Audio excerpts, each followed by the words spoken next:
Chapter 1. Transmigration into a novel.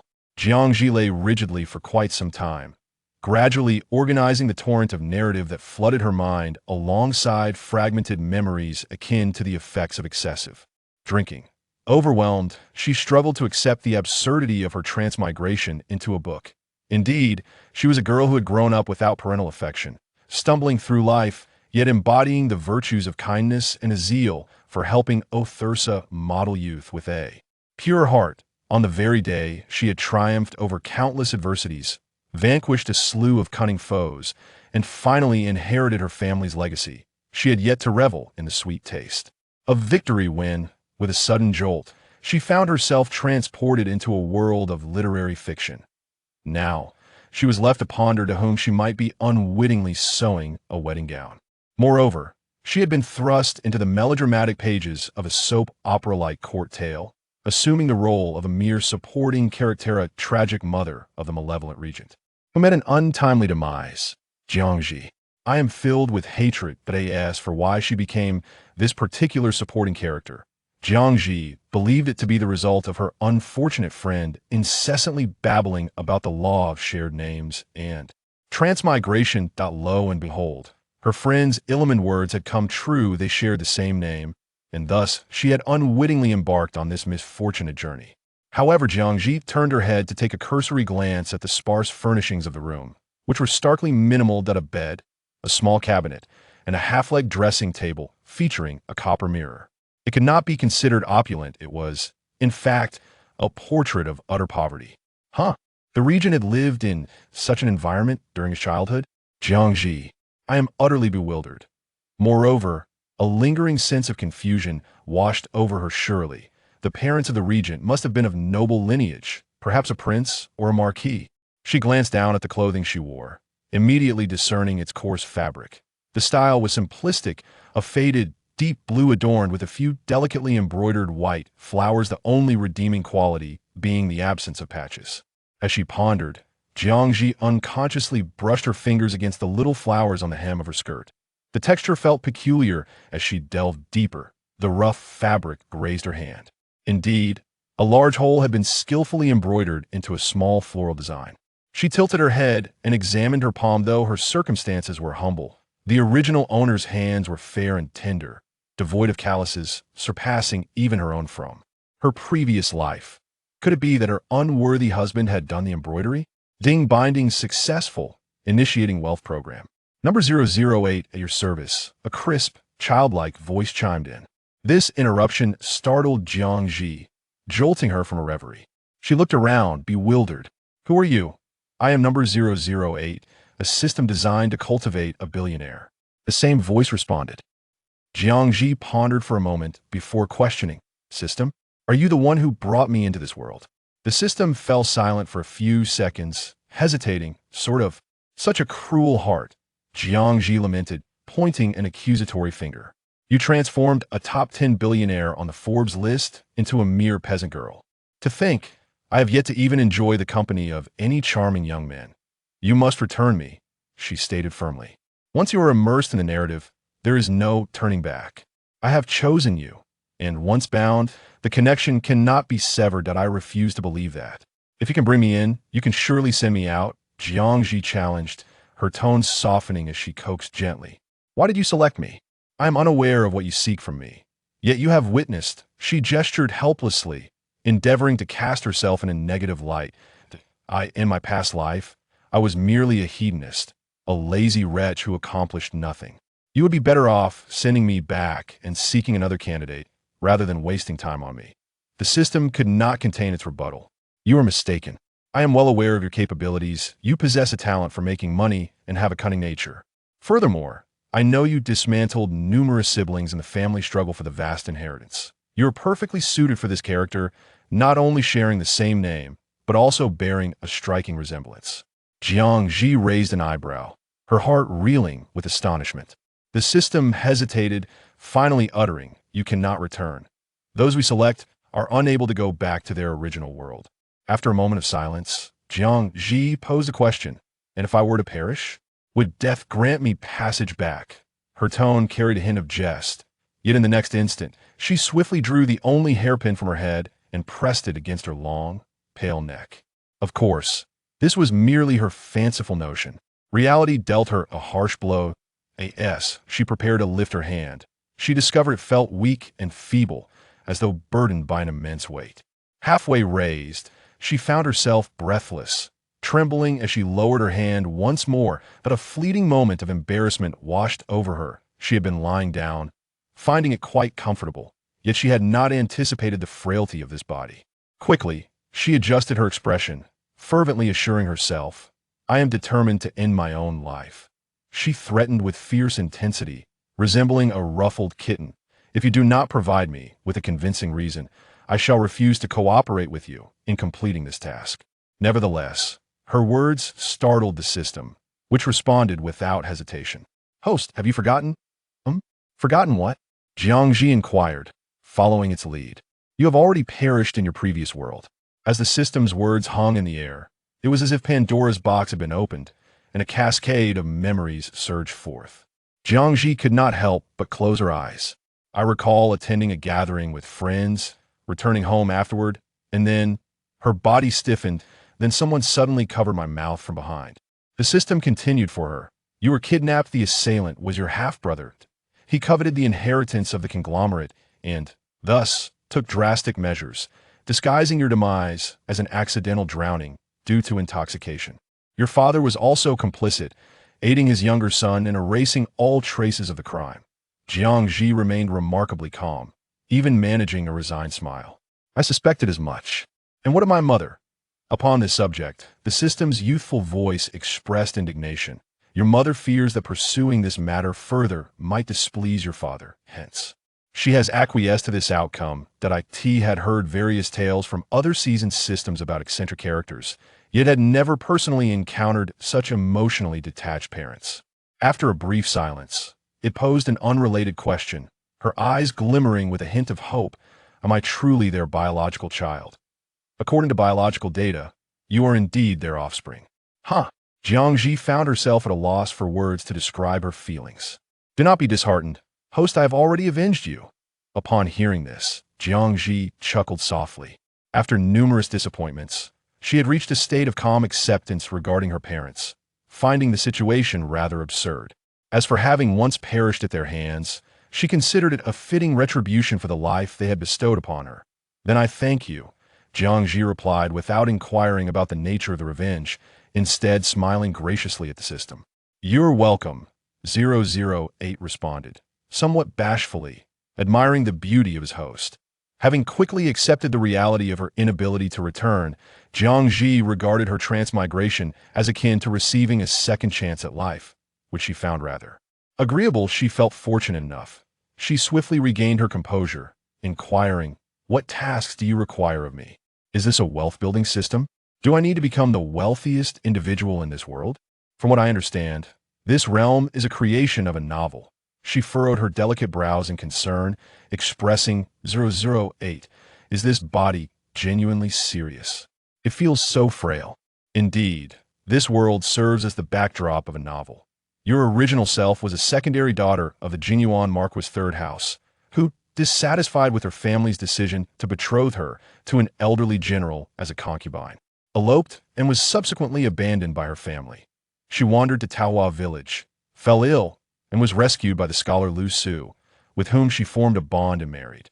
Furthermore, the son of your current body, Lu Zhao, is the principal antagonist of the original text.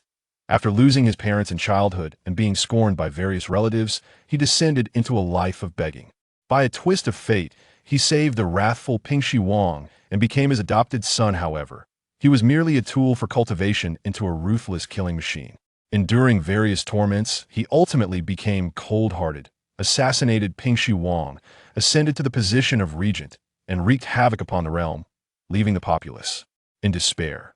Jiang Zhi listened with keen interest, overlooking Lu Zhao's antagonist status, which resembled the tragic rise of a male lead from a popular writing platform, noting that even the depth of the secondary male character surpassed that of the protagonists, earning the tears and affection of many readers. Her former close friend had lamented more than once about the misfortunes of the second male lead while engrossed in the narrative. Your task is to amass wealth, with the goal of becoming the richest individual in this world. Additionally, there are certain hidden plots yet to be unlocked, which you will need to discover. 008's voice, still childlike, took on a more serious tone when issuing the tasks, evoking the amusing image of a child trying to play the role of an adult. Jiang Zhi could not help but chuckle softly. Very well, today as for your body. When I descended into this world, I discovered that the vitality of this vessel had already diminished. Thus, I hastily infused your soul into it, without having the opportunity to restore its life force. However, there is no need for concern. I have already commenced the restoration process, and within 2 days, you shall be indistinguishable from an ordinary person. Jiang Zhi nodded, feeling reassured. Your first task is to become the wealthiest individual in Peach Blossom Village, without limitations. You may pursue wealth by any means necessary, as long as the majority acknowledges your riches. The deadline is 6 months. Can I resort to robbery? Jiang Zhi pondered this question earnestly. 008 fell into a contemplative silence, gritting its teeth as it responded. If you manage to successfully rob without incarceration and still gain the recognition of your wealth from majority, that would indeed be acceptable. What if I failed to complete the task? Is there a punishment? Indeed, there is a punishment, which entails that next time. 008's voice suddenly faltered. Wait, why is there none? What is going on? The initial system did not set it up for me. The childish voice uttering such profanity was rather amusing, causing Jiang Zhi to smile. She thought to herself that 008's flustered state likely indicated a permanent absence of punishment. How fortunate she was. Feigning ignorance, Jiang Zhi anxiously said, 008, what did you say? I can't hear you. 008 quickly fell silent. Nothing. The details of the punishment are confidential and quite terrifying. You shall know when you fail to complete the task. Jiang Zhi shrank back slightly. I will definitely complete the task. Seeing her apprehensive demeanor, 008 felt reassured. Do not worry, as long as you accomplish the task, there will be abundant rewards and points. These points can be exchanged for various precious treasures and elixirs in the system's marketplace. Some elixirs can even bring the dead back to life. Instantly intrigued, Jiang Zhi thought about how, upon returning to life, she had aspired to engage in business and amass wealth, and this opportunity aligned perfectly with her desires while allowing her to benefit from the system. Aside from the somewhat bothersome time constraint, this venture seemed exceedingly advantageous.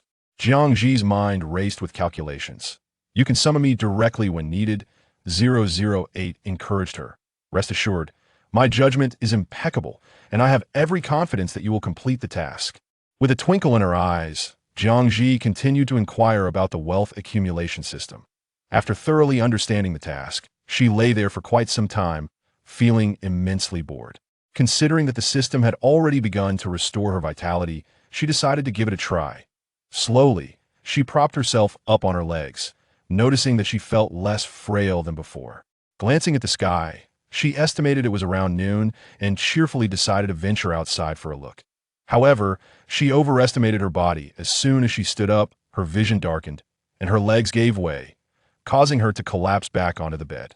Lying on the soft mattress, Jiang Zhi felt utterly disheartened. This was simply pathetic.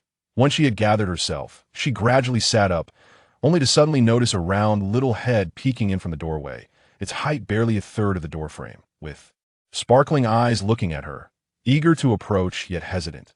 This must be Lu Zhao, a delightful little creature, exuding an irresistible charm that beckons one to embrace him. Jiang Zhi mused, smiling as she waved at him. Little Lu Zhao's eyes sparkled with excitement. He lifted his foot only to retract it, his face contorted in a mixture of hesitation and distress as he gazed up at her with a look of innocent pleading. Jiang Zhi's heart melted at the sight. She offered a tender smile. Come here, my darling. Was mother calling for me? Lu Zhao felt a flush of warmth on his cheeks. His mother's gentleness was enchanting, and he cherished this name far more than that of his playmate, Dog Dan. He recalled his father's words, but found himself unable to resist the yearning to approach his mother, especially since she had called him. It surely could not be considered mischief. Seeing the child remain motionless, Jiang Zhi initially thought her voice might have been too soft for him to hear. Baby, she called out again, raising her voice, unable to suppress a sigh as she placed a hand on her racing heart. If she spoke a few more words, she might feel utterly overwhelmed. Moreover, she could distinctly sense the frail condition of this body, which seemed to have lingered for more than just a couple of years, almost as if the ailments had been carried from the womb, inherently flawed and deteriorating further. Contemplating this, Jiang Zhi's thoughts wandered. With such a feeble body, it was hardly feasible to bear a child, let alone share a bed with Lu Su. She entertained the idea of discreetly inquiring with the system to quell her curiosity. Upon seeing his mother's pained expression, Lu Zhao disregarded any fear of incurring his father's wrath and hurriedly rushed over, his little legs moving clumsily as he climbed onto the bed, gently patting Jiang Zhi's chest with his tiny hands. "Mother, mother, how are you? Zhao Zhao will fetch you some water." He twisted his body, ready to hop off the bed. Jiang Zhi quickly intervened, wrapping her arms around him. "No need. Darling mother does not wish for water." Liu Zhao momentarily froze, feeling bashful, then instinctively wrapped his small hand around her arm, nuzzling closer, quietly inhaling the sweet fragrance that enveloped her. Jiang Zhi remained still, cradling his soft little form, and soon she felt a dampness on the cheek that was nestled against her. Yes, she delved in her memories. Jiang Zhi realized that the original owner of this body had spent very little time with the child. Due to her poor health, Lu Su seldom permitted the child to be near his mother for the sake of her well-being. Liu Zhao was exceptionally understanding despite his longing for her. He only dared to gaze from afar, fearing he would disturb her recovery. Thus, as Lu Zhao approached the age of 2, the days spent in proximity to his mother were few and fleeting. Jiang Zhi could comprehend Lu Zhu's reasoning, yet she felt an overwhelming surge of affection for Lu Zhao, recognizing the profound desire for maternal love that mirrored her own childhood experiences. Chapter 2. The Frugal Young Master. After considerable time, Lu Zhao's muffled voice finally emerged. "Mother, do you want some water?" Jiang Zhi gently stroked his smooth hair, smiling brightly. "No, darling, lift your head so mother can see you." Lu Zhao stubbornly buried his head. No, it was absurd. His eyes were swollen and red from crying. How could he allow mother to see him in such a weak and unmanly state? His father had advised him that a young man should not shed tears, that he must be strong. If he truly could not hold back his tears, he must hide them. Little Lu Zhao's inner thoughts were quite elaborate. Jiang Zhi merely assumed he desired to be held a little longer and chose not to press the matter further. Silence lingered. Lu Zhao, initially resolute, began to feel anxious. Would mother be upset by his refusal? Would she ignore him? Would she no longer hold him? As these thoughts crossed his mind, tears welled up in his eyes again. He abruptly lifted his head, his large, glistening eyes fixated on Jiang Zhi. His small lips pursed in silence. "Mother, please don't be angry." "No, mother would never be angry with you, my dear." Such an adorable and charming child could not possibly be a source of annoyance when he cried. Rather, it would evoke profound sympathy. Moreover, at merely 2 years old, his thoughts were exceptionally sensitive and perceptive, and he was quite obedient and understanding. Jiang Zhi quickly embraced his petite frame, taking deep breaths as she wiped away the tears that threatened to cascade down his cheeks. She then showered his face with gentle kisses. Lu Zhao, caught off guard by the affection, momentarily forgot his tears, staring blankly at Jiang Zhi, his face growing increasingly flushed as he buried his head further into her embrace. "Mother, how can you kiss me like that?" Seeing his shy demeanor, Jiang Zhi pondered whether she had overstepped, considering the conventions of their ancient setting. She explained, "Kissing is a way to express fondness for someone." Barely had she finished speaking when the little darling, in a rather awkward manner, straightened up and imitated her, planting a few pecks on her cheek. "Mother, I really like it when you kiss me." He then shyly inquired, gazing at her with hopeful eyes. "Can you kiss me a few more times?" Jiang Zhi chuckled at his endearing request. It was rare for a child to refer to himself as baby. She pinched his soft, plump cheeks and planted several kisses on him. Lu Zhao's heart swelled with satisfaction. Jiang Zhi softly caressed his round little head. "Why were you crying just now?" "Because I didn't want mother to see me crying without manliness," Lu Zhao explained, his large eyes brimming with unshed tears. "Father says everyone likes a strong young man, not a whiny child. Mother, please don't dislike me. How could that be? You are the person mother loves most in the world." Jiang Zhi raised an eyebrow. surprised by the underlying reason for his tears. She felt a sense of disapproval towards Lu Su's educational approach for a mere 2-year-old. You can be strong in front of others, but with Mother, it's perfectly fine to cry whenever you wish. Mother will always be here for you. Lu Zhao nodded his little head, his heart filled with sweetness, feeling happier than when he had indulged in the sesame candy gifted by his good friend, Dog Dan. How wonderful it was that Mother would always be by his side. When Lu Su entered, he found the two of them peacefully sleeping in a warm embrace. Lu Zhao lay affectionately wrapped around Jiang Zhi's arm, sleeping with an expression of sweet serenity, a gentle warmth enveloping the two. He approached the bedside and paused, furrowing his brow as he observed Jiang Zhi for a considerable time.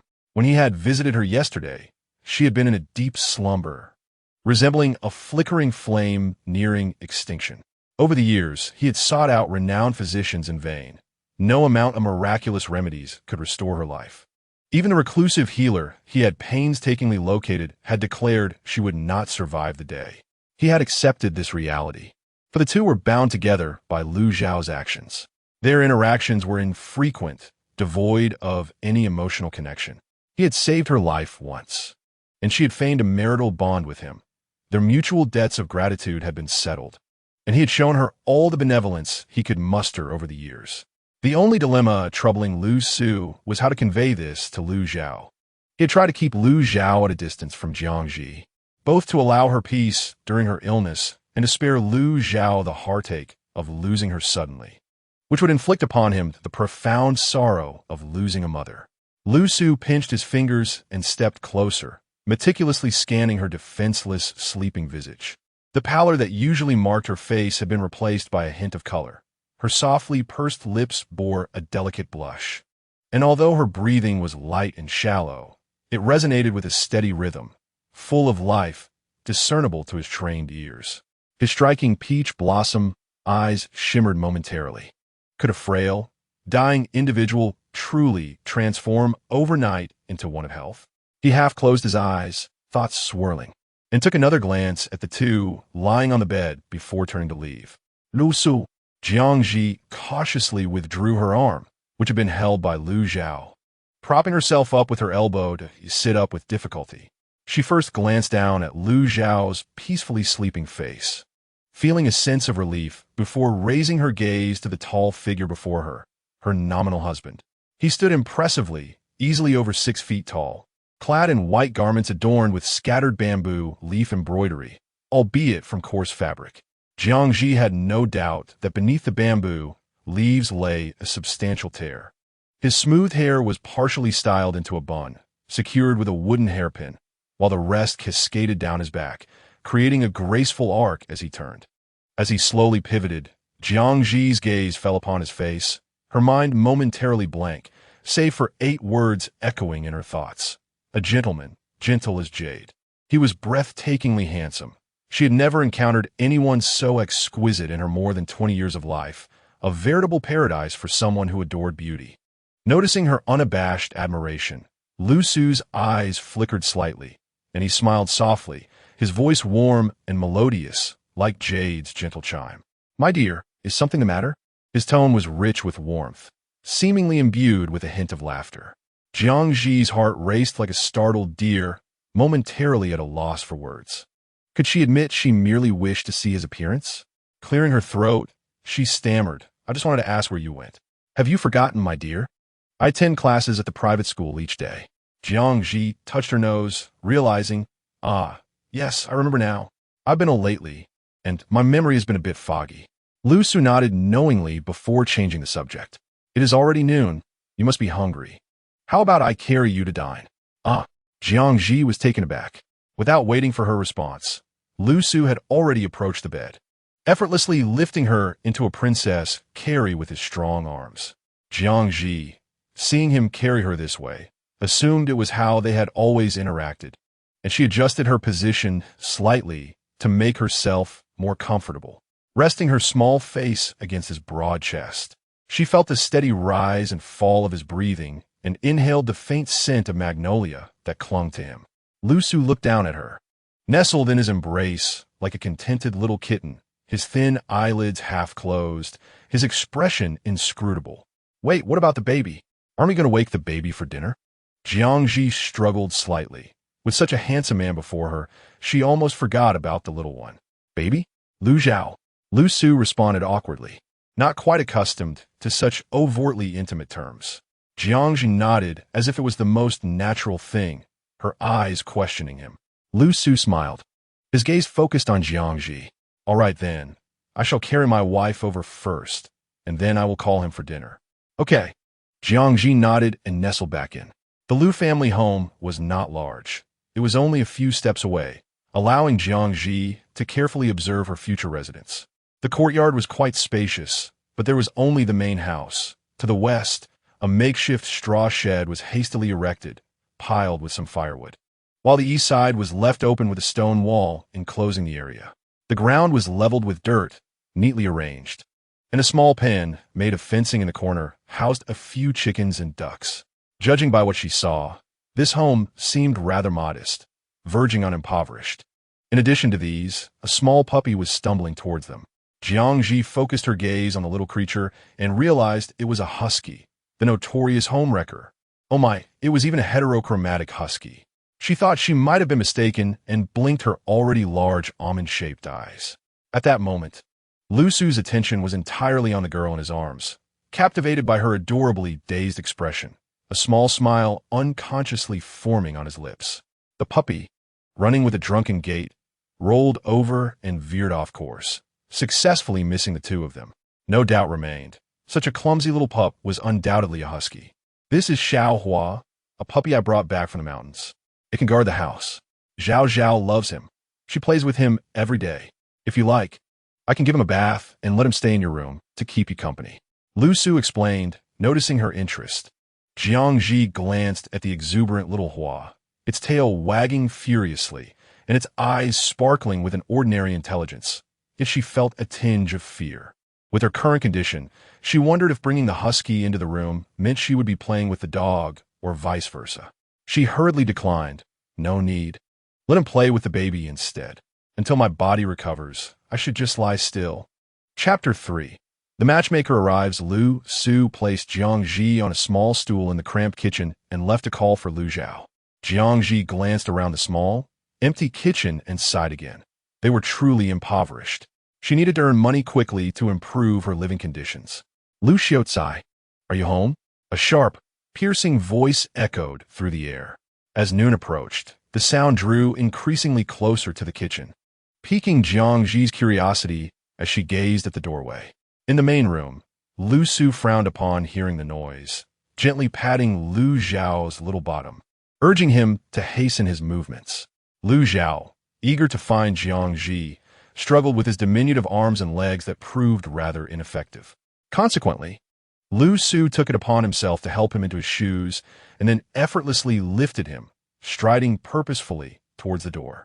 Lu Zhao beamed, revealing a few tiny white teeth, wrapping his arms around Lu Su's neck and planting a kiss on his chin. His mother had said that kisses were a way to express affection, and the little one adored his father. Lu Su's lips curved into a slight smile as he adjusted the squirming child in his arms, saying, "Let us go find your mother." Old woman Wang strode to the door with an energetic air, her radiant smile illuminating her face. Lu Xiao, initially wearing a smile, found his expression faltering upon seeing the delicate and beautiful young woman before him, his countenance darkening in an instant. Jiang Zhi exchanged glances with the woman across from her. The woman appeared to be in her 40s, her face adorned with powder, her hair partially wrapped in a cloth, secured with a silver hairpin and a large flower. Dressed in vibrant attire and holding a handkerchief, she resembled a matchmaker from an ancient drama. Jiang Zhi scrutinized her, but remained silent. Old woman Wang had been tasked by the Zhao family to arrange a marriage proposal for their youngest daughter and Scholar Lu. Initially hesitant due to rumors of Scholar Lu's ailing wife, she had not heard of any divorce or other circumstances, especially since they had a son together. Scholar Lu was known for his courteous demeanor, maintaining a respectful distance from the flirtations of young maidens. It hardly seemed plausible. Before she could formulate a reason to decline, the Zhao family revealed the news that Scholar Lu's wife had passed away. contemplating the generous matchmaking fee promised by old Master Zhao. Old woman Wang steeled herself and accepted the assignment. Thus, the current scene unfolded. Whose family do you belong to, arriving so rudely at a man's home?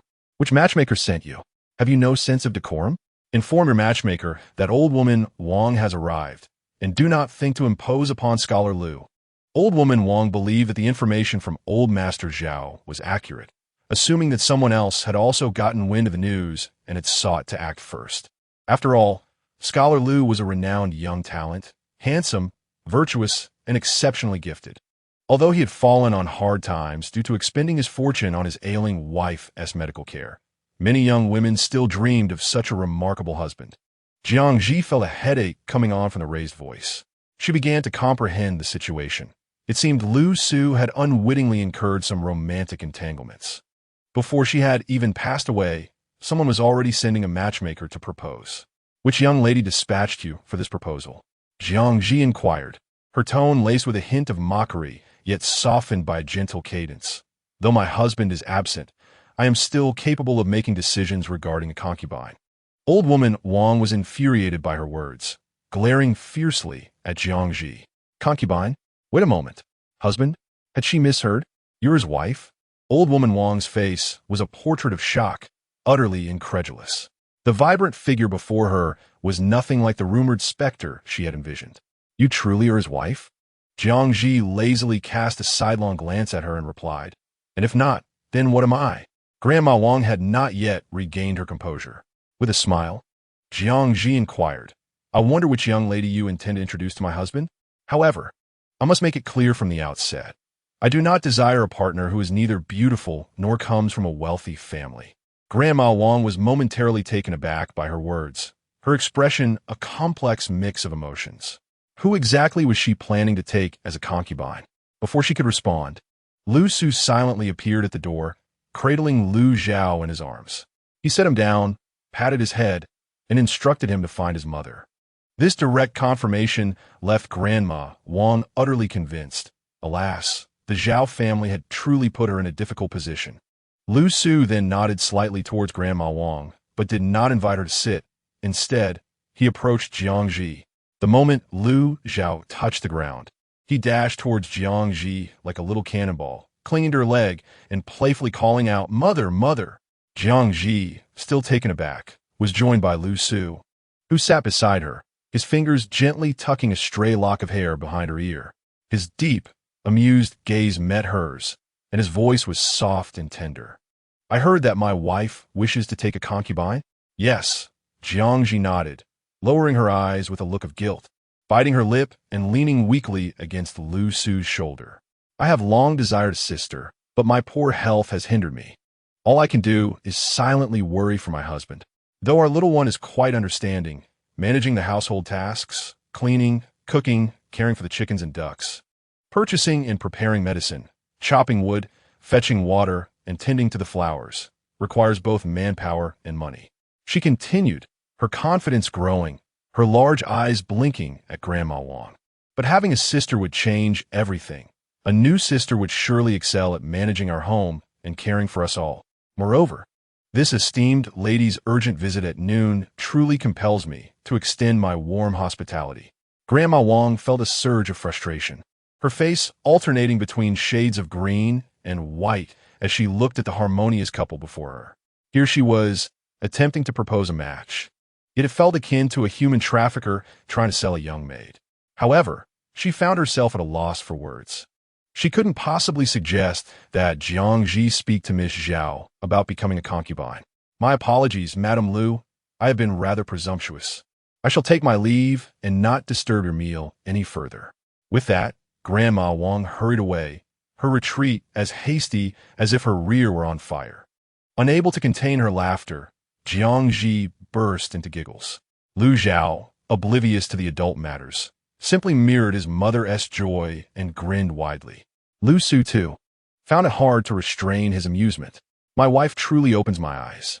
Jiang Zhi, uncharacteristically modest, replied, You shall witness even more remarkable things in the future.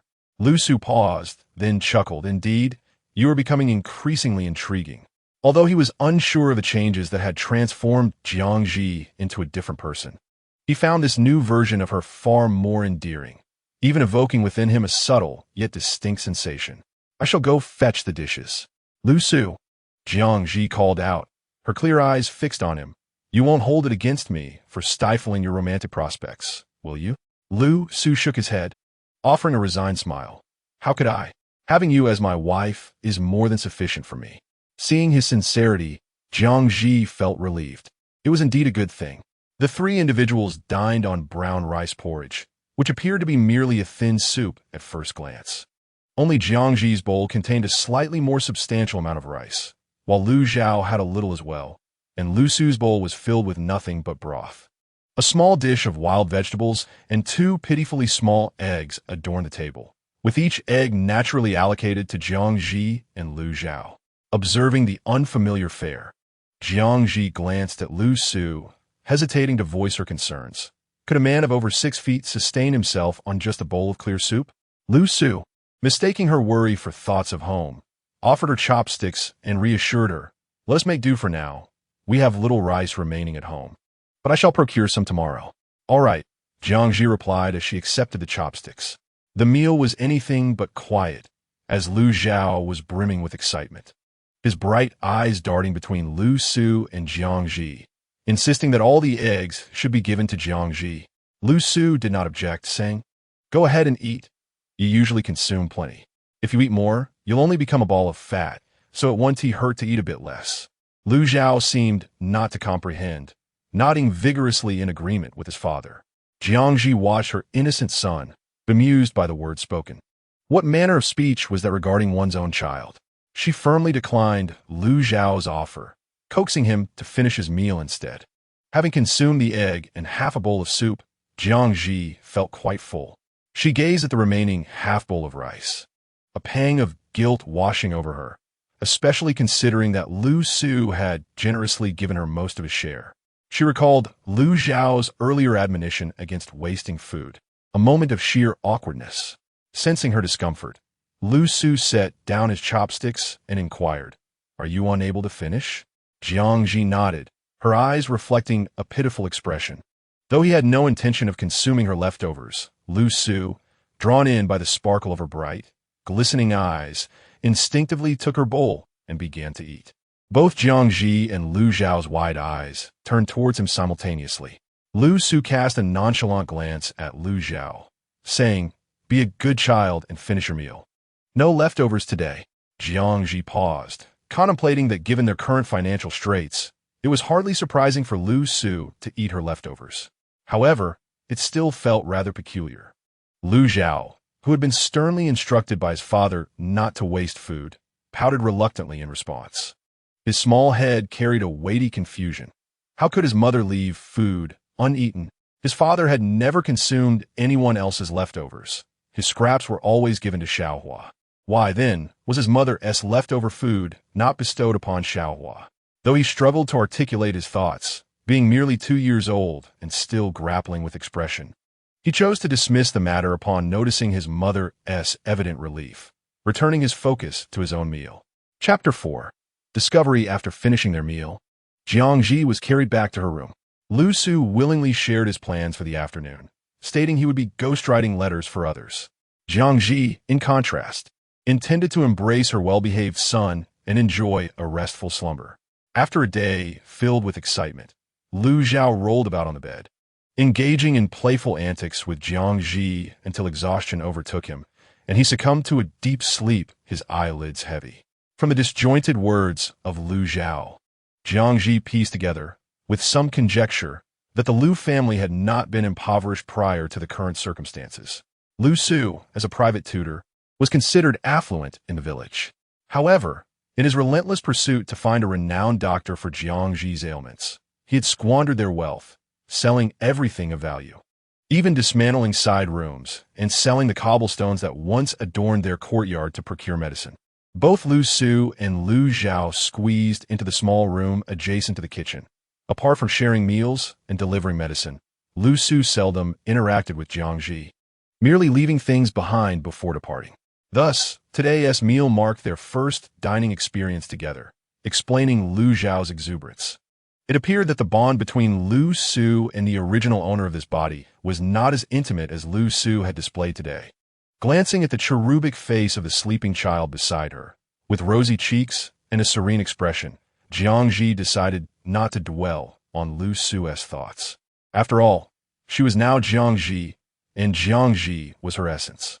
After a mere day of companionship, Jiang Zhi found herself inexplicably enveloped in a maternal affection for the adorable child, feeling a natural inclination to care for him, given that she inhabited the original owner's body. She understood the complexities of ancient customs, recognizing that divorce was a formidable challenge, often resulting in abandonment. As a daughter cast aside by her family, leaving the Lu household meant having nowhere to go. Thus, it was more prudent to remain in the Lu residence. These considerations were for another time. Presently, Jiang Zhi focused on addressing the immediate challenges of daily life. The following morning, she awoke early, first glancing at the slumbering child beside her, whose long eyelashes cast shadows on his cheeks, lips slightly pursed. Surprisingly, she experienced a wave of satisfaction and happiness, more profound than the sense of achievement she had felt in her previous life upon acquiring the Jiang group through relentless effort. Recalling the words of 008, she tentatively raised her arm, finding it remarkably effortless. Overjoyed, she dressed and sought out a small bronze mirror in the room to inspect her reflection closely. The mirror was dim and hazy, yet it revealed a striking resemblance to her former self. Her hair, soft and abundant, cascaded over her slender shoulders. Her high forehead crowned a delicate oval face, adorned with elegantly arched brows and large, almond-shaped eyes. Long, thick eyelashes slightly curled upwards, adding a hint of allure, complemented by a pert nose and petal-like lips. The only discernible difference was that this youthful visage, shielded from the sun, appeared even more tender and fair than in her past life, exuding an exquisite charm. Overall, she remained undeniably beautiful, not inferior to Lu Su in any regard, which filled Jiang Zhi with delight as she cradled her face in self-admiration. Following fragments of memory, Jiang Zhi attended to her grooming, seated before the mirror, playfully handling a translucent, pristine white jade hairpin. From her recollections, she learned that this valuable hairpin was the only heirloom left to her by her aunt, cherished like a treasure. Even in their dire financial straits, Lu Su had never considered parting with the hairpin. Once, when the original owner had pleaded with him to sell it, he remained steadfast. Armed with this knowledge, Jiang Zhi elevated her assessment of Lu Su's character significantly. As her wandering thoughts returned to the present, she frowned at her long hair, lamenting her lack of skill in such delicate tasks. "Mother, what are you doing?" came the sweet, innocent voice of Lu Zhao from behind her. Jiang Zhi hastily twisted her hair into a messy bun, securing it with a hairpin, and turned to the bedside. "I'm sorry, darling. Did your mother wake you?" she asked softly. "It's still early. Would you like to sleep a little longer?" Lu Zhao, still drowsy, rubbed his eyes and gazed at her with bright, sparkling eyes, shaking his head. "I wasn't awakened by Mother. I don't want to sleep anymore." He extended his little arms, signaling his desire to be held. Jiang Zhi lifted him into her embrace. Lu Zhao nestled against her shoulder, his small nose sniffing adorably as he sweetly declared, "Mother, you smell so nice and look so beautiful. You are the most beautiful person in my heart." Jiang Zhi's heart blossomed at his compliments. She puckered her lips and planted a heavy kiss on him. "You are beautiful too, my baby." Lu Zhao fell shy in response, covering his plump cheeks with his hands and twisting his body to escape. "Mother, I haven't washed up yet." "Then, let Mother help you get dressed." "Thank you, Mother, but I am a little man. Little men must dress themselves." "Very well. My little man shall dress himself."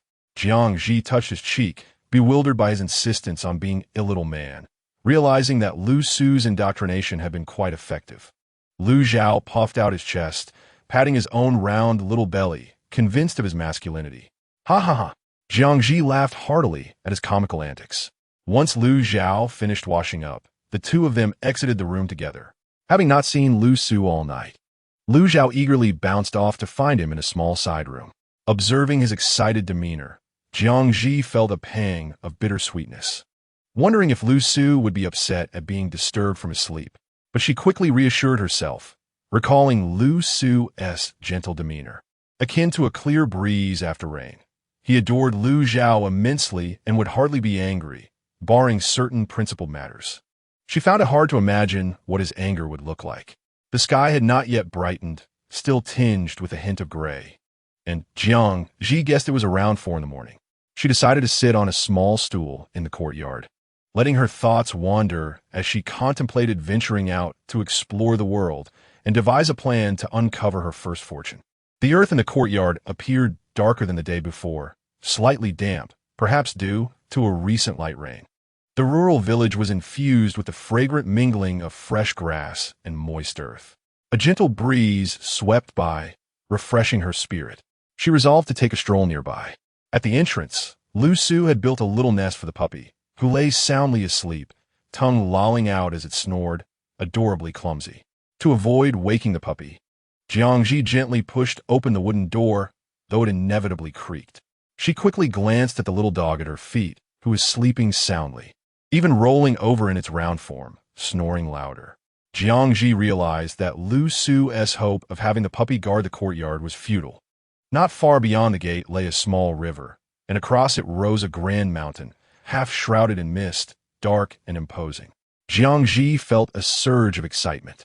She had only thought the back mountain was a modest hill, but it truly presented her with a delightful surprise, resembling a treasure mountain right at her doorstep. In her previous life, Jiang Zhi possessed a fervent passion for adventure. In her leisure hours, she relished the company of like-minded friends, embarking on expeditions to explore various mysterious mountains. It was through this interest that she forged connections with numerous erudite and skilled individuals, enriching her knowledge and practical abilities.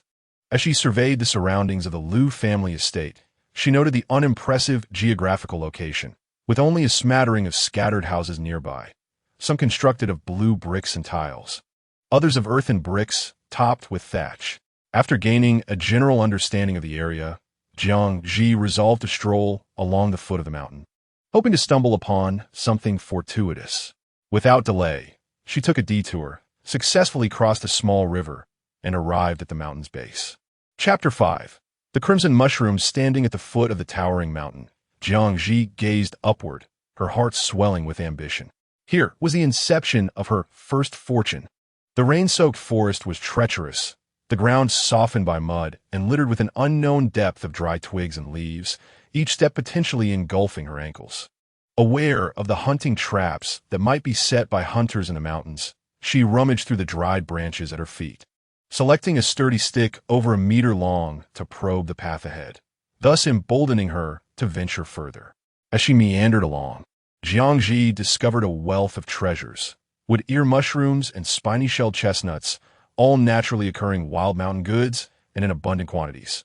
Lacking a small backpack, she ingeniously removed her outer garment, fashioning it into a makeshift pouch to carry a selection of her finds. Satisfied with her bounty, she unconsciously wandered deeper into the woods, only to realize the elevation was increasing.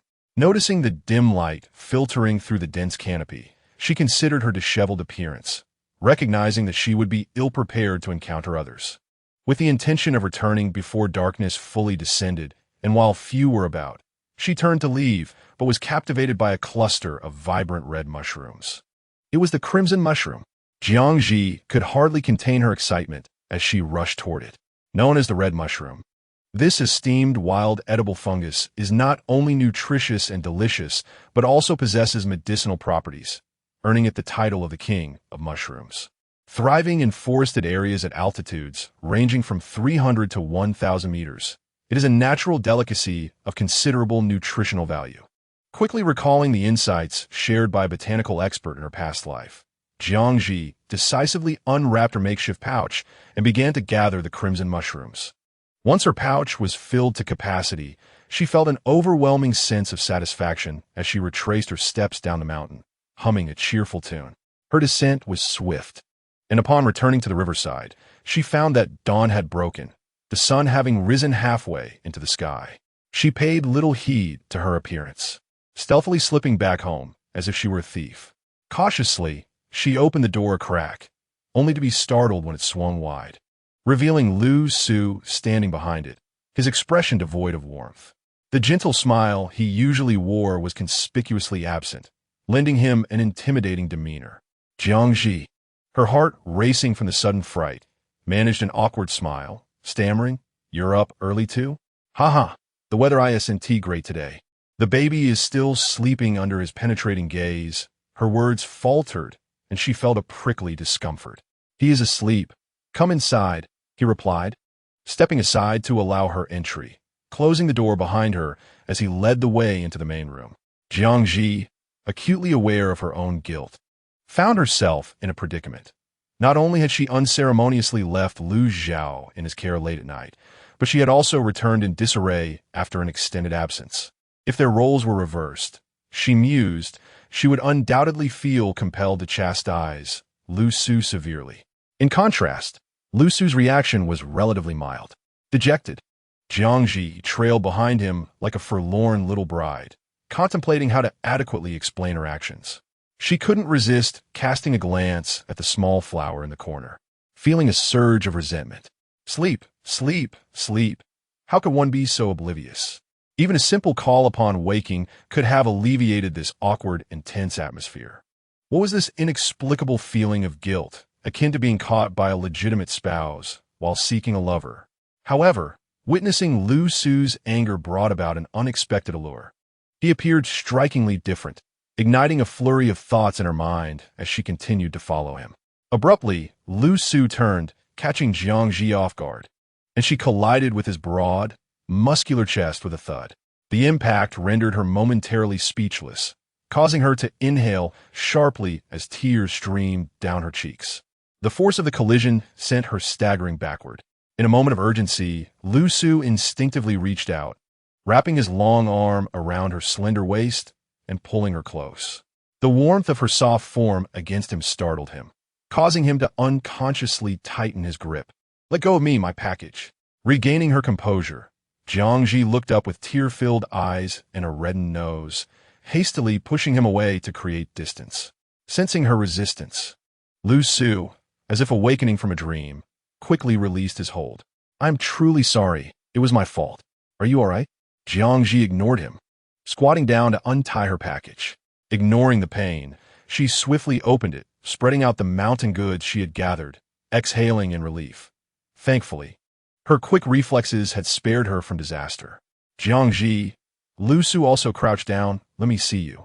With her worries alleviated, Jiang Zhi's mood lifted, and she met Lu Su's apologetic gaze, her eyes locking onto his. Her hair was tousled, and her almond-shaped eyes glistened with a hint of moisture. Her nose still pink, rendering her utterly endearing. Yet, she wore an expression of sincere remorse, deeply reflecting upon her actions. "Iem mi fine, iem mi sorry, Luxu. For causing you concern. I shouldn't have gone into the mountains without informing you." Lu Su was taken aback by her words, falling into a contemplative silence as he focused intently on her, seemingly re-evaluating her entirely. Jiang Zhi did not shy away, lowering her head to rearrange the large red mushrooms, allowing him to observe her freely. Lu Su recognized her beauty. Previously, he had thought her lovely but devoid of soul, akin to a flower admired in a garden, never considered worthy of being plucked for private enjoyment.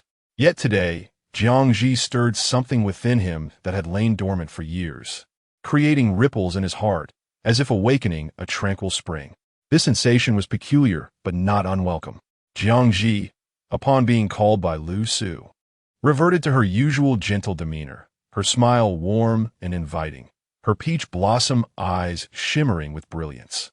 "I hope you will share with me all your future aspirations. I shall not hinder you, but rather assist you," she expressed.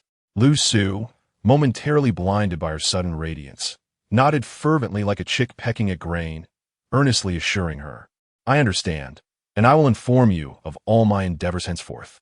Amused by her enthusiasm, Lu Su affectionately ruffled her tousled hair. "Do not let Zhao Zhao and me worry," he added. "All right, I know. Look at the mountain goods I found," Jiang Zhi exclaimed, eagerly presenting her bundle to him like a child awaiting praise from an adult. Lu Su chuckled softly as he lowered his gaze to examine the peculiar assortment of mountain treasures. His typically composed expression faltered as he remarked, Jiang Zhi, I recognize the spiny chestnuts, but the black ones are unfamiliar to me. However, isn't that red mushroom toxic? Are you planning to concoct medicine? Noting his apprehension, Jiang Zhi hastily clarified, no, this is a chestnut. It can be boiled or roasted, yielding a soft and sweet flavor. She displayed a small chestnut with its green shell, then lifted a piece of wood ear mushroom. And this is wood ear. It has a crisp texture and can be used in salads, stir-fries, soups, or as filling. When dried, it can be preserved for long periods, but it should not be soaked for too long, or it may lead to the poisoning you mentioned. Moreover, she continued, picking up the bright red mushroom, causing Lu Su's demeanor to shift dramatically. He grasped her wrist firmly, snatching the mushroom from her hand and tossing it aside. His tone grave. You must be careful. These vividly colored mushrooms are poisonous. I once witnessed a hunter consume such a mushroom and become delirious, frothing at the mouth. Stay put. I will fetch a basin of hot water to cleanse this. Jiang Zhi quickly grasped his wrist, and Lu Su felt a tingling sensation spread from her delicate hand to his heart, accompanied by a subtle, secretive joy. He pressed his lips together, feigning calmness as he crouched down. If Jiang Zhi were to glance up, she would surely observe his earlobes reddening as though they might bleed. Seeing him obediently squat down, Jiang Zhi released him. Lu Su, trust me. Very well, he replied, suppressing the pang of disappointment within, listening as she continued. That red mushroom is not toxic. You're thinking of other varieties. This one is called the king of mushrooms, the Da Hong Jun. It can be used both medicinally and as food. When used in soups, it is delicious and highly nutritious. Medicinally, it can alleviate pain in the waist and legs, numbness in the hands and feet, discomfort in the muscles and bones, and even convulsions. It can be made into a tonic. Furthermore, not all brightly colored mushrooms are poisonous. To assuage his doubts, she added, I have consumed it before. Understood. Lu Su deeply au stili. How shall we prepare these? Tell me, and I shall handle it. I have prepared hot water in advance. You should wash up and change your clothes. Chapter 6. Peach Blossom Village. Jiang Zhi explained the preparation methods, and after thoroughly washing the items, the day had brightened, revealing a clear sky. She rummaged through the drawers and unearthed a delicate white garment and a soft yellow skirt, adorning herself with them before casually gathering her hair and stepping outside. Lu Su was diligently hanging her soiled clothes in the courtyard, the brilliant sunlight casting its glow upon his fair visage, while also illuminating the freshly washed garments, now devoid of the grime and dust that once clung to them. Little Hua scampered around him, darting back and forth. Are you finished? Lu Su asked as he hung the last piece of clothing, lifting his gaze to find her smiling at him. Jiang Zhi, feeling a rare sense of bashfulness, replied, thank you. No need for thanks, he emphasized between us. There is no need for such formalities. Come on, let us check the kitchen. I've already boiled the wood ear mushrooms and let them cool.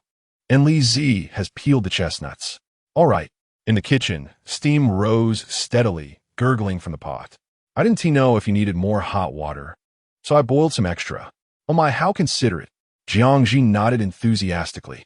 Lu Su presented her with a bowl of fresh wood ear mushrooms. Jiang Zhi surveyed the condiments in the kitchen. Coarse salt, bitter wine, and a small piece of ginger. Not bad, much better than I imagined. She looked around again. Is there no oil? There is. Lu Su retrieved a small black jar from the top of the cupboard, containing sesame oil, with only a thin layer remaining at the bottom. Jiang Zhi opened the jar and indeed found it nearly empty. Breakfast would suffice. After searching for edible items in the house, Jiang Zhi decided to prepare a pot of brown rice soup and stir-fry wood ear mushrooms with eggs.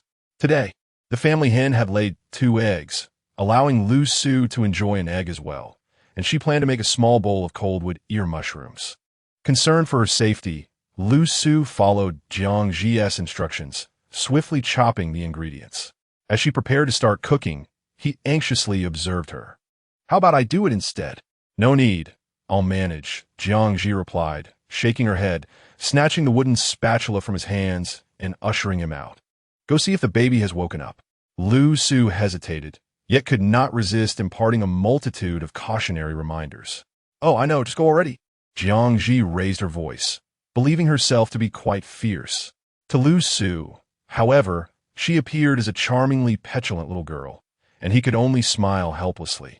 Call me if you need anything. MHM. Cooking was a simple task for Jiang Zhi, and she owed her proficiency to her parents in her past life. Initially, she had harbored the hope that by excelling, she would garner their attention and affection. She endeavored relentlessly in all pursuits, including culinary skills meant to please them. Mastering a variety of cuisines, both Eastern and Western, as well as pastries and desserts. Yet, she never received even a fraction of their attention. Gradually, she resigned herself to this reality. With oil heating in the pan, Jiang Zhi whisked the eggs, adding a pinch of coarse salt. As the oil reached the right temperature, she poured in the eggs, cooking them until they just began to set, then removed them from the pan. She added a few slivers of ginger, followed by the blanched tender wood ear mushrooms, stir-frying them briefly before introducing the eggs back into the pan. Considering the child's palate, she added only a small pinch of salt before plating the dish. Preparing the cold wood ear mushrooms was even simpler. A few strands of ginger, a bit of coarse salt, along with some bitter wine and ready-to-eat toasted sesame oil, all mixed together, ready to serve. The glossy, shimmering wood ear mushrooms, combined with the sesame oil, emanated a unique aroma that was utterly tantalizing. Jiang Zhi carefully placed the dishes into a bowl, awaiting the boiling of the brown rice soup in the small earthenware pot beside her. She also scored a cross on the chestnut shells before placing them into the pot to cook. Although devoid of sugar, these wild chestnuts possessed a naturally sweet flavor. When Lu Su entered, holding Lu Zhao's hand, he was greeted by the sight of 2 dishes and a soup neatly arranged on the table. It smells so good. Mother, you are amazing, Lu Zhao exclaimed, rushing forward to hug her leg, his words as sweet as candy. Jiang Zhi smiled warmly, ruffling his little face. Come, get a taste. She beckoned to Lu Su, lifting her little face with a sense of pride akin to a kitten with its tail held high. Try it. I assure you won't be disappointed.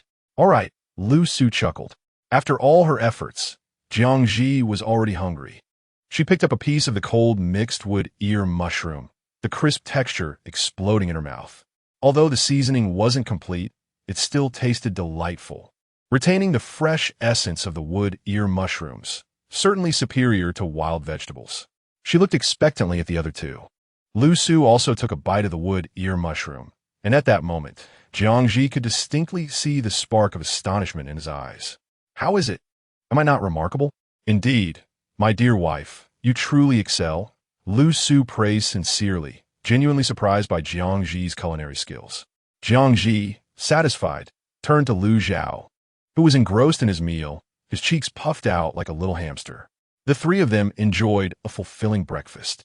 Just in time, the chestnuts were also cooked. She fished them out and, taking one, easily peeled the scored shell away. Jiang Zhi broke a small piece and fed it to the eagerly awaiting Lu Zhao. As he gently bit down with his small white teeth, the soft, sweet chestnut melted in his mouth. She offered him another piece, and Lu Zhao, with great effort, raised his little hand to bring the chestnut to her lips, revealing his small white teeth. Mother, you eat too. Jiang Zhi opened her mouth to savor the chestnut, kissing his chubby little hand. Observing their intimate interaction, Lu Su peeled a chestnut for himself and, feeling the warmth of the moment, excused himself to wash the dishes. Jiang Zhi recalled Lu Su mentioning his intention to go to town to buy rice and expressed her desire to visit the market as well, hoping to select some mountain goods to sell, thereby alleviating some of the family's burdens and acquiring additional necessities. Lu Su agreed and shortly returned from the room with a tightly sealed earthenware pot, explaining gently that the money earned from selling the mountain goods was for her to keep. All our household funds are here. Recently, I earned some money helping others with their writing, and there's also a portion from the book I just got paid for. Jiang Zhi shook her head, helplessly refusing. No, I cannot take this. What is there to refuse? Is it not right for a husband to provide for his wife? You faced many inconveniences while unwell. So from now on, all our money will be under your care. Buy what you wish. Seeing his gentle yet unyielding expression, Jiang Zhi felt her heart flutter. There was no denying it. His strikingly handsome face made refusal difficult. Finally, she understood why women were drawn to the domineering, spendthrift figures. Such a thrill it was. "Open it and see," Lu Su said, noticing her captivated gaze upon him, a smirk gracing his lips. Jiang Zhi lifted the lid of the pot, and the gleaming silver inside dazzled her eyes. 3 ingots of silver, a small denomination silver note, several pieces of broken silver, and 2 strings of copper coins. Jiang Zhi calculated according to the monetary system of this world and was astonished to find that she possessed a substantial sum, 50 taels. It is worth noting that, according to the local cost of living, an ordinary family of 4 would only spend about 10 taels of silver in a year. This revelation was a delightful surprise for her.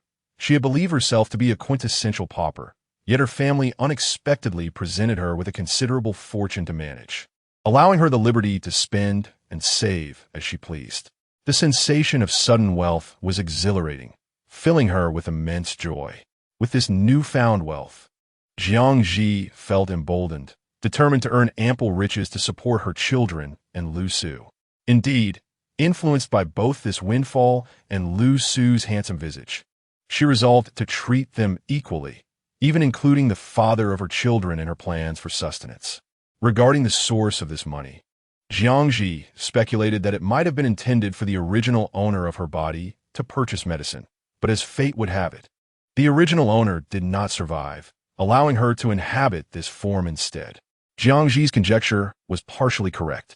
Lu Su had initially intended to reserve the funds for a renowned physician from Nanshui town to procure medicine for Jiang Zhi. However, after the physician's visit, the prognosis was grim, and Lu Su was left preparing for her funeral instead. To his astonishment, a mere day later, she appeared vibrant and full of life. Yet, Lu Su had no intention of disclosing this to Jiang Zhi. In just a day, the transformation was miraculous, and perhaps the new Jiang Zhi brought him such pleasant feelings that he quickly accepted the change. Even as a man who did not believe in deities, he found himself momentarily convinced that this new Jiang Zhi was a divine blessing. While he graciously accepted the money, Jiang Zhi pondered that Lu Su, as a man venturing outside, should not be without funds, so she presented him with 3 taels of silver. When everything was in order and she was about to leave, Jiang Zhi rushed from the room with her unruly hair cascading around her, clutching a jade hairpin and gazing up at Lu Su with a forlorn expression. "What troubles you?" he inquired, his brow furrowed in confusion. "Do not mock me," she replied, visibly disheartened as she tousled her hair. "I cannot style my hair. I have tried several times, but always ends up a mess."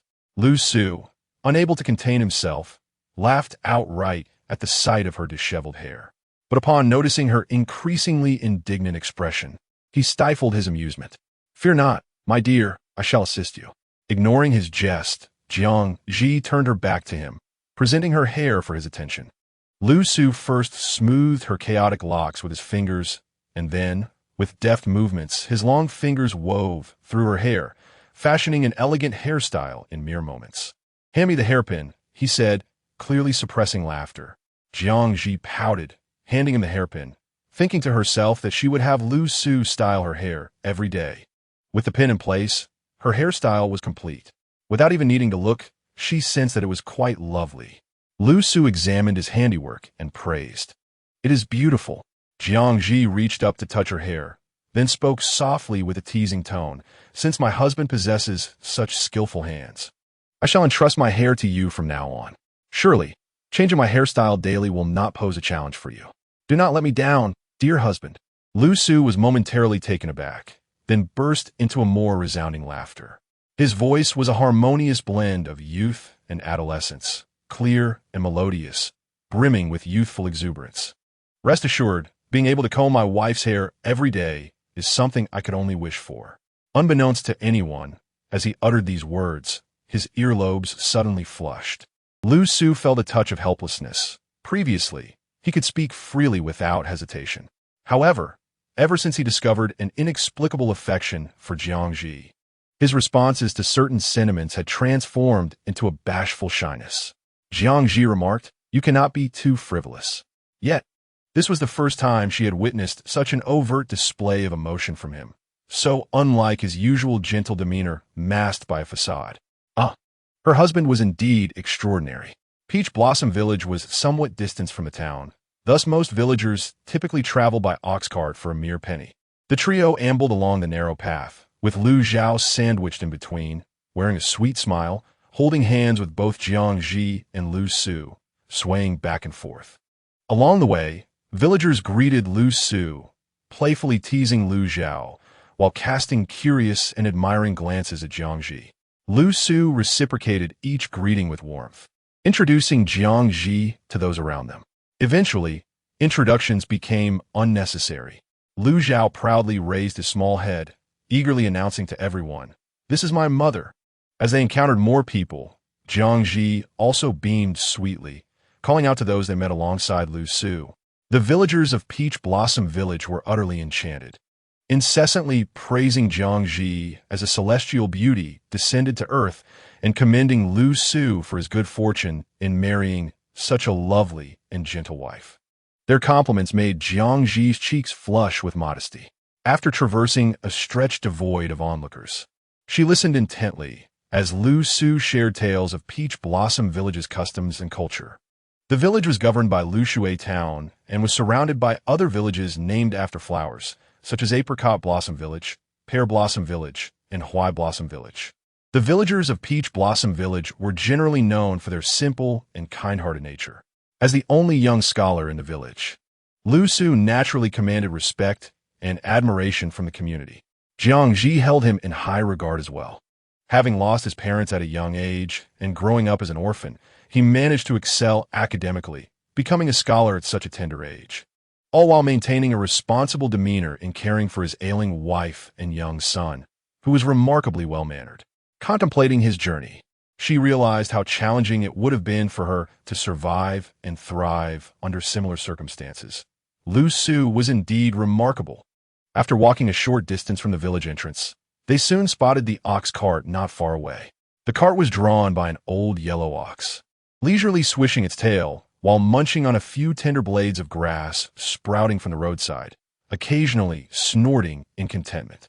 The driver was a gray-haired elder with flecks of gray-black in his hair, wearing a tattered straw hat, a grass stem clenched between his teeth, and his countenance was dark and stern. Jiang Zhi heard someone call out to him as Uncle Li.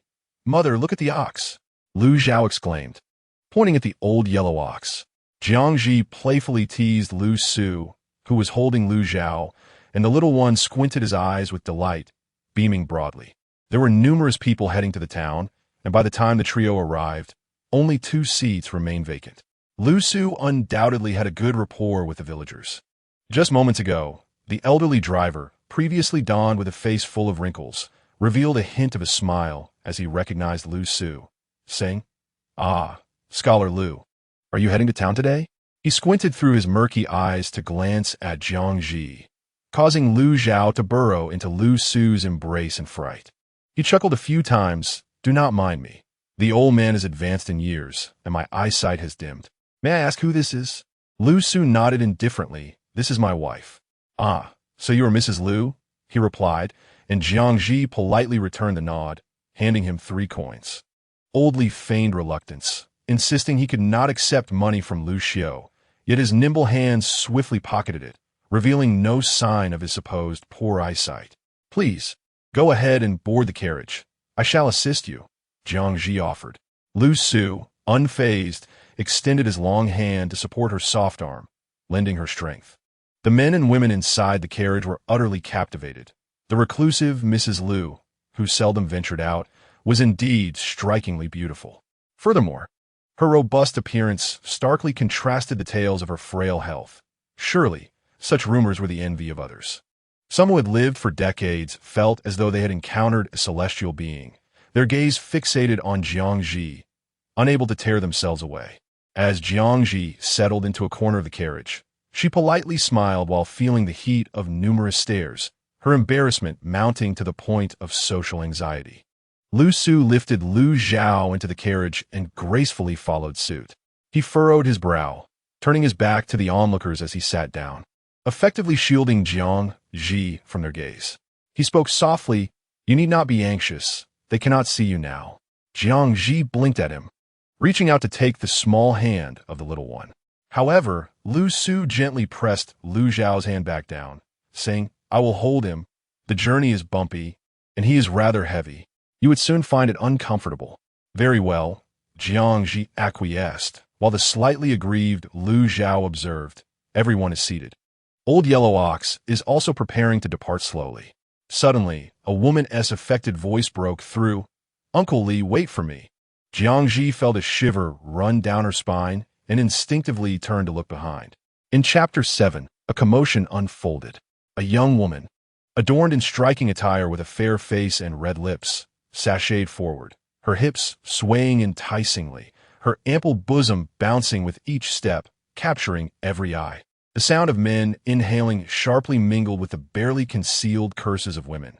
What a seductress! May she break her own waist. Look at that posture. It seems she just crawled out of some rogue's bed. Jiang Zhi instinctively glanced at Lu Su, who was preoccupied with Lu Zhao, playfully fiddling with his fingers. Catching Jiang Zhi's gaze, he raised an eyebrow and quietly remarked, "That is Widow Zhang from the village." He recalled her previous attempts at seduction with a sense of distaste and refrained from uttering anything derogatory, simply advising, "Her reputation is rather poor. It would be prudent to avoid her as much as possible." "Understood," Jiang Zhi replied. Widow Zhang, clutching a meager sum she had extracted from one of her lovers, intended to indulge in the town's offerings that day. She had informed Old Li the day before that she needed a spot reserved for her. Initially reluctant, Old Li had only acquiesced after she endured his advances, but little did she expect that her late-rising husband would cause her such fatigue, resulting in her arriving only to find no space available. The expression on Widow Zhang's face instantly soured.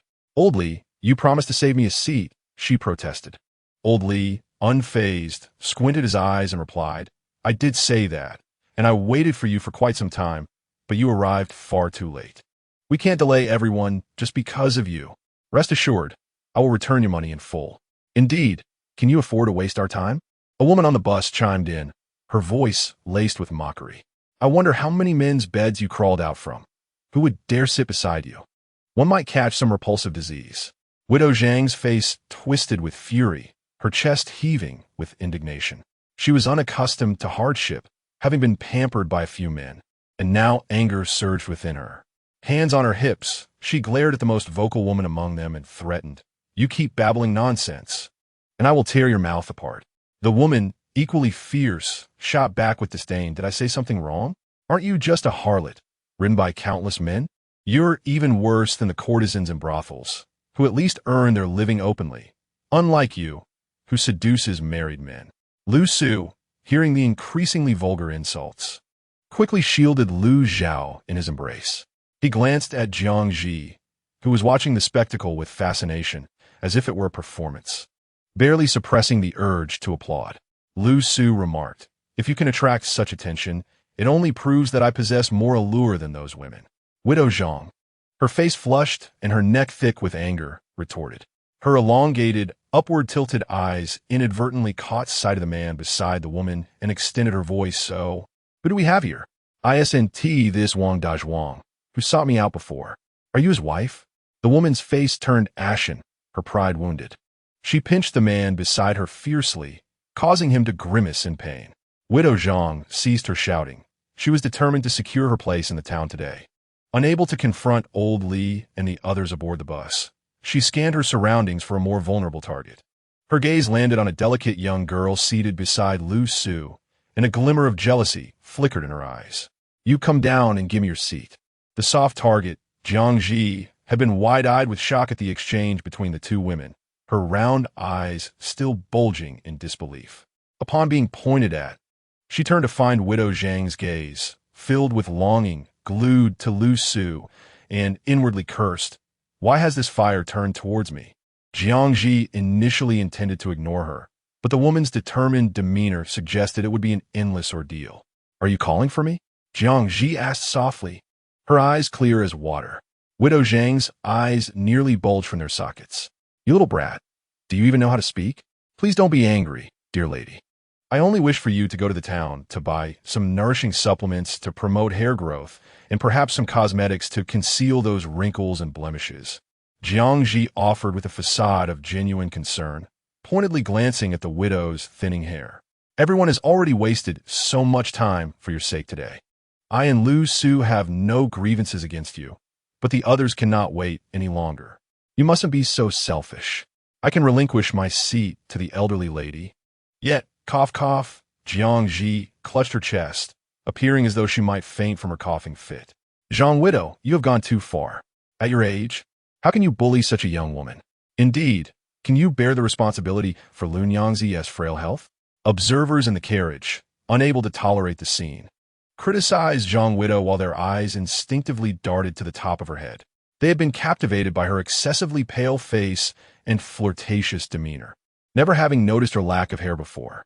Upon closer inspection, it was apparent that she was entirely bald, her head shining like that of old Li.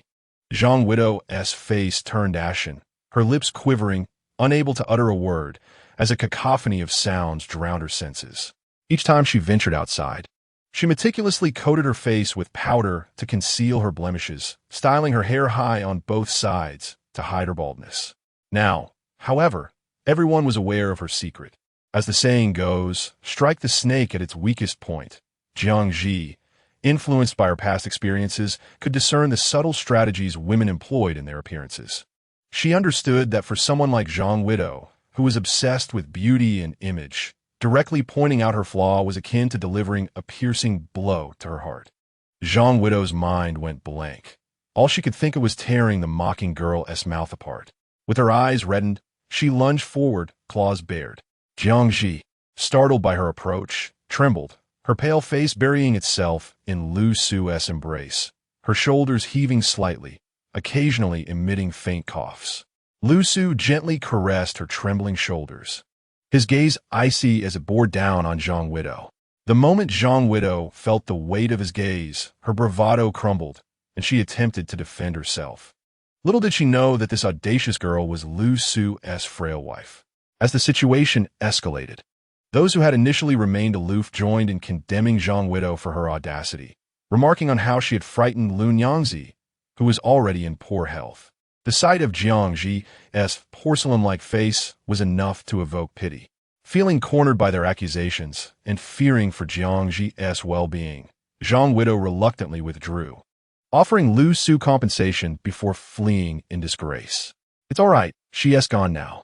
Do not be afraid, Lu Su reassured her.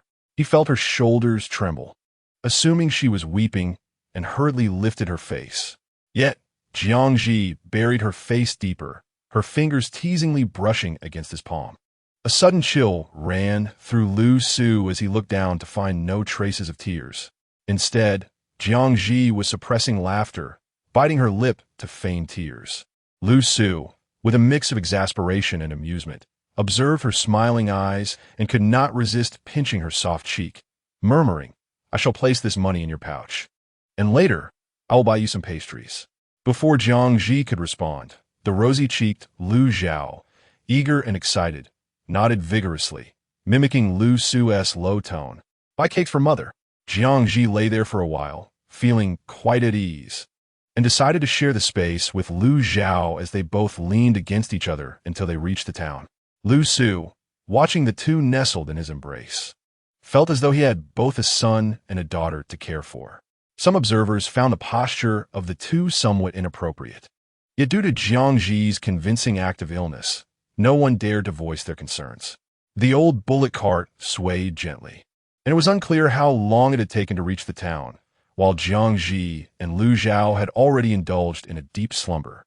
One by one, the others disembarked, with some urging Lu Su to take Jiang Zhi to the clinic for treatment. Lu Su nodded in agreement. Jiang Zhi, wake up." He gently nudged her shoulder. "We have arrived at the town." Jiang Zhi startled awake, rubbing her sleepy eyes and gazing around.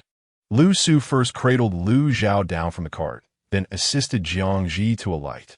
Having never encountered an ancient marketplace, Jiang Zhi was filled with curiosity, her youthful face alight with excitement. Unbeknownst to her, she appeared to others as an inexperienced country bumpkin. Fortunately, Her beauty spared her from disdain. At the second floor of the grandest tavern in Lushui town, Fan Lu, two young men, aged 17 or 18, stood by the window, both possessing striking features.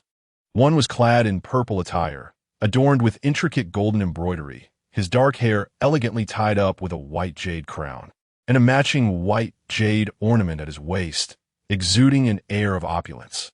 The other, in simple black garb, had his ink-like hair half pinned up with a jade hairpin, and wore a similar white jade ornament at his waist, emanating a commanding presence. Who would have thought that such a beautiful maiden could exist in this remote little town? The young man in purple mused, admiring Jiang Zhi. There is no girl in Yunxi Pavilion who could compare to her, and in Rundu, one can only find a plethora of unsightly faces. How delightful it would be to bring her back to Yunxi Pavilion, to behold her beauty every day. As he spoke, it seemed he truly entertained such thoughts. The young man in black cast a glance at Jiang Zhi and Lu Su, who held the child with a gentle smile, unhesitatingly puncturing his fantasy. Give up. She has a husband and children who can run about.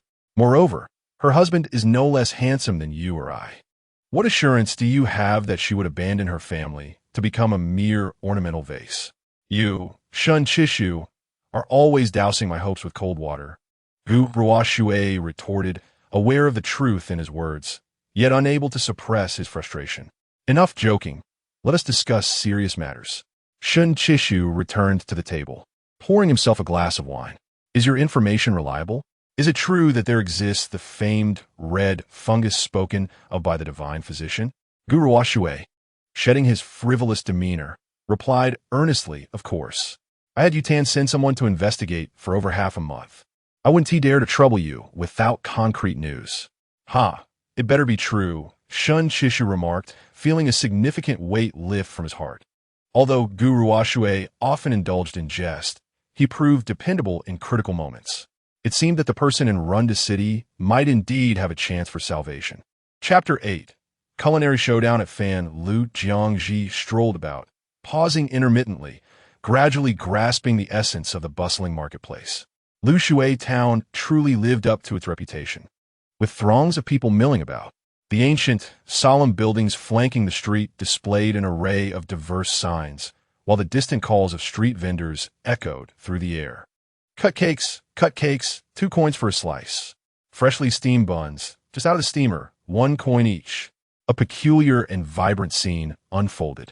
In a daze, Jiang Zhi felt an increasingly profound sense of immersion in this world, as if it were becoming more tangible with each passing moment. It dawned on her that she had truly been granted a second chance at life. She was determined to pursue the unfinished ambitions of her previous existence, aspiring to establish her own unique commercial empire. Lu Su, cradling Zhao Zhao, slung a bag over his shoulder and held in his hand a box of pastries just purchased from the Anhua shop. Unfazed by fatigue, he dutifully followed Jiang Zhi, sharing tales of the history and commerce of Lushui town.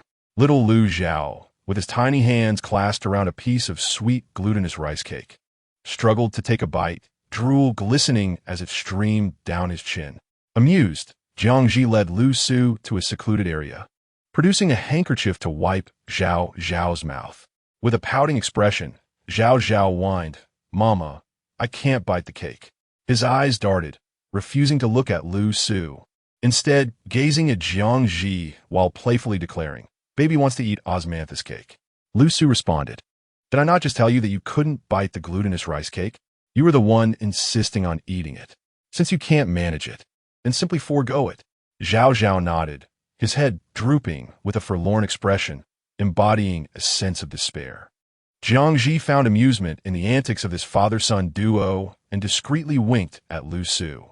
She took a piece of osmanthus cake from the oiled paper bag in his hand and offered it to Zhao Zhao. As the fragrant aroma of the osmanthus cake wafted toward him, Zhao Zhao instinctively swallowed, but still kept his mouth tightly shut, his gaze involuntarily shifting toward Lu Su. However, Lu Su turned away, refusing to meet his eyes. "Go ahead and eat. This piece is a reward from your mother." Zhao Zhao, with wide eyes, looked puzzled, for he understood that his disobedience had cost him the right to the osmanthus cake. Jiang Zhi gently stroked his soft hair, speaking tenderly, Initially, you were not listening, but when your father said you couldn't have it, you obediently refrained, didn't you? Zhao Zhao nodded. Recognizing one's mistakes and amending them makes one a good child. Hence, this osmanthus cake is a reward from your mother and father. Now, please enjoy it. Zhao Zhao hesitated for a moment, casting another glance at Lu Su before accepting the cake. Go on, your mother is right, Lu Su said, his dark eyes fixed on Jiang Zhi with a resigned expression. It appeared he would need to learn from her in the art of educating Zhao Zhao. A slap on the wrist followed by a sweet date seemed to be the way forward. Jiang Zhi touched her nose, sensing that she had inadvertently undermined Lu Su's authority. Oblivious to his parents' silent exchange, Zhao Zhao gleefully savored the osmanthus cake. The glutinous rice cake, marked with bite marks and glistening with drool, was rendered unappetizing, and the couple silently agreed to take it home for the chicks and ducklings in their cage. Unaware of his parents' disdain, Zhao Zhao beamed with delight. Lu Su, which is the largest restaurant in town. I wish to pay a visit. Jiang Zhi pondered her collection of mountain goods, realizing that the locals lacked knowledge on how to consume them. If she were to sell the mushrooms and chestnuts, she would need to provide recipes. Fan Lu Su replied without hesitation. I shall take you there. As noon approached, Fan Lu was bustling with patrons, vibrant and lively like the stalls lining the marketplace. Yet, there was a stark contrast. The diners at Fan Lu donned exquisite silk garments, their conversations and manners significantly more refined. The young attendant observed a blissful family of 3 approaching, their faces adorned with smiles, showing no hint of disdain despite their attire of faded coarse cloth. Jiang Zhi silently nodded in approval. This fan building truly deserved its reputation as the premier tavern in Lushui town. Such an attitude, even in ancient times, was enough to endear her to the tavern's proprietor. Esteemed guests, what might you wish to eat? The attendant inquired. Jiang Zhi hesitated momentarily on how to address him, finding it difficult to refer to him simply as an attendant. I wish to meet your esteemed proprietor. I have something of great importance to discuss with him. Upon hearing her words, the attendant's smile broadened, and although curiosity flickered in his eyes, he refrained from probing further. He guided the 3 of them to a nearby room. Please wait a moment. I shall summon our proprietor. Before long, the proprietor arrived, a tall, slender man with a scholarly demeanor, sporting a neatly trimmed goatee and smile lines at the corners of his eyes. Jiang Zhi had anticipated a rotund, middle-aged man, but instead, she was met with a refined and handsome gentleman. The proprietor clearly recognized Lu Su and greeted him. What brings you here, Scholar Lu? Good day, Master Li, Lu Su replied, nodding as he placed a parcel on the table. Today, it is not I who seeks your counsel, but my wife. She has brought some mountain goods and wishes to discuss a business opportunity with you. Oh, the proprietor's interest piqued as he turned his gaze toward Jiang Zhi. What business does Madame Lu wish to discuss? Jiang Zhi opened the parcel, gesturing for Master Li to take a look. Please observe. This dark vegetable is fresh wood ear mushrooms that I forged today, along with some chestnuts. Upon entering Fan Building, Jiang Zhi had noticed the absence of medicinal dishes on the menu. Initially, she contemplated selling the prized red mushrooms as a medicinal soup to the tavern. However, she soon realized that their medicinal value exceeded that of mere nourishment, prompting her to reconsider and seek a medical establishment instead. Master Li remained silent, encouraging her to continue. Wood ear mushrooms and chestnuts are both edible delights, known for their exquisite taste and numerous health benefits. For instance, wood ear mushrooms are reputed to moisten the lungs and alleviate coughs, aiding in the healing of bruises and promoting blood circulation. They also nourish and cool the blood. Noticing Master Li's lack of understanding, she simplified her explanation. In essence, consuming wood ear mushrooms is highly beneficial for stopping bleeding and replenishing vitality. Chestnuts, on the other hand, can stimulate appetite, support digestion, and fortify the kidneys. Master Li still did not respond, yet his gaze grew more animated as he regarded the pile of mushrooms and chestnuts. Jiang Zhi pressed on. It seems that Fan Building has not introduced new dishes in quite some time. Upon entering, I overheard patrons lamenting the absence of novelty in the menu, expressing their weariness with the offerings, catering to the affluent clientele, whose tastes can be quite discerning. How can one maintain their loyalty over time? Li, the shopkeeper, was taken aback by her words, his body trembling slightly as he solemnly replied, "Indeed, what Madame Lu has expressed reflects the very circumstances we wish to alter. I have faith in your words, yet I find myself in a quandary. Our chef has never even laid eyes on such mountain delicacies. How can we possibly prepare a dish?" Jiang Zhi paused momentarily before breaking into a smile, her eyes curving delightfully. "There is no need for concern, dear shopkeeper. Since I have come to you, it is assured that I can transform these ingredients into exquisite dishes. Would you like me to prepare a few small delicacies for your tasting?" Chapter 9. The culinary showcase at Fan Lu Su had been quietly listening from the side, his attentive gaze predominantly fixed on Jiang Zhi, only occasionally diverting to the well-behaved Lu Zhao, who was playing contentedly. Observing her vibrant energy akin to the sun, exuding confidence, and witnessing her joyful laughter lifted his spirits, making his lips curve into an involuntary smile. The shopkeeper was genuinely astonished now. "Very well. What would you require us to prepare, Madame Lu?" Jiang Zhi contemplated briefly and decided to create 2 dishes featuring wood ear mushrooms, stir-fried wood ear mushrooms and silver fungus, along with wood ear mushrooms scrambled with eggs, simple yet delectable. Additionally, she planned to make a chestnut braised chicken and finish with candied chestnuts. "I will need silver fungus, carrots, pork belly, eggs, 3 chicken legs, and honey." After listing her requirements, she inquired, "Do you have all these ingredients?" "Yes, indeed. The silver fungus must be soaked, rinsed, and briefly boiled, the carrots shredded, the pork belly sliced, and the chicken meat deboned and cut into small pieces.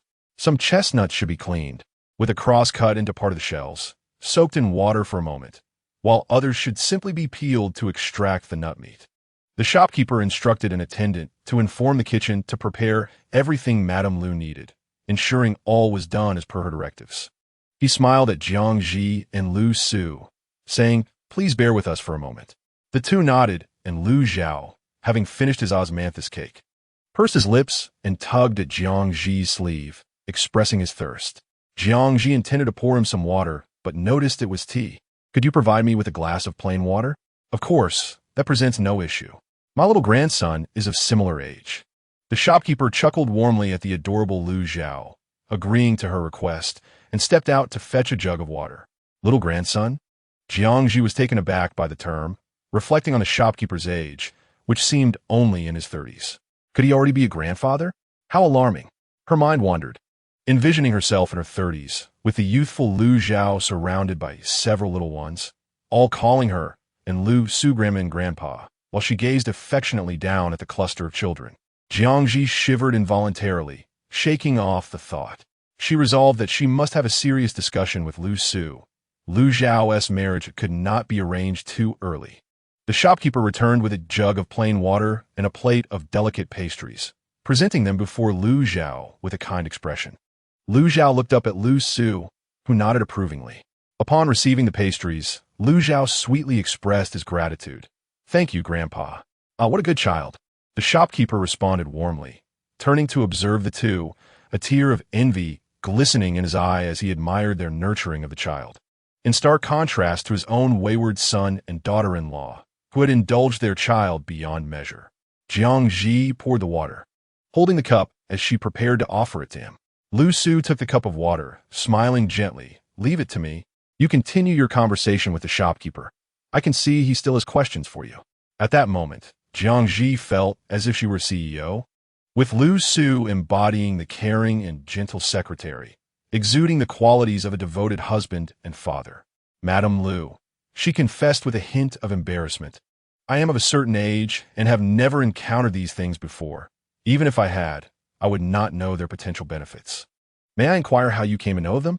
"Much of my knowledge stems from tales and miscellaneous books I read in my youth, as well as insights from a childhood friend. He had a passion for exquisite cuisine and exploration whenever he visited a novel place.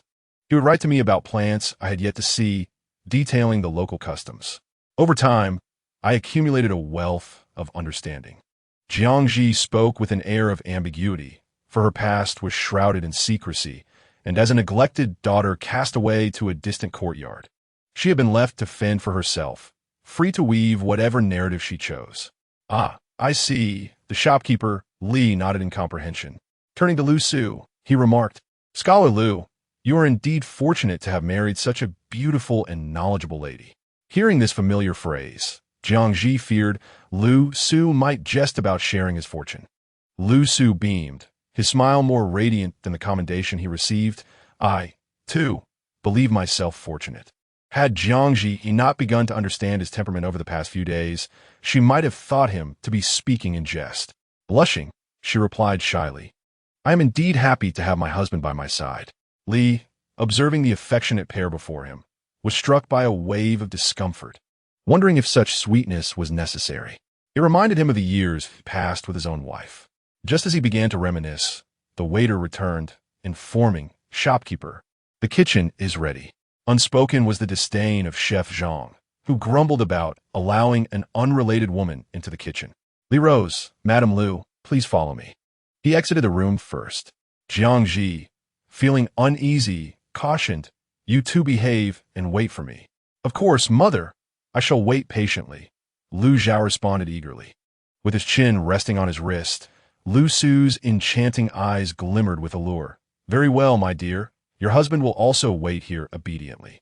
Jiang Zhi felt her cheeks flush at his flirtatious demeanor and managed to maintain a serious facade. Take good care of our child. Certainly, dear wife. Lu Su assured her as she departed. Lu Zhao, mimicking Jiang Zhi's serious expression, turned to Lu Su. Take good care of our baby. The baby wants cake. Lu Su narrowed his eyes, gently patting the boy's head. You little rascal. Do not mimic your mother's manner of speaking. Lu Zhao rubbed his head, which did not hurt at all, and, with a carefree heart, reached out for the pastries on the table. Lu Su swiftly halted him, pushing him back onto the stool. Sit properly. You have already consumed 3 pieces of cake today.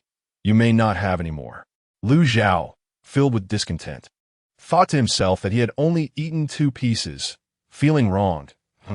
Father just knows how to bully me for not counting. Fortunately, his mother had played games with him yesterday, teaching him to count from 1 to 3. I have counted. Lu Zhao, with his little fingers, earnestly waved them before Lu Su, exclaiming that he had only consumed 2 pieces. So what? The sulking Lu Zhao resolved to ignore his father for the entirety of the day. Observing his pouting face, Lu Su chuckled and remarked, If you refrain from pastries, I shall procure some corn candy for you and your mother on our way back. Lu Zhao's eyes lit up instantly. That sounded splendid indeed, for he had never tasted corn candy before. Adaptable as he was, Lu Zhao immediately chimed, Father, a kiss, please. Lu Su leaned in, allowing him to plant a couple of kisses, resulting in a face smeared with saliva. Next time, no spitting when kissing. The kitchen was indeed well stocked with an array of condiments and seasonings. She instructed Manager Li to clear the kitchen, as she did not possess much trust in them until a deal was negotiated and payment received. Manager Li, being experienced in the culinary field, understood the necessity of secrecy regarding recipes and promptly ordered everyone to vacate to another kitchen. Only one head chef, with a sour expression, directed a plethora of disparaging remarks towards Jiang Zhi, which earned him a scolding from Manager Li before he reluctantly left. Jiang Zhi, standing at a distance, could not catch the specifics, but it was likely just the usual condescension regarding her gender, implying that a woman entering the kitchen of an establishment was unbecoming. She chose to ignore him, for she was determined to silence that chef through her skills, pouring the wood ear mushrooms into boiling water to blanch. Jiang Zhi commenced chopping the scallions, ginger, garlic, and chili. Next, she submerged the chicken in cold water, adding ginger slices and scallion segments, followed by a splash of white wine. Within minutes, the wood ear mushrooms were ready. She rinsed them in cold water, drained them, and diced them along with the silver ear mushrooms. In a hot pan with cold oil, she sauteed the scallions, ginger, garlic, chili, finely chopped scallions, and pork fat to release their aromatic essence. Gradually, she added shredded carrots, wood ear mushrooms, and silver ear mushrooms, stir-frying for 3 minutes, then seasoning with sugar, light soy sauce, a generous splash of bitter wine, and continuing to stir for 5 more minutes. Finally, she sprinkled in salt to mix well, drizzled a drop of sesame oil, and plated the dish in an exquisite orchid-patterned white porcelain dish that had been prepared in advance. Concerned that the dish might cool and affect its flavor, Jiang Zhi called to the waiter station at the entrance, instructing him to serve the dish to the table that Manager Li had just set up with some discerning gourmets. Chapter 10. A culinary showcase at Fanlu. Go ahead. If anyone inquires, tell them this dish is called sour and spicy double ears. The waiter, captivated by the visually and aromatically enticing sour and spicy double ears, unconsciously quickened his pace. It was midday, and every seat in the establishment was occupied. As the waiter presented the dish, it drew the attention of a majority of the patrons. The tangy and spicy aroma awakened their primal cravings, prompting someone to call out, "What dish is that? Bring us one for this table as well." Others quickly echoed the request. The waiter, feeling flustered, soon found the commotion from downstairs resonating upstairs. Guo furrowed her brow, glancing at the respectfully standing Manager Li, inquiring, "What is happening?" Manager Li, equally troubled, wiped the thin layer of sweat from his forehead and replied, "My lord, allow me to investigate." "Very well." Manager Li, bowing slightly, swiftly exited the private room and made his way downstairs, approaching the waiter and, upon seeing the tantalizing dish, promptly altered his course to deliver it to the VIP room number 1. "I hope to cater to the refined tastes of those two esteemed gentlemen." "Very well." The waiter hastily departed. Someone intercepted Manager Li, asserting, "Your actions are rather unprincipled. How come we did not find that dish on the menu? Are we not worthy of it? How could anyone dare say you are unworthy?" Manager Li replied earnestly, "However, this dish is the first creation of our newly arrived chef, and it is customary to sample a dish before it graces the menu to ensure it merits the attention of our patrons at Fanlu. Once we have tasted it, and if it proves delectable, we shall include it in tomorrow's offerings. I sincerely apologize for the inconvenience and will treat everyone to a platter of cold mixed delicacies." Manager Li's heartfelt words left no room for dissent. Before long, Fanlu resumed its usual lively atmosphere. At this moment, in room number 1, Gu Ruoshui and Shen Sishu gazed at their empty plates, resembling freshly purchased porcelain, their expressions revealing a rare crack of delight. "What manner of eating is this, Shen Sishu? Where has your upbringing gone? It is high time those young ladies who follow you around learn a thing or two. Moreover, did you not always disdain carrots?" Shen Sishu lazily cast him a sidelong glance. "And you dare to chastise me, Gu young lord? Who was it that nearly licked the plate clean?" Gu Ruoshui faltered, changing the subject. "Waiter, what was that dish?" The waiter promptly replied, "Spicy and sour double ears."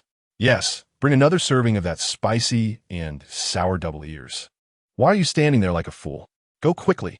The waiter hurriedly exited the private room, his dark complexion growing noticeably pale with anxiety. Manager Li expressed his apologies to the other seasoned diners at the shared table and hurried over to check if the two esteemed guests were satisfied with their meal.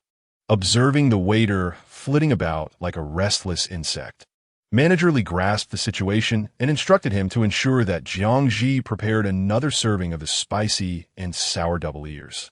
He then steeled himself to explain to Gu Ruoshui, "You see, my lords, it is not merely that Fan Lu has hired a new chef, it is a young lady. This Miss Lu has also prepared other dishes." "I see," Gu Ruoshui replied, disappointment creeping into his voice. "Very well, you may leave now. I shall summon you should I require anything. Do remember to bring all the dishes prepared by Miss Lu to room number 1. Manager Li nodded in acknowledgement, bowing his head and retreating. This Lushui town truly harbors hidden talents, with enchanting young ladies and exceptionally skilled female chefs. Alas, I find myself bereft of such culinary delights." Gu Ruoshui reclined in his chair, pouring wine into his cup with a sigh of regret. Having grown up with a penchant for beautiful women and exquisite cuisine, he had never faced disappointment. All the regrets accumulated over the years seemed to converge on this day. Shen Sishu regarded him thoughtfully before leisurely sipping his wine, savoring it. This female chef has entered Fan Lu to negotiate business with Manager Li. Since she seeks to earn more, why not hire her entire family at a handsome price and bring them to the Ho residence? Gu Ruoshui sat upright, contemplating. "Shen Sishu, your intellect has indeed earned the praise of our teacher. How did I not think of this sooner? Once this chef joins my household kitchen, I shall treat you to meals every day. Shun Sishu took a sip of his wine, a smile playing on his lips, yet he remained silent. In the bustling kitchen, Jiang Zhi was fervently engaged in her culinary endeavors. Just as she finished preparing the wood ear mushrooms stir-fried with eggs, she heard someone calling from beyond the kitchen curtain. "Madam Liu, are you available? Is there something I can assist you with?"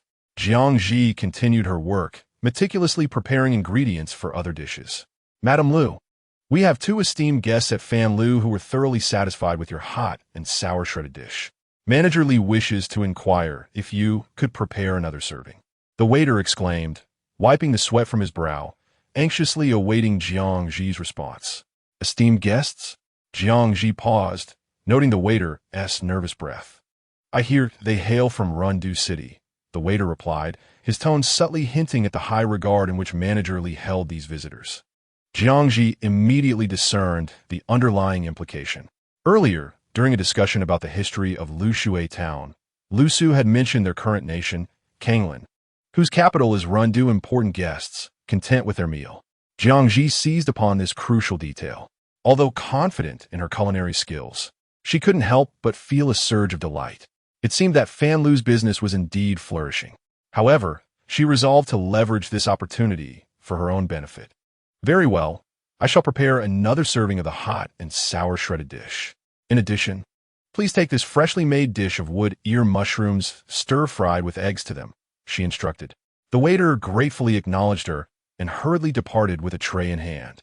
Returning to her tasks, Jiang Zhi proceeded to prepare chestnut chicken. The chicken had been blanched and drained. She heated oil in the pan, sauteed the chestnuts until their surfaces changed color before setting them aside. Next, she heated the remaining oil, adding scallions and ginger to release their fragrant essence, followed by the chicken pieces, which she stir-fried until they turned a light golden hue. Once the chicken was ready, she transferred it to a clay pot, adding cooking wine, soy sauce, salt, a touch of sugar, and the sauteed chestnuts. Finally, she poured in boiling water, bringing it to a vigorous boil before reducing the heat and covering the pot to simmer for approximately 20 minutes.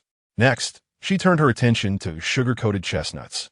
Jiang Zhi retrieved a jar of coarse salt, waiting for the iron pan to dry thoroughly before adding the salt and chestnuts, gently stirring to ensure even heat distribution. After a few minutes, the chestnut shells began to swell. Jiang Zhi increased the frequency of her stirring, helping the salt granules that had adhered to the shells to detach gradually. As the salt darkened, she slowly added a generous spoonful of white sugar, evenly sprinkling it over each chestnut. Once the sugar was incorporated, the salt began to clump, transforming into a deep black hue as the sugar caramelized, releasing an enticing aroma that wafted through the air. Though it was past mealtime, many patrons at Fan Lu were eagerly inquiring about the new chef's creations. Unbeknownst to her, Jiang Zhi continued to stir the chestnuts rapidly, using her spatula to lift them from the bottom of the pan to prevent the caramel from sticking. When the salt ceased to clump, she turned off the heat, covered the pan to let the chestnuts finish cooking and absorb the caramel's fragrance. After 3 minutes, she drained the chestnuts with a slotted spoon, spreading them onto a large celadone plate and finishing with a glistening layer of honey. Turning to lift the steaming, golden-hued pot, which exuded an enticing aroma of chestnuts and chicken, Jiang Zhi picked up a clean pair of chopsticks and poked at the chicken within, easily piercing through to create a hole. She then cranked up the heat to evaporate the moisture, plated the dish, and sprinkled it with chopped scallions. Swiftly, she utilized the leftover wood ear mushrooms and silver fungus, along with a few other ingredients, to prepare a tangy and spicy shredded dish. After removing her apron, Jiang Zhi summoned the waiter. The 2 new dishes were named chestnut braised chicken and sugar-fried chestnuts. "I shall seek out my husband first. If Mr. Li is interested in collaborating, he may find me in the previous room." The waiter nodded, assuring her that he would convey the message, and urged her to rest assured. Chapter 11. No deal? Upon returning to the room, Jiang Zhi found Lu Su engrossed in a book, cradling the sleeping Lu Zhao. She admired his perfect profile for quite some time. Lu Su had already sensed her presence, feeling her gaze upon him, imbued with pure admiration, inexplicably lifted his spirits, causing the corners of his lips to subtly curve into a smile as he feigned ignorance and continued reading. The sound of pages turning reminded Jiang Zhi to tiptoe closer and softly inquire, "How long has the baby been asleep? Are you hungry? Have you eaten?" "Zhao Zhao has been asleep for about 15 minutes. I've eaten. What about you?" Lu Su replied, a smile evident in his tone. Jiang Zhi nodded, relieved. However, shaking her head and covering her now protesting stomach, she shyly admitted, "I haven't eaten yet."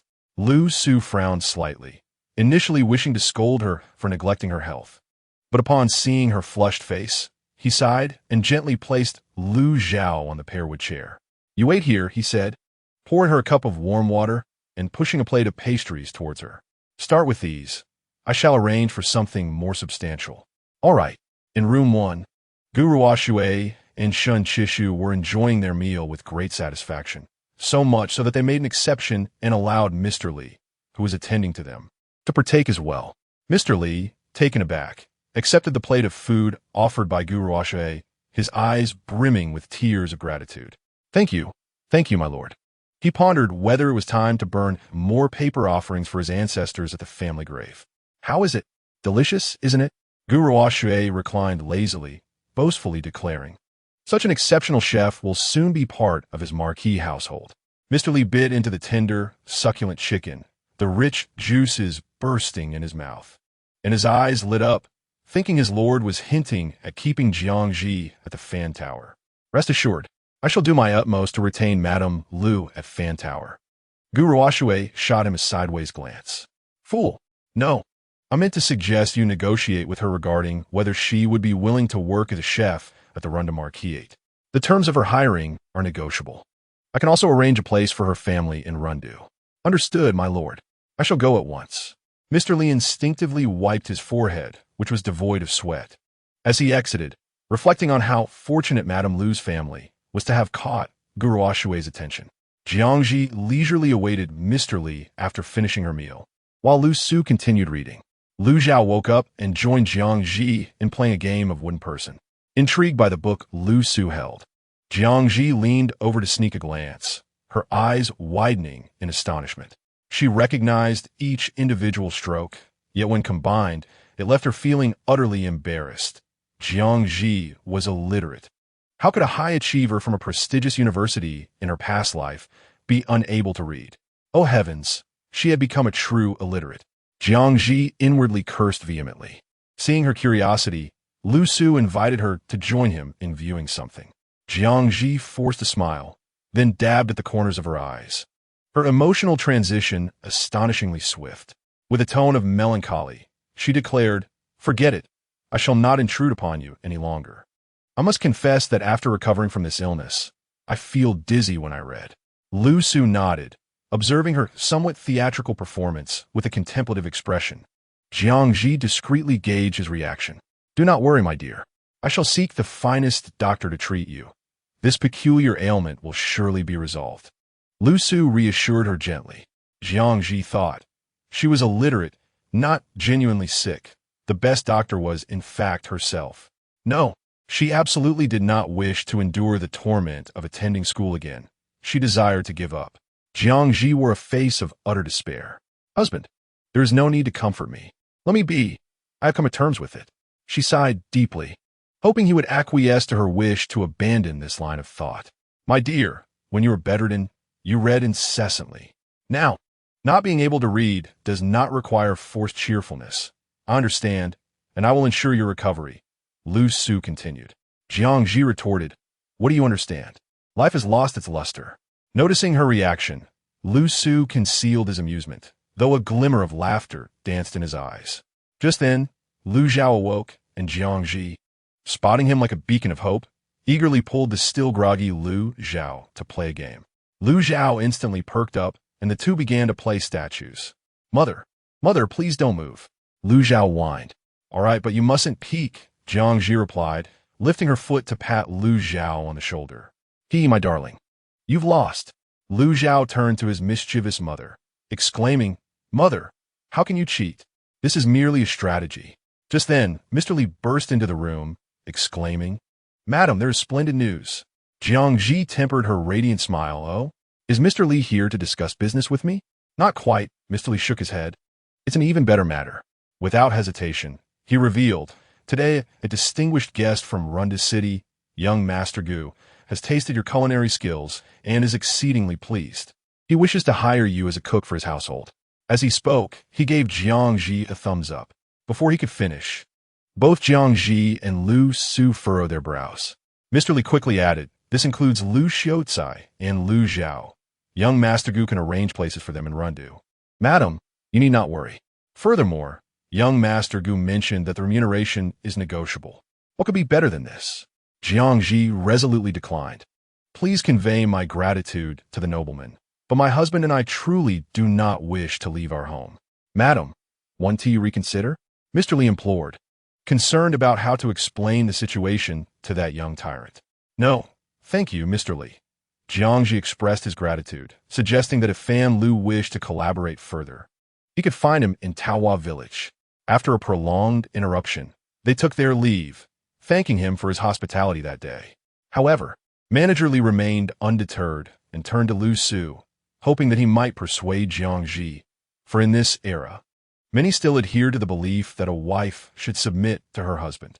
Lu Su held Lu Zhao in his arms, wearing a serene expression, and remarked that Manager Li need not look to him, as he would heed his wife's wishes. Manager Li, taken aback, noted that he had never encountered someone so audaciously assertive in declaring allegiance to their spouse. He could only nod in resignation, expressing his regret very well.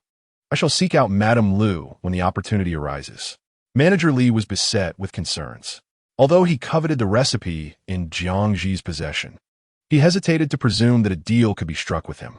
After all, his master had just experienced a rejection here. Succeeding in a partnership with Jiang Zhi would be tantamount to slapping his master in the face. Furthermore, should that little tyrant become enraged and forbid Fan Lu from collaborating with Madame Lu, he would be powerless to intervene. Jiang Zhi comprehended Manager Li's reluctance to offend young Lord Gu and thus spoke with a measure of discretion, indicating that they could revisit the matter of collaboration once young Lord Gu returned to Rundu. After exchanging a few pleasantries, the group bid farewell. Jiang Zhi and Lu Su insisted on paying for their meal at Fan Lu before departing. Manager Li approached his master with trepidation. Gu Ruoshui had initially believed the matter was nearly settled and was leisurely engaged in a game of chess with Shin Chishu while sipping tea. Glancing out the window, he inadvertently caught sight of the enchanting young lady he had seen earlier, gazing at her with unbidden admiration. Snapping back to reality, Shin Chishu waved his elongated hand before Gu Ruoshui, his tone cool and detached. You have lost, Gu Ruoshui. Gu Ruoshui, returning to the moment, feigned nonchalance. I knew that would be the outcome. I'm done playing. I wish to meet this remarkable chef. Shin Chishu replaced the pieces on the board and stood. I shall accompany you. Gu Ruoshui, perplexed, inquired, since when did you become curious about this?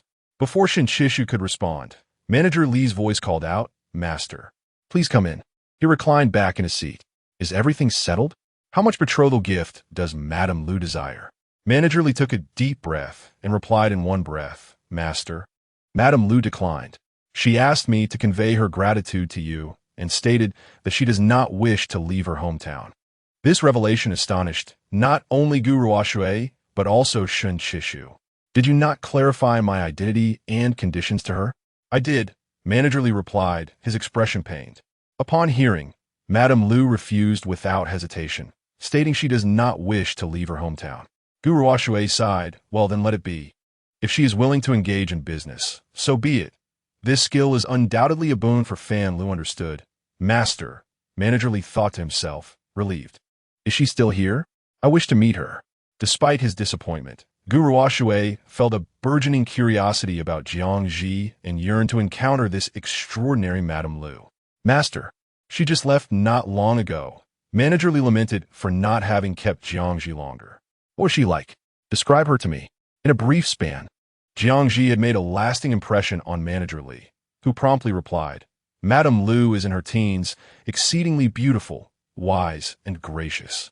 She is well-traveled and possesses both the refined manners of a young lady from a noble family and an extraordinary poise that sets her apart. Moreover, Lady Lu's mastery in the arts of nurturing children and managing her husband is quite remarkable. Gu Ruoxue and Shun Sishu. Their curiosity has only deepened. Gu Ruoxue is well aware that what the shopkeeper Li has said holds truth. After years of running a restaurant, he has become astute and discerning, possessing a keen eye for character. Suddenly, Gu Ruoxue recalls the enchanting young lady who had captivated his attention throughout the day and promptly inquires, "What color was Lady Lu wearing today?" Shun Sishu's gaze flickers as he too remembers the young woman from the morning. The shopkeeper Li ponders for a moment and replies, "A light yellow. Very well, you may leave now." Upon receiving this definitive answer, Gu Ruoxue is not the least bit surprised and shares with Shun Sishu his astonishment that the lovely young lady they encountered earlier is indeed the same as Lady Lu. Furthermore, Li's remarks seem to align perfectly with her character. Suddenly, a shadowy figure descends from the rooftop, clad in black and wearing a black mask, kneeling before Gu Ruoxue. In a husky voice, the figure reports, "Master, our people have discovered that the Jishu Medical Hall in Lushui Town has recently encountered a pair of extraordinarily attractive young couples with a small boy, who are attempting to sell a substantial quantity of the sought-after Dahojin mushrooms. The woman appears to possess significant knowledge regarding the medicinal properties of these mushrooms." Gu Ruoxue and Shun Sishu cannot help but feel a surge of excitement. "Have someone keep a close watch on them. We shall proceed there at once." "Yes, master." The figure swiftly vanishes without a trace. Gu Ruoxue relaxes and smiles, envisioning a slender silhouette in his mind. "I believe that woman is her." Without uttering her name, Shun Sishu immediately understands, leisurely sipping his tea, a hint of a smile playing at the corners of his eyes. "I think so too." Chapter 12.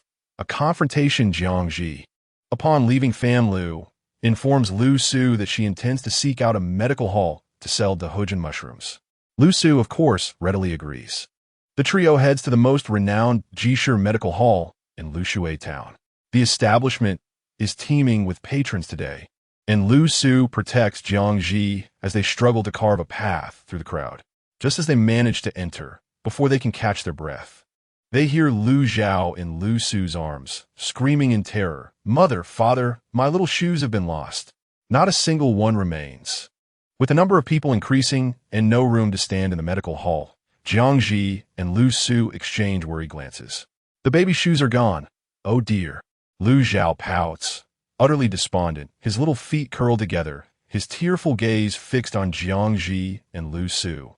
Jiang Zhi initially intends to comfort him, but upon seeing his pitiful state, she cannot contain a chuckle. Lu Zhao, hurt by her laughter, turns away, presenting his back to her. "Mother did not mean it." "I apologize," Jiang Zhi quickly reassures him. "Will you not be angry anymore?" Lu Zhao turns back, still huffing. Lu Su, observing their childish antics with a mix of exasperation and amusement, hands Lu Zhao to Jiang Zhi. "I shall go look for them." "All right, be careful." Jiang Zhi takes Lu Zhao, wrapping his tiny feet snugly in her sleeve to protect him from a cold. Lu Su soon returns, his hair a bit disheveled, holding a pair of small shoes. He helps Lu Zhao put them on, then gently sets him down on the ground. Jiang Zhi felt an immediate sense of relief as she relaxed her arm and curiously inquired of Lu Su, "Where did you find this so quickly?" Upon hearing her question, Lu Su's expression became one of indescribable complexity, succinctly replying, "I found it in the doghouse at the entrance." Jiang Zhi's face mirrored his sentiment.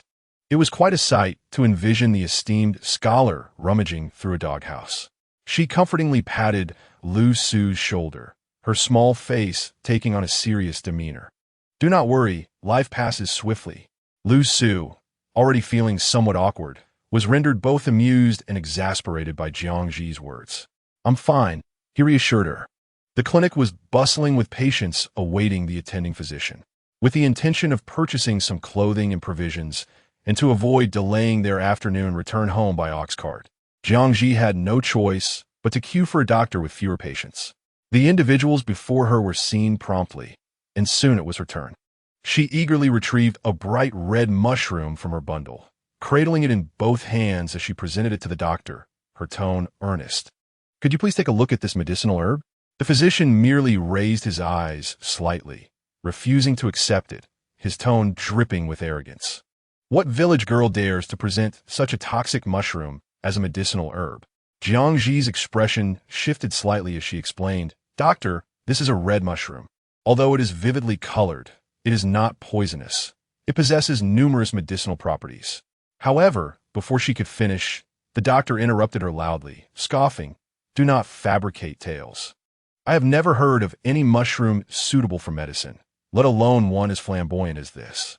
If you continue to attempt to deceive and disrupt the clinic for profit, I shall report you to the authorities." He then glanced at Jiang Zhi, momentarily taken aback by her appearance, his beady eyes brightening as he self-importantly slicked back his sparse, greasy hair. "With such a pretty face, why resort to deceit? Surely you can pursue a more respectable business." The insidious undertone of his words was unmistakable. Lu Su, listening nearby, felt his anger boil, his fists clenched, ready to act. Jiang Zhi shook her head, stopping him, suppressing her disgust. She raised her arm and forcefully swung it towards his smug face. Since regaining her strength, she had discovered that her body felt not only normal, but seemingly enhanced, akin to that of a mighty warrior. She aimed to deliver a resounding blow. With a sharp smack, the doctor staggered, letting out a piercing scream. Unable to regain his composure for quite some time, Lu Su paused momentarily, releasing his tightly clenched fist, a slight smile creeping onto his lips. Lu Zhao, peeking through the gaps of Lu Su's hand that covered his eyes, gasped in excitement upon witnessing Jiang Zhi's boldness, exclaiming, "Mother, you are amazing." Lu Su glanced down at him, maintaining a stern expression, and playfully swatted his backside, lifting him up and turning him away from Jiang Zhi, covering his ears with one hand. The doctor, clutching his reddened and bruised face, grimaced, feeling dizzy, and in a feeble yet aggressive tone, ordered a nearby young attendant, "Go report this shrew to the authorities. I want her pay." The attendant dashed off in a hurry. Onlookers, drawn in by the commotion, found the doctor's predicament utterly amusing, yet dared not offend the reputable clinic, stifling their laughter. Jiang Zhi, unfazed, gave a sardonic smile as she leisurely wiped her hands with a handkerchief. As if a switch had been flipped, someone could no longer contain their laughter, and a ripple of amusement spread through the crowd. The doctor's expression was particularly grim. "I initially believed that the Jishur Medical Hall held considerable prestige, but it now appears to be nothing more than a collection of inept individuals, mere pretenders seeking to gain renown." Such words could not be considered light. Leaving the room in a profound silence, a clever young boy quickly squeezed through the throng of onlookers, lowering his voice to address her, "Madam, please follow me. Our master wishes to see you." "Huh, if he wishes to see me, let him come out himself." Jiang Zhi coldly refused, dismissing the notion as a fanciful dream. Having just witnessed the situation not escalating, what further schemes were they concocting now? Intimidation or enticement? The young boys soon returned with a report, and shortly thereafter, a middle-aged man clad in gray approached. He first calmed the crowd in the medical hall, waiting until they dispersed before making his way toward Jiang Zhi. "Madam, may I inquire your name?" "I am Qinan, the proprietor of the Jishur Medical Hall. I sincerely apologize for any dissatisfaction you may have experienced. We can discuss it privately." Observing his earnest demeanor, Jiang Zhi softened her tone. "My husband's surname is Lu. Today, I intended to conduct business with the Jishur Medical Hall and deliver some rare medicinal herbs. However, it seems your doctor lacks discernment and has even insulted me in front of my husband." "You vile woman, you speak nonsense." The doctor, who had been assisted to a seated position, grimaced in pain and attempted to defend himself. Qinan maintained a stern expression, instructing the young boy attending to him to take the doctor for treatment. The doctor, seemingly emboldened, disregarded Qinan entirely, leaving with a mocking sneer directed at Jiang Zhi. With a sigh, Qinan spoke, "Madam Lu, you may not be aware, but this Dr. Zhang is the brother of the beloved concubine of the town's magistrate, Zhang Liang. He has studied medicine for merely a year or two and was sent here by the magistrate's people. Should you have any grievances, our hall will compensate you. But we are powerless to mediate the animosity between you and Dr. Zhang." Jiang Zhi nodded, realizing this predicament was somewhat troublesome. However, considering the numerous witnesses present. She doubted the magistrate would be indifferent to public opinion and shield a mere concubine's brother. Furthermore, the young lord from Rundu was still in attendance. Noticing her contemplation, Lu Su assumed she was worried and gently tugged at her sleeve, smiling reassuringly. "Do not fret, my dear. I am here." Jiang Zhi returned his smile, her heavy thoughts lightening considerably. As fate would have it, Zhang Liang strode in with 4 robust men clad in constable attire, pointing menacingly at Jiang Zhi. "It is this wretched woman. Arrest her." "Yes, uncle." 2 of the constables eagerly advanced to seize Jiang Zhi, but before they could lay a hand on her, 2 darts, seemingly from nowhere, struck their arms. They recoiled, clutching their bleeding wounds in distress. The sudden turn of events left everyone astonished, including Jiang Zhi and Lu Su. Chapter 13. Slap in the face. Zhang Liang dispatched 2 other constables to search the vicinity, including the rooftops, but found no trace of anyone. Terrified, he quickly hid behind the 2 constables, barking orders, "You 2, go and apprehend that trickster of a woman and throw her into the dungeon." The 2 constables hesitated, glancing at their injured comrades. "What are you staring at? Hurry up, or I will tell my brother-in-law." Upon hearing this, the constables no longer hesitated and advanced toward Jiang Zhi. A voice, laced with a hint of irreverence, echoed, "What splendid performance is underway." It was rather melodious, thought Jiang Zhixing as she followed the sound. 2 gentlemen approached, one clad in purple, the other in black, both strikingly handsome in their own right. The man in purple exuded the charm of a dashing scion from a prestigious family, while the one in black radiated an air of regal elegance, reminiscent of a prince or nobleman. Jiang Zhixing couldn't help but muse on the abundance of handsome characters in the world of novels, each capable of stepping into the limelight as a leading man. Guru Ashue flicked her folding fan and smiled at Jiang Zhixing, confirming her presence. Shen Sishu cast a glance at Jiang Zhixing before shifting his attention to Lu Su, who was cradling a child. When Lu Su met his gaze, he nodded politely. Shen Sishu suddenly found the man before him somewhat familiar, yet he could not place where he had seen him before. After pondering for a while without resolution, he averted his gaze, choosing to look elsewhere. "What's the matter? I'm asking you a question." Guru Ashue turned to Zhang Liang, who was attempting to sneak away. Zhang Liang recalled his brother-in-law, Li Mu's mention of 2 distinguished nobles and felt a shiver run down his spine. Having grown up with his sharp-witted sister, he was no fool. Upon being discovered, he stiffened and turned around with a forced smile, his face wrinkled in discomfort. Guru Ashue clicked her tongue in disdain, frowning. "Cover your ugly face. It's quite nauseating to behold." Zhang Liang hurriedly pulled his sleeve over his face, explaining, "This young lady is being unreasonable. She tried to sell us some poisonous mushrooms at our medical clinic. Who doesn't know that brightly colored mushrooms are toxic? Yet, she insists that these are called Dahong mushrooms and are medicinal." Exchanging glances, Guru Ashue and Shen Sishu diverted their gaze, signaling Zhang Liang to continue. Mistakenly believing that Guru Ashue was convinced, Zhang Liang grew more righteous, stating, "I refused her, and she slapped me. As a physician in the clinic, I must ensure the herbs are non-toxic for the sake of my patients. So, I reported her to the authorities to uncover her true intentions." Guru Ashue's interest piqued. "She slapped you?" "Indeed," he replied. "Show me." Complying, Zhang Liang lowered his sleeve, revealing a small yet distinct purplish-red handprint on his chubby face, a testament to the force of the blow, which was rather amusing. Guru Ashue inhaled sharply, finally grasping the depth of Lu's prowess in managing her husband and child. If she were Lu's son, he would undoubtedly be a paragon of filial piety. "That will suffice. Cover it up," Jiang Zhixing remarked, stifling her laughter at his distorted account, still preparing to rebut. However, Guru Ashue leisurely interjected, "Oh, how curious that my shadow guard's account contradicts yours." Zhang Liang's forehead beaded with sweat, still trying to defend himself. "Ani," he called out. A tall, shadowy figure descended. "What is your command, my lord?" "Relate what you just witnessed," he instructed. Zhang Liang, resigned, slumped to the ground. "Yes," and he recounted clearly, word for word. As he spoke, Zhang Liang's complexion grew increasingly ashen, his body trembling uncontrollably. "Guru Oshui gesturit, Anyi."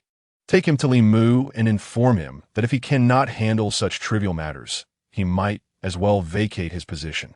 Understood. With a stoic expression, Animu effortlessly lifted the slumped Zhang Liang from the ground, vanishing in an instant. Jiang Zhi, watching with eager eyes, mused that this must be the legendary Dark Guard and their extraordinary lightness of foot. She found herself enamored and wished to possess such skills as well. Having resolved this matter, Guru Ashe and Shen Zishu sought to discuss the medicinal fungus, the Dawangjun, with Jiang Zhi. Noticing their attentive gazes, Jiang Zhi began with her gratitude. Thanking Lord Gu, Guru Ashe raised an eyebrow, inquiring how she discerned his identity. Jiang Zhi smiled, maintaining a serious demeanor, and replied that it was evident from a lord's remarkable poise and demeanor. Flattery, it seems, knows no bounds. Guru Ashe chuckled, pleased, and remarked that not only was Lady Lu beautiful, but she also possessed a sweet tongue. Shen Zishu, slightly surprised, cast a glance at Jiang Zhi, unprepared for her character. Witnessing Guru Ashe basking in the praise and momentarily forget the matter at hand, Shen Zishu interjected, Lady Lu, we are here regarding the Dawangjun. May I ask how much you possess? We wish to acquire all of it. Jiang Zhi felt a surge of excitement as business prospects finally emerged. I do have some. How much do you require, esteemed sirs? The mountain path may be arduous, but she surmised there must be a considerable quantity of Dawangjun higher up. The more, the better. Guru Ashe interjected. Indeed, we wish for all you have. The price is negotiable, and we shall not shortchange you. Lady Lu, Shen Zishu added. Agreed. I have some Dawangjun in my possession, which I will provide to you both now. I shall return home to assess how much more I can gather and deliver it to you by tomorrow. Jiang Zhi hesitated, pondering the appropriate amount for a deposit, uncertain of the limits of her counterparts, especially since Guru Ashe had just come to her aid. Very well, given the rarity of the Dawangjun, a deposit of 300 taels will suffice. Upon receipt of the entire quantity, we shall remit an additional 500 taels. What do you think, Lady Lu? Shen Zishu, noticing her dilemma, proactively suggested. Jiang Zhi gasped. Truly, the nobility was remarkably generous and straightforward. The sum was far beyond her expectations. She had anticipated a total of 500 taels, yet it amounted to 800. Without hesitation, she agreed, her mind racing with visions of what to purchase and how to indulge herself. She envisioned beautiful garments, fragrant cosmetics, delightful snacks and toys for Lu Zhao, and clothing, writing implements, and ink for Lu Su. She discreetly winked at the quietly observing Lu Su, a sweet smile gracing her face, embodying a look that seemed to say, Aren't I impressive? You should praise me. Lu Su, suppressing his expression, managed a slight nod with a hint of a smile, glancing down at Lu Zhao, who beamed brightly. Little did Jiang Zhi know that her subtle actions had not escaped the keen eyes of the two men across from her. Guru Ashe felt a twinge of envy. Shen Zishu calmly diverted his gaze, stating, Lady Lu, here is your deposit. He withdrew 3 silver notes from an exquisitely embroidered pouch and handed them to Jiang Zhi. Jiang Zhi received them with delight, studying the notes closely, tracing their edges with her fingertips, before reluctantly putting them away, sincerely expressing her gratitude. Thank you, my lord. Thank you for being such a generous patron. Shen Zishu, amused by her avaricious demeanor, teased, Lady Lu, you are indeed a person of your passions. Jiang Zhi, catching his drift, candidly responded, I fear I may not be modest in admitting this, but I not only cherish wealth, I also delight in the pleasures of life. My dream is to earn an endless fortune. Most individuals toil for their livelihood, and to possess wealth to satisfy even a fraction of one's desires places one above the majority. The two noble individuals are understandably oblivious to the aspirations of someone of my modest standing. She paused, uncertain if the esteemed ones had ever encountered the verse. The affairs of the world are as fleeting as spring and autumn. Human sentiments are as insubstantial as autumn clouds. Life is transient. Pursuing wealth and indulging in pleasure is not shameful. It merely brings me joy. The 3 present were taken aback by her words. Shen Zishu and Lu Su were momentarily stunned. Lu Su, having caught the phrase about human sentiments being as insubstantial as autumn clouds, reflected on whether he had erred in some way that prompted her sentiment. Only Gu Ruoshui, in her excitement, wished to be recognized as a confidant by Jiang Zhi. Madame Lu's words are quite astute. I have learned much, he said. Shun Sishu, touched by some aspect of her statement, shed his indifferent demeanor and appeared considerably gentler. Surely, Madame Lu is aware of our destination. Since we have reached an agreement, we shall take our leave. Very well. May you both travel safely. I shall ensure your timely arrival tomorrow. After Jiang Zhi and Lu Su bid them farewell, they declined the compensation from the medical clinic and discussed purchasing some essential food and clothing for their household.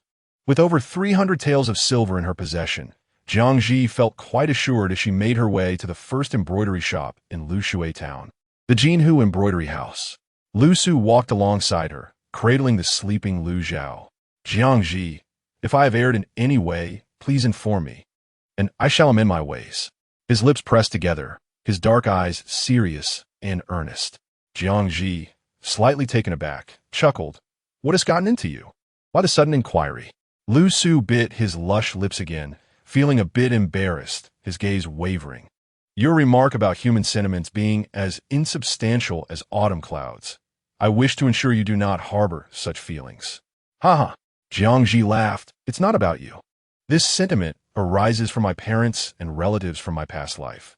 After experiencing death in my previous existence, I have come to realize that I must earn more, spend more, and enjoy life to the fullest. Reflecting on the brief span of 2 days, she felt her character had transformed significantly from her former self. She was now a new, joyous Jiang Zhi, one with a home. And who is responsible for this change? Lu Su pressed, dissatisfied with her response. Jiang Zhi pondered the heritage and experiences of this body. Perhaps it's my family. But that is all in the past. I shall have no further ties with them. Noticing her reluctance to elaborate, Lu Su resolved to investigate the matter thoroughly himself. Chapter 14. Shopping Lu Su. Do you know which family in the village is the wealthiest? Jiang Zhi had not forgotten her task. The Zhao family, he replied. Oh, the Zhaos. Jiang Zhi blinked, her expression one of innocent curiosity. They must be quite affluent. Lu Su suppressed the impulse to pinch her soft cheeks and recounted. The Zhao family amassed their wealth during the years of famine by trading grain. They later purchased land and hired tenants, accumulating vast assets. By the time it reached this generation, they are now on their third. Zhao Yukai lacks the acumen for business, and his 2 sons are even less astute, merely maintaining the family fortune. Nevertheless, even a starving camel is larger than a horse. The Zhao family's status in Taohua village remains unassailable. As for the extent of their wealth, Lu Su calculated carefully, it amounts to at least 10,000 taels. Jiang Zhi remarked, how ironic that she was so pleased with her 800 taels. However, the accumulation of assets over 3 generations is not particularly substantial. So, why do they not relocate to the town? The town is home to many affluent families, and the wealth of Zhao Yukai pales in comparison. Furthermore, his ancestors amassed their fortune during times of hardship, and the wealthy residents of the town look down upon him. Thus, he remains in Taohua village. Although some villagers also disdain his ancestry, they still support him for the sake of sustenance. Understanding this, Jiang Zhi nodded. The two engaged in light conversation until they swiftly arrived at Jinhu Embroidery Studio. Baby, wake up, Jiang Zhi called out coldly to Lu Zhao, who she intended to dress in several outfits. Awakened, Lu Zhao did not display any signs of irritation. Rubbing his eyes and yawning, he wrinkled his small nose and reached out. Mother, hug me. Jiang Zhi picked him up, gently ruffling his tousled hair. At this moment, the embroidery studio was not overly crowded. The 3 of them entered, and a blue-clad woman, who had been embroidering, set down her needle and thread and approached them gracefully. May I inquire what you 2 wish to purchase? We have a complete selection of fabrics and garments. The embroiderer possessed an exquisite beauty, exuding a gentle and serene aura. Jiang Zhi was always fond of such women and smiled before speaking. She glanced at the neatly arranged rows of fabrics in various hues and the garments hanging up. Would you kindly introduce the options? I wish to create several outfits for our family of 3. Price is not a concern, as long as they are comfortable to wear. The embroiderer, initially inclined to recommend some affordable yet durable fabrics, couldn't help but smile more brightly upon hearing this, and began to introduce the options to Jiang Zhi. This is floating light brocade, woven from silk, soft and delicate, featuring a cloud pattern printing technique that creates a ripple effect as one moves, reminiscent of water waves. It is superb for dresses and shirts, priced at 3 taels per bolt. We also have cloud mist gauze, colorful brocade, flower washing brocade, and snow satin, which can be crafted into embroidered long skirts adorned with floral designs or elegant butterfly patterns. Jiang Zhi listened intently, her heart fluttering with excitement as she decided to customize 4 sets of garments, along with some smaller articles. However, she encountered a dilemma when it came to selecting colors. The struggle of choice was truly daunting. She looked expectantly at Lu Su, who instantly grasped her meaning. Holding Lu Zhao, he earnestly examined the fabrics. They are all quite beautiful. You would look splendid in them. However, I believe this goose yellow, tinner green, pale blue, and smoky pink would suit you best, he said, pointing with his long, fair fingers, as they would accentuate your remarkable beauty. Jiang Zhi's eyes sparkled with admiration. Lu Su truly had a way with words. She resolved to bring him along for future shopping excursions. The embroiderer observed the striking young man with envy, having never seen such a patient husband accompanying his wife to shop for clothes. Let us proceed with what my husband suggested. Additionally, I would like you to embroider the character Jiang on the inner side of the sleeves, please. Thank you. The embroiderer was taken aback by this peculiar request, but quickly regained her composure and agreed, certainly, no problem. Please follow me, and I will take your measurements. Very well. Jiang Zhi replied as she followed her inside to have her measurements taken. Jiang Zhi's figure was curvaceous yet proportionate, elegant without being gaunt. As the embroiderer measured her, she complimented her throughout the process. Jiang Zhi discerned the sincerity in the words and reciprocated with compliments, leaving the embroideress feeling a touch bashful. When the two emerged once more, their faces radiated with brilliant smiles. Lu Su had grown accustomed to Jiang Zhi's social prowess. Sister Lin, I kindly request that you create a few sets of clothing for my son, ensuring they are both aesthetically pleasing and comfortable, Jiang Zhi said, beaming as she lifted Lu Zhao for her to see. Lu Zhao flashed his small white teeth in a grin. Lin Shui curved her lips, reassuring, leave it to me. You need not worry. Jiang Zhi, ever mindful of Lu Su, added, Sister Lin, my husband would also like 4 sets made from the same fabric. Having only seen Lu Su in garments that appeared a blend of white and blue, she inquired, what colors do you prefer? Lu Su chuckled softly, his peach blossom eyes twinkling with gentle mirth. I just chose for my wife, and she ought to choose for me as well. I shall love whatever she selects. Jiang Zhi picked white, azure, blue, and black for him. His handsome visage would enhance any fabric, and she could vividly imagine how these hues would adorn him. Lu Su expressed his satisfaction with her choices and relayed his measurements to Lin Shui. As for Lu Zhao's clothing color, Jiang Zhi entrusted that decision entirely to Lin Shui. Custom garments required several days of labor, so Jiang Zhi also purchased ready-made clothes for the 3 of them along with several embroidered bedding sets. The total at checkout amounted to 15 taels and 3 coins, with Lin Shui graciously rounding down the price and gifting each of them a pair of shoes. Lu Zhao, sweet of tongue, repeatedly thanked Annie. Lin Shui was reluctant to see him go. Once the embroideress completes the work, I shall send someone to deliver it to you, Jiang Zhi said with a smile.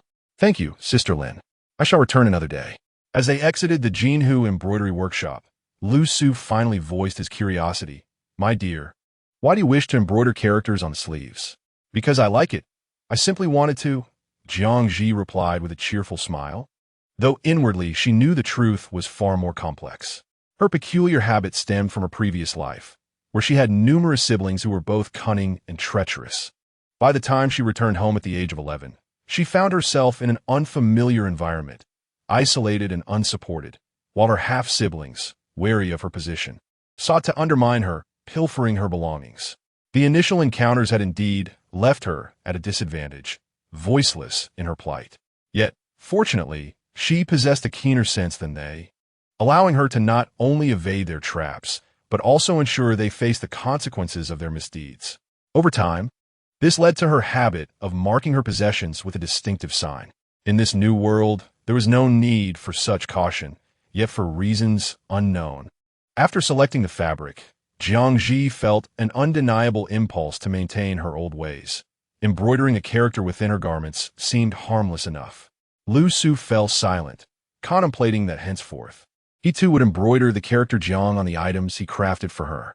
The trio then diverted to the grain shop to procure rice, flour, oil, and various spices. Lu Su fulfilled his promise by purchasing corn candy for Lu Zhao and dried fruits for Jiang Zhi. As Jiang Zhi passed by a pig slaughtering stall, she intended to purchase some pork fat, lean meat, and belly meat. However, after making her selections, she observed the vendor discarding the meticulously cleaned pig bones, heart, lungs, and liver into a basin. Reminded of the tantalizing flavors of braised pig heart and lungs, as well as stir-fried liver, she pointed to the large wooden basin and inquired, "How much for these?" Lu Su tugged at her sleeve, whispering in confusion, "What do you want these for? They smell foul and are hardly edible. We never consume such offal." The vendor cast a horrified glance at her, as if she were a peculiar being.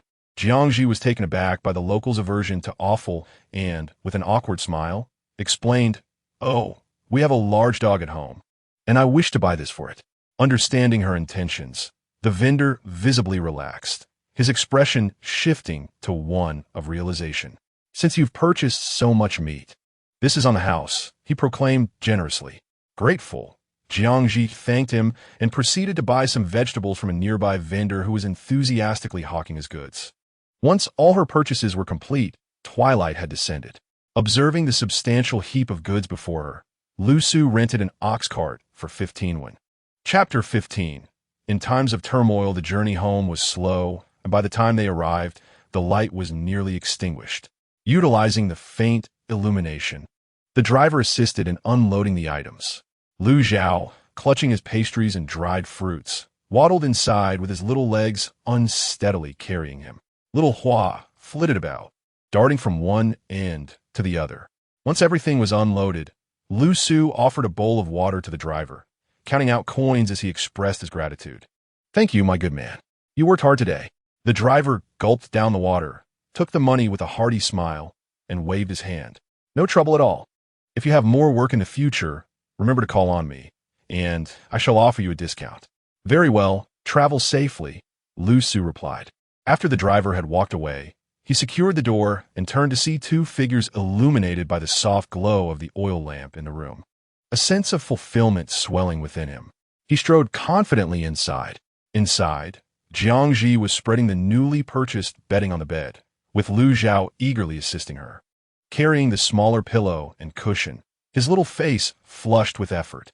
"Wow, my darling is so wonderful and capable. Having you help makes me so happy.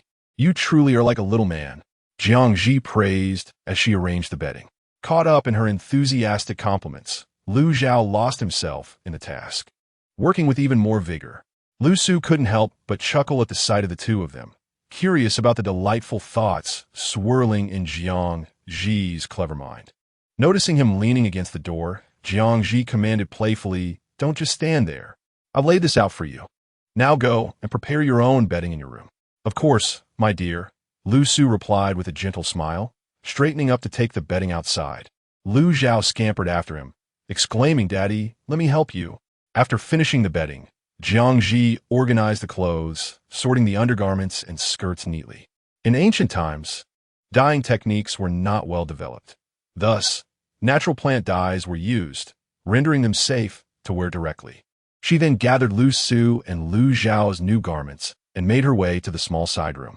Upon entering, one realizes the pitiable living conditions of Lu Su and Lu Zhao.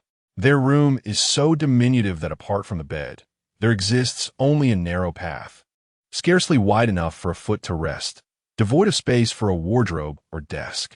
Lu Su is currently assisting Lu Zhao in making the bed, which is neatly arranged and exudes a faint, unique fragrance that belongs solely to Lu Su. It is evident that renovating their abode has become an urgent necessity. Now that Jiang Zhi possesses some funds, she is confident that the manager Li from Fan Lu will approach her for business. The only consideration remains the design of the new house. However, she must first consult with Lu Su. Lu Su, shall we reconstruct the house? Jiang Zhi inquires. Holding their clothing, Lu Su takes the garments from her and methodically lays them out. Certainly, my dear. How would you like it to be built? I will seek out a craftsman tomorrow. Well, I need to ponder this, Jiang Zhi replies, massaging her temples, slightly vexed as she has limited knowledge in construction. She strives to recall the charming homestays she visited during her travels in the countryside. Our courtyard is quite spacious. We should rebuild both the west and east rooms. Add a fireplace, install a heated floor, lay bluestone bricks in the courtyard, and create a study for you. The windows should be. She hesitates, uncertain if glass is available, and tentatively asks, is there a type of window material that allows for abundant light and transparency? Lu Su comprehends her meaning. Are you referring to bright tiles? Bright tiles? Jiang Zhi suddenly recalls the wooden lattice windows she saw at Fan Lu today, which featured square grids. Each grid containing a thin square pane with rounded corners, both orderly and aesthetically pleasing. Are the windows at Fan Lu made of bright tiles? Lu Su nods in affirmation. The windows will be made of bright tiles, and we shall also construct a lavish doghouse for the little flower. Lu Su agrees to each point. Jiang Zhi feels reassured, as he, being the father of the principal antagonist, possesses a quick understanding and readily grasps modern design concepts. Her only concern lies with the craftsmen, fearing they may not comprehend her ideas, and she is not adept at creating intricate design sketches. Furrowing her brow in frustration, she muses, I must devise a way to convey my ideas clearly to the craftsman. Madam, you can describe your vision to me, and I shall illustrate it. Indeed, Jiang Zhi exclaims, clapping her hands in excitement. She can provide Lu Su with descriptions, allowing him to draw them, and if the drawings are inaccurate, she can directly ask for corrections, resulting in a complete blueprint for the craftsman. I shall prepare the meal first. You can entertain the little one here, and after we finish eating, we will work on the drawings. I will help you with the fire and assist you, Lu Su promptly offers, quickening his pace to finish folding the clothes. Lu Zhao also raises his tiny hands. Mother, I want to help with the cooking too. Thus, Jiang Zhi finds herself accompanied by 2 small attendants. The kitchen is illuminated by several oil lamps she has lit, casting a warm glow. Lu Su tends to the fire while Lu Zhao squats nearby, diligently dragging small pieces of firewood to Lu Su, who encourages him, acknowledging, You are doing wonderfully, my little one, clearly still basking in Jiang Zhi's praise. Lu Zhao beams with pride. Lu Su patiently engages him in play, first accepting the sticks he brings, offering words of encouragement, and then skillfully seizing a larger bundle from behind to toss into the stove when Lu Zhao is distracted. The 2 individuals collaborated harmoniously, with Lu Zhao delighting in the moment, occasionally lifting his soot-smudged little face to smile at Jiang Zhi with a playful grin. Jiang Zhi found herself both amused and exasperated, going along with their antics. This evening, she intended to prepare braised pork belly using 5-layered meat, alongside marinating pig lungs and liver, allowing for leftovers to be preserved for a couple of days. She planned to steam a small pot of rice and saute a head of cabbage, ensuring a nutritionally balanced meal. However, the preparation of the pig offal would require several hours, making it impossible to serve for dinner, so it would have to be reserved for a late-night snack. Consequently, Jiang Zhi opted to add a steamed egg custard to the menu. The fatty pork would wait until the following day to be rendered into lard. Her first task was to prepare the braised pork. When Jiang Zhi had gone to buy meat earlier, the pig had just been slaughtered. The pork belly was exceptionally fresh, requiring only a rinse with water instead of blanching, and she cut it into neat cubes the size of mahjong tiles. She finally chopped scallions, ginger, and garlic, and prepared some dried chilies, Sichuan peppercorns, star anise, and rock sugar.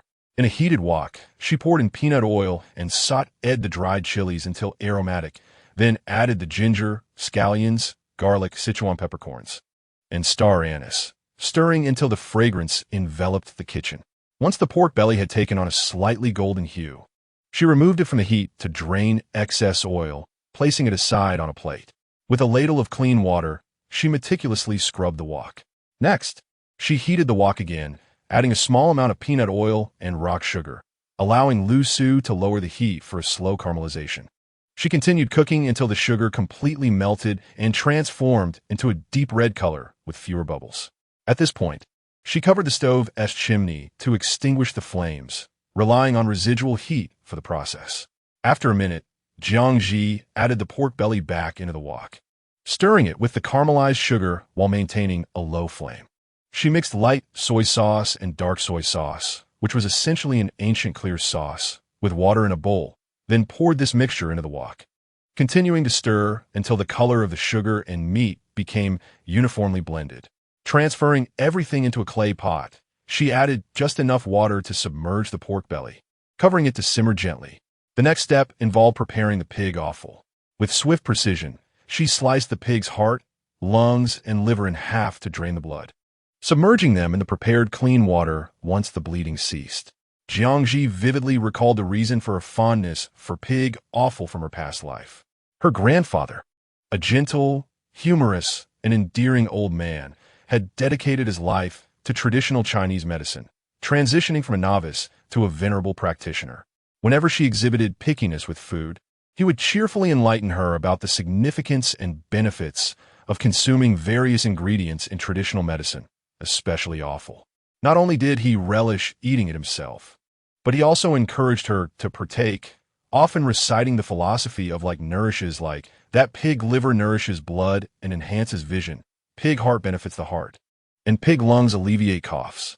No matter how eloquently he spoke, young Jiang Zhi always wore a face of utter disdain.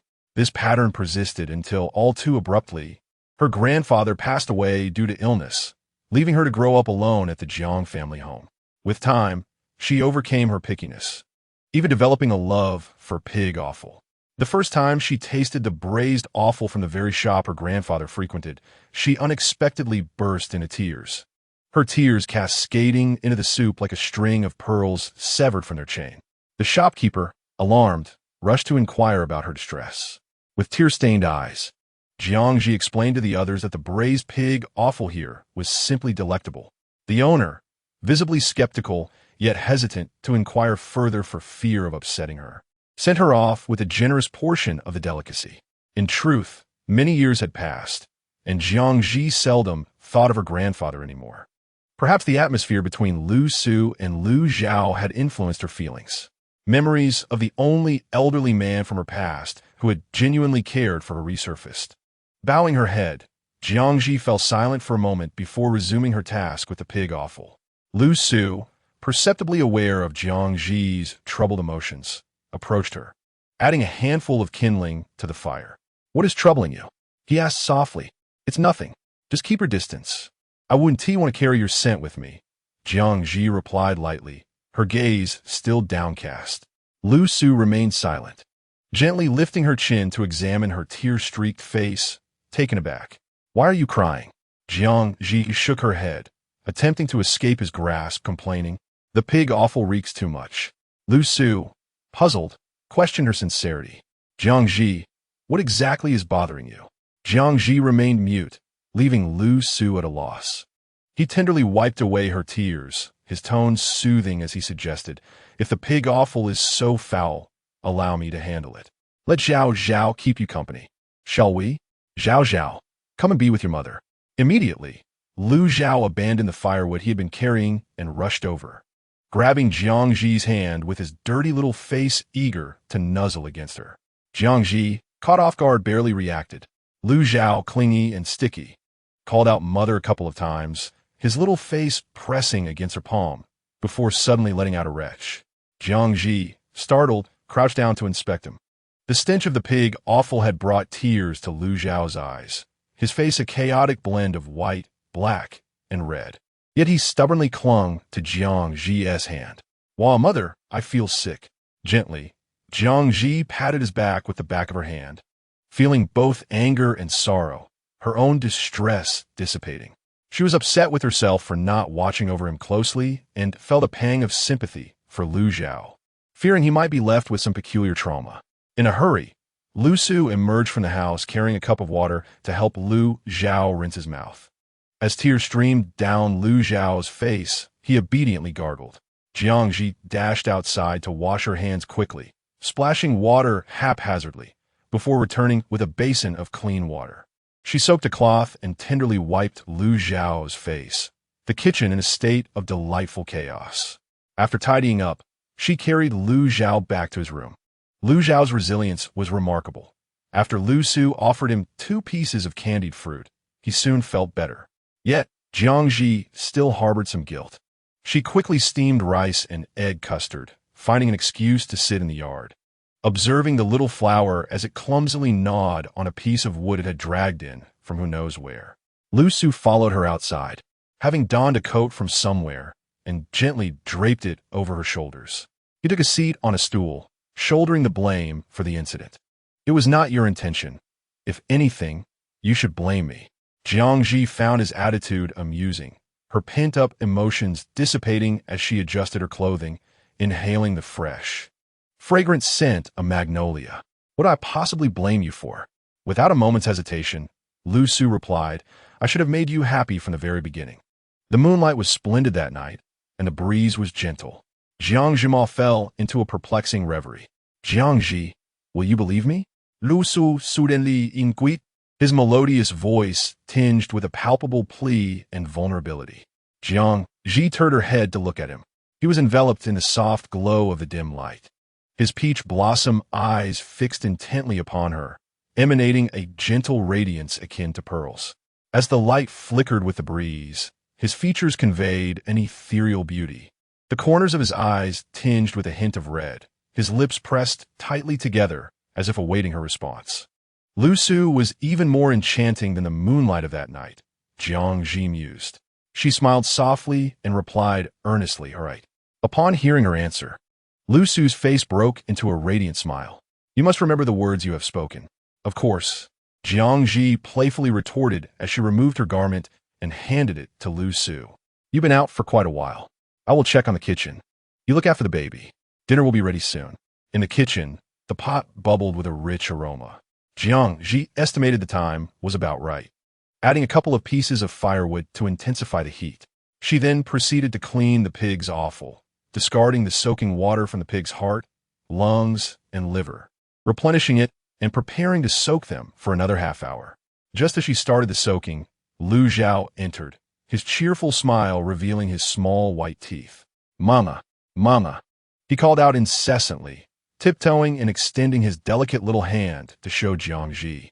Jiang Zhi knelt down, gazing at the preserved plum in his palm, feeling a mix of emotion and guilt as she embraced him. Baby, I'm sorry. It's all right. Mama, don't blame yourself, he reassured, offering the preserved fruit to her lips. Mama, eat. Jiang Zhi opened her mouth and tasted it, the sweet and sour flavor spreading delightfully in her mouth. Papa is too stingy. He only gave me 2, he complained. Papa bought corn candy for me and preserved fruit for you. The preserved fruit is much tastier than corn candy. Jiang Zhi felt a twinge of guilt towards her son. Yet she couldn't help but feel happy that Lu Su remembered her in such small matters. The preserved fruit belongs to the baby, Lu Zhao declared, fulfilling his promise, and kissed Jiang Zhi several times, shyly covering his little belly. Mama, I'm hungry. I want to eat meat. All right, Mama will go get the meat right now. Jiang Zhi released him, instructing, you sit here quietly. Lu Zhao nodded vigorously. The rice and steamed egg custard were already prepared, ready to be served. She drizzled a few drops of sesame oil and a dash of soy sauce over the silky egg custard, dishing out 3 bowls of rice. After chopping some scallions and sprinkling them over the braised pork, she set aside a portion. She arranged everything on the small wooden table and sent Lu Zhao to call Lu Su. Meanwhile, she quickly stir-fried a dish of cabbage with garlic. The entire room was filled with the mingled aroma of the food, wafting far and wide with the smoke from the chimney. At this hour, most families in the countryside had finished their meals and retired early to rest. The neighboring households of the Lu family could hear it particularly clearly. Old Lady Zheng, restless in bed, glanced at her husband Zheng Laotu, whose breathing had grown heavy, realizing he was still awake. She promptly sat up. Why are you sitting up? Go to sleep. Zheng Laotu grumbled in a gruff voice. I don't believe you can actually sleep. Zheng Pozi pushed him with all her might, sniffing as she remarked. In all my years, I have savored meat, yet I have never encountered such an exquisite aroma. Zheng Laotu remained silent, eyes closed. Suddenly, the cries of a child erupted from the east room, accompanied by a man's scolding and a woman's coaxing. I want to eat meat. I want meat. The child's wails were heart-wrenching. Old man, could we perhaps have 2 tails of meat tomorrow to satisfy our cravings? It has been a month since we have seen any meat at home, Zhang Posey lamented, her heart aching at the sound of her grandson's cries. Do as you see fit, Zhang Laotu sighed. All right, lie down quickly. We must rise early to work the fields tomorrow. Zhang Posey returned to her bed, pondering how one could possibly sleep, wondering which family was indulging in meat. In contrast to the Zhang family's response, the Jiao family, residing to the right of the Lu family, was quite different. The couple, both idle and gluttonous, typically scraped by with meager morsels here and there. However, upon catching the scent of meat, they could no longer remain still. Niu Chunhua, saliva pooling in her mouth, urged Yao Er beside her, darling. Go see which family is feasting on meat. It smells divine. I can't sleep, and I keep swallowing. Yao Er, pouting, speculated it must be the Lu family. I recall seeing them loaded with goods, rice, flour, oil, meat, pastries, and fabric when I visited them in the dark. Niu Chunhua felt a mix of envy and jealousy, nestling into Jiao Er's embrace. But where does their family get so much money? Who knows? Jiao Er replied, pulling her closer for a kiss. Niu Chunhua, indulging in the affection, playfully protested, I don't care. I want fabric and pastries too. It's been ages since I made new clothes. Jiao Er, understanding her intent, was eager to oblige. Lu Su was lingering for reasons unknown, and Lu Zhao arrived slowly, causing Jiang Zhi to wait for them for a while. Lu Zhao, truly hungry, sat down and began to shovel rice into his mouth with a small wooden spoon. Mother, this meat is delicious. It's my first time tasting such wonderful meat. Jiang Zhi added a piece of small to his bowl. Mother will make even more delicious meat for you in the future, but you must promise to eat your vegetables. All right, Lu Zhao reluctantly agreed, struggling to bring the small vegetable to his mouth. His big eyes sparkled as he exclaimed, Wow, Mother-S vegetables are delicious too. Jiang Zhi wiped his greasy little mouth, encouraging him to eat more if it was tasty. Lu Zhao nodded and clumsily offered a piece of red braised meat into Jiang Zhi's bowl. Mother, eat. Jiang Zhi quickly accepted, thanking him. Lu Su cleared his throat softly. Lu Zhao promptly served another piece, excitedly offering, Father, you eat too. Jiang Zhi noted that Lu Su, already won over by the red braised meat, had filled his bowl for the 3rd time. Although he typically did not indulge in culinary pleasures, he found himself questioning his previous choices since tasting Jiang Zhi's cooking. Seeing her family enjoy their meal brought Jiang Zhi immense satisfaction. The family happily finished their dinner, and Lu Su diligently washed the dishes. Afterward, he assisted Jiang Zhi. She changed the water in the basin where the pig offal was soaking, rinsing it thoroughly before slicing ginger, chopping scallions, and crushing garlic. She filled a pot with water, added a dash of yellow wine to eliminate any unpleasant odors, and placed the pig's heart, liver, and lungs into the pot to boil. As the water reached a boil, she carefully skimmed off the froth before retrieving the pig's heart, lungs, and liver, placing them into a basin for later use. She instructed Lu Su to heat a cast iron pot over the rustic stove, adding peanut oil, followed by slices of ginger, scallions, and garlic to saute until fragrant. Subsequently, she poured in clear water, introduced yellow wine, light soy sauce, dark soy sauce, salt, rock sugar, star anise, bay leaves, Sichuan peppercorns, and dried chili peppers, bringing the mixture to a boil before adding the previously scalded pig organs. Once again, the pot boiled. She reduced the heat and covered it, allowing it to simmer for approximately 20 minutes. When she tested the texture with chopsticks, they penetrated effortlessly. She instructed Lu Su to extinguish the flame and set aside a small piece of liver to cool, leaving the remainder to soak in the flavorful broth. Lu Su and Lu Zhao could hardly contain their anticipation. Little Lu Zhao, with his short legs, tiptoed to peer at the stove, his eyes fixed on Jiang Zhi as he urged her, Mother, I want to eat. Jiang Zhi chuckled softly, concerned that Lu Zhao might develop an aversion. Yet he seemed as forgetful as a goldfish with a 7-second memory. Just wait a moment while I prepare the dipping sauce, and then you can eat. Would you like to go back to your seat? Okay, Lu Zhao replied cheerfully, bouncing back to his chair. Initially, Lu Su found the taste of the pig awful unpalatable, fearing it would displease Jiang Zhi, so he refrained from voicing his thoughts. Now, however, he found himself eagerly awaiting the sauce. The sauce was simple to prepare. Jiang Zhi mixed light soy sauce, vinegar, sesame oil, and sugar, adding a touch of minced garlic and a splash of boiled water to create the perfect blend.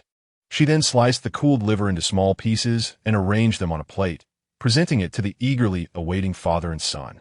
"Thank you, mother," Lu Zhao exclaimed, his sweetness unyielding. "Thank you, my dear wife," Lu Su echoed with a smile. Jiang Zhi felt increasingly unable to resist Lu Su's charming visage, responding with a warm smile. "You're welcome. Now eat up." After their late-night snack, Jiang Zhi lulled Lu Zhao to sleep before turning to Lu Su to work on their drawings. After much revision, the two finally completed the designs. Stretching her stiff back, Jiang Zhi turned to Lu Su, who was drawing the drawings. "Tomorrow morning, I plan to go to the back mountain to gather some red mushrooms. You stay home with the baby." Upon hearing this, Lu Su paused his work, his tone turning serious. "I will accompany you. The back mountain is dangerous." "Not at all. I didn't find it frightening last time," Jiang Zhi countered, shaking her head. "Oh, you needn't worry." Lu Su chuckled, a glimmer of mischief in his eyes. "Last time was merely a stroke of luck, regardless. I cannot allow you to go alone." Jiang Zhi was taken aback by his resolute demeanor. After a moment of contemplation, she hesitated to ask, "What shall we do with the baby if we both go?" Sensing her wavering stance, Lu Su smiled gently as he hung the drawings. "Do not worry, my dear. I will take Zhao Zhao to Aunt Zheng's home tomorrow. Her little grandson, Dog Dan, is Zhao Zhao's good friend." Jiang Zhi nodded, her expression complex as her mind swirled with thoughts of her son's best friend being named Dog Dan. Thankfully, Lu Su had not opted for names like Ergo or Dog Dan. It seemed as though Lu Su could read her thoughts, as he chuckled softly. "I would never name our child something like Ergo or Dog Dan." Upon hearing this, Jiang Zhi's eyes widened with surprise, sparkling like dewdrops on a lotus leaf. "Your reaction reveals your thoughts," Lu Su remarked, ultimately unable to resist stroking her hair before gently unraveling her hairpin. Jiang Zhi initially intended to evade the situation, but upon realizing that he was unpinning her hairpin, she complied and remained still, tilting her head upwards. Lu Su withdrew the jade pin, gently caressing her silky hair with his fingers before handing it back to her. It was growing late, and he advised her to rest early. Jiang Zhi accepted the pin, wishing him a good night and sweet dreams. Lu Su, walking ahead, did not fully grasp her words but understood the latter part, responding with a tender smile, wishing her the same. The following day, Jiang Zhi awoke at the same hour as before. She quickly freshened up and, clutching the pin, set out to find Lu Su for her hairstyle. True to his word, Lu Su transformed her hair into a beautiful new style. Jiang Zhi admired her reflection for quite some time before slinging a small basket over her back, contemplating asking for help with the child. She ventured into the kitchen, slicing a generous piece of lean meat to take to Zhao Zhao as well. Lu Su wrapped the child in a small blanket. They spoke in hushed tones, wary of waking Zhao Zhao. Approaching the door, they suddenly heard two sharp, high-pitched voices from the eastern side of the house, accompanied by the sound of stones scraping. Jiang Zhi's heart raced. Were they thieves? She exchanged a knowing glance with Lu Su, and they instinctively slipped into the shadows by the back door. Chapter 17. The Daring Thieves? The voices grew louder, and Jiang Zhi clenched her hands anxiously, swallowing hard. She unexpectedly brushed against a wooden stick nearby, grasping it tightly. Observing her tense demeanor, Lu Su felt a pang of sympathy and reached out to gently pat her shoulder, a gesture that proved effective as she relaxed momentarily. The rustling sounds diminished to silence, and faint footsteps echoed in the courtyard. Jiang Zhi held her breath, pressing her lips together, gripping the stick firmly as her gaze fixated on the two figures that had scaled the wall. It was the Jiao couple. Jiao Er was crouched, scrutinizing the Lu residence, while Niu Chunhua pouted in dissatisfaction, urging him to hurry and find the fabrics. Jiao Er scolded her in a whisper, warning her to keep quiet and reminding her of the last incident that had alarmed Lu Su. Niu Chunhua fell silent, then demanded he quickly procure pastries and fabrics. claiming she was starving. Diao Er, impatient, narrowed his eyes and led the way to the kitchen, instructing her to follow closely and quietly. Niu Chanhua, filled with excitement, bent low and stealthily trailed him inside. From the shadows of the back door, Jiang Zhi observed them heading towards the kitchen. Unable to resist the thought of the food she had just purchased the day before, she charged at them from behind, delivering a frenzied and chaotic assault with the stick. The two intruders cried out in terror, unable to turn back to identify their assailant as the blows rained down like a sudden storm. Diao Er hurled a torrent of curses as Jiang Zhi decisively knocked one of them unconscious.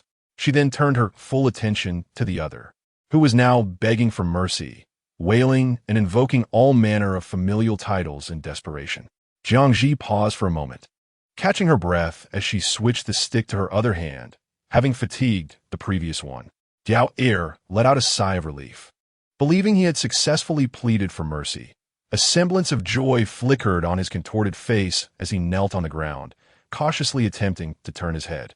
With a resounding thud, Diao Er's half-turned head crashed heavily against the ground, the last thought lingering in his mind being that he would never return to the Liu family again. Such torment it was. Xiaohua was roused from her slumber by the cacophony, detecting an unfamiliar scent. She scampered over on her short legs, baring her teeth as she prepared to bite the figure sprawled on the ground. "Xiaohua, don't bite," Jiang Zhi admonished. Obediently, Xiaohua halted, looking up at Jiang Zhi with confusion in her eyes and letting out a couple of dissatisfied yelps. Jiang Zhi calmed her racing heart and glanced down. To her surprise, it seemed the dog had developed a keen sense to perceive her displeasure. Jiang Zhi contemplated explaining that rabies could be fatal, but then realized she was simply too exhausted to reason with a puppy. In summary, biting was strictly forbidden. If she did so, there would be no meals next time. This statement proved effective, as Xiaohua immediately ceased her yapping and wagged her tail, affectionately nudging Jiang Zhi's shoe. How on earth did Lu Su raise such a dog? Lu Su, taken aback by the sudden turn of events, remained dazed for a while before reacting. He wished to assist, but the child in his arms, Lu Zhao, suddenly began to whimper. His eyes closed and his lips pursed as if on the verge of tears. Lu Su feared that a full-blown cry would disrupt Jiang Zhi, so he could only cradle the child, gently patting him to soothe him while observing Jiang Zhi single-handedly subduing the two assailants until they were both rendered unconscious. After a short while, as dawn broke, Jiang Zhi crouched down to scrutinize the two individuals. One lay face down, while the other had long hair obscuring their face. However, their attire suggested they were a man and a woman. A man and a woman? Jiang Zhi suddenly felt a surge of excitement and beckoned Lu Su. "Come quickly." Could these two be the legendary male and female bandits? Since her last encounter with Gu Ruoshui's shadowy guards, Jiang Zhi had increasingly believed this world resembled a martial arts realm, where various techniques could be honed. Lu Su, both speechless and amused, had already surmised the identities of the two. Upon closer inspection, it was indeed the Jiao couple. He scoffed, stating that they could at best be considered petty thieves. Jiang Zhi nodded in agreement, realizing that such weak, foolish individuals could hardly be classified as notorious bandits. These two are from the household to the west, surnamed Diao. This couple is lazy and often engages in petty theft. I had previously caught them, yet here they are, still audacious. Lu Su furrowed his brow, contemplating that he had previously been too lenient. Jiang Zhi could not restrain herself and delivered a couple of harsh kicks to Diao Er, feeling that her earlier blows had been too gentle. Observing the two unconscious figures on the ground, Lu Su intervened. "It's getting late, my dear. Let us attend to more pressing matters." Jiang Zhi hesitated to retract her foot, then stated gravely, "All right, how shall we deal with them? You take Zhao Zhao to Aunt Zheng's house in the east. I will handle him." Lu Su entrusted Lu Zhao to her and accompanied her to the entrance of Aunt Zheng's home. As soon as he stepped back into their residence, he effortlessly lifted the two like lifeless dogs and vanished from sight. Jiang Zhi, cradling the now sleeping Lu Zhao, rapped on the door of the Zheng household. After knocking twice, the door swung open. The woman who appeared was in her 40s, dressed simply yet neatly. Jiang Zhi thought to herself that this must be Aunt Zheng. She quickly smiled and greeted her. "Hello, Annie. I am Jiang Zhi, the wife of Lu Su from next door. You can simply call me Jiang." Although Aunt Zheng did not recognize her at first, the sight of Lu Zhao in her arms instantly confirmed her identity.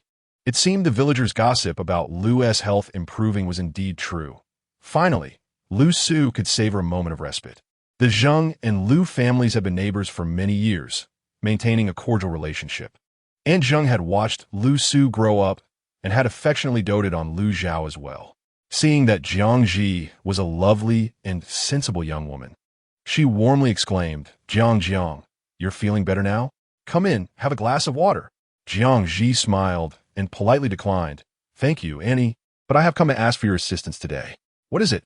Speak up. I will help you with anything within my means," Aunt Zheng replied. "Well, Auntie, my husband and I wish to forage for some herbs on the back mountain. There is no one to look after Zhao at home, so we would like to ask you to watch over him for a while. We will return shortly," Jiang Zhi explained, somewhat shyly. Aunt Zheng clapped her hands in delight, eager to take Lu Zhao into her care. "You can rest assured, this child has always been well behaved. I would gladly watch over him for days and nights." "Thank you so much, Annie." Jiang Zhi expressed her gratitude, retrieving a piece of pork from her basket to offer it to her. Upon seeing the sizable chunk of meat, Aunt Zheng urgently refused. "What are you saying, child? Take it back. You should keep it for yourselves. Zhao is still growing. Let him eat more." Jiang Zhi insisted. "Please accept it. We have plenty at home. I didn't bring this for you. It's meant for Dog Dan." Having reached this point in their conversation, Aunt Zheng reluctantly accepted the offering and reminded Jiang Zhi and Lu Su to be cautious on the back mountain. Jiang Zhi nodded earnestly. "Auntie, if Zhao wakes up and we haven't returned, please be sure to tell him where we've gone." "Of course, I will remember," Aunt Zheng replied with a smile. On her way home, Jiang Zhi encountered Lu Su returning as well. He did not mention how he had spent his time, and she did not inquire. They wasted no time and headed straight for the back mountain. They gathered a basket full of bright red mushrooms, and soon, not a trace of them could be found within the vicinity. Lu Su carried the basket while Jiang Zhi securely covered it before descending the mountain. Upon their return, they realized time had slipped away, prompting them to hurriedly freshen up at home. Knowing that Lu Zhao would typically be awake by this hour, they decided to go directly to Aunt Zheng's house to bring him to town. Chapter 18. Receiving gifts, Jiang Zhi and Lu Su were warmly welcomed by the entire Zheng family upon their arrival. Lu Zhao was engaged in playful antics with his little friend, Dog Dan, as they chased each other gleefully. However, upon noticing Jiang Zhi and Lu Su, the joy on Lu Zhao's face quickly faded, his glassy eyes brimming with tears as he stood silently, looking at them with a pitiful expression. Jiang Zhi's heart ached for him. She hurried over, with Lu Su lifting Lu Zhao into his arms. Jiang Zhi gently wiped his tears with a handkerchief, soothing him with apologies and praise, assuring him that he was a brave little boy.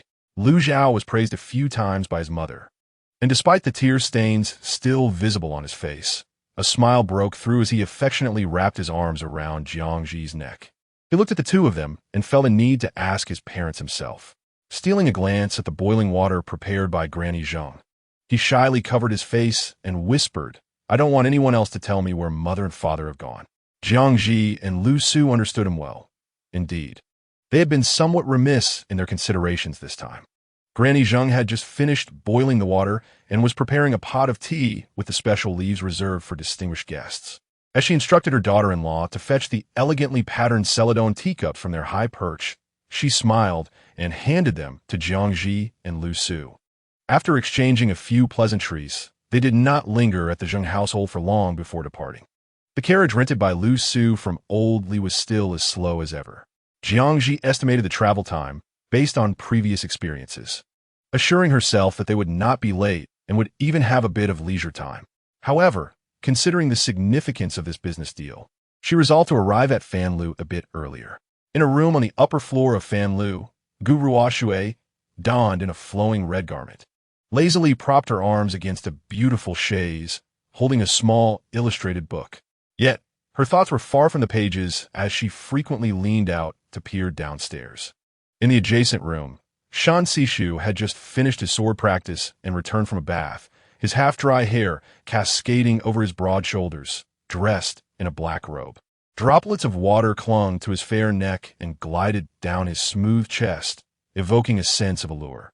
Anticipating their scheduled meeting time, Shun Sishu tied up his hair neatly with a ribbon and jade hairpin, then sat by the window to pour himself a cup of tea, gazing down at the bustling crowd below. Abruptly, his gaze met that of Gu Ruoshui, who was also peeking in. Gu Ruoshui instinctively recoiled, but then paused, observing Shun Sishu's disheveled appearance, which was a stark contrast to his usual meticulous demeanor. "Something seems off with you today, Shun Sishu. Aren't you usually so particular about propriety? Why are you lounging by the window in such a state? Could it be that you two are eagerly awaiting the sight of beautiful young ladies?" Shun Sishu ignored him and continued to look down. Gu Ruoshui, sensing an opportunity, began to chatter incessantly. Shun Sishu, unable to bear it any longer, threw his empty teacup at him, exclaiming, "Gu Ruoshui, you truly speak nonsense." Gu Ruoshui nimbly dodged, extending his long arm to catch the teacup, raising an eyebrow in triumph. Seemingly unfazed, a flicker of amusement appeared on Shun Sishu's otherwise expressionless face, causing Gu Ruoshui to feel an inexplicable sense of foreboding. The exquisite roux-kiln porcelain teacup plummeted to the ground, shattering right in front of Jiang Zhi, splattering debris onto her. Startled, Jiang Zhi took a step back, her pale face reflecting a mixture of fear and anger, nearly experiencing another close call. At that moment, she felt no one could cherish life more than she did and silently rejoiced that she had sent Lu Su to take Lu Zhao for breakfast beforehand. With a cold expression, she looked up towards the upper floor, where two familiar figures came into view. One appeared anxious, avoiding her gaze, while the other sincerely apologized. "Madame Lu, are you unharmed? Gu Ruoshui and I had a bit of a quarrel, and he accidentally threw the teacup. I apologize on his behalf." Shameless, conniving. As Gu Ruoshui, who had been apologized to, was about to retort, she found herself silenced by Shun Sishu's serious demeanor. With evident concern, he remarked, "Madame Lu's complexion appears quite pallid. Perhaps I should summon a physician to prescribe a calming remedy for her."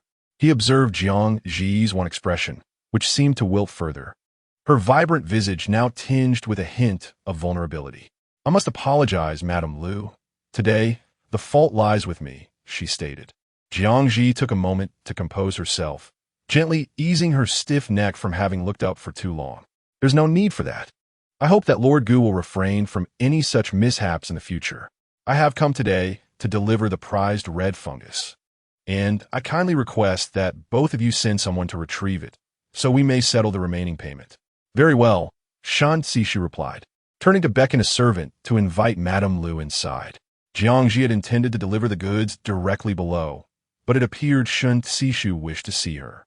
Upon entering the room, she was greeted by the sight of Gu Ruoshui and Shun Sishu seated at a considerable distance from one another, the atmosphere thick with tension.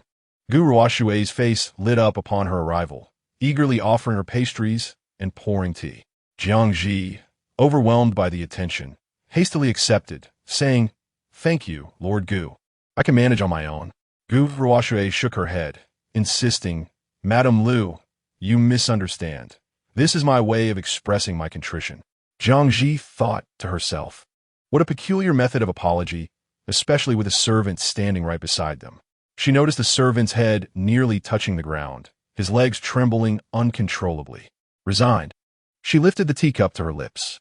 The tea, fit for nobility, first graced her tongue with a hint of sweetness, followed by a fragrant aroma that enveloped her senses, soothing and invigorating, leaving a delightful aftertaste. "This Huangshan Maofeng is quite exquisite. If you like it, I will be pleased to gift you some," Gu Ruoshui offered, gracefully refilling her cup. The sun had obscured the window earlier, but now Jiang Zhi found herself almost dazzled by Gu Ruoshui's crimson attire, which seemed to envelop her like a swarm of butterflies. Yet, this red ensemble suited him even more than the purple he wore yesterday, radiating a bold charm. "Delicious.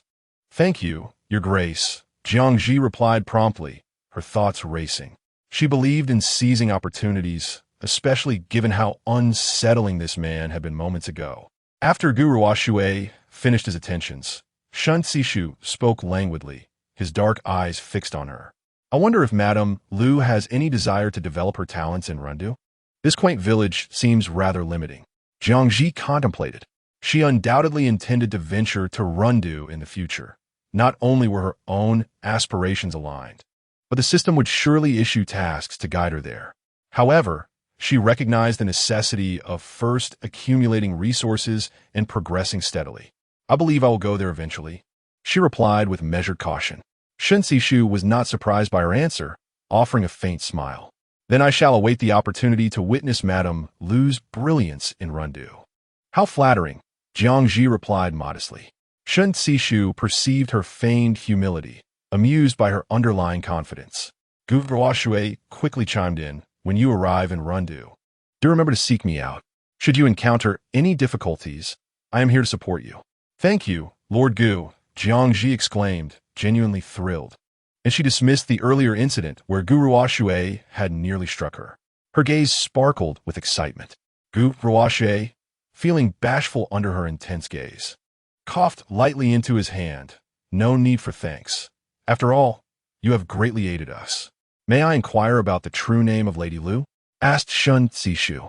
Jiang Zhi, even if she were somewhat naive, understood that in ancient times, a woman's name and surname should not be casually disclosed to men outside their family. She was utterly taken aback, her round, cat-like eyes widening as she stammered, "Esteemed gentleman, isn't this rather inappropriate?" Gu Ruoshui, setting aside his hands, urged her gently. What is inappropriate about it? We are not ill-intentioned, and you are not the type to be overly shy. What do you have to fear? Is it perhaps due to your husband?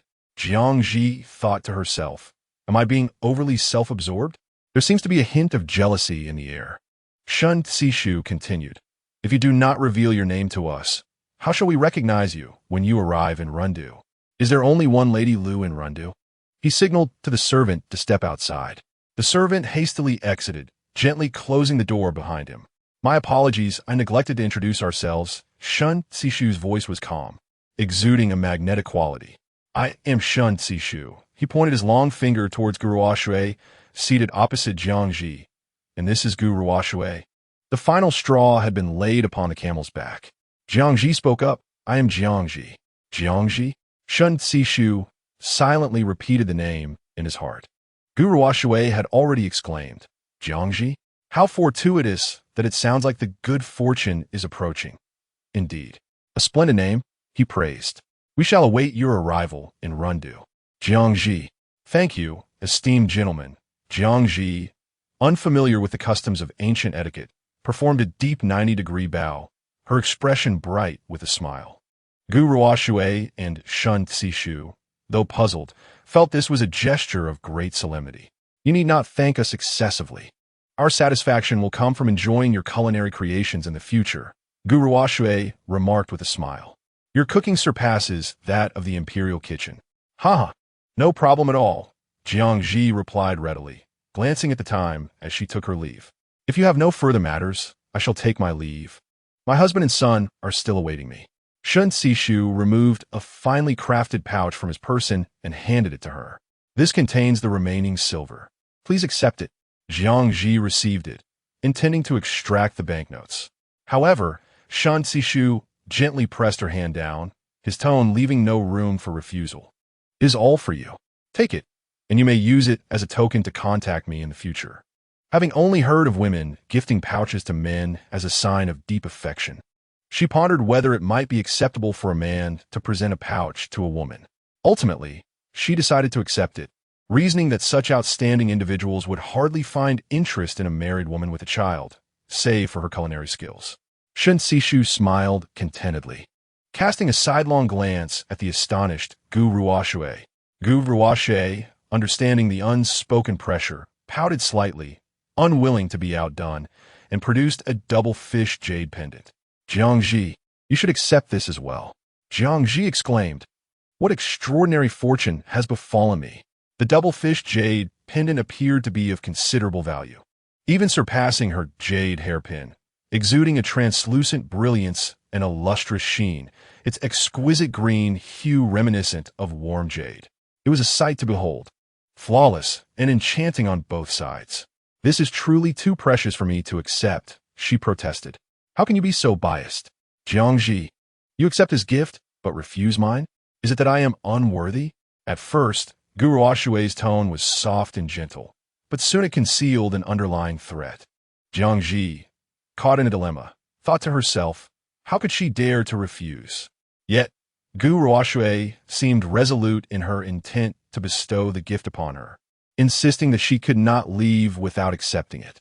With no other choice, Jiang Zhi reluctantly accepted the embroidered purse, placing it alongside her belongings. I shall take my leave now, esteemed lords. Until we meet again, may fate allow us to cross paths in Rundu, she said, her smile radiant, her eyes crescent-shaped.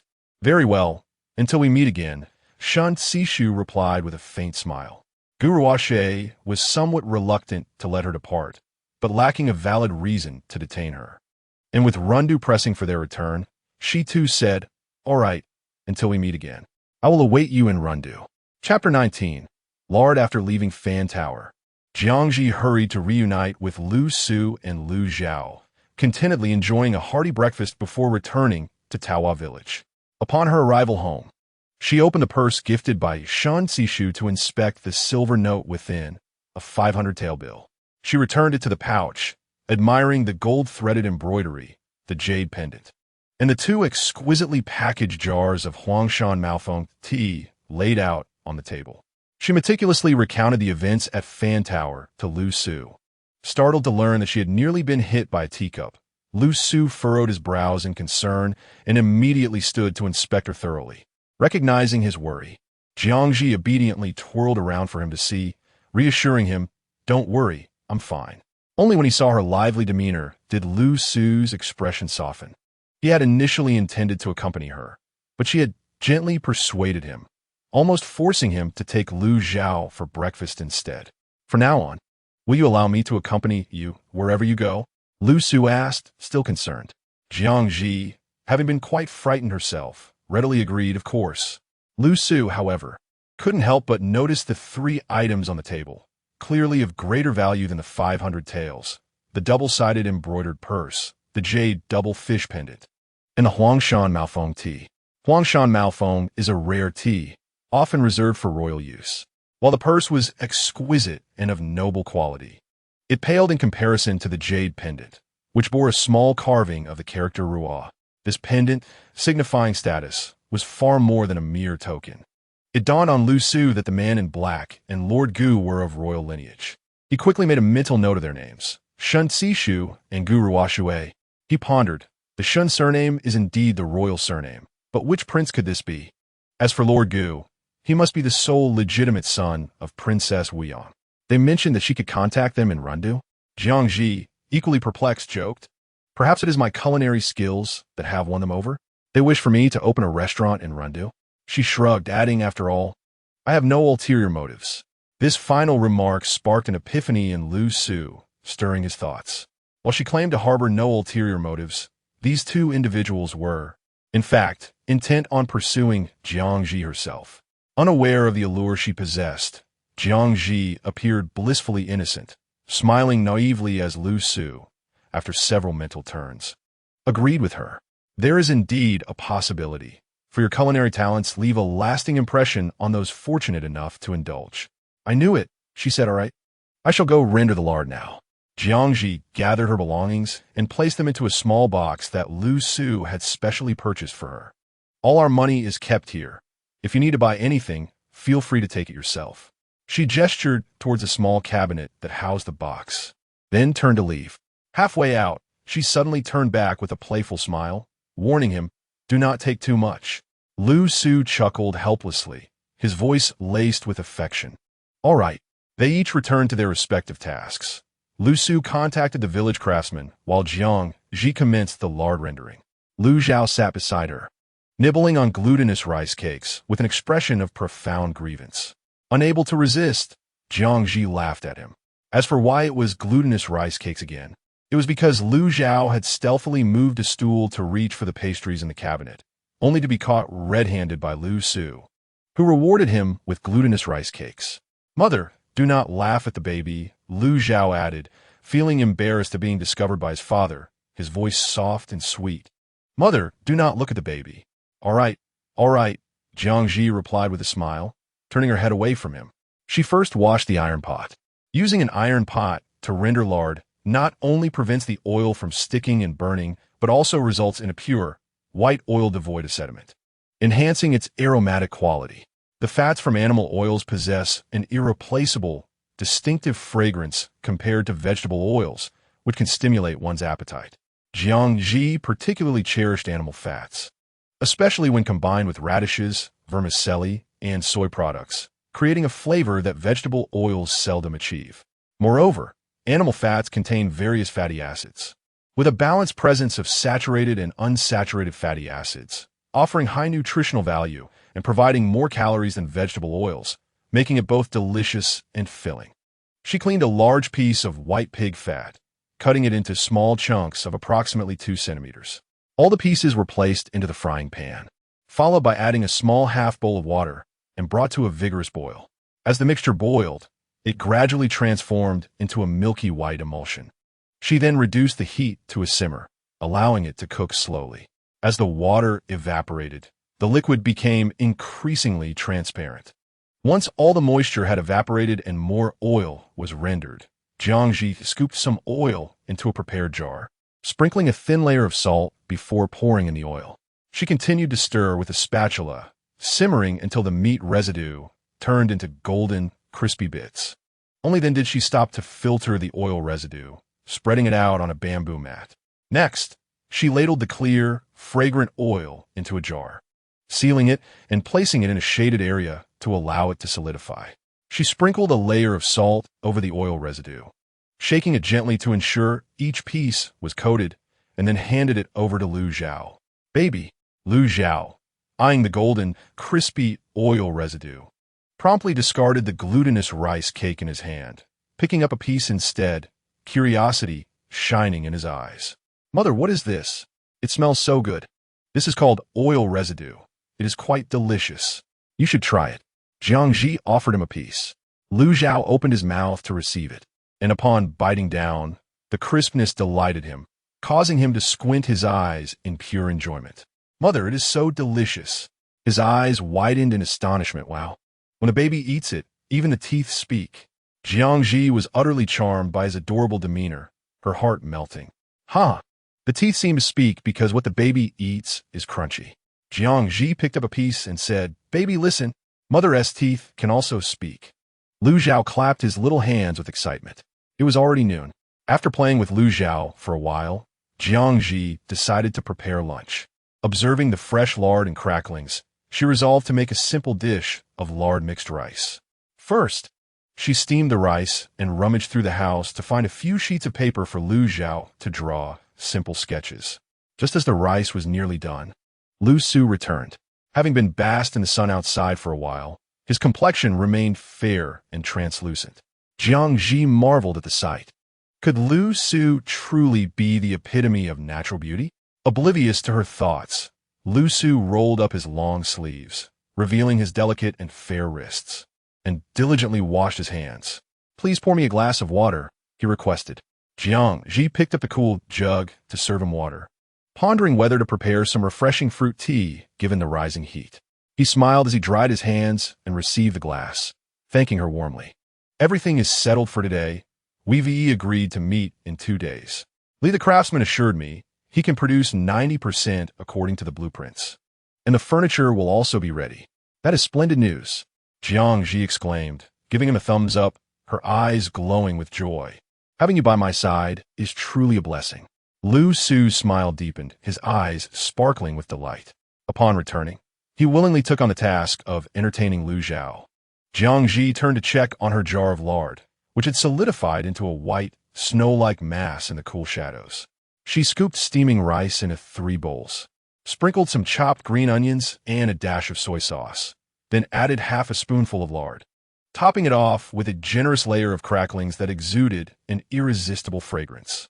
She sliced the pig offal she had marinated the night before and plated it with dipping sauce. Lu Su, ever perceptive, took the bowl she prepared and gently said, "Thank you for your hard work, my dear." Lu Zhao, slightly delayed, echoed, "Mother, you've worked hard." Jiang Zhi felt a sense of satisfaction, knowing her efforts were appreciated. She took Lu Zhao's bowl and mixed the contents. Looking at Lu Su as she instructed, mix the rice well and eat it while it's hot. It won't taste as good when it cools down. Lu Su nodded, quickly mixing his own bowl, then reaching over to stir Jiang Zhi's with utmost care. He no longer had any objections about the meal. After all, whatever Jiang Zhi prepared was always delicious. Each meal felt like unboxing a mystery, fresh and exciting, never disappointing. Chapter 20. Business at the door. After finishing lunch, Jiang Zhi planned to enjoy a lovely nap. She estimated that Gu Ruoxue and the others would just be returning to Rundu that morning. Manager Li from Fan, Lu surely wouldn't wait until tomorrow. He would likely come to her in the afternoon. My business is about to arrive. Upon awakening from her delightful slumber, Jiang Zhi found her precious child sitting by the bed, his head drooping pitifully as he gazed at her, calling out "Mother" in a weak voice. "Mother, I'm hungry. I feel so uncomfortable," he lamented. Jiang Zhi thought, "We just finished eating a moment ago." She quickly got up, embraced him, and hurried outside to find Lu Su. Lu Su had set up a small wooden table in the courtyard, seemingly engrossed in writing something. Upon seeing her approach, he smiled gently and asked, "Why didn't you sleep a little longer? Did Zhao Zhao wake you?" The weight of his last sentence was evident. Lu Zhao immediately shook his head, declaring that he was not a baby. "I just woke up myself." "Lu Su, the baby is hungry again." He mentioned that his hunger is making him feel unwell. "Do you think we should consult a doctor? I suspect he might be suffering from hyperphagia." Jiang Zhi expressed her concern. Lu Su turned his gaze toward his beloved son, his expression calm. "Are you hungry again? Feeling unwell?"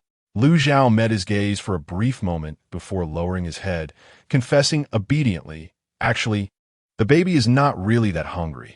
He just wants to eat cake." Jiang Zhi understood, realizing that he was aware Lu Su was not easily deceived. So he pretended to fool her. Amused, yet irritated, she found it surprising that the villainous character had been quite the glutton in his youth. With a serious demeanor, she playfully swatted Lu Zhao's little bottom. "I'm sorry, Mother. I won't make you angry." Lu Zhao acknowledged his mistake, his small hands awkwardly grasping as he apologized. Leaning in to kiss Jiang Zhi, his large eyes filled with trepidation. Jiang Zhi softened her expression, placing him down and earnestly explaining, "Do you truly understand your mistake? Lu Zhao, you could directly tell your father and me what you want, but you must not deceive us. We worry about you and love you dearly. Such deceit only brings us sorrow. If your father and I were to deceive you, would you not feel hurt?" Lu Zhao nodded solemnly, tears welling in his eyes. "Mother, the baby truly understands his mistake. He won't do this again." Jiang Zhi then narrated the tale of the boy who cried wolf. Lu Zhao listened intently, his tears drying as he absorbed the lesson. "Mother, the baby understands now. But is the baby truly hungry?" Jiang Zhi gently touched his cool cheek. Lu Zhao pondered for a moment. "A little. Earlier, the baby was playing games with Xiaohua. He ate quickly, then sneaked out to run around in the yard with her. Unbeknownst to them, Jiang Zhi and Lu Su were discussing the matter of building a house. Believing that education had reached a suitable point, Jiang Zhi prepared to let her little darling fetch a pastry himself. She made a pact with him, stating this afternoon, "The baby may only have one piece of cake. If you feel hungry again, we shall wait until dinner. Mother trusts that you will uphold our agreement. Correct?" "Yes," Lu Zhao affirmed loudly, as if he had been entrusted with a significant mission, and he walked into the room with utmost seriousness. Lu Su quietly observed, casting a look of admiration at Jiang Zhi. "Your storytelling is marvelous. How do you manage to impart wisdom through such delightful tales?" Jiang Zhi shook her head. "This is not my own creation. It is the wisdom of those who came before us. It is not my invention. I read it in a miscellaneous book some time ago." "Oh," Lu Su replied, his peach blossom eyes blinking slowly. "I see I've been quite ignorant. My wife has read so many books. I just happened to hear that a renowned recluse physician has arrived in the neighboring town. Perhaps we could invite him to treat your ailment from reading too much." Jiang Zhi cursed herself for bringing up the subject of reading. She firmly rejected the notion. "I do not wish to see a doctor." Unmoved, Lu Su persisted. Jiang Zhi, gathering her resolve, cuddled his arm and tilted her face up, pouting softly, "Husband, I truly do not want to see a doctor." Lu Su first stiffened, then relaxed, suppressing a laugh, and replied solemnly, "My dear, are you perhaps avoiding treatment out of fear? You need not be afraid. The more you resist, the less likely it is to improve." Jiang Zhi paused for a moment, her voice softening, imbued with an inexplicable resolve. "I believe this illness can heal itself. Is it not better to refrain from seeking treatment? What do you think?" As the final words escaped her lips, she instinctively exerted a little more force. She forgot that her body had been modified by the system. Lu Su, relishing the softness and warmth beside him, was caught off guard and stumbled slightly from her push. The atmosphere seemed to solidify. Jiang Zhi, frightened, quickly withdrew her hand, swearing that it was unintentional. Lu Su, feeling a bit awkward, steadied himself. Lu Zhao emerged, sensing the peculiar tension between them, and rushed over with a date cake in hand, asking Mother, "Father, what is the matter?" "Ahem, nothing at all. Sit down and enjoy your cake," Lu Su replied, forcing a smile while casting a complex glance at Jiang Zhi. Jiang Zhi felt a surge of helplessness, her eyes filled with sincerity. "Husband, are you all right? I truly did not mean to." After a moment of silence, Lu Su could not help but chuckle softly. "All right, I shan't tease you any longer." Jiang Zhi gritted her teeth, clenching her fists. Suddenly, a commotion erupted outside. "Scholar Lu, Lady Lu, are you at home? Distinguished guests have arrived." Jiang Zhi immediately thought of Manager Li and, disregarding her earlier thoughts, hurried to the door. Upon opening it, she was taken aback by a multitude of smiling faces. Chattering excitedly, struggling through the crowd, she finally spotted Manager Li, who was surrounded by people. "Manager Li," Jiang Zhi called out. Beside Manager Li was the young man who had greeted them when they visited Fan Lu. The young man worked to carve a path through the throng, and Manager Li quickly stepped into the Lu household, with Jiang Zhi following closely. The young man, beaming, stood at the entrance and produced a pouch of coins to distribute, cheerfully saying, "Thank you, dear villagers, for guiding us today. This is a token of appreciation from the manager."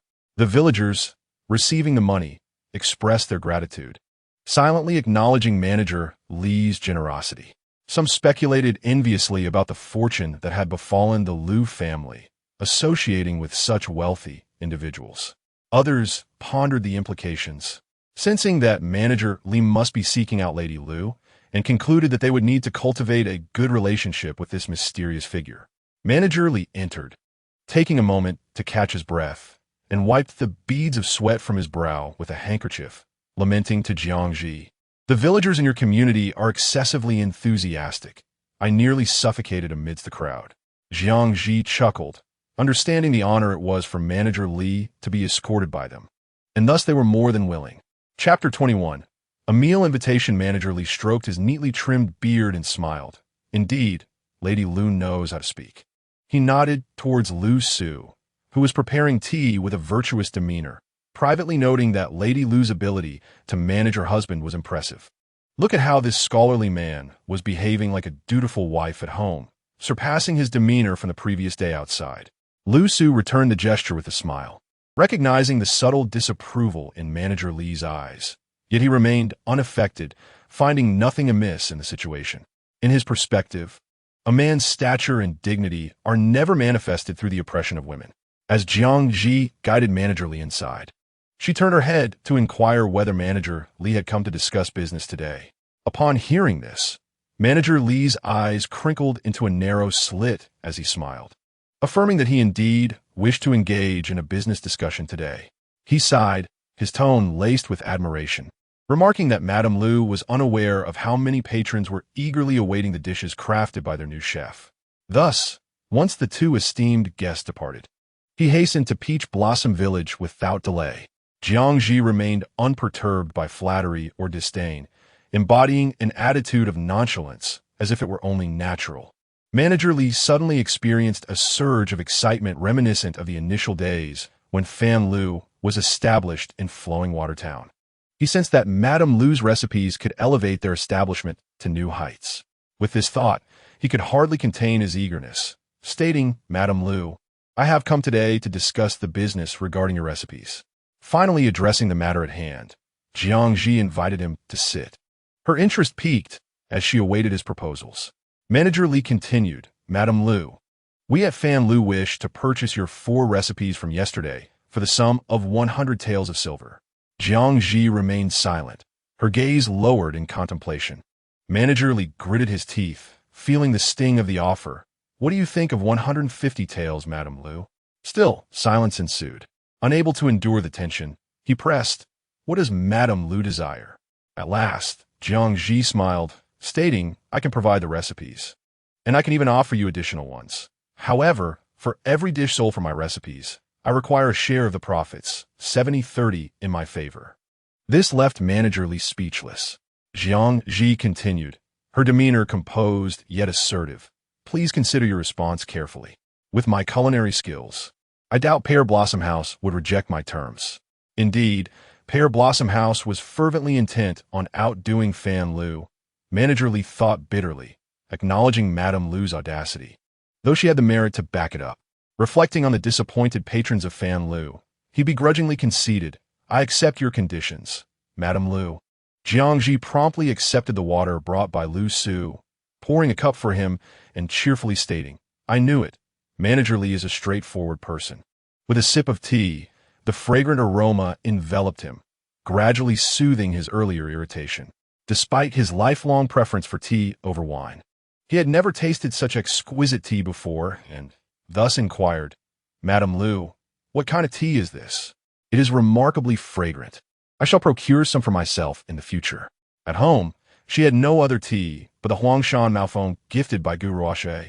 Without a moment's hesitation, Jiang Zhi replied, Oh, this is Huangshan Maofeng. I find it quite delightful. Manager Li took another sip of the clear tea, savoring it, and nearly choked upon hearing her words, realizing that Huangshan Maofeng was a royal delicacy worth a fortune. He hastily swallowed, his face flushing crimson. Huangshan Maofeng? He gasped, trembling as he held the teacup. Unaware of her own extravagant display, Jiang Zhi found amusement in observing Manager Li, who was almost offering the teacup to his forehead in reverence. Indeed, Lord Gu stated that it was Huangshan Maofeng. Master Li inquired if it was a gift from the master, expressing concern for his well-being. Jiang Zhi, noticing his fondness for it, reflected on the conditions she had just proposed, realizing they might indeed be somewhat excessive. If you truly enjoy it, I can offer you some, she suggested, recalling how much Gu Ruoshe had already gifted her. In an instant, Master Li felt revitalized, his face blossoming into a radiant smile, exuding warmth as he expressed his gratitude.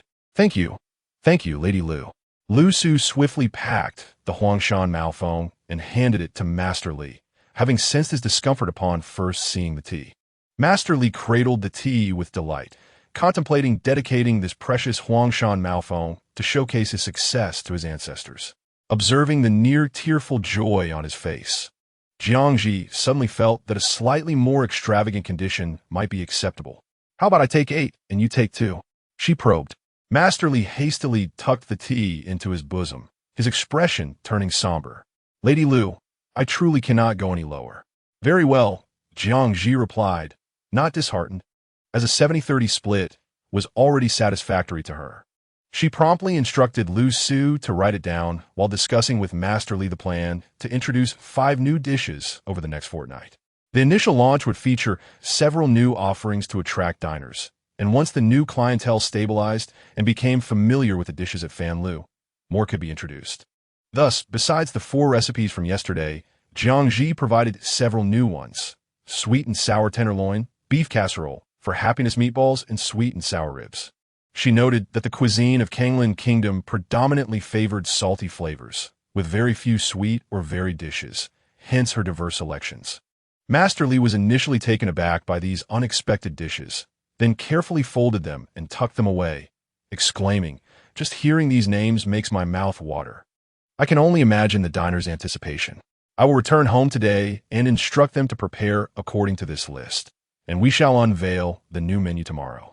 What are your thoughts on the pricing, Lady Lu? You at Fan Lu may decide for yourselves. I shall not interfere, only taking my commission. I have full confidence in your integrity, Jiang Zhi replied sincerely. Master Li sighed in relief, having feared that Jiang Zhi might insist on being involved. Very well, Lady Lu. Rest assured, I will send the bills along with a new menu every fortnight.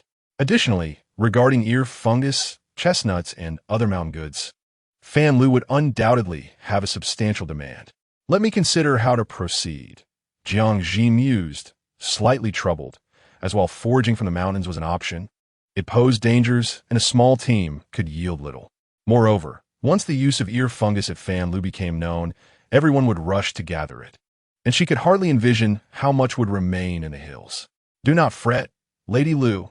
Take your time to ponder, Master Li reassured her. In the initial days of the new dishes, the quantities will be limited, and currently, we can supply ear fungus for another 2 or 3 days. Having just acquired such precious Huangshan Malfoam, Master Li understood the principle of reciprocity.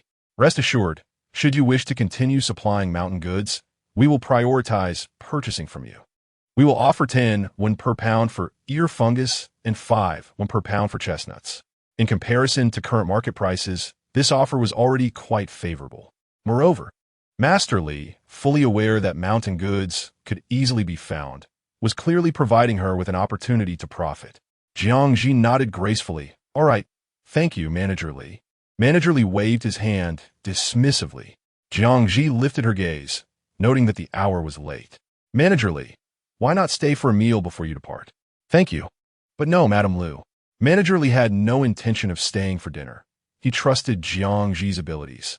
Yet he could not guarantee the chefs at Fan Lu would perform well.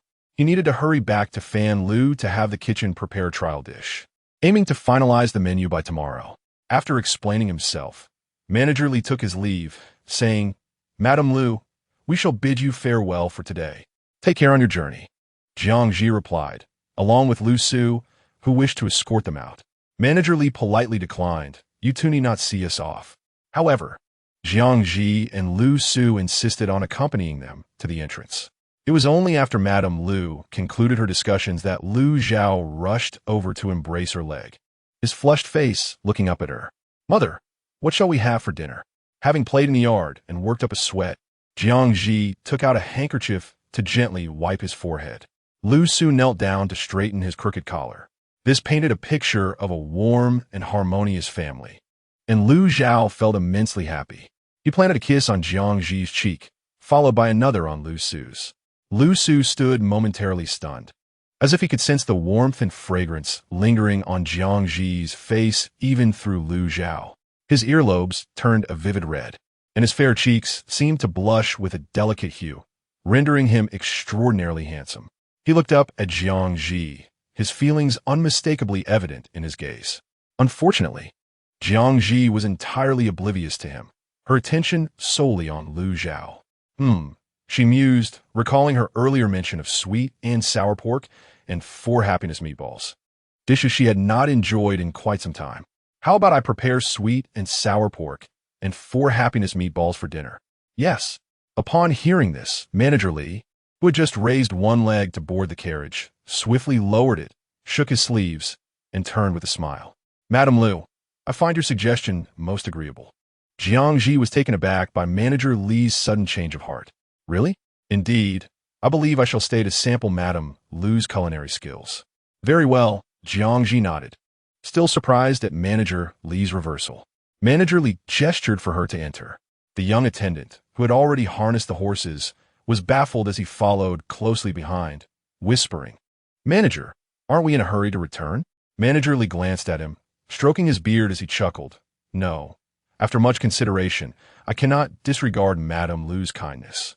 The attendant understood, his lips twitching in silent disbelief. The manager's lofty rhetoric was merely a guise to savor a meal. Yet, recalling yesterday, the attendant couldn't help but feel a sense of anticipation for the evening's dinner. With Manager Li and the attendant present, they needed to leave promptly. Time was of the essence, so Jiang Zhi enlisted Lu Su's help, entrusting Lu Zhao to the care of Manager Li and the attendant. Jiang Zhi added 3 bowls of rice to the steamer and instructed Lu Su to tend to the fire.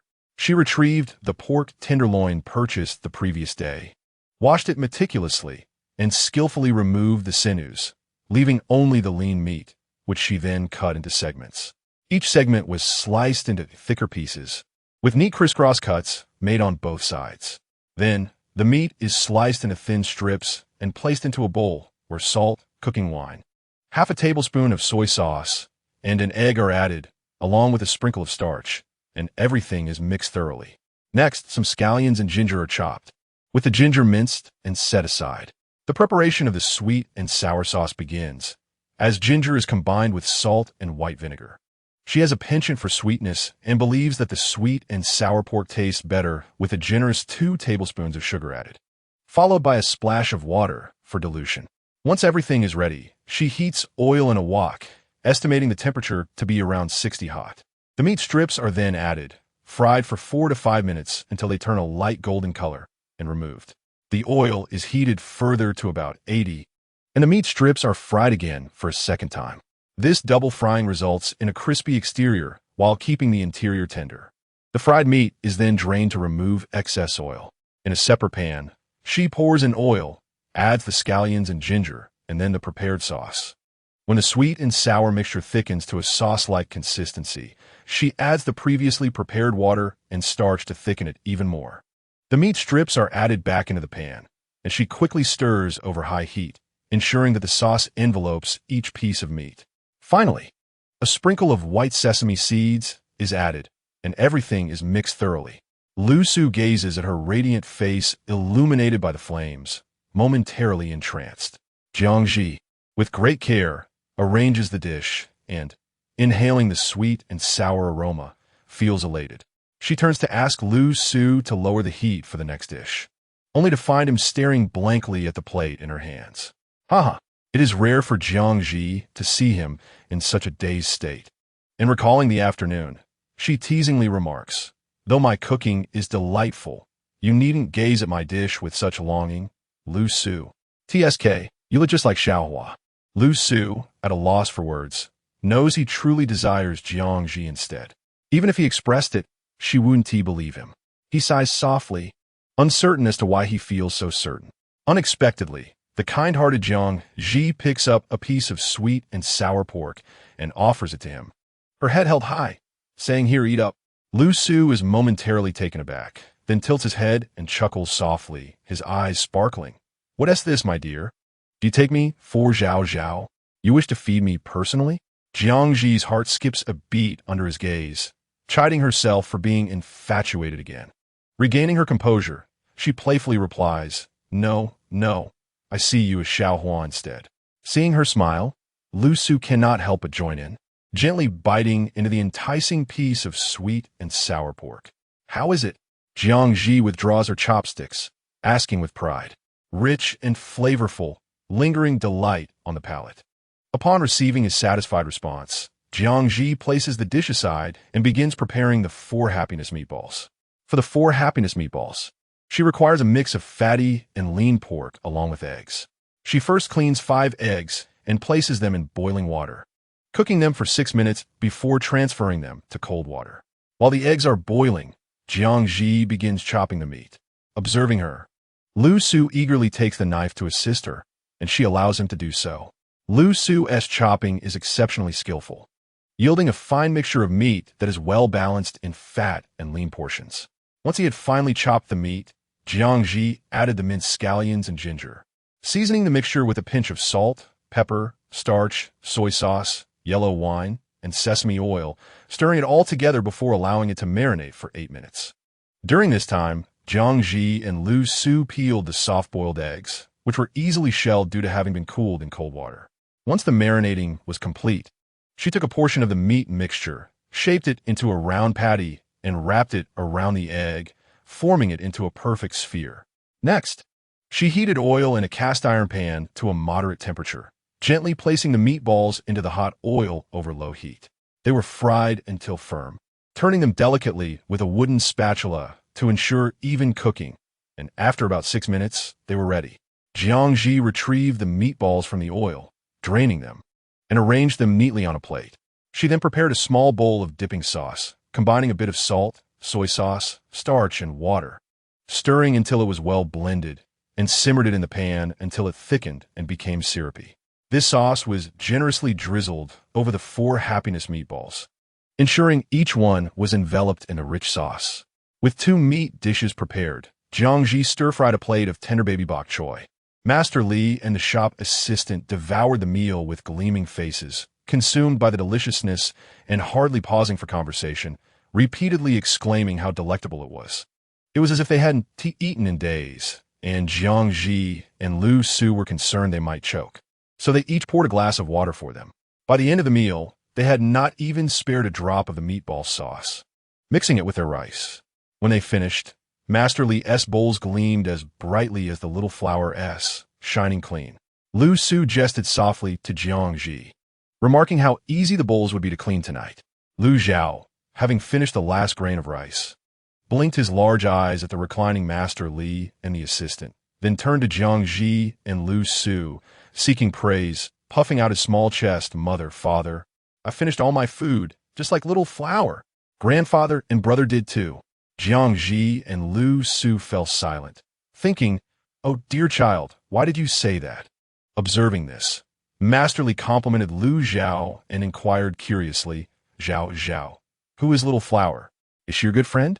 Without hesitation, Lu Zhao replied, yes. Little flower is Jiang Zhi. He swiftly covered his mouth, while Lu Su promptly offered a cup of tea, cheerfully saying, Master, have some tea. I just brewed it from Huangshan Malfong. It's perfect right now. Master Li immediately set aside his confusion, the wrinkles at the corners of his eyes deepening with a smile. Very well, thank you, Scholar Lu. After slowly finishing a pot of tea, Master Li reluctantly took his leave. The assistant went out to fetch the carriage, and he moved painstakingly, holding his belly, before climbing into the carriage. Waving to Jiang Zhi and Lu Su, thank you, Lady Lu and Scholar Lu, for your hospitality today. Please be careful on your way. Lu Zhao also waved goodbye. Goodbye, Zhao.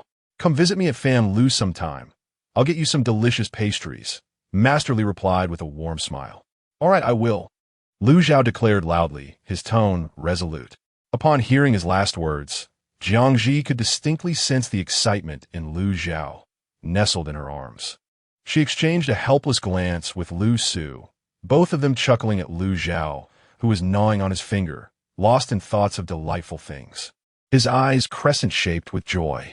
All in all, this meal was deemed a resounding success. Chapter 22.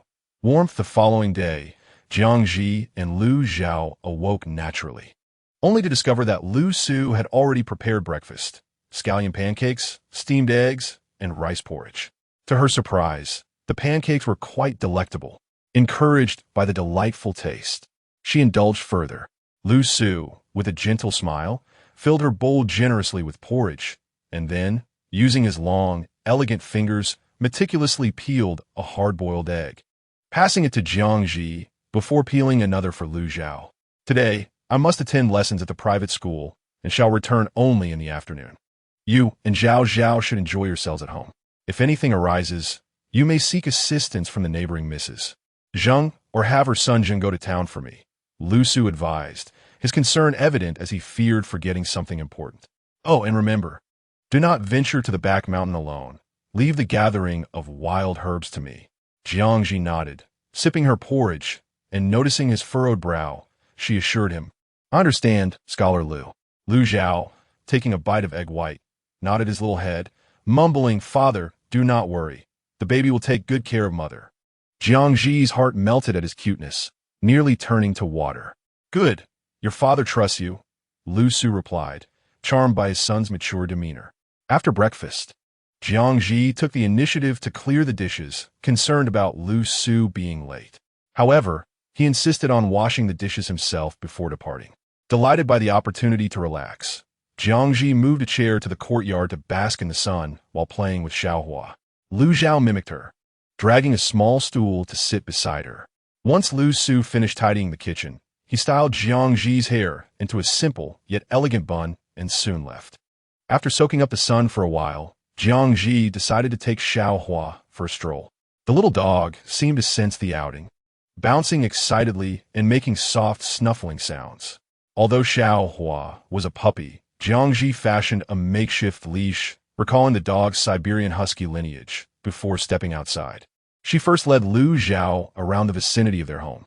When Lu Zhao expressed a desire to hold the leash, Jiang Zhi hesitated, fearing he might stumble, and thus did not give it to him. Lu Zhao resorted to charming her. Mother, mother, I promise. Xiao Hua is very obedient, and 1T run fast. Xiao Hua nodded along, as if in agreement. All right then.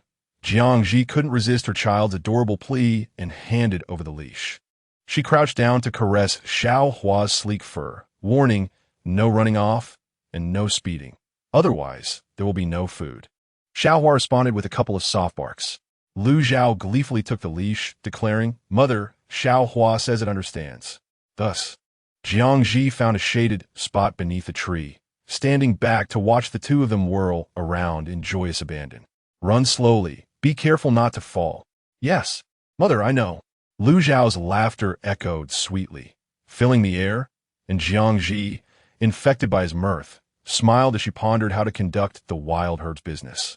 Not long after, Jiang Zhi found it peculiar that, despite their secluded location in the village, several women passed by, greeting her warmly.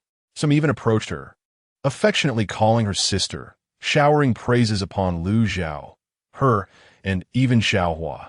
Jiang Zhi was unfamiliar with anyone in the gathering. Thus, she reluctantly listened to their exaggerated tales, which made her scalp tingle with discomfort. She could almost dig a spacious apartment out of her own awkwardness. Occasionally, she would respond with trivial remarks, but the women soon noticed her lack of enthusiasm and swiftly shifted to new topics, revealing various clandestine and scandalous village gossip. To her surprise, their storytelling was quite captivating, rivaling that of the storytellers in tea houses. Jiang Zhi found herself intrigued, hanging on every word about the quarrels between the Sun family sisters-in-law, the discord among the Wu brothers, the previously wayward Diao couple's sudden reformation, and the recent escapades of Widow Zhang. The discussions were undeniably exhilarating. Strangely, it was noted that Widow Zhang, who was usually the most flirtatious, had mysteriously vanished from sight. What could have befallen her? Was she perhaps unwell? Someone speculated. I wonder if anyone has seen her recently? Another inquired, casting a glance in Jiang Zhi's direction. A hint of embarrassment washed over Jiang Zhi. The root of the issue was standing right by them. She feigned ignorance and remained silent. Regarding the Diao couple, Jiang Zhi suspected a significant connection to Lu Su. Well done, Lu Su. As she listened to their ramblings, it became evident they were reluctant to articulate their true intentions of befriending her, and her patience waned. She nodded at the most assertive among them, Mrs. Miao, and said, If there's nothing else, I shall take my leave. It's rather warm today, and I need to take my child home for some water. As she prepared to wave goodbye to Lu Zhao, Mrs. Miao hastily intercepted her, looking somewhat embarrassed. Sister Jiang, we actually heard about your substantial dealings with the manager of Fan Lu and hope to inquire whether there are any tasks we could assist you with. Jiang Zhi remained silent, lost in thought, feeling somewhat conflicted. Mrs. Miao, adept at reading the room, seized the opportunity and added, It doesn't need to be a large sum, just enough to provide some extra income, so we aren't scolded by our husbands for idling away. The other women echoed her sentiments. Upon hearing that last remark, Jiang Zhi decisively agreed, as she aimed to continue supplying goods to Fan Lu. The mushrooms and chestnuts from the back mountain amounted to at least 100 pounds, if not more.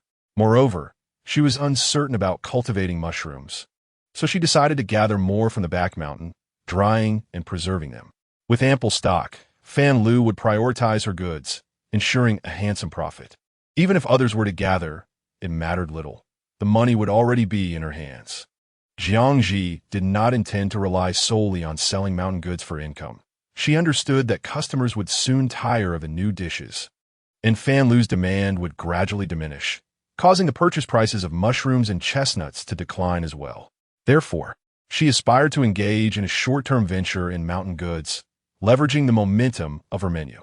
However, she recognized that a few individuals alone could not sustain such an endeavor. Considerable manpower was indeed necessary. Sisters, I have numerous tasks, but I will need your assistance in the back mountain, Jiang Zhi clarified. Not a problem. As long as there is profit to be made, we are at your service. They quickly agreed. Jiang Zhi smiled and said, Sisters, it would be wise to let me finish before you agree. She then requested their help in gathering mushrooms and chestnuts over the next few days. In a moment, I shall take everyone to observe the appearance of wood ears, a type of vegetable. After drying, 1 pound of fresh wood ears weighs approximately 0.10 to 0.12 pounds. Jiang Zhi quickly calculated the price of dried wood ears in her mind, noting that they would need to be dried before being handed over to her. With a payment of 30 won per pound for dried wood ears and 2 won per pound for chestnuts. What? Miao Nyangzi exclaimed in astonishment. Did you say 31 per pound? Goodness, that could buy several pounds of meat. No, I did not misspeak, Jiang Zhi replied, observing the delight radiating from the group. This business is short-term, likely lasting only a few days. Therefore, the more effort you put in, the more you earn, with payments settled daily. Very well. The group chimed in eagerly, impatient to have Jiang Zhi lead them to see the wood ears. Jiang Zhi called Lu Zhao home, allowing them to examine the wood ears and chestnuts closely while explaining the precautions for harvesting and the drying process. They noted everything down before taking their leave. Jiang Zhi first fed Xiao Hua, then prepared a lunch of egg fried rice for the two of them.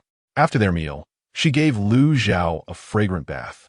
During the bath, Lu Zhao was both excited and bashful, readily allowing Jiang Zhi to hold him while chattering incessantly about everything from Xiaohua to Godan, his words tumbling out like a stream of consciousness. Jiang Zhi was amused to the point of laughter, but refrained from letting him soak for too long, fearing he might catch a chill. Once he was clean, she wrapped him in a large towel and carried him to bed, gently drying his fine, soft hair. After the bath, Lu Zhao seemed a bit reluctant to part with the experience, tilting his head to make it easier for Jiang Zhi to dry him. With a hint of disappointment, he asked, "Mother, will you still be able to bathe the baby in the future?" "Of course," Jiang Zhi assured him. "What? Is it not good when father bathes you?" Lu Zhao pondered for a moment and replied earnestly, "No, it's not that. Father bathing the baby is wonderful, but it's different with mother. Today was the first time mother bathed the baby." Jiang Zhi felt a pang of sorrow at his words, her eyes growing misty. After a brief pause to collect herself, she gently reassured him, "In the future, mother will bathe the baby many times." "Will it be more than 3 times?" Lu Zhao asked, as in his current understanding, 3 was the largest number he comprehended. "Yes, it will be more than 3. You believe in mother, don't you?" Jiang Zhi said, kissing his freshly washed face, feeling maternal love flowing within her. "Yes."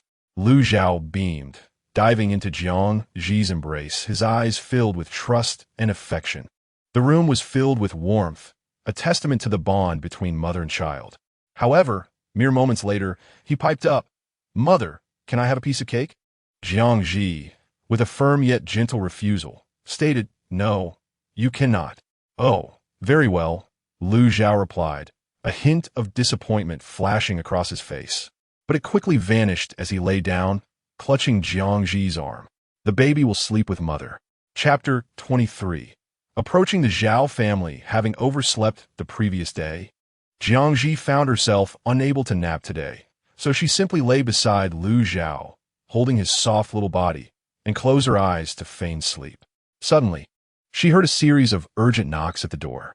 Lu Zhao stirred slightly, turning over and kicking the covers before resuming his slumber. Jiang Zhi quickly recovered him, donned her clothes, and rose to answer the persistent knocking, which grew louder with each passing moment. Jiang Zhi could not help but quicken her pace. The number of acquaintances she could count on both hands was limited. Who could possibly need her at midday? Upon opening the door, she was indeed greeted by an unfamiliar visage, a young boy, slender and graceful, dressed in a frayed garment that was evidently too short and still damp. He appeared to be no older than 14 or 15, his expression a mix of confusion and urgency. "Who are you?" Jiang Zhi inquired with curiosity. "Are you Lady Jiang?" The boy gasped, his face pale, hair clinging damply to either side of his countenance, leaving a trail of water beneath his feet. "Indeed, I am," Jiang Zhi nodded, raising an eyebrow. "What is it you need?" Upon confirming her identity, the boy abruptly knelt before her. Jiang Zhi was taken aback and swiftly sidestepped. Goodness, had she not reacted quickly, it could have been disastrous. "What are you doing? Surely such a grand gesture is unnecessary.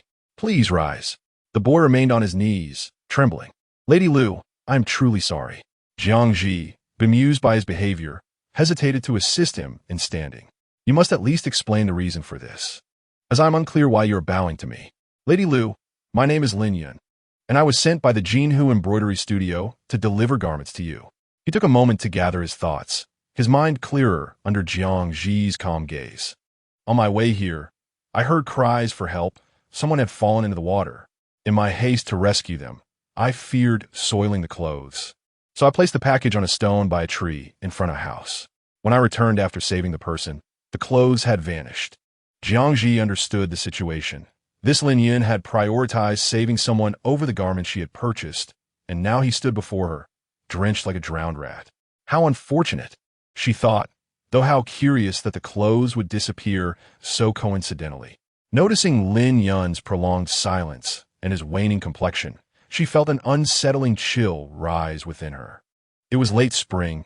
While temperatures were beginning to warm, they were still relatively low, and the wind carried a bite. Moreover, this boy had come directly from the water to seek her out. In ancient times, a cold could prove perilous. A mere chill could claim a life. Jiang Zhi, no longer able to disregard his plight, scanned the surroundings for onlookers. Seeing none, she grasped his sleeve and pulled him to his feet. Enough. I understand now. You must rise quickly to avoid falling ill. What if you were to faint at her doorstep? Lu Su is not home. Jiang Zhi's thoughts spiraled into various scenarios as she exerted herself to lift him. Come inside. Let us discuss the matter of compensation. Upon hearing the word compensation, Lin Yun obediently stepped inside. Once the door was shut, Jiang Zhi gestured toward a small bamboo stool in the courtyard. Lin Yun, is it? Please sit here and wait. He nodded, glancing between the clean bamboo stool and his own soiled, waterlogged attire, still dripping. He lowered his head, remaining standing.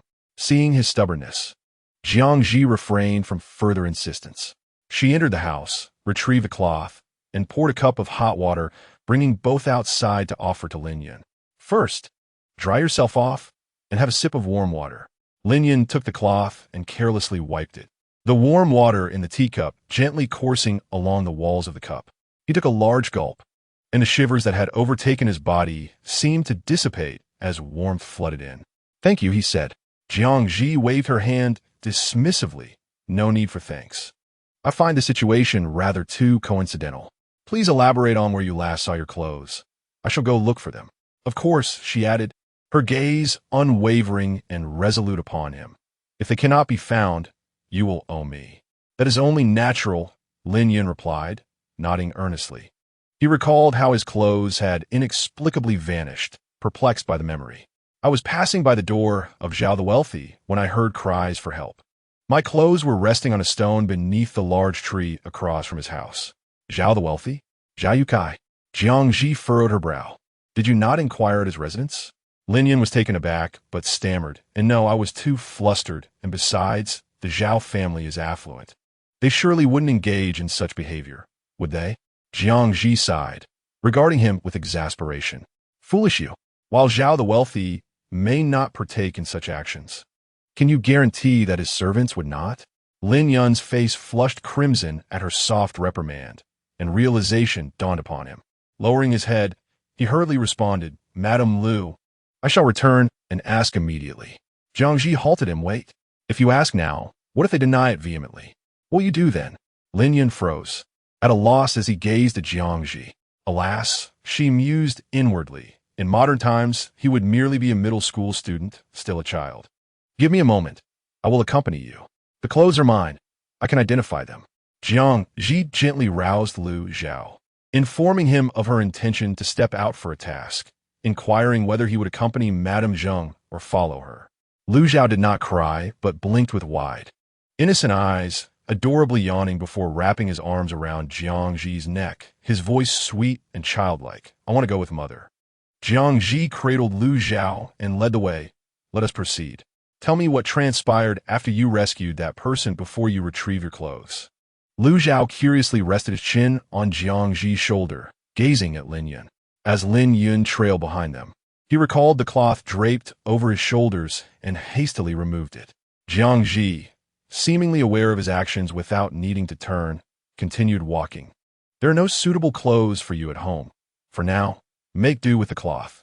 It may be unseemly, but it is better than falling ill. Lu Zhao chimed in, yes, brother, mother's right.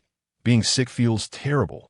Lin Yun's fingers curled around the cloth, and upon hearing Madame Lu's reminder, he recollected that the person he had saved was indeed clad in servant attire. After rescuing him, that individual had persistently expressed gratitude and sought information. And now Lin Yun pondered, his lips pressed into a straight line. He was reluctant to believe that his kindness was but bait for another's deception, merely a delay to create time for someone else to pilfer his clothes. Jiang Zhi interjected, unable to restrain herself, her teeth clenched in frustration, wishing to deliver a sound thrashing to the thief. The garments worn by the trio, except for Lu Zhao, were all meticulously selected by Jiang Zhi. Her own had been chosen with care by Lu Su in her favorite color, costing her a substantial 15 taels of silver. The thought of it pained her, and her pace quickened. Hasten your steps. Lead the way. Oh, certainly. Lin Yun nodded foolishly and hurriedly strode ahead of Jiang Zhi. Along the way, they encountered Miss Miao, who, upon seeing Jiang Zhi hastily carrying a child, assumed something significant had occurred. Jiang Zhi briefly recounted the theft of her garments from the Jinhu embroidery house. Upon hearing this, Miss Miao was incensed and immediately offered to accompany them to the Zhao family to seek clarification. Jiang Zhi readily agreed, smiling, that would be splendid. Thank you, Sister Miao. Oh, no need for such formality, my dear. Your provision of work for us is already a tremendous favor, Miss Miao replied, a hint of bashfulness evident as she ruffled her hair. Rest assured, if that heartless thief has indeed taken your belongings, I will ensure you receive them back in pristine condition. Very well. Jiang Zhi sincerely believed in Miss Miao's capabilities. Miss Miao was robust and tall, with a sun-kissed complexion. Simply standing there, her imposing presence was enough to intimidate, and from what she had heard from the women earlier, Miss Miao possessed exceptional eloquence. Capable of holding her own against Widow Zhang, her combat prowess not to be underestimated. Jiang Zhi, unfamiliar with the Zhao family, required the assistance of a local from Taohua village. Chapter 24. Zhao Ronger. The Zhao residence was situated in the heart of Taohua village, adjacent to the main road leading to the town, with a natural lake not far across the way. Jiang Zhi arrived there swiftly, taking approximately 10 minutes.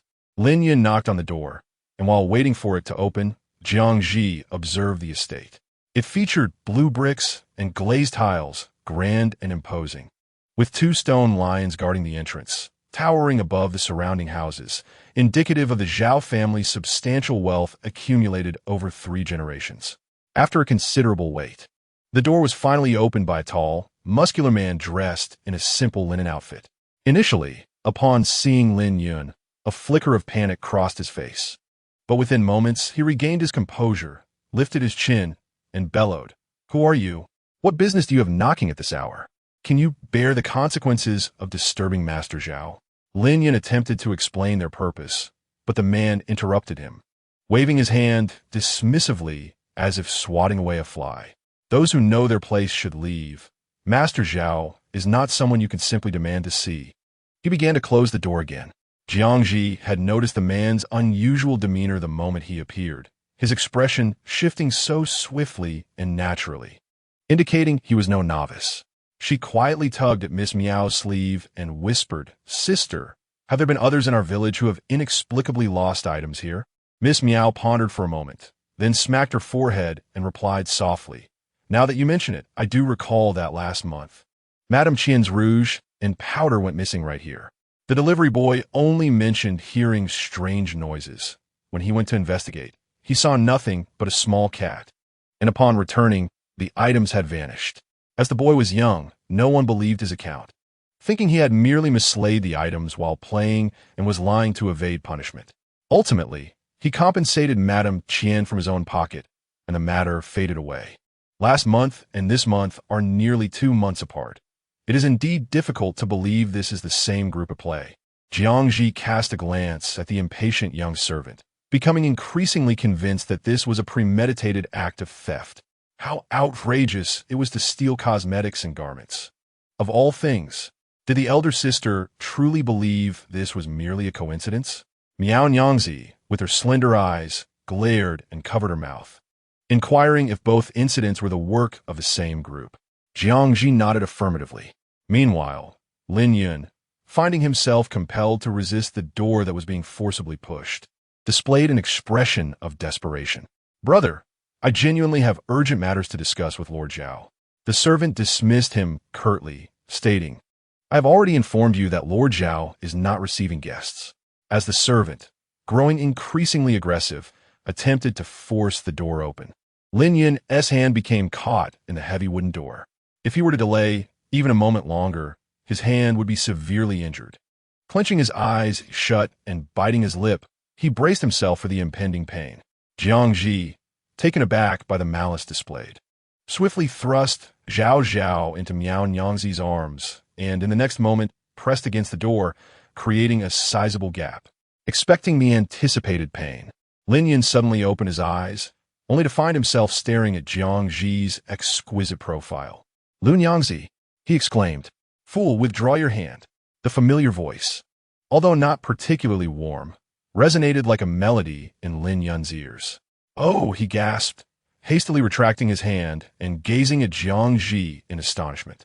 "What are you staring at? Stand aside and do not obstruct me," Jiang Zhi remarked, casting him a sidelong glance filled with exasperation.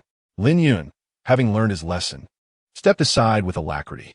With him no longer in the way, Jiang Zhi was able to employ both hands, contemplating the formidable strength of the person inside, realizing that it required considerable effort to push the door open.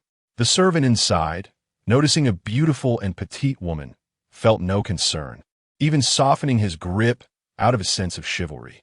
"My lady, you," he began, but was abruptly interrupted as the heavy wooden door creaked open with a thunderous sound, sending him flying several meters back, clutching his chest in fear as he stared at Jiang Zhi in horror.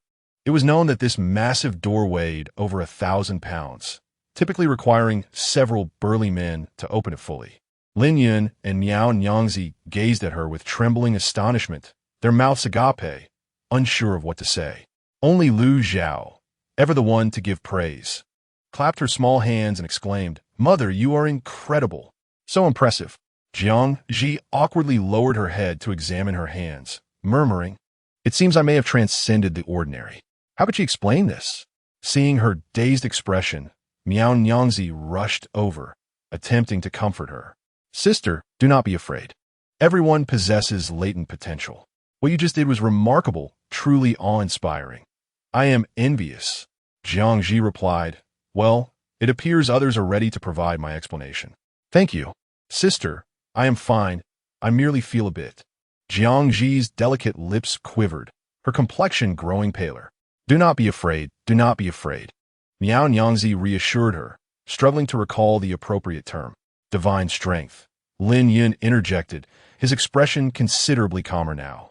Yes, that's it." Jiang Zhi stifled a laugh, nodding in an elegant manner reminiscent of a graceful maiden. The sound of the door startled many, and soon, the entrance of the Zhao family was teeming with onlookers. Gossip is a natural inclination of humanity. It seems that wherever one goes, there are always those eager to witness the spectacle.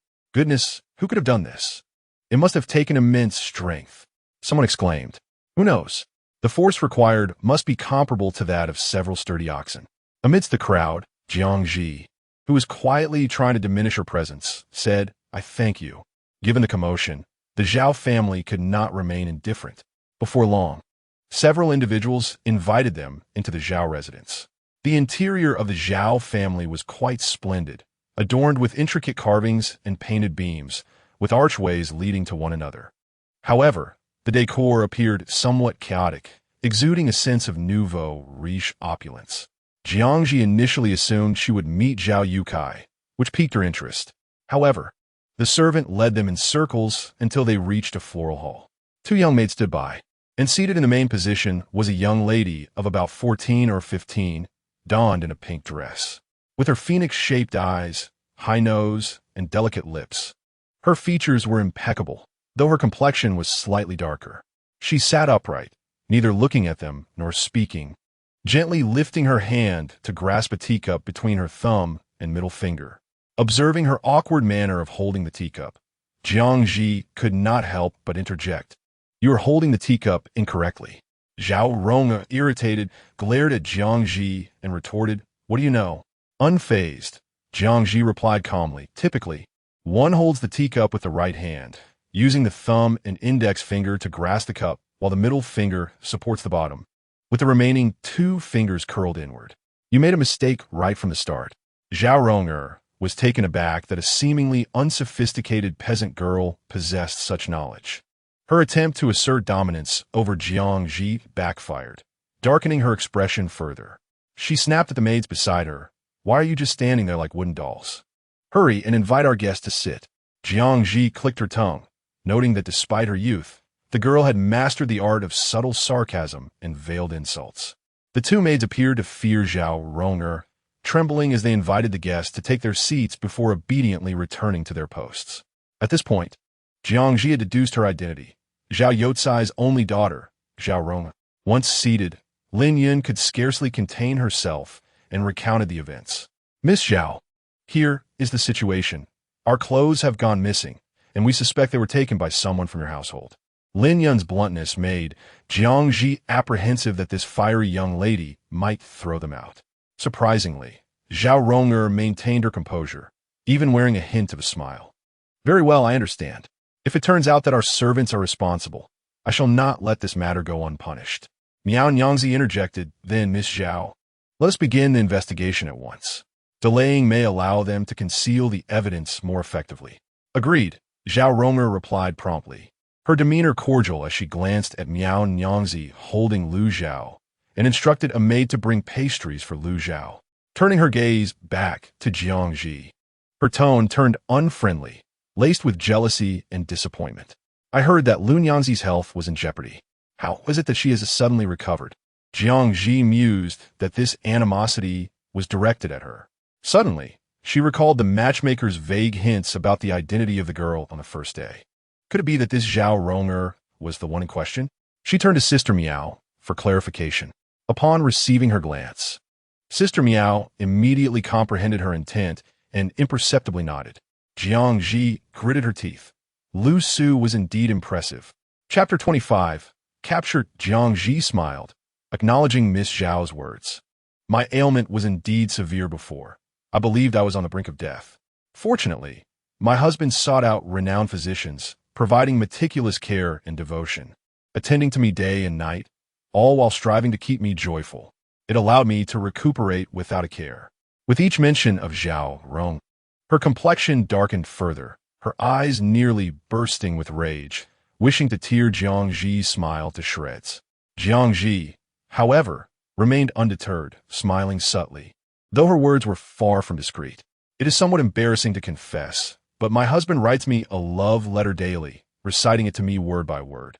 While I languished in sickness, he wept daily, declaring he could not live without me, even beseeching the deities and temples to grant us the wish of dying together in the next life as a pair of soulmates. How could I bear such affection? Perhaps my husband's sincere wishes and profound love moved the celestial spirits, allowing my health to restore to its former state." Upon finishing, she playfully winked at Zhao Rong, elegantly adjusting her hairpin. "Sister Miao, Miss Zhao, do you think my hairpin is lovely?" A sudden silence enveloped the flower hall. Engrossed in her performance, Jiang Zhi bashfully remarked, "I find it quite beautiful. It was styled by my husband, who has promised to do my hair and paint my brows every day henceforth." As she concluded, she cupped her face with both hands, beaming sweetly. "My husband claims that I am his greatest love in this life." The atmosphere grew even more hushed. When Jiang Zhi regained her senses, she recognized the unsettling ambience and looked up to gauge Zhao Rong's reaction, only to find her staring blankly outside the flower hall. An ominous premonition struck her heart. Suddenly, a coarse voice erupted from behind. "Ha! I never imagined Scholar Lu would be so tender-hearted towards his wife in private." Upon hearing a stranger's voice, Jiang Zhi felt a slight relief. As long as it wasn't Lu Su, she had nothing to fear. Yet the next moment, Lu Zhao shattered her fleeting hope.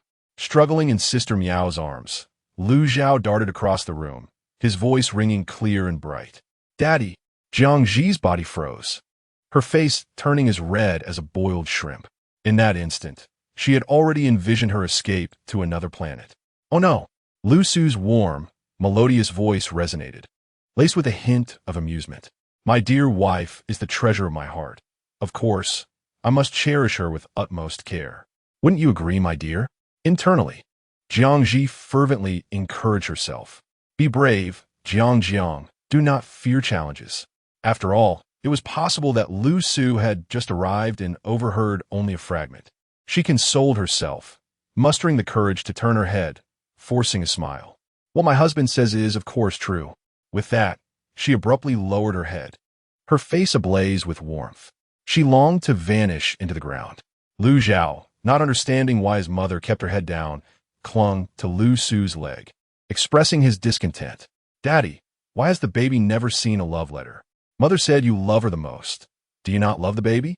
Jiang Zhi lowered her head once more and said, Thank you, my dear son. This was perhaps the most mortifying moment of her 2 lifetimes combined. Jiang Zhi profoundly felt that the image that would flicker through her mind on the day she neared her last breath would be that of today.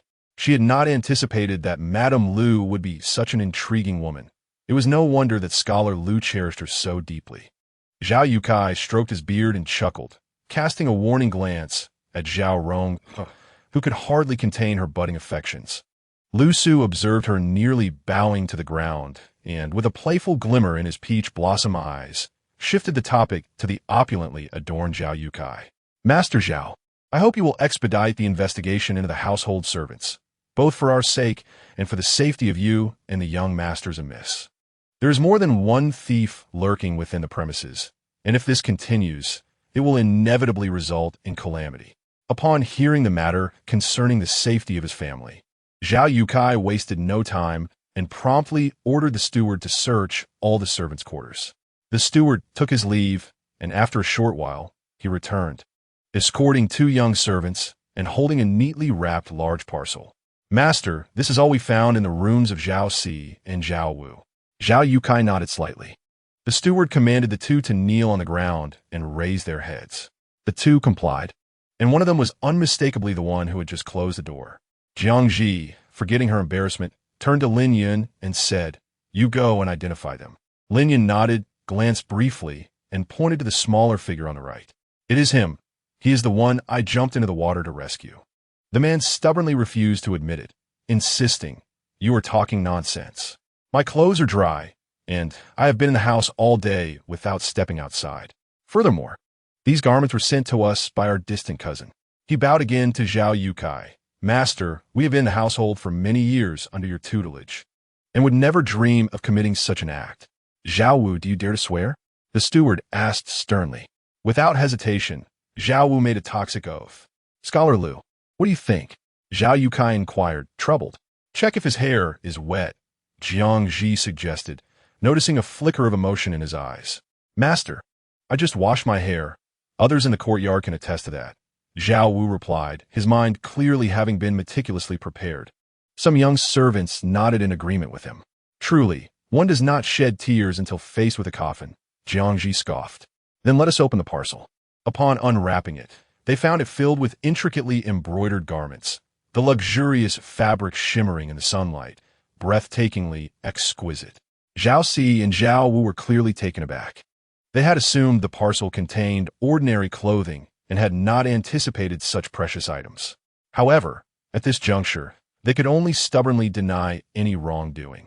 I would like to ask both of you, Jiang Zhi said, pulling out a short, small garment clearly meant for a child. You 2 have yet to be married. From where does this child's clothing come? Zhao Wu, lacking confidence, stammered, It must be a mistake from my cousin. She sent the wrong clothing. Cao Si, who had remained silent, quickly chimed in, yes. Jiang Zhi remained silent, deliberately waiting to observe the extent of the 2 individuals' cunningness and evasion. To her astonishment, they truly exhibited their adeptness. Noticing Jiang Zhi's silence, the 2 assumed they had escaped unscathed and immediately began to wail their grievances. Might I request both of you to take another look? Jiang Zhi said, turning the cuff of a woman's outer garment inside out. What is this? The cries of innocence abruptly ceased, and Zhao Si and Zhao Wu appeared as if a hand was tightly grasping their throats, their faces flushed with embarrassment. Jiang Zhi displayed the inside of the sleeve to the onlookers and remarked nonchalantly, Would your cousin also share the surname Jiang, just as I do? Upon witnessing the pallor of their faces, Zhao Yukai, realizing the gravity of the situation, inquired with a smile, Madam Lu, how do you propose we handle this?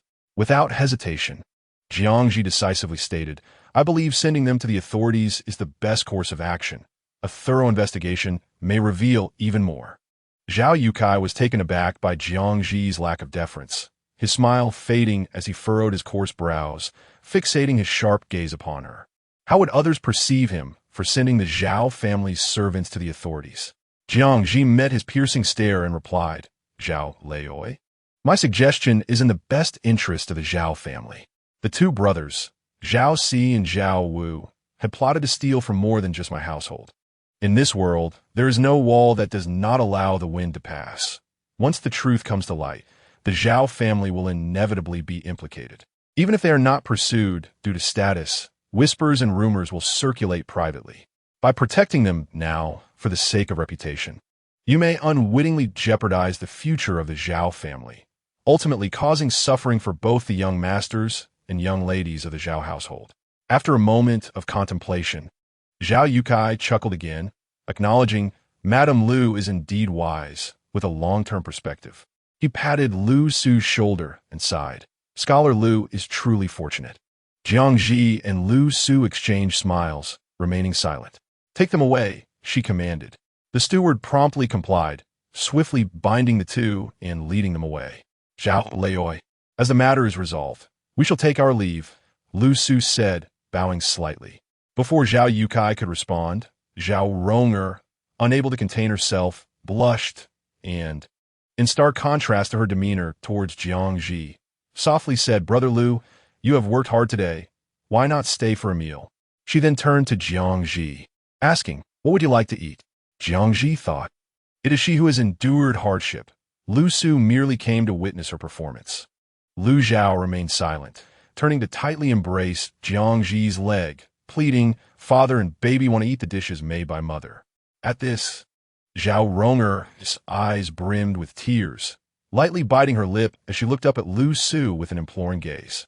The proud young lady displaying such vulnerability was a stark contrast, evoking sympathy. Jiang Zhi felt a pang of compassion, discreetly glancing at Lu Su for his reaction. He caught her gaze and smiled gently. Jiang Zhi quickly looked down, her delicate fingers, resembling jade, covering her embarrassment as she grumbled inwardly. Is he equipped with a scanner? Lu Su then turned his attention back to Zhao Rong, his expression cooling, his tone distant as he said, I have matters to attend to. Very well, Brother Lu. You may go about your business.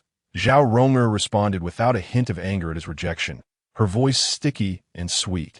Her gaze toward Lu Su almost palpable with longing.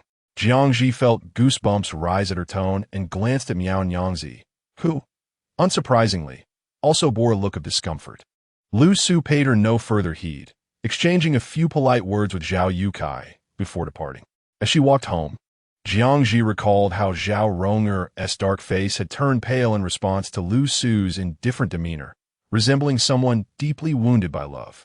Alas, Lu Su's heart was truly cold. She found herself feeling a twinge of pity for Miss Zhao. Miao Nyangzi walked ahead, cradling Lu Zhao and Lin Yun. Moving slowly, she fell behind, prompting Lu Su to also slow his pace. He turned to match her leisurely stride and said, I heard that I am to weep for you daily, write you love letters, and even perish with you to become lovers in the next life. That you are my greatest love in this life? The embarrassment of social death is not as daunting as the haunting memories from the person involved.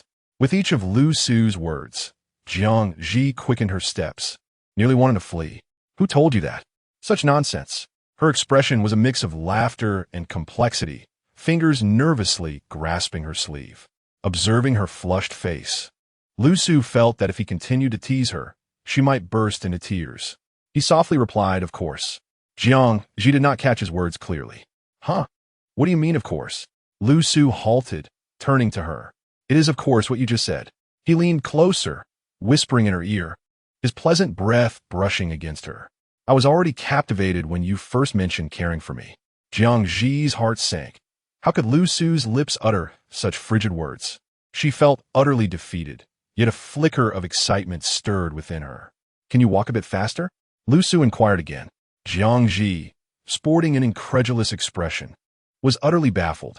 Naturally, it is because I am eager to return home and write today's love letter to you.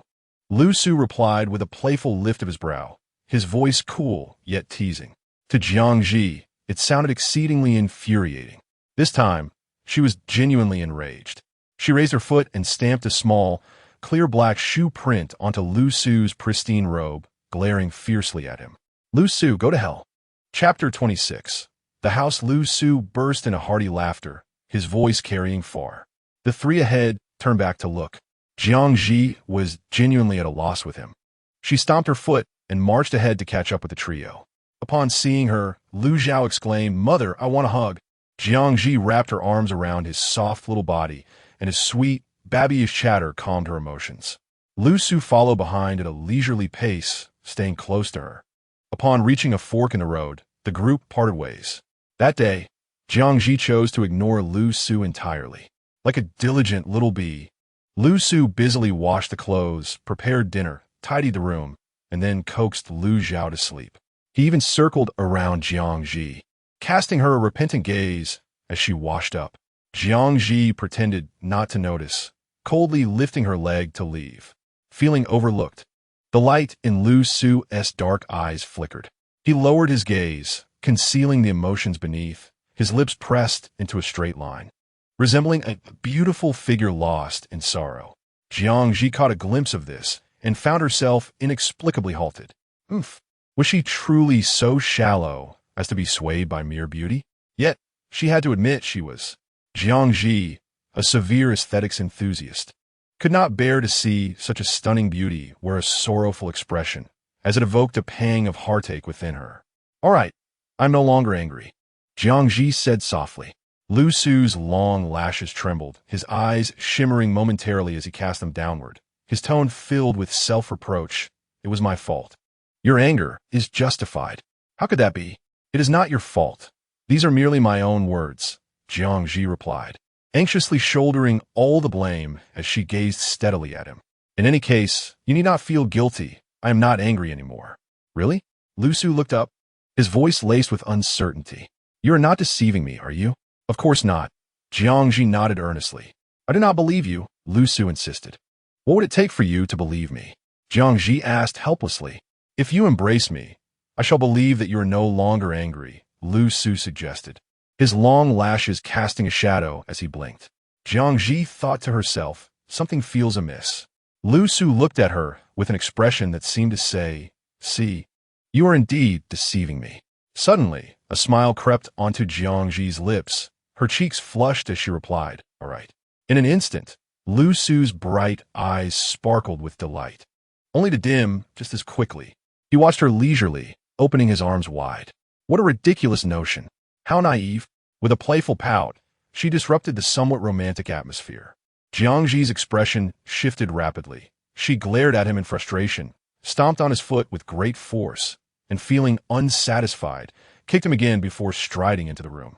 Lu Su, taken aback by her sudden action, was left momentarily stunned. By the time he regained his composure, Jiang Zhi had already retreated into the room. Good night.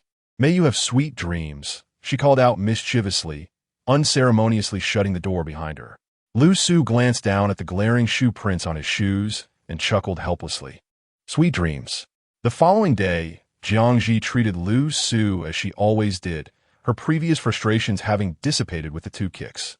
Moreover, today the craftsmen were due to arrive, and she needed Lu Su to oversee the proceedings. Lu Su took a day off from his studies.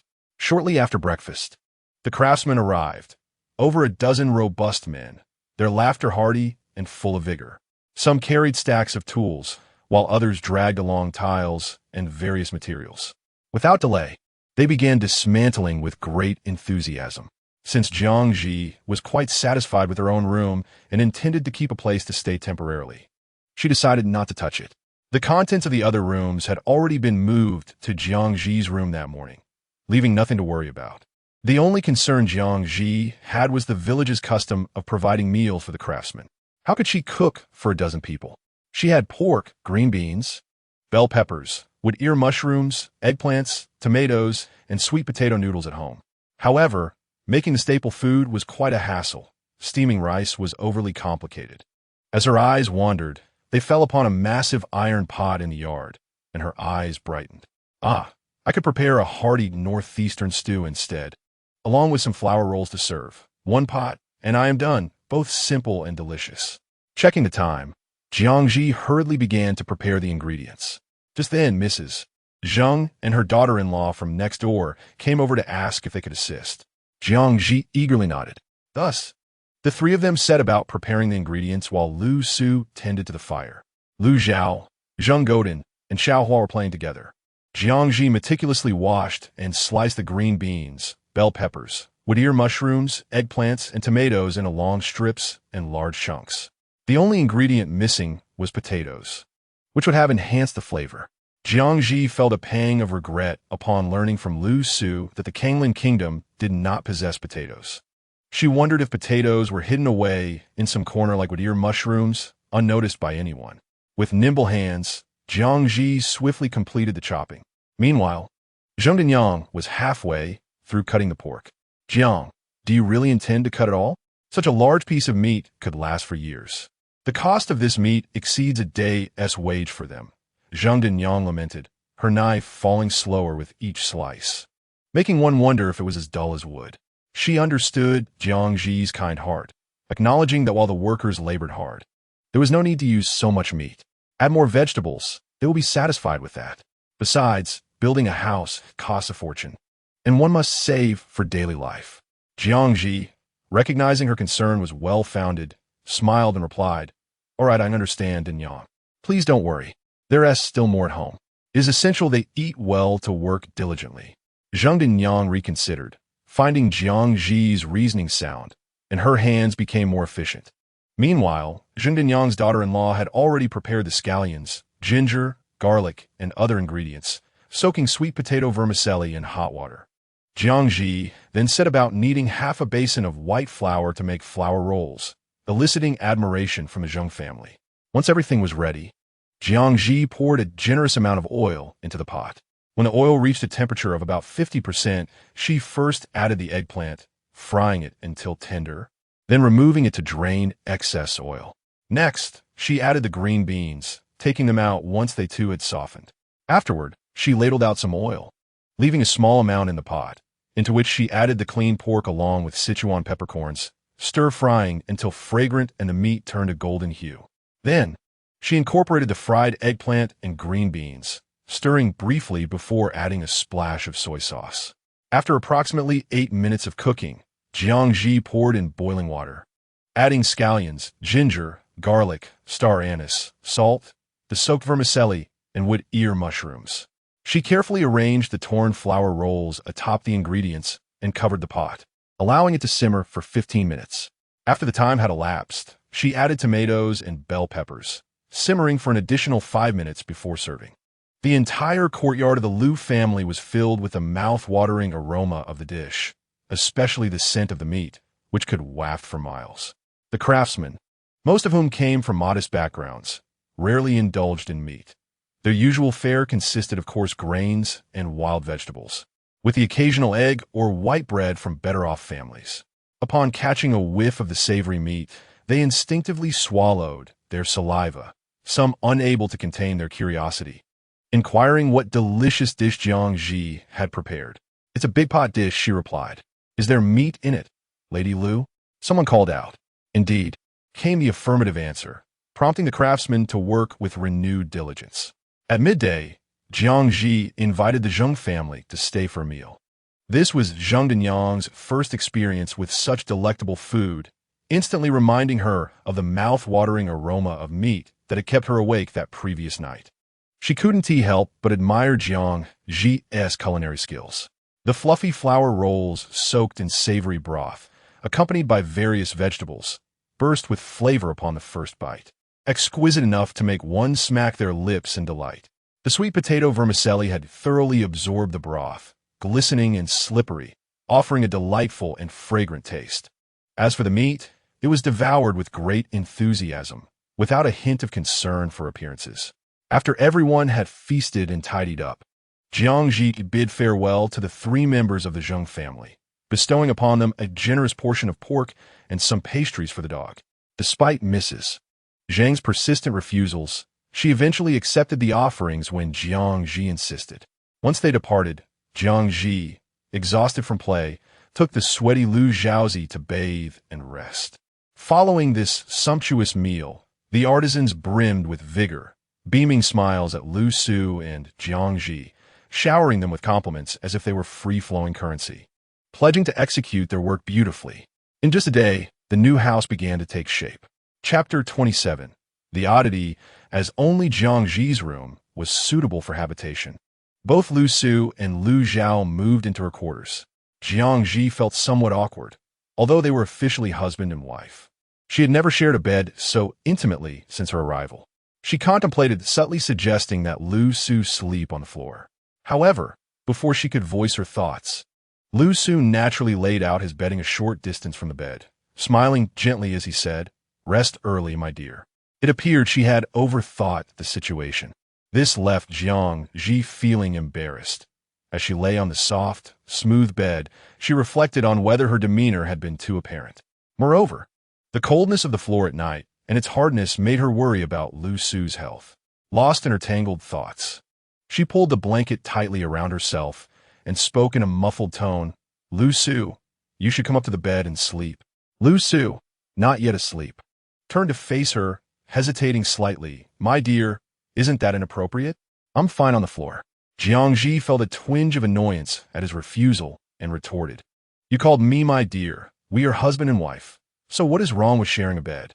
In the darkness, Lu Su couldn't help but smile, his eyes sparkling with mischief, yet he remained silent. Jiang Zhi, emboldened and undeterred, continued to invite him, her voice muffled under the blankets. "Hurry up and get in bed. I want to sleep." "All right." Lu Su finally relented, swiftly gathering his bedding from the floor and striding toward the bed. Previously, when Jiang Zhi and Lu Zhao slept, Lu Zhao had always been on the innermost side. Today, Lu Su's presence in the bed was unexpected, and fearing that they might disturb Lu Zhao, Jiang Zhi gingerly shifted inward, her face flushed with warmth. Lu Su lay beside her, neatly dressed in his undergarments, remaining silent as they listened to the familiar rhythm of each other's breathing, suggesting he had drifted into slumber. Jiang Zhi lay stiffly for a while, ultimately succumbing to drowsiness, lulled by the sweet scent of magnolia, and soon fell asleep. Once she was deeply asleep, Lu Su gently turned to his side, gazing at her. Half of Jiang Zhi's delicate face was concealed by the blanket, her brows relaxed, sleeping peacefully. Wasn't it stifling? Lu Su tenderly adjusted the blanket covering her face. His eyes filled with warmth as he whispered, "Jiang, sweet dreams." The following morning, Jiang Zhi awoke groggily, her eyes fluttering open to behold an exceptionally handsome face. "Lu Su." She paused momentarily, then recalled. It was still early, and seizing the opportunity, Jiang Zhi unabashedly admired Lu Su's striking features. Lu Su's skin was as fair and smooth as tofu. Even with his eyes closed, his peach blossom eyes were exquisitely shaped, framed by long, thick lashes that gracefully brushed against his lower eyelids. As Jiang Zhi leaned in for a closer look, she was astonished to discover he had no trace of dark circles. Below was a straight, high nose, and his lips, slightly pursed, resembled soft, luminous petals that seemed to exude a subtle fragrance. Jiang Zhi, feeling rather foolish, swallowed hard and leaned in even closer. "No, Jiang Zhi, what are you trying to do?" She pinched her own cheek to remind herself to refrain from fanciful thoughts. Just as she was about to retreat, suddenly, Lu Su opened his eyes. His gaze, still drowsy from sleep, was filled with confusion. "What are you doing, my lady?" This was exceedingly awkward. Jiang Zhi feigned composure and pointed to his face, saying, "You have a stray hair, and I wish to assist you in removing it." Lu Su had actually awakened at her first movement, pretending to be asleep to observe her intentions. To his surprise, she pinched her face and pouted, drawing ever closer. Just as he was filled with anticipation, she retreated. "Oh, is that so?" Lu Su inquired, followed by a low, hearty laugh. "Then I would be grateful if my lady could help me with that." "Certainly. Jiang Zhi replied earnestly, nodding her head with great seriousness as she randomly touched his face a few times. Indeed, the texture felt just as she had imagined.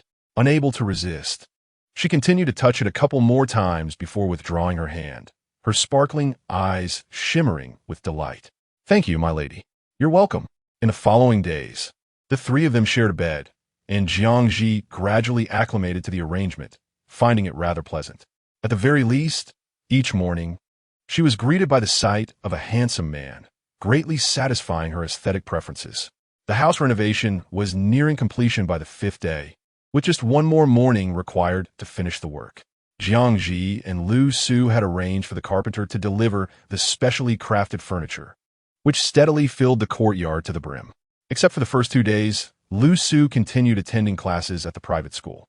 With the Zheng family's assistance and Lu Zhao being entertained by his good friend, Dog Dan, Jiang Zhi found herself with leisure time, experimenting with various lunch recipes over the past few days. Consequently, when the craftsmen arrived, they greeted her with smiles, asking, "Madame Lu, what new dish are we having for lunch today? The brothers are eagerly anticipating your culinary skills." "Indeed, Madame Lu, you may not know, but yesterday I savored your boiled pork slices, and the delightful aroma of meat and spice lingered on me all day, leaving me quite enchanted. Everyone who saw me was sniffing around like dogs." One of them chuckled. "You scoundrel, how can you speak so?" An elder craftsman gave him a playful slap. The young man, feeling wronged, retorted, "I merely wish to express how delicious Madame Lu's cooking is." Laughter erupted among the group. Jiang Zhi couldn't help but join in, smiling as she declared, "Today, I will steam meat buns for everyone." "Splendid. We shall eagerly await Madame Lu's grand buns at noon." Someone exclaimed loudly. "Come on, brothers. Let us get to work." Jiang Zhi began preparing the buns, realizing that during her stay, she hadn't indulged in proper flour-based dishes, and she found herself yearning for the green onion and pork buns from her previous life in the school cafeteria.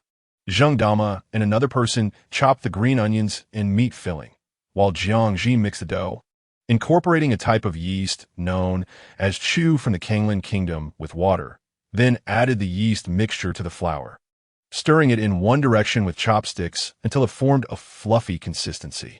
Continuing to knead the dough, once it attained a smooth consistency, Jiang Zhi covered the bowl tightly and placed it in the yard to ferment. At this moment, Zheng Dinyang and her companion had already prepared the filling. Jiang Zhi began to mix water into the meat filling, ensuring an even blend before adding a generous amount of Sichuan pepper to eliminate the odor. She then introduced both light and dark soy sauce for seasoning and color, followed by a pinch of sugar to enhance the flavor, stirring in one direction until thoroughly combined. She added finely chopped ginger and scallions, finishing with a drizzle of sesame oil. After a lengthy period of stirring, her arms began to ache as she paused. Zheng Dinyang's daughter-in-law, Wu Wan, eagerly took over. "Let me do it." "You should rest," she insisted. Jiang Zhi handed her the chopsticks, expressing her gratitude. "Thank you, sister." "Oh, there's no need for formality." Wu Wan waved her hand dismissively. Jiang Zhi then found a small stool to sit on, watching Lu Zhao play. "Darling, do you want some water?" "Yes. Mother, I want some," Lu Zhao exclaimed, abandoning his companions and rushing over, breathless, his little chest rising and falling. Jiang Zhi poured 2 cups and offered them to him, accompanied by 2 pieces of date flour rolls, one for each to share with Dog Dan. "Remember to eat and drink slowly," she reminded him. Lu Zhao nodded, taking the cups carefully. "All right, mother," as he cautiously walked back to hand a cup to Dog Dan. A loud voice startled him, causing him to drop everything onto the ground. Lu Su, your great aunt has arrived. Come out and greet her." Several individuals with raucous voices pushed through the door, flooding inside. Jiang Zhi turned pale with fright, gripping Dog Dan and retreating. Xiaohua, fierce at the entrance, barked, "Where did these ruffians come from? If you keep barking, I'll have you for dinner." A young man glared menacingly, his eyes flashing with ferocity. It was evident to all that he was not jesting.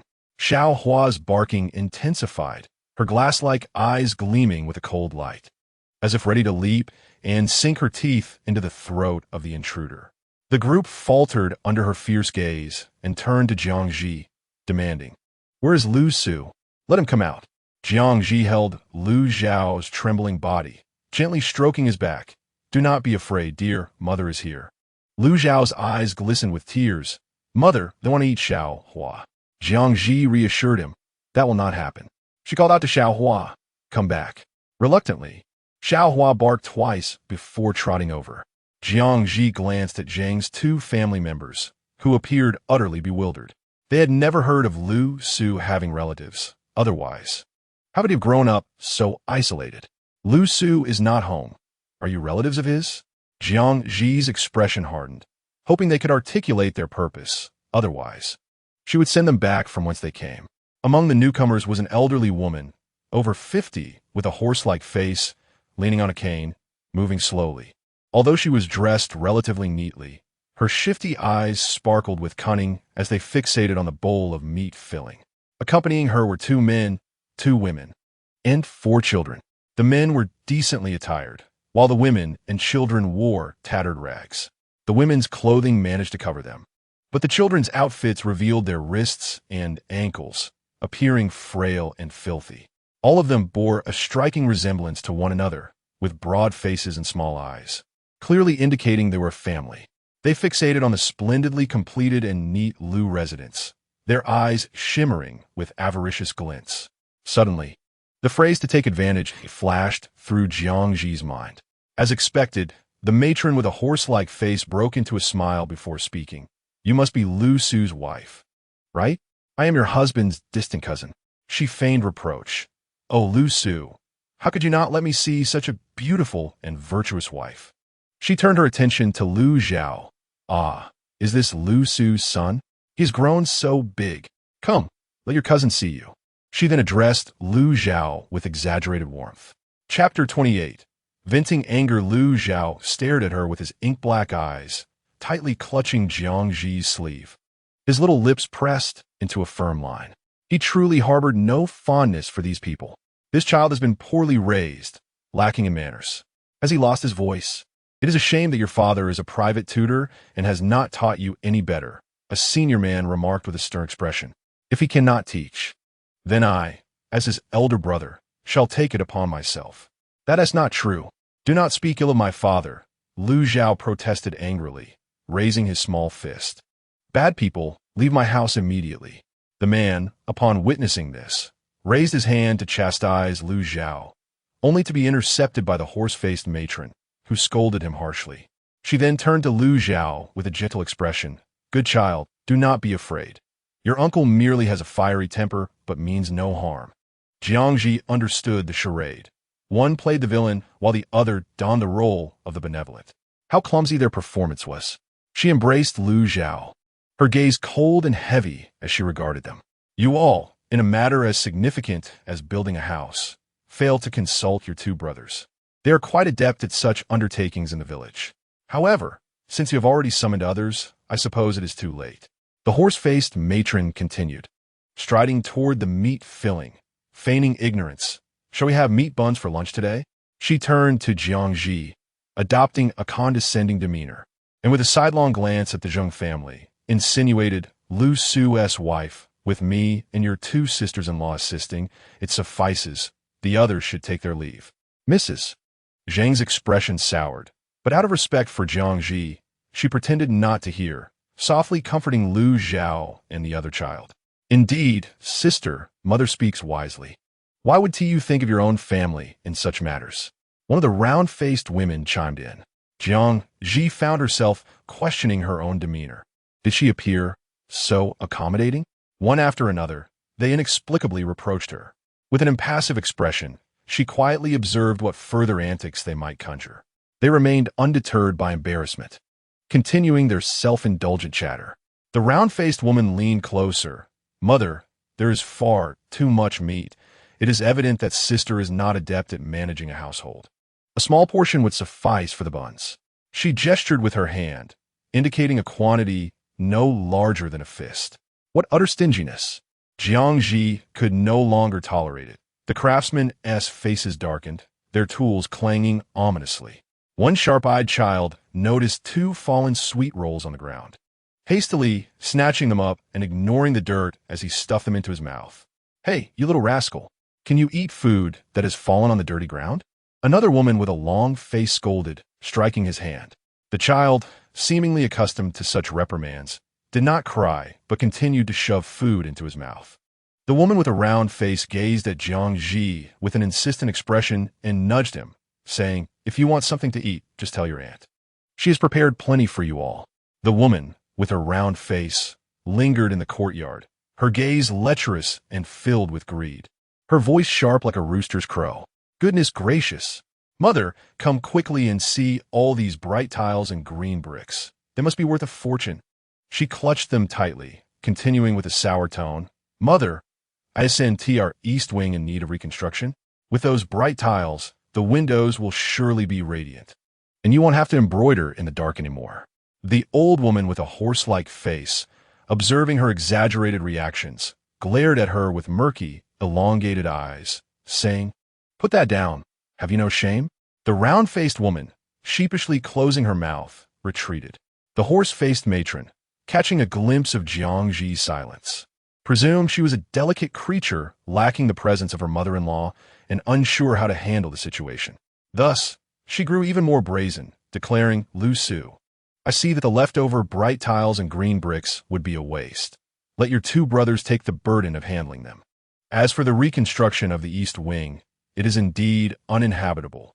With Lu Su away during the day, we might as well move in to keep you company. It would also be lively for the children to gather together. I heard you've been doing business with the town as chief merchant. Surely, you understand the principle of keeping the profits within the family. Your brothers and sisters-in-law are quite industrious. Let them assist you in your business endeavors. So you aren't overburdened alone." She rambled on, seemingly certain Jiang Zhi would acquiesce, extending her mud-streaked fingers to snatch the chopsticks from Wu Wan's hands. The audacity of these people had finally made Jiang Zhi comprehend the meaning behind the phrase, "Those who are shameless are invincible." She was thoroughly disgusted by their brazen faces. "May I ask, madam, what relation you hold to Lu Su? I have never heard him mention you," she inquired. Wu Wan swiftly dodged, cradling her basin to avoid confrontation. The horse-faced matron was taken aback, as two men immediately countered, cursing, "How dare you speak out of turn? My mother is Lu Su's true cousin. Even Lu Su addresses her with respect." Jiang Zhi was amused by his words, bursting into laughter. "Ha! What are you laughing at?" "Naturally, I find your mental state amusing." Jiang Zhi retorted with a slight smirk, "My husband has never mentioned any distant cousins. He grew up in solitude. Where are all these so-called relatives of yours?" The long-faced man, caught off guard, stammered, "It's because I don't care what your reasons may be. My stance is clear," Jiang Zhi interjected, shaking her finger with determination. "There is no chance you'll take advantage of the Lu family." The entire family, who had been smiling moments ago, now were expressions of disbelief. "You can't speak on this matter. Lu Su isn't here. And who are you, a mere newcomer to our family, to make decisions for him?" The horse-faced matron shouted, signaling her two sons. "Today, I shall teach this ungrateful wretch a lesson about respecting her elders." The two men clenched their fists, advancing forward. Zhang Dinyang hurriedly shielded Jiang Zhi and Lu Zhao, urging, "You two must leave quickly." Jiang Zhi felt a warmth in her heart. "It's nothing, Aunt Zhang." Before they could approach her even a step, the craftsman, unable to bear it any longer, obstructed their path. "You must consult with Madame Lu before making any moves. How could two grown men dare to bully a frail woman? It seems these shameless individuals have come crawling because the Lu family has made a fortune. They even boast of being relatives of Scholar Lu. What a joke! Scholar Lu has been in our Peach Blossom Village for so many years. Where are these so-called relatives? Even if they exist, having not visited for years, they now dare to show up. Do they not feel any pangs of conscience?" The craftsman, towering and robust, made the two men feel as small as chicks. Though they feigned bravery, they were inwardly cowed. One young craftsman, hot-tempered, threw a punch. The tall-faced man raised his hand to block it, but ended up sitting on the ground, stunned and unable to rise.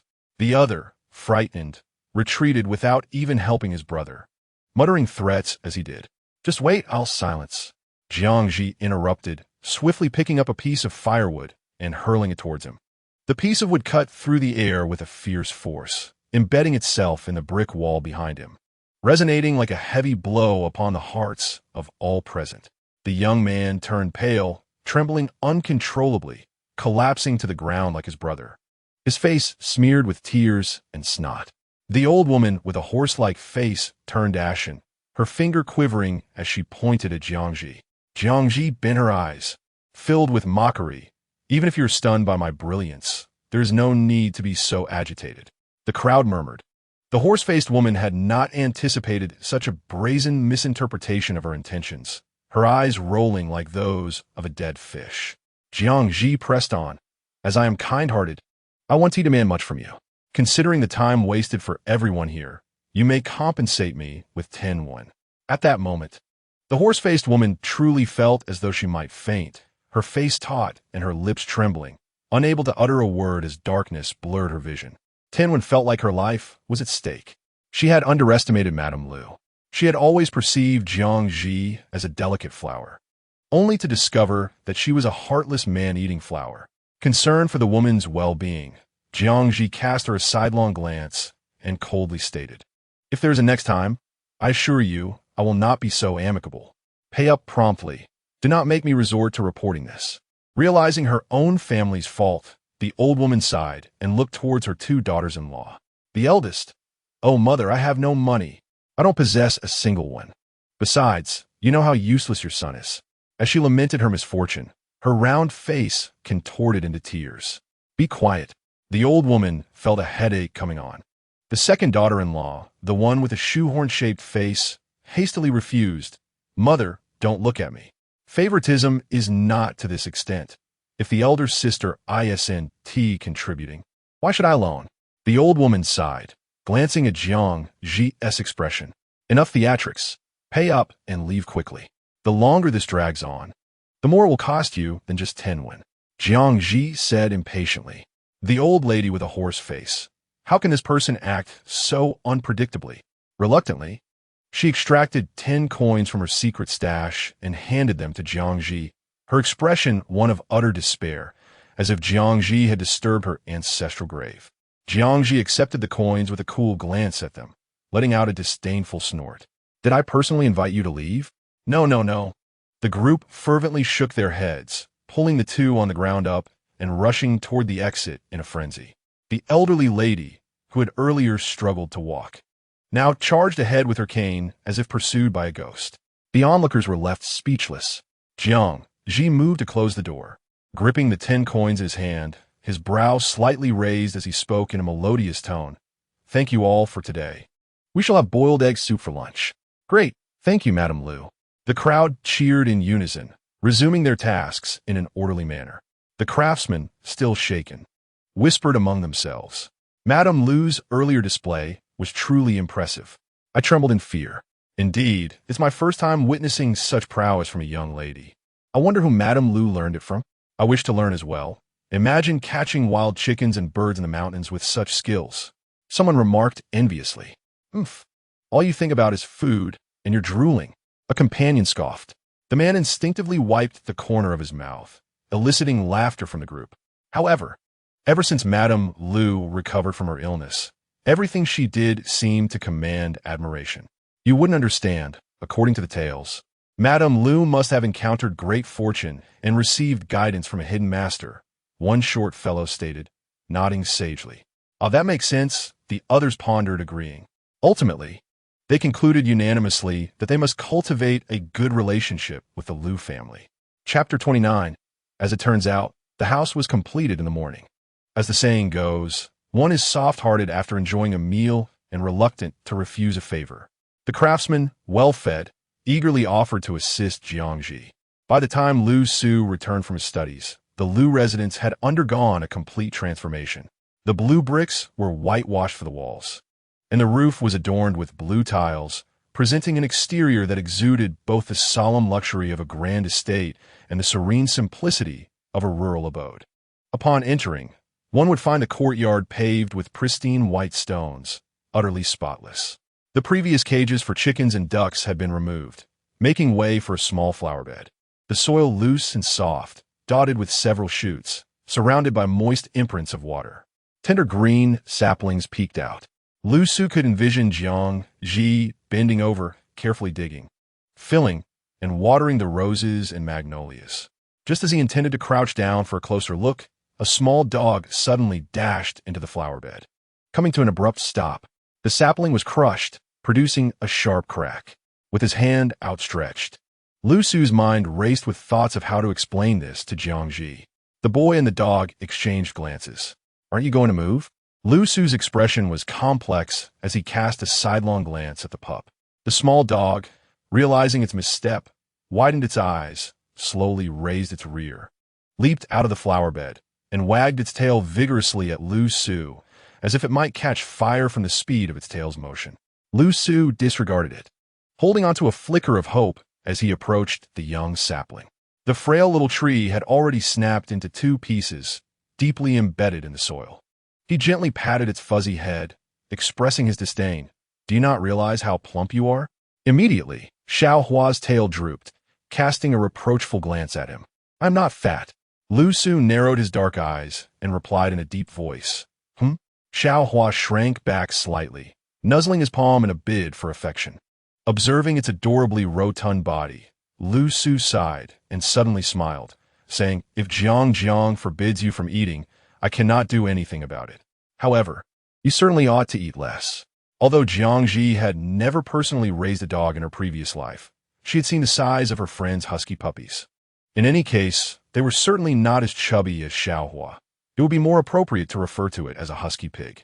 For the sake of its health, Jiang Zhi had to gradually control its food intake, taking it out for walks each day to increase its exercise.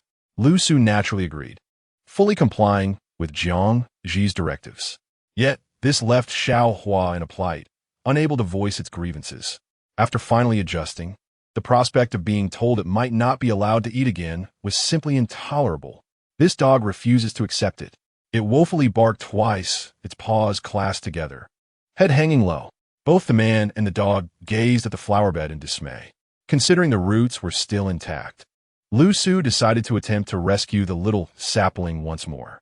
Xiao Hua raised its head, its intelligent eyes fixed on him without blinking. "Woof, woof, woof. Master, go for it. Whether I can eat depends on you."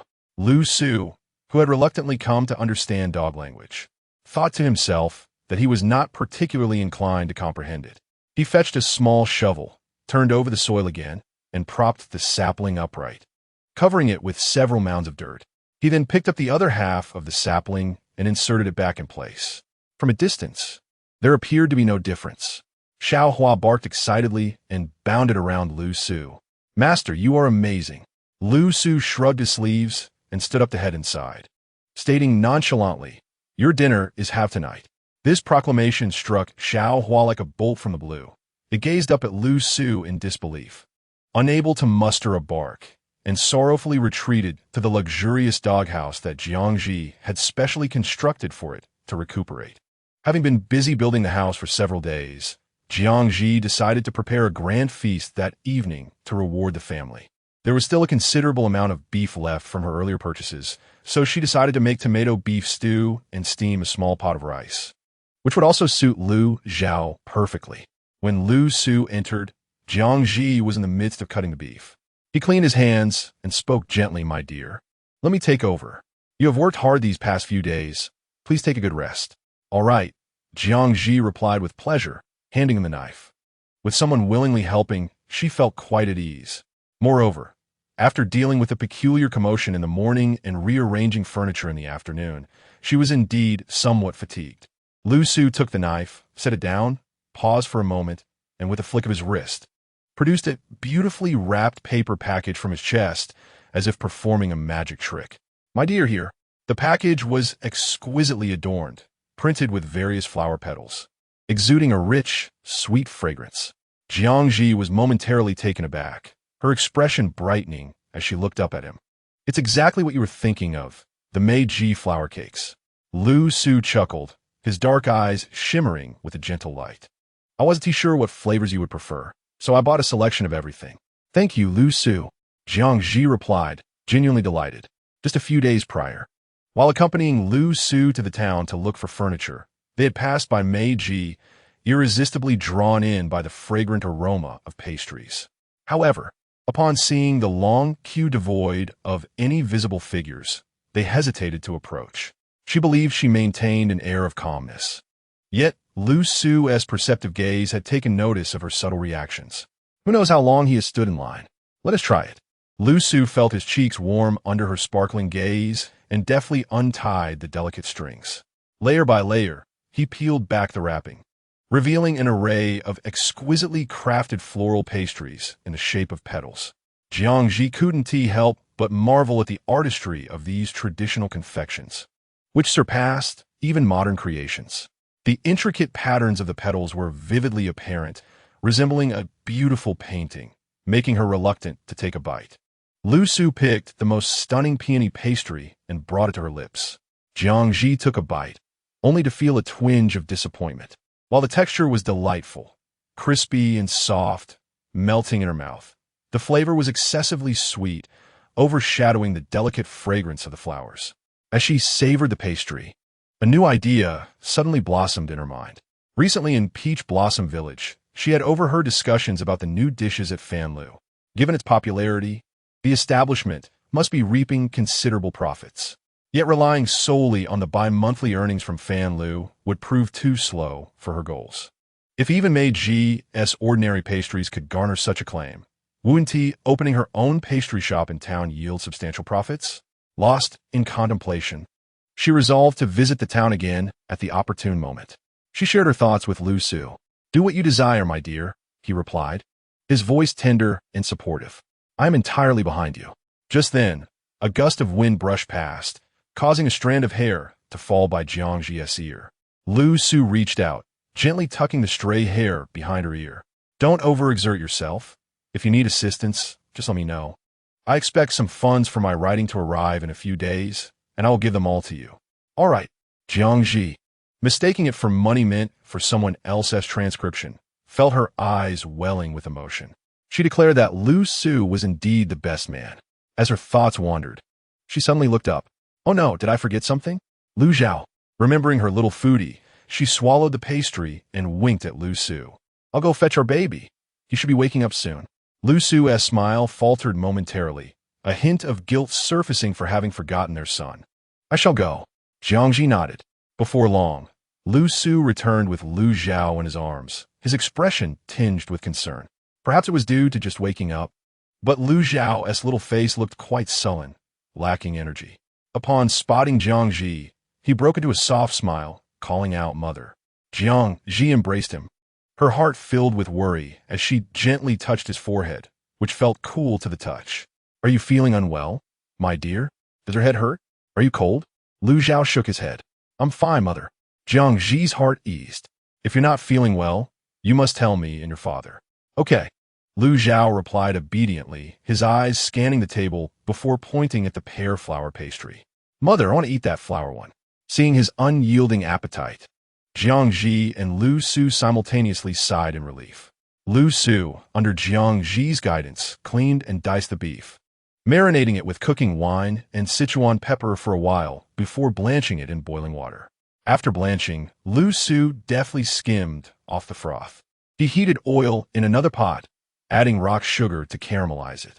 Once the sugar turned a reddish brown and began to bubble, he poured it over the beef for coloring, stir-frying it for a few minutes before setting it aside. Next, he added peeled and diced tomatoes, sautéing them until they released their juices. After 5 minutes, he introduced the beef back into the pan, reducing the heat to let it simmer. Lu Su covered the pot, turned to wipe his hands, and sat across from Jiang Zhi, pouring himself a glass of water. Jiang Zhi used a napkin to wipe the crumbs from Lu Zhao's mouth, recalling the peculiar family from earlier and finding an excuse to suggest an outing. "Do you still have any relatives, Lu Su?" Lu Su shook his head softly, replying, "Since my parents passed away, I have had no family." "What about your distant cousins?" After a brief pause, Lu Su's thin lips parted as he reflected. "Well, I might have one. She is my father's sister, but she severed ties with our family before I was born. I've never met her." He noticed her expression shift, puzzled, and asked, "Did someone visit today?" Chapter 30. Thus, a family claimed to be your distant cousins. Jiang Zhi explained everything in detail, sitting up straight and asking earnestly, "In the end, I sent them all away. You aren't angry, are you? Her expression clearly communicated, you'd better not be angry. Lu Su chuckled softly, replying without hesitation. Of course not. He met her gaze directly, adding, as long as you and Zhao Zhao are unharmed. Jiang Zhi was immensely pleased with his response. Recalling the family's grotesque faces, a sense of disgust bubbling within her, especially towards the woman who claimed to be her distant aunt. Just the thought of her was enough to conjure nightmares. She lifted her gaze to Lu Su, her mind eager to clear the unpleasantness. After examining his exquisite features for a moment, she realized something amiss. Given the old woman's rugged appearance, it was easy to imagine what Lu Su's father might have looked like. How extraordinarily beautiful must Lu Su's mother have been to bear such a handsome son? Jiang Zhi pondered, inadvertently voicing her curiosity. Lu Su, was your mother extraordinarily beautiful? The kind that captivates a nation? Lu Su, taken aback by the question, sincerely shook his head. No, my parents were of average appearance. Jiang Zhi racked her brain in confusion. Then Lu Su discerned her bewilderment, poured himself another cup of water, and casually remarked, because I am not their biological child. Jiang Zhi's eyes widened in disbelief. Could Lu Su's background be a hidden plot twist from a novel? Oh no, she realized this was akin to probing into his heart. Regret washed over her as she clasped her hands, lowering her head to apologize. I'm sorry, Lu Su. I didn't mean to bring it up. Lu Su smiled gently, assuring her it's all right. He casually adjusted the hem of his garment, his gaze dropping. In truth, I learned about my origins inadvertently as a child, and I've come to terms with it. He continued nonchalantly, though I do not know why I was separated from my biological parents. I was treated like their own by my adoptive parents while they lived, and that has been enough for me. Jiang Zhi listened, increasingly burdened by guilt. Lu Su curved his lips in a gentle smile, softly reassuring her. So, my dear, you need not feel remorse. In her daze, Jiang Zhi felt a pang of compassion. According to the original narrative, Lu Su not only had an ambiguous background, but also met an untimely demise. How could someone so beautiful and kind endure such tragedy? Jiang Zhi, with tears brimming in her eyes, lamented, Lu Su, how can you be so unfortunate yet so wonderful? Lu Su, both amused and helpless, steadied her shoulders with one hand while lifting her chin with the other, tenderly wiping her tears away. Do not cry. Having you and Zhao Zhao by my side is already a great fortune. Jiang Zhi sniffed and hiccuped, finally managing to quell her tears, her eyes still red. Zhao Zhao and I will always be by your side. Lu Su paused, his gaze penetrating as if he sought to delve deeply into Jiang Zhi's eyes.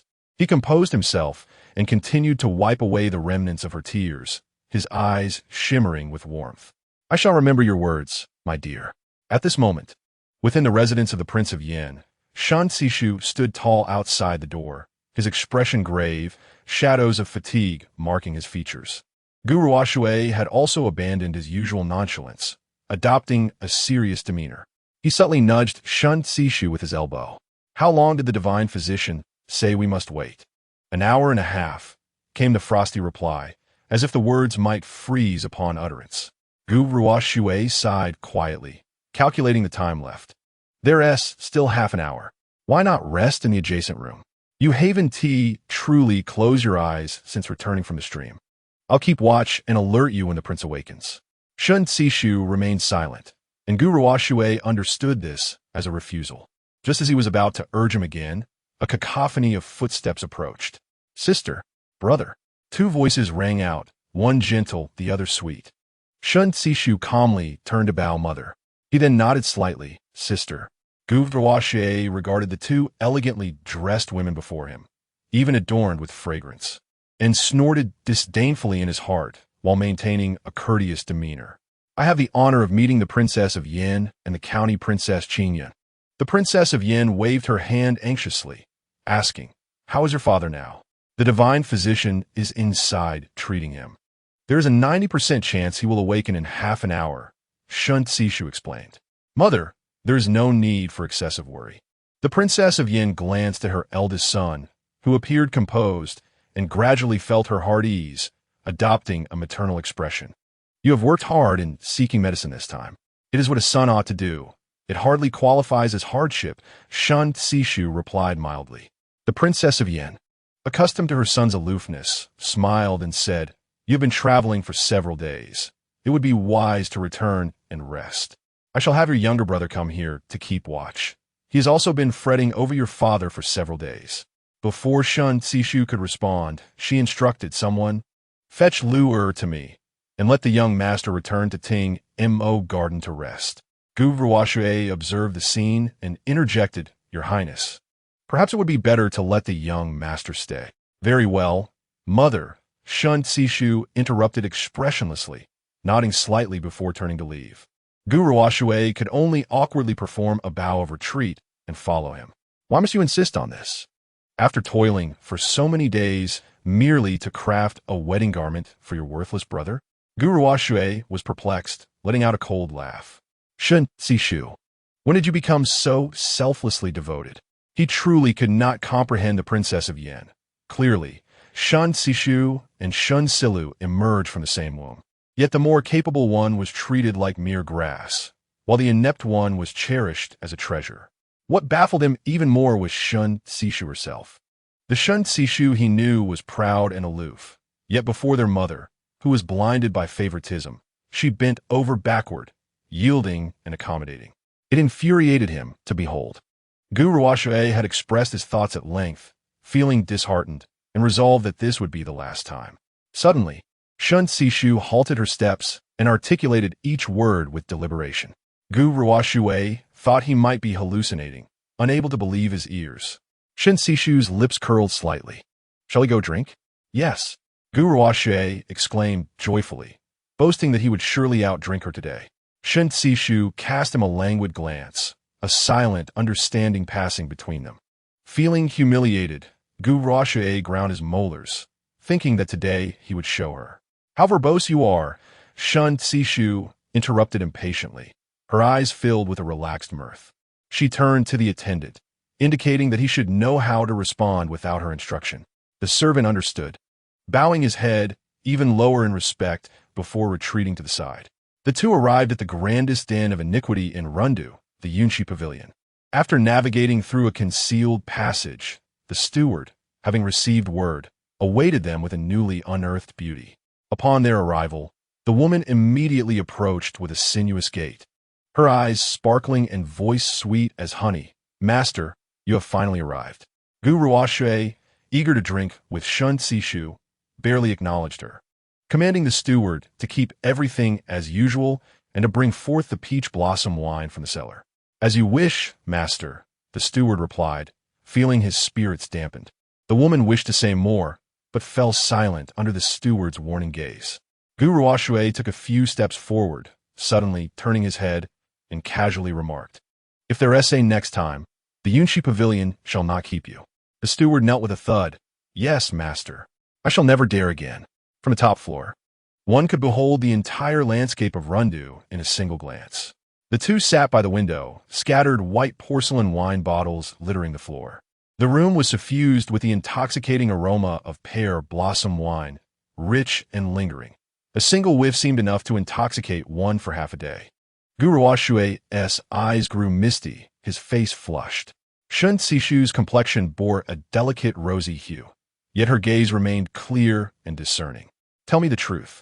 Why did you give Jiang Zhi your pouch? Shun Sishu paused, responding half-truthfully because Jiang Zhi has assisted us. Her culinary skills are exceptional, and she possesses considerable knowledge. I hold her in high regard. The other items bear royal and princely insignia, which would be inconvenient for her. My personal pouch, devoid of any markings, is most suitable as a token for her. Gu Ruoxue narrowed his eyes, carefully pondering the implications of her words. Wasn't he usually rather protective of that pouch? Yet, there seemed to be some validity to her reasoning. Gu Ruoxue, with a naturally low tolerance for alcohol, found himself quite tipsy today, his mind swirling. Unable to comprehend, she decided to set her thoughts aside and spoke bluntly. That's fine. Jiang Zhi is mine. You shall not covet her. Even though she had long anticipated his feelings. Shun Sishu could not help but pause, her hand reaching for the wine cup halted mid-air, as if casually pointing out but Jiang Zhi has a husband. How could she possibly belong to you? Gu Ruoshui, lost in his own thoughts, found himself in a fit of amusement. He stood up, swaying slightly, and proclaimed with conviction, "As long as I wield my hoe well, there is no corner I cannot turn." Shun Sishu had expected to hear some clever strategy, but Gu Ruoshui continued, grinning with pride, "You may not know, but I've already looked into her background. Jiang Zhi and her husband are together purely by chance, owing to a life-saving debt. There are no genuine feelings involved." Shun Sishu felt that Gu Ruoshui's assumptions were overly simplistic, for Jiang Zhi and Lu Su's first encounter hardly seemed devoid of emotion. Naturally, he had sent people to investigate, including Lu Su. Besides the unexpected revelation regarding Jiang Zhi's identity, Lu Su's background was disappointingly mundane, a blank slate. Who could he possibly resemble? A vague thought flitted through Shun Sishu's mind, yet it eluded his grasp. Just then, Gu Ruoshui leaned in to interrupt. His eyes filled with earnestness. "Shun Sishu, I speak sincerely. You must not covet Jiang Zhi, not even in your heart. I am genuine. She is the first woman I have encountered who completely aligns with my desires. Beautiful, an excellent cook, and delightfully spirited." He rambled on about her virtues, but eventually succumbed to the effects of the wine, collapsing onto the soft couch, soon drifting into a steady rhythm of breathing. Shun Sishu sat quietly for a while, his dark eyes clouded with contemplation. He took a sip of wine, glanced at the unconscious Gu Ruoshui, then turned his gaze outside, recalling the woman who had stirred within him an unfamiliar yet intense sensation. The corners of his eyes curled upward. "This time, perhaps it cannot be as you wish. Jiang Zhi, I hope your ambition and abilities do not disappoint me. I shall await you in Rundu, providing you with a broader horizon."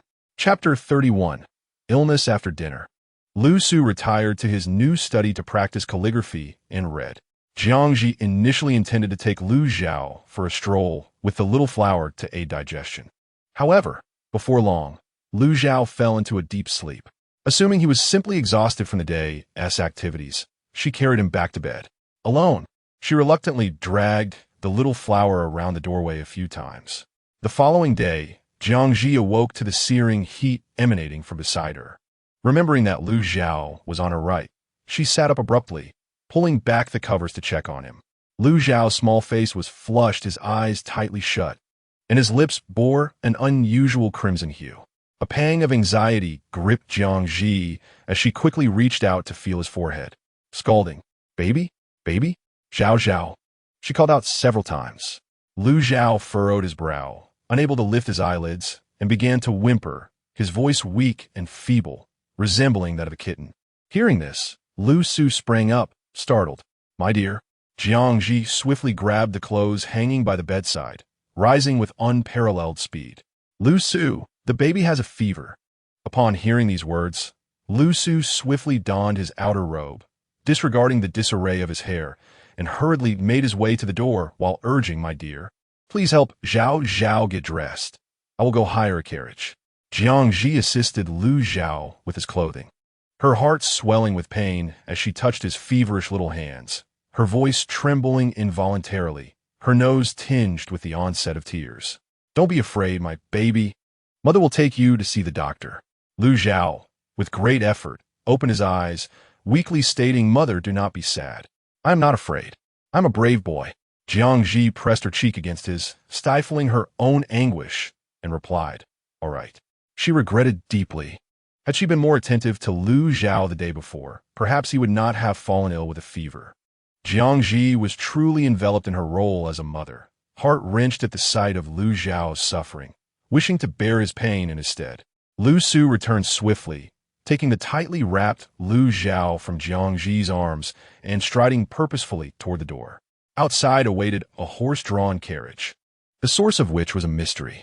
The journey was swift, and they soon arrived at Lushui town. With no time to waste, they headed straight for the Jisher Medical Hall. Fortune smiled upon them as a retired imperial physician, surnamed Chun, had just joined the establishment, having once held the esteemed title of first-class imperial physician. Today marked his inaugural day attending to patients.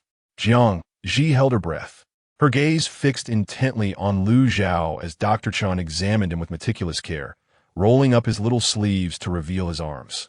A keen young assistant promptly offered the acupuncture kit containing silver needles. With deft precision, the doctor heated the needles and skillfully inserted them 3 times. Jiang Zhi's heart tightened in response. Lu Su bit his lip, his gaze unblinking. Lu Zhao's expression contorted in discomfort, his little mouth pursed, before he succumbed to a drowsy slumber. The sight of his pitiful state stirred a wave of sympathy among those present, some casting reproachful looks toward Jiang Zhi and Lu Su. After a moment, Dr. Chun withdrew the needles and gently dabbed the puncture sites with medicinal cotton. Once he had completed his task, his furrowed brow relaxed slightly, his beard twitching with the breath he exhaled as he turned to face the couple. Though his demeanor was kind, his words were unyielding. "Tell me, how have you two managed?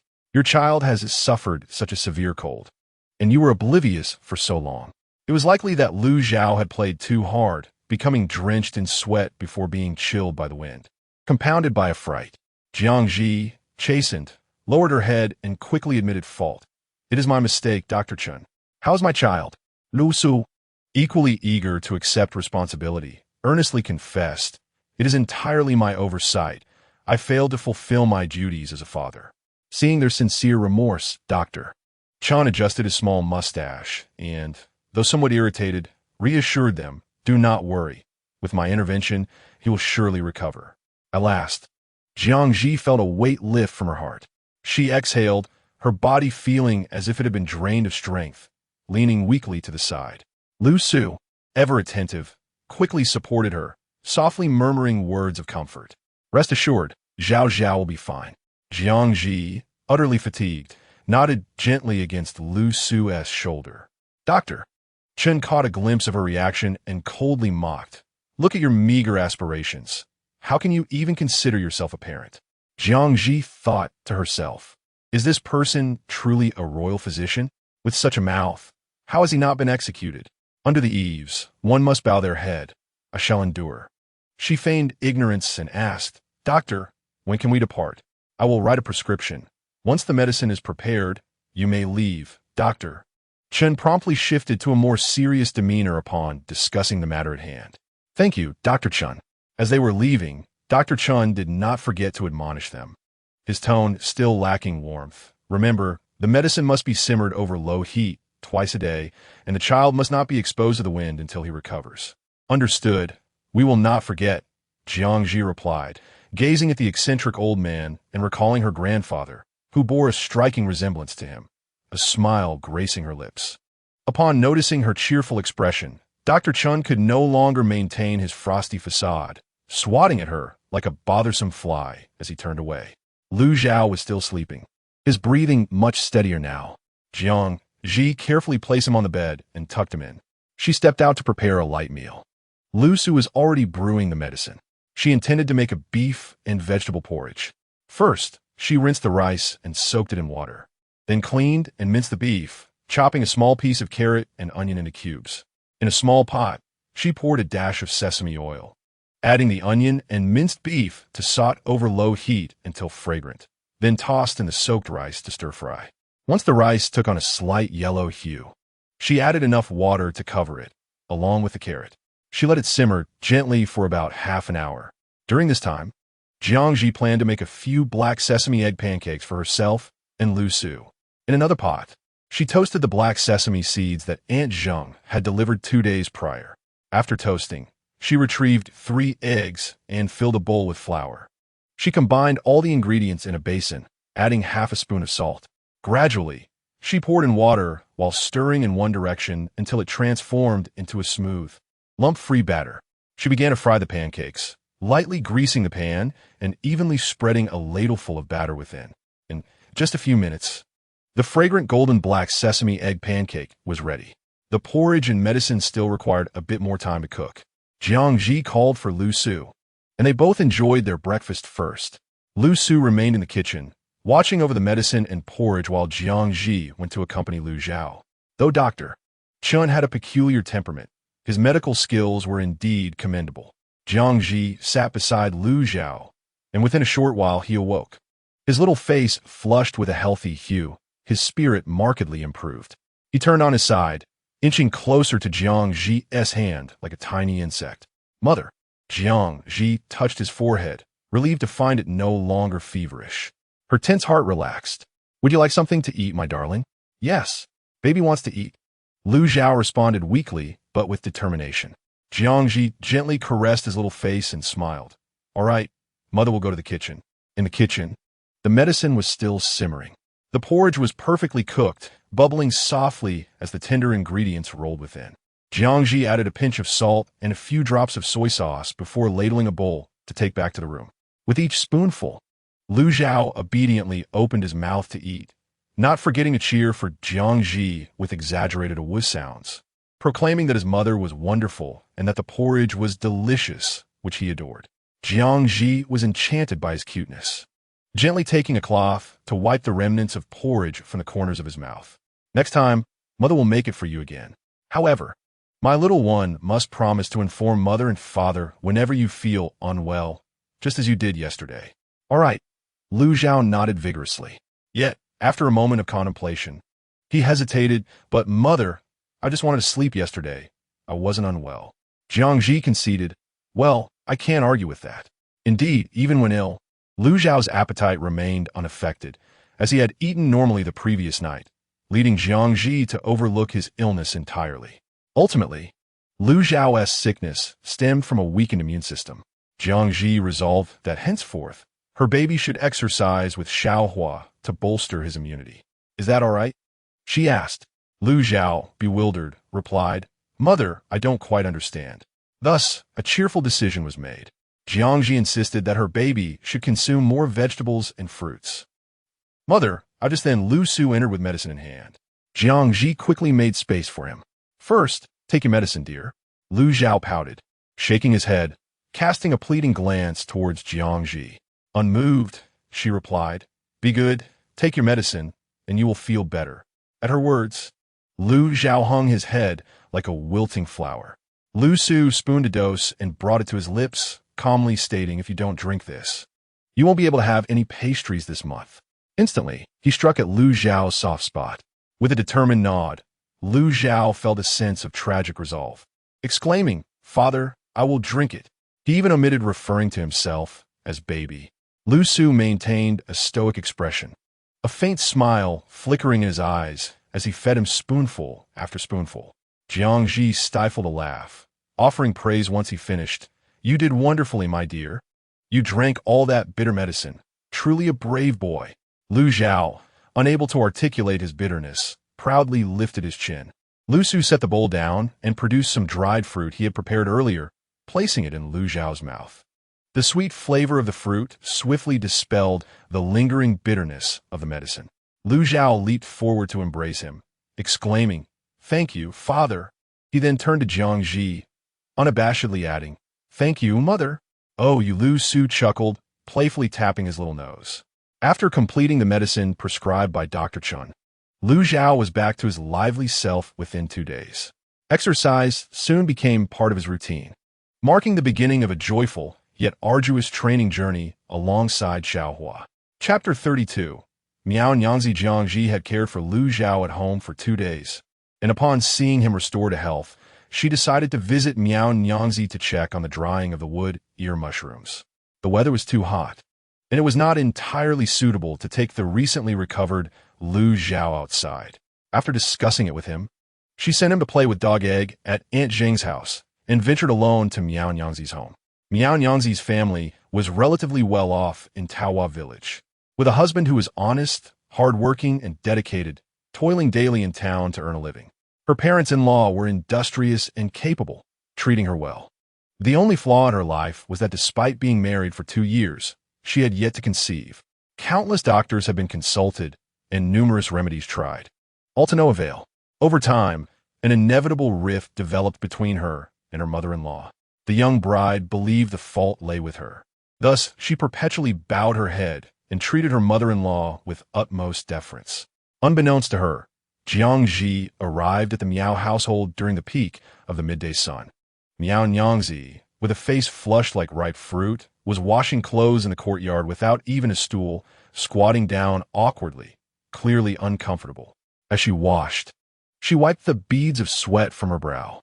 Meow, sister? Jiang Zhi exclaimed as she pushed open the door, surprised to witness such a scene. It's so hot. Why are you washing clothes at this hour? You might faint from the heat. Meow Jiang looked up, her face lighting up with joy. What a lovely surprise. What brings you here? She tossed the clothes into the basin, hastily wiped her hands on her apron, and laughed heartily. I'm quite well. She then urged Jiang Zhi to come inside, her concern evident. You should sit down. It's far too hot to be out here. We would want you to get sunburned. All right, Jiang Zhi replied with a smile, following her into the eastern room. Meow, sister. I came to check on the wood ear mushrooms. How are they drying? Meow Jiang poured her a glass of water. The mushrooms are perfectly dried, just as you instructed. She swiftly removed her apron and declared, Sister, please make yourself comfortable. I need to step out for a moment. Of course, take your time. Jiang Zhi nodded. The table was adorned with a tablecloth embroidered with small pink flowers, which struck Jiang Zhi as charming. As she glanced around the room, she noticed the pink blossoms were scattered throughout. Oh, she raised an eyebrow, amused. Who would have thought that her spirited Meow sister harbored a girlish heart? Such delightful contrasts are indeed the most endearing. As Jiang Zhi gently touched the small pink flowers on the tablecloth, contemplating how to replicate their design for embroidery on her pouch, she suddenly heard a timid voice, deliberately lowered yet oddly timid. Mother, Lu Xiaocai's wife has come to discuss purchasing wood ear mushrooms. Is it all right if I wash the clothes later? Lu Xiao's wife? I understand. There are a few pieces I placed by the window earlier. Make sure to take them when you wash, another female voice responded from the main room, sounding rather mature. All right. Jiang Zhi recognized one voice as Meow Jiang's and the other as her mother-in-law's. She could hardly believe that this timid woman was the same Meow Jiangzi she knew. Resisting her curiosity, Jiang Zhi waited patiently for Meow Jiangzi's return. Meow Jiangzi returned swiftly, a large sack of wood ear mushrooms slung over her shoulder. Jiang Zhi hurried to assist her, but Meow Jiangzi evaded her grasp, dropping the sack to the ground with a smile. I can manage on my own. She unfastened the sack. Come, take a look. How did the mushrooms turn out? Jiang Zhi leaned closer, her eyes sparkling with delight as she clapped her hands in excitement. Sister, you've done remarkably well. The mushrooms are absolutely perfect. That's wonderful, Meow Jiangzi said, gulping down a glass of water and carelessly wiping away the remnants. I've been keeping an eye on them these past few days. The other sisters' batches turn out similarly. What a pleasant surprise. She had initially worried that the varying drying methods might yield inconsistent results. Sister Meow is truly considerate. Jiang Zhi leapt forward to embrace her arm, tilting her face upward, expressing her gratitude. Sister Meow felt her cheeks flush under the gaze of those enchanting eyes, her body stiffening in surprise, allowing the affectionate embrace. She had never been embraced by such a soft and beautiful young girl before. You need not thank me. It is only what I ought to do, Jiang Zhi replied, shaking her head and holding on tightly. Sister, let us go procure some wood ear mushrooms. Very well. The two overestimated their own capabilities, glancing at the towering stacks of burlap sacks before promptly enlisting the help of two laborers. They borrowed a scale and collected the mushrooms and chestnuts from each household, loading them onto a bullock cart they had rented in advance. Sister Meow helped Jiang Zhi onto the cart, intending to return to wash clothes. However, Jiang Zhi insisted otherwise. With her sparkling eyes fixed on Sister Meow, she sweetly called out to her.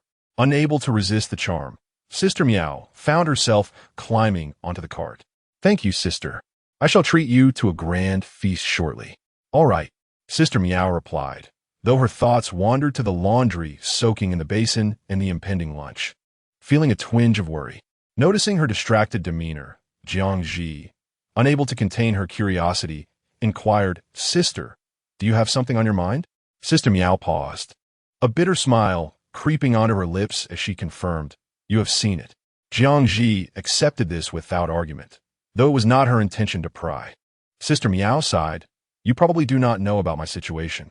She hesitated, struggling to articulate her thoughts. I was injured previously and am unable to bear children. I have tried various remedies to no avail. The doctor only advised me to rest and recuperate. This recuperation has lasted 2 years. However, my in-laws and husband have treated me well never once mentioning divorce. I can only do this to alleviate my guilt. Jiang Zhi fell into silence, taken aback by the revelation. Why was it always her who uncovered others' wounds? Bowing her head in remorse, she expressed her regret. Sister, I understand. In truth, everyone knows. It's just that you have never spoken of it before, Sister Miao interjected, laughing heartily. Isn't there an old saying? What is meant to be will eventually be, and what is not meant to be cannot be forced. I have come to terms with it. She dusted off her dress, her tone becoming lighthearted. Let's not dwell on this. Allow me to guess what sumptuous meal you plan to treat me to. I have often heard the artisans praise your culinary skills, yet I have yet to taste them myself. Jiang Zhi detected the disappointment lurking in her eyes. Suddenly, she recalled Dr. Chun, who had just arrived at the Jishur Medical Hall. Sister Miao likely had not consulted him for treatment. Yet, she hesitated to bring it up, fearing it might instill false hope only to lead to disappointment. Jiang Zhi resolved to discreetly inquire about it at a later time. With a carefree smile, she responded, Naturally, I shall treat you to whatever you wish to eat. Sister, prepare yourself. Today, I shall feast you lavishly. No problem. Jiang Zhi puffed out her chest confidently. Sister, do not worry, I have money. The two chose to ignore the earlier conversation, their laughter echoing as they made their way to Lushui town. Chapter 33. Acquiring a shop, Jiang Zhi and Sister Miao headed straight to the fan building to deliver goods. It was noon, and the entrance of the fan building was bustling with carts and horses. Jiang Zhi instructed the driver to halt the cart beside the building. The sharp-eyed attendant at the entrance quickly spotted her and hurried to inform Manager Li. In an instant, Manager Li appeared at the door with a beaming smile. Madam Liu, please come in. Jiang Zhi pulled Miao and Yangzi along and chuckled. You needn't be so formal with me. She gracefully gestured behind her. I have brought you both wood ear mushrooms and chestnuts, all meticulously selected. Excellent, excellent. Manager Li nodded with a cheerful demeanor. Come in and take a rest. He led Jiang Zhi and the other lady inside and instructed a waiter to unload the goods, weigh them accurately, and have the accountant calculate the payment. Many diners in the establishment greeted Manager Li, casting curious glances at Jiang Zhi and Miao Yangzi. Jiang Zhi walked calmly beside Manager Li, scanning the tables and noticing that most of the dishes were from her own recipe, which uplifted her spirits. Miao Yangzi, experiencing such a scene for the first time, felt somewhat anxious and fidgety. Jiang Zhi subtly reached out to link her arm with Miao Yangzi's, instantly easing her tension. Miao Yangzi straightened up, walking forward with confidence and poise. Jiang Zhi's promise of a grand feast was not fulfilled, as Manager Li insisted on treating her to a table brimming with various dishes, including some new creations. Madam Liu, do taste this. Manager Li handed her chopsticks, sitting expectantly beside Jiang Zhi, as if ready to jot down notes. Understanding his intentions, Jiang Zhi ceased to decline and encouraged Miao Yangzi to join her. She picked up a piece of sweet and sour pork and savored it. The exterior was crisp while the interior remained tender. The only flaw was that it lacked sufficient sweetness, missing the essence of sweet and sour pork. Do you see? I always feel it differs from what we had that day, yet I cannot pinpoint the reason, Jiang Zhi mused after swallowing the pork, recognizing that it was merely due to insufficient sugar and poorly prepared sauce. Manager Li's eyes lit up with realization. So that is it. He then eagerly served Jiang Zhi more dishes with serving chopsticks, urging her to taste this next one. Jiang Zhi pointed out various issues as she sampled each dish. Even the finest chefs have their own preferences and quirks, resulting in distinct flavors. Therefore, dishes made closely following her recipes would surely align better with the majority's tastes. As Manager Li listened, he actually took out a small notebook and a piece of charcoal pencil to jot down her observations. He called over a nearby waiter to pass the notebook to the kitchen chef for review. After feeling sufficiently satiated, Jiang Zhi set down her chopsticks, contemplating her plans to open a dim sum shop. She inquired about reasonably priced storefronts in the lively town of Lushui. After a moment of thought, Manager Li replied, Actually, finding a well-located shop isn't too difficult, but the prices won't be particularly low. He hesitated slightly before continuing. No matter, Jiang Zhi reassured him. Please go ahead. I do know of a somewhat cheaper shop with a decent location, close to the county magistrate's office. Oddly enough, the new owner is a widower who, having exhausted his savings to acquire it just days ago, suddenly passed away in his sleep, leaving behind a debt and 2 young daughters. Creditors have been relentless in their pursuit, and in their desperation to settle the debts, the children are selling the shop at a loss. However, many believe the location is inauspicious, and thus it remains unsold. Manager Li regarded Jiang Zhi thoughtfully. I am unaware of the exact amount, but I know it is significantly lower than the market rate for that area. Oh, I see. Jiang Zhi responded, her curiosity piqued. Jiang Zhi nodded, indicating her understanding. Do you happen to know the exact location of that shop, Manager Li? I wish to have a look. Manager Li, aware of Jiang Zhi's boldness, felt a twinge of surprise. Madam Liu, do you mind? Jiang Zhi shook her head dismissively. The notion of dying in a dream might stem from inherent heart issues. As a modern individual, she was hardly intimidated by such absurdities. Please have someone guide us, she requested. Of course. Seeing her determination, Manager Li wasted no time in finding a familiar young servant from that area. He settled the payment for the wood, ear mushrooms, and chestnuts, and even provided her with her share for the upcoming fortnight in advance. Jiang Zhi, though cognizant that the share would be substantial, was taken aback by the sheer amount, an impressive 600 taels, coupled with the payment for the mushrooms. It totaled over 700 taels. Truly, this was the foremost tavern in town. Suddenly, she regretted not opening a tavern herself. Manager Li, as if reading her thoughts, furrowed his brow in concern. If Jiang Zhi were to open a tavern, what would become of his fan Liu? Madam Liu, you see, collaborating with us is akin to running your own tavern, and how splendid it would be if you opened a pastry shop as well. Always fragrant and pristine. I would surely be your daily patron. Jiang Zhi was amused by his anxious demeanor. All right then. While she excelled in cooking, her true passion lay in crafting various desserts and beverages. Manager Li's suggestion resonated perfectly with her intentions, as she planned to leverage Fan Lu to establish her pastry shop's reputation. Lushui town was vast, divided into the eastern and western sections. Fan Lu was located in the bustling center of the east, while the shop she sought was in the prosperous west. The young servant, indeed familiar with the western area, led Jiang Zhi and her companion through a narrow path, arriving shortly thereafter.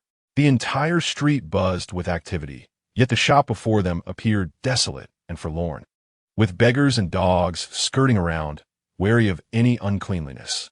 Superstition is truly. Jiang Zhi raised her gaze to the shop, where the large characters Jiwei Zhai adorned the sign, suggesting it was also a food establishment. The shop was spacious, its interior vast and simply elegant, with all new furnishings. Bright windows bore a sign reading for sale.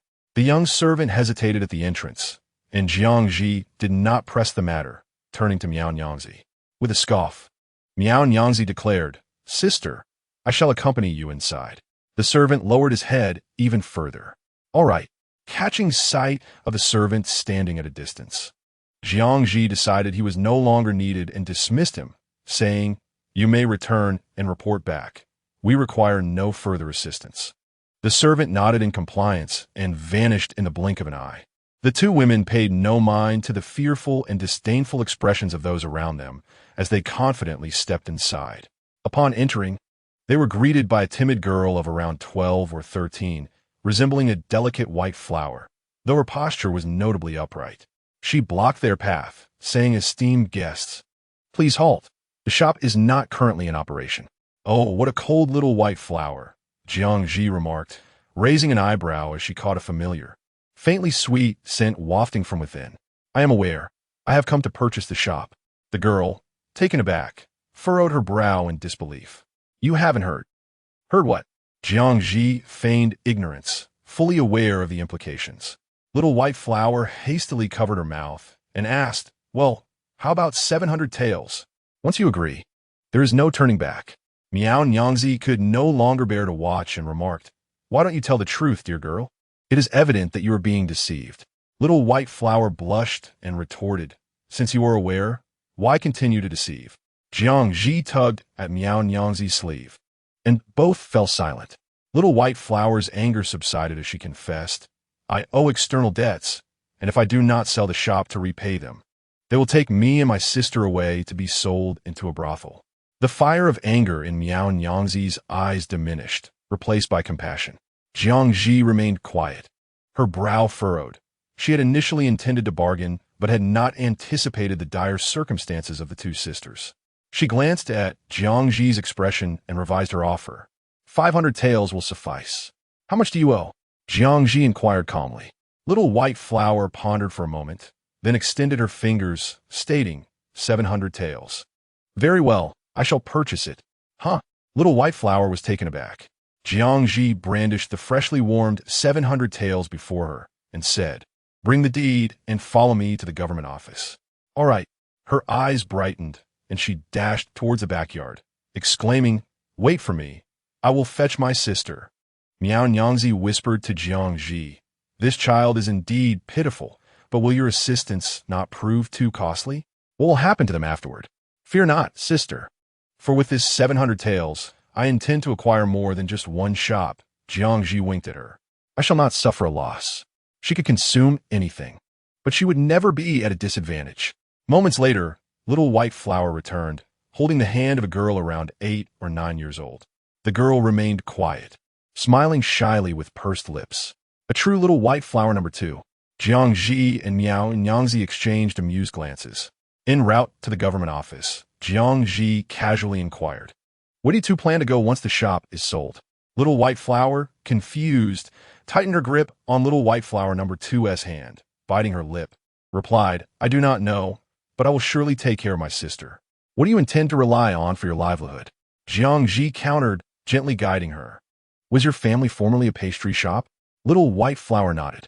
Coincidentally, I also wish to open a pastry shop. Why not stay on and assist in the store? I can provide you with accommodation and a monthly salary. She reassured her, There is no rush. You may contemplate this journey. Little White Flower thoughtfully considered before looking at Jiang Zhi and honestly responding, I agree. However, my sister and I are not particularly skilled in making pastries. She pointed at herself, and then at her sister. My name is Yuan, and she is Yuxian. Quite memorable. Jiang Zhi smiled. I am Jiang Zhi, and I forgot. I still did not know Sister Miao's name. Jiang Zhi awkwardly touched her nose. Miao Nyangzi chuckled. I am Yi Ling. You may simply call us sisters. Before long, they arrived at the government office, which exuded solemnity and grandeur. The official handling the deed was efficient, and soon the deed was registered under Jiang Zhi's name. After receiving the deed, Jiang Zhi handed the banknotes to Yuan, her concern evident. Shall we accompany you? Those who threaten to sell others over debts are certainly not benevolent. Miao Nyangzi, also known as Yi Ling, nodded in agreement as she observed Yuan's conflicted expression. No need to feel embarrassed.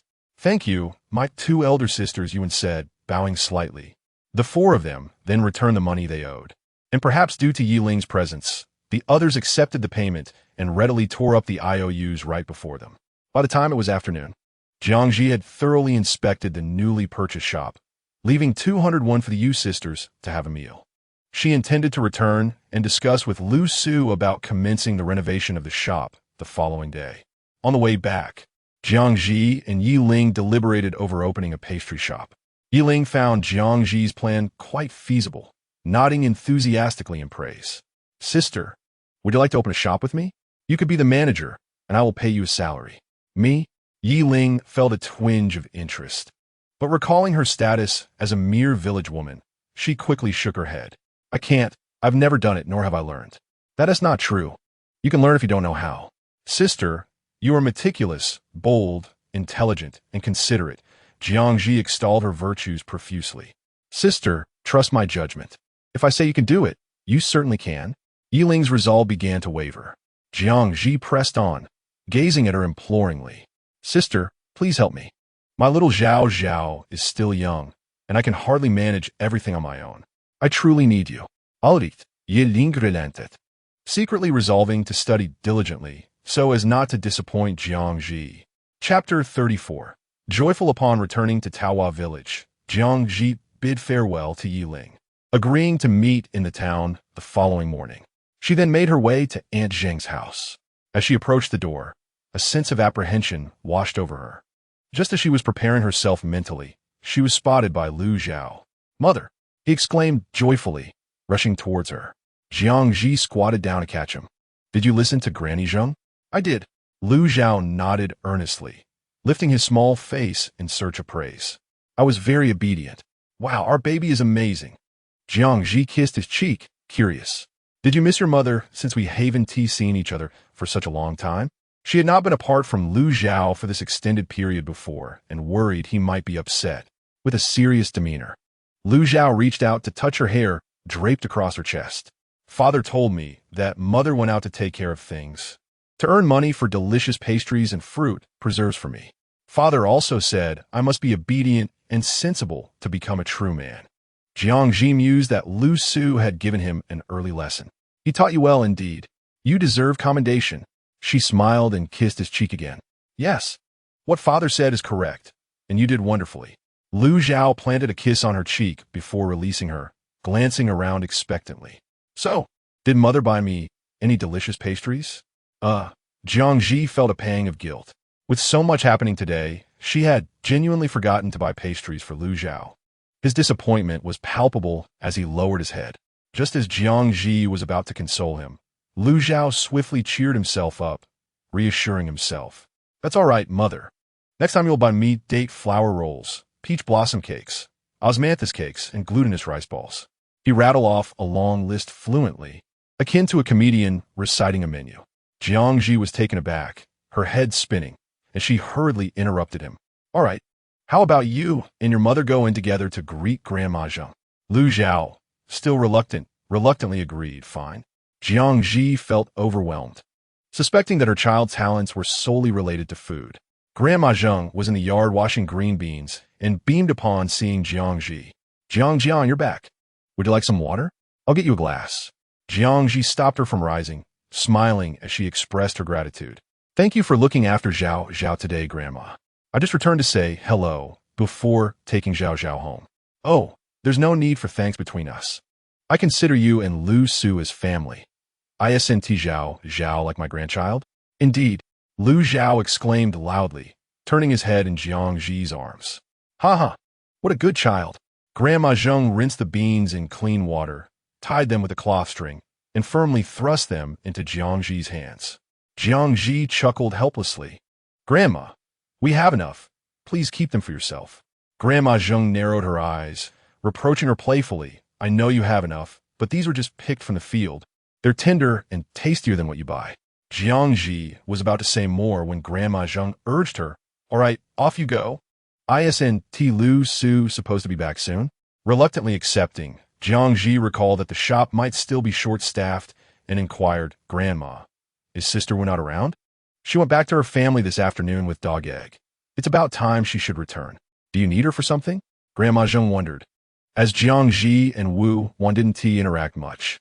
"It's like this, Grandma. I just acquired a shop in town and plan to make pastries. Since I'm short-handed at the start, I thought it better to enlist family help with monthly compensation." "That sounds good. I'll mention it to her when she returns." Grandma Zheng said joyfully, her fondness for Jiang Zhi growing even more. "All right, if Sister Wu is willing, please ask her to wait for me at home tomorrow morning." "No problem." Grandma Zheng readily agreed, her eyes sparkling with delight. As dusk fell, the evening glow painted the sky red. Upon stepping outside, Jiang Zhi lifted her gaze and spotted a tall figure approaching in the distance. The azure silk shimmered, casting waves of light, each step seemingly adorned with flowers and backlit. He appeared breathtakingly stunning. Jiang Zhi squinted at the sight. "How handsome! Daddy!" Lu Zhao clapped his small hands in excitement, concerned she might not hear him. He leaned closer to her ear and exclaimed, "Mother, it's Daddy."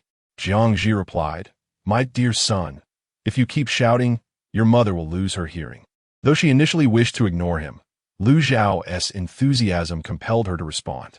Jiang Zhi averted her gaze, reluctantly nodded, and said, "Yes, my dear, mother knows." Her expression turned stern as she continued, "Next time, you mustn't shout loudly in someone's ear. It's very impolite. Your mother's ears are sore from your shouting." Lu Zhao blinked innocently and nodded, readily admitting his fault. "Mother, I'm sorry. I'll blow on you." Jiang Zhi, enveloped by his soft, sweet breath, felt her anger dissipate like smoke. At that moment, Lu Su had approached her, deftly taking Lu Zhao into his arms, completely disregarding Lu Zhao's incessant calls of daddy. Are you tired?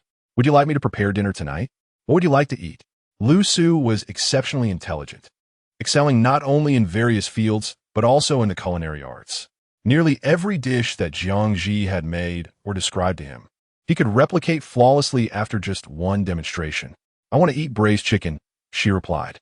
After a long day of running around, Jiang Zhi felt a hint of fatigue creeping in her back and waist, looking up at him with a hint of grievance.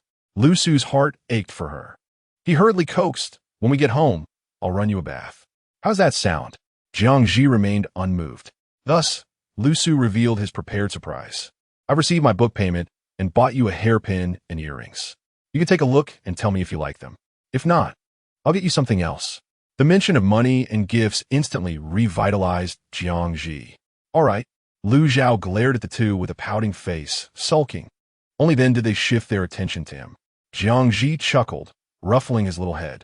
Tomorrow, I'll make you some pastries, all right? Fine, Lu Zhao feigned reluctance, though he was secretly delighted. He then turned and asked, what about daddy? Is there no gift for the baby? Lu Su was momentarily at a loss. Shall we prepare something for the baby next time? Lu Zhao sighed dramatically. Okay, fine. Jiang Zhi laughed softly, wondering from whom he had inherited such a mischievous spirit. Lu Su remained silent, but his gaze clearly indicated that it was from her. Jiang Zhi pondered, trying to recall her past self's personality, and realized it indeed bore a resemblance. How absurd. Chapter 35. Pumpkin cake and flaky pastry. Lu Su had purchased a butterfly silver hairpin and butterfly tassel earrings, both adorned with rubies. The butterfly carvings were exquisite and lifelike, as if they were about to take flight at any moment. Truly, beauty begets discernment, Jiang Zhi mused, lovingly caressing the hairpin. She picked it up and tried it in her hair, admiring her reflection in the mirror, her eyes sparkling with delight. Thank you, my husband. I love it. Lu Su smiled gently, reaching to undo her original hairstyle. Let me style a new one for you. As he tenderly arranged her hair, he mentioned, My dear, the book payment distributed today was 500 taels. I have placed it all in your little box. Jiang Zhi sat obediently, allowing him to manipulate her hair, her eyes widening in astonishment. How could it be so much? I thought you had only been copying books for a few days. What kind of book could earn such a sum? Surely, even copying for the emperor wouldn't yield that much. Was it perhaps an illicit book? Jiang Zhi's mind wandered, envisioning Lu Su immersed in candlelight, diligently transcribing lascivious verses.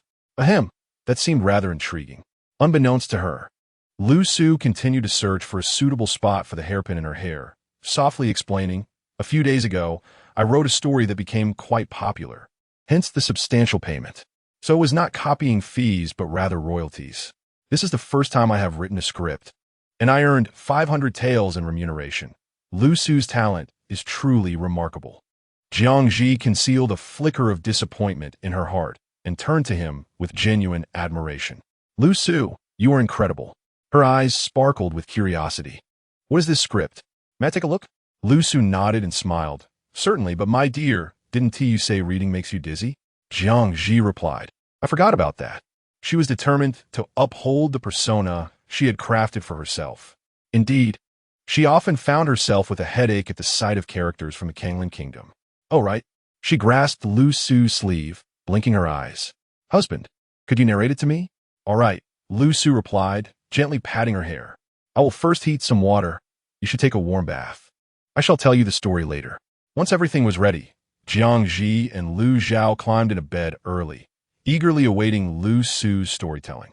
Lu Su's voice was melodious, and as he recounted the tale, it flowed with rhythm and inflection.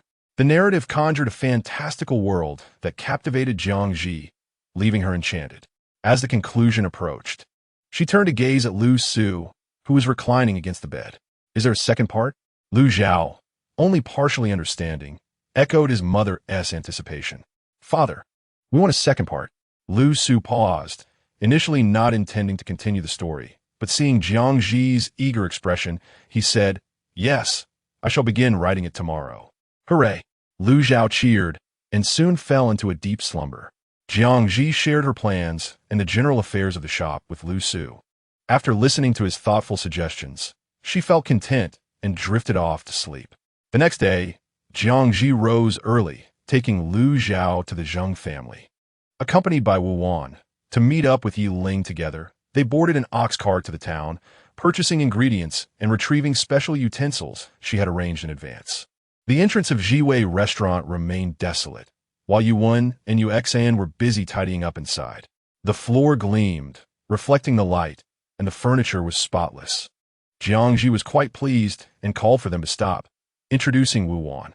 "This is your sister Wu Wan. She will assist you in the shop from now on."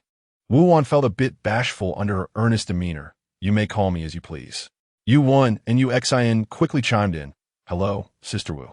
Yuxian, curious, inquired, "Who is this, Sister Jiang?" As she looked at Lu Zhao, they had already noticed Jiang Zhi leading a delicate and adorable little boy, speculating whether he was her younger brother. "This is Lu Zhao, my son. You may call him Zhao Zhao," Jiang Zhi said with a smile, glancing at Lu Zhao. Yuan and Yuxian's eyes widened in surprise. Lu Zhao, unembarrassed, lifted his fair little face and sweetly greeted, "Annie, hello." Yuan responded, and Yuxian echoed her. And soon, the children were playing together. Jiang Zhi organized the purchased ingredients, preparing to make a simple yet delicious dessert. She planned to create pumpkin cakes and flaky pastries, allowing Yi Ling, Wu Wan, and Yuan and Yuxian to assist while observing the preparation steps. Lu Zhao, not wanting to interrupt, entertained himself joyfully as Yuxian had left him to play alone.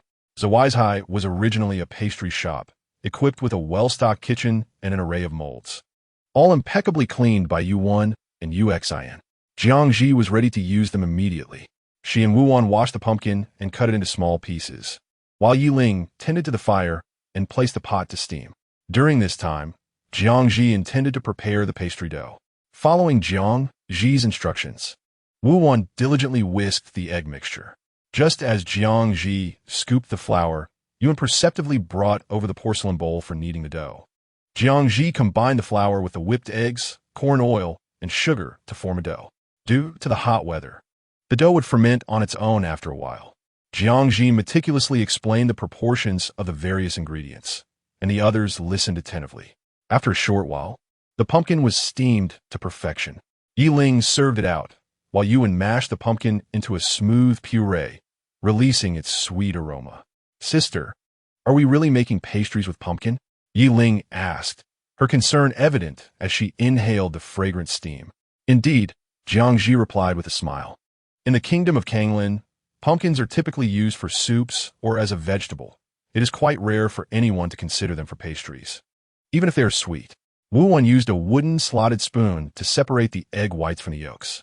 Jiang Zhi, with her strength, found a large bowl and began to whip the egg whites using a bamboo cream whisk she had prepared earlier. She gradually added some sugar as she whipped, and soon the egg whites became thick and frothy. The others watched in amazement, eager to try their hand at it. Feeling fatigued, Jiang Zhi encouraged them to take turns. Before long, the egg whites reached stiff peaks, holding their shape even when the bowl was inverted. "This is perfect," Jiang Zhi demonstrated by lifting a peak with the whisk. The others nodded, indicating they understood. The previously separated egg yolks were then mixed into the pumpkin puree. Jiang Zhi sifted flour into the mixture, followed by folding in the whipped egg whites in a gentle figure-8 motion until well combined. She poured the mixture into a rectangular mold and gave it a firm shake to eliminate any air bubbles, ensuring a delicate texture for the pumpkin cake. Yuan and Yuxan immediately nodded in understanding. Although they had not encountered this method before, they grasped the concept quickly.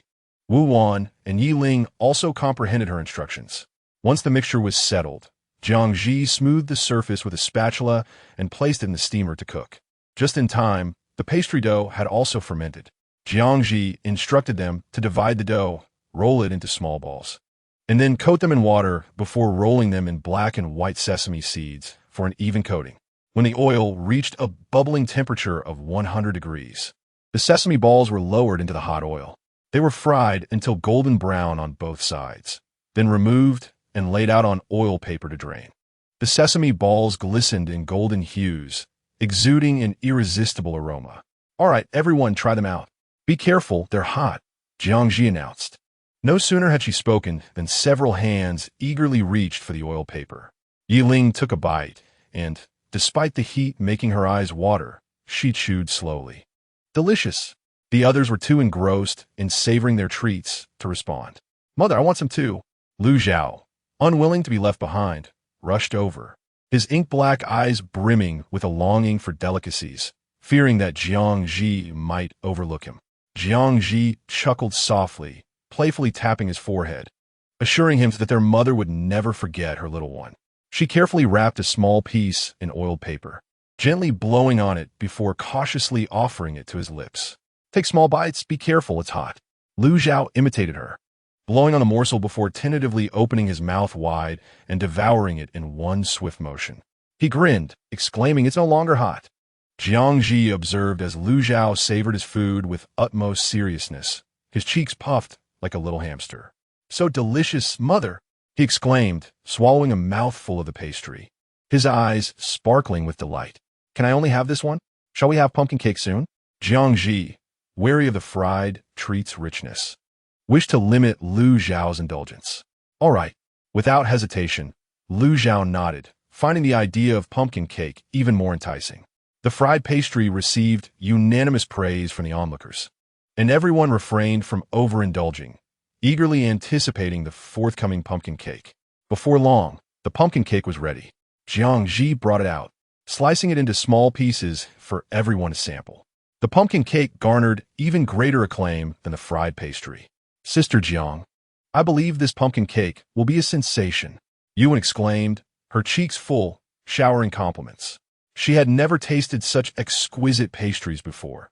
Even the renowned Master Run, hired by her father during his lifetime, could not compare to Sister Jiang's creation. Yi Ling and Wu Wan concurred with her sentiments.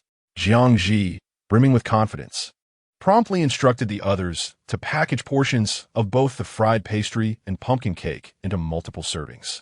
Accompanied by Lu Zhao and Yi Ling, she set off to Fan Lu, leaving Wu Wan and the others to tend to shop.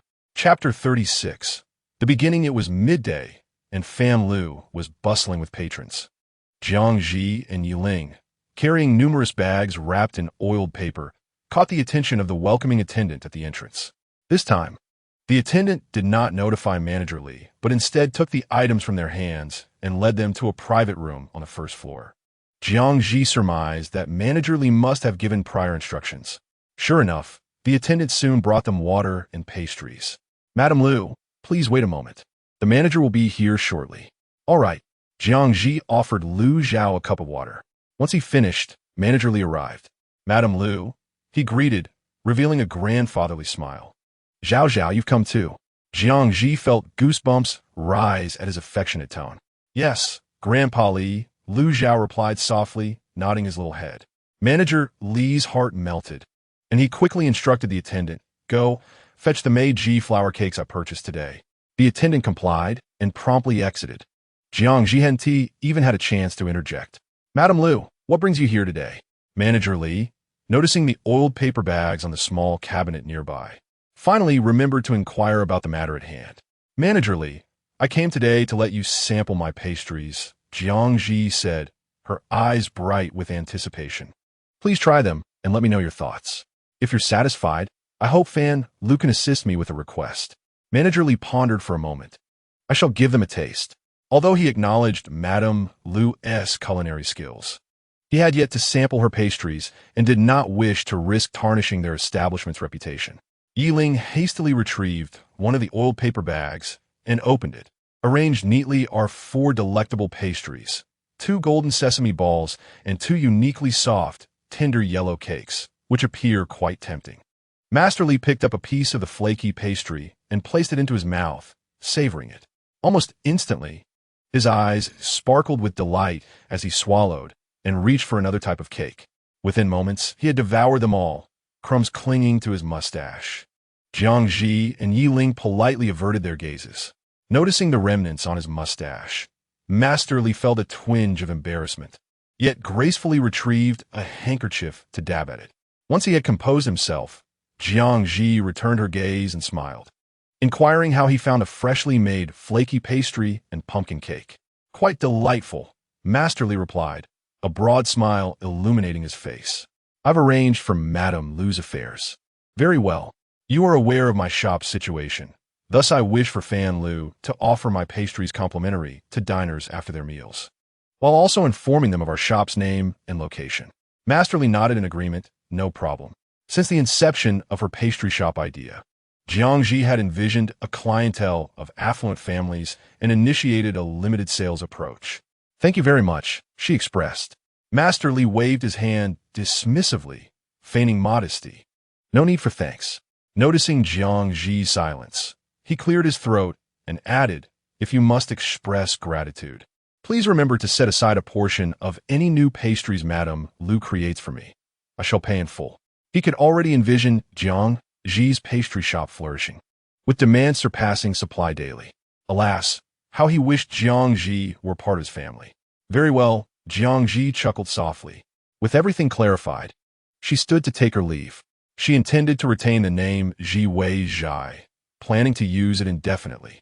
The two young ladies, Yuan and Uxin, were moved to tears, believing Jiang Zhi chose not to change the name out of affection for them, deepening their gratitude towards her. The misunderstanding made Jiang Zhi feel quite bashful. Her reluctance to change the name stemmed partly from the phonetic similarity of Zhi to her name, and partly from her desire to avoid unnecessary hassle. She simply wished to nurture Yi Ling and the others, assuming the role of a hands-off manager, content to count profits daily. Thus, this beautiful misunderstanding perpetuated itself, leading to Yuan and Uxin, now quite capable on their own, tirelessly extolling Jiang Zhi as kindness and various virtues to newcomers. To those individuals, Jiang Zhi had become a near-divine figure. In the afternoon, Jiang Zhi encouraged them to take the initiative in their preparations, observing and correcting their mistakes. Wasting ingredients was of no concern. Any particularly unfortunate creations were taken home to feed the chickens and ducks. Those that tasted good but looked unappealing were distributed to beggars at the nearby temple. The afternoon passed swiftly, and it became evident that Yuan, Uxin, and Wu Wan had a natural talent for pastries, successfully passing Jiang Zhi's assessments. Only Yi Ling, despite following the steps meticulously, produced results that were oddly flavored each time. Jiang Zhi brought the failures home to feed the chicks, who refused to eat them, learning that Yi Ling had self-studied characters for several years. She appointed her as the shopkeeper while simultaneously assigning her the role of an accountant. Jiang Zhi clarified the sales model to them. In the future, she would regularly introduce new products, still on a limited sale basis, but customers would have the option to select which pastries they desired.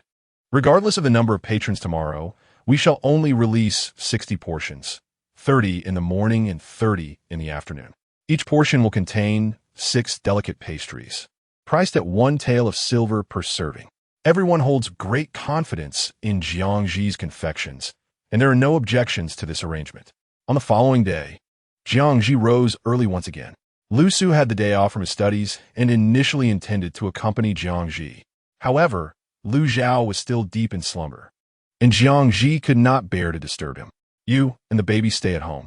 When he awakens, if you wish to join me, you may come. Lu Su gazed at his son's cherubic, flushed face and sighed. Very well, then. Good boy. Jiang Zhi tenderly stroked his silky hair before departing. Leaving Lu Su momentarily stunned, Jiang Zhi set out, adhering to her usual routine, and soon met up with her companions to head to the town. As dawn broke, the world appeared much brighter, and Jiang Zhi noticed the dark circles under Yi Ling and Wu Wan's eyes. Sisters, what troubles you? Wu Wan spoke first. I was too excited to sleep. Yi Ling nodded in agreement. Me too. I was more exhilarated than on my wedding night. Jiang Zhi's face flushed a deep crimson. Was it appropriate for her to hear such remarks? Yi Ling, noticing her discomfort, chuckled. You already have a child. Why do you still blush so easily when discussing matters of intimacy? Jiang Zhi found herself at a loss for words. In truth, she had never experienced such things. With whom could she share such experiences? She pondered and suddenly recalled Lu Su's countenance, one she could gaze upon for 3 days without tiring. It seemed that sharing such moments with Lu Su might not be out of the question after all. Yi Ling and Wu Wan engaged in animated conversation, growing increasingly uninhibited. Jiang Zhi felt her cheeks grow warmer and hurriedly interrupted them to shift the topic. By the time they reached the town, the sun had fully risen. The shops beside Jiwei Zhai were preparing to open. A woman from the shop on the left emerged to dispose of water and, upon spotting Jiang Zhi, scoffed disdainfully and muttered, "Fool." The street was quiet, and Jiang Zhi and her companions heard her clearly. With a frown, Yi Ling was about to confront the woman, but Jiang Zhi stopped her. "Sister, why bother? Just wait. Today, I shall teach her a lesson about looking down on others." Chapter 37. Milk Tea 1 and UXIN had also risen early to prepare ingredients at the shop. The pumpkin was mashed, and the egg whites whipped to perfection. This saved much effort, allowing Jiang Zhi and her friends to dive directly into their tasks upon arrival.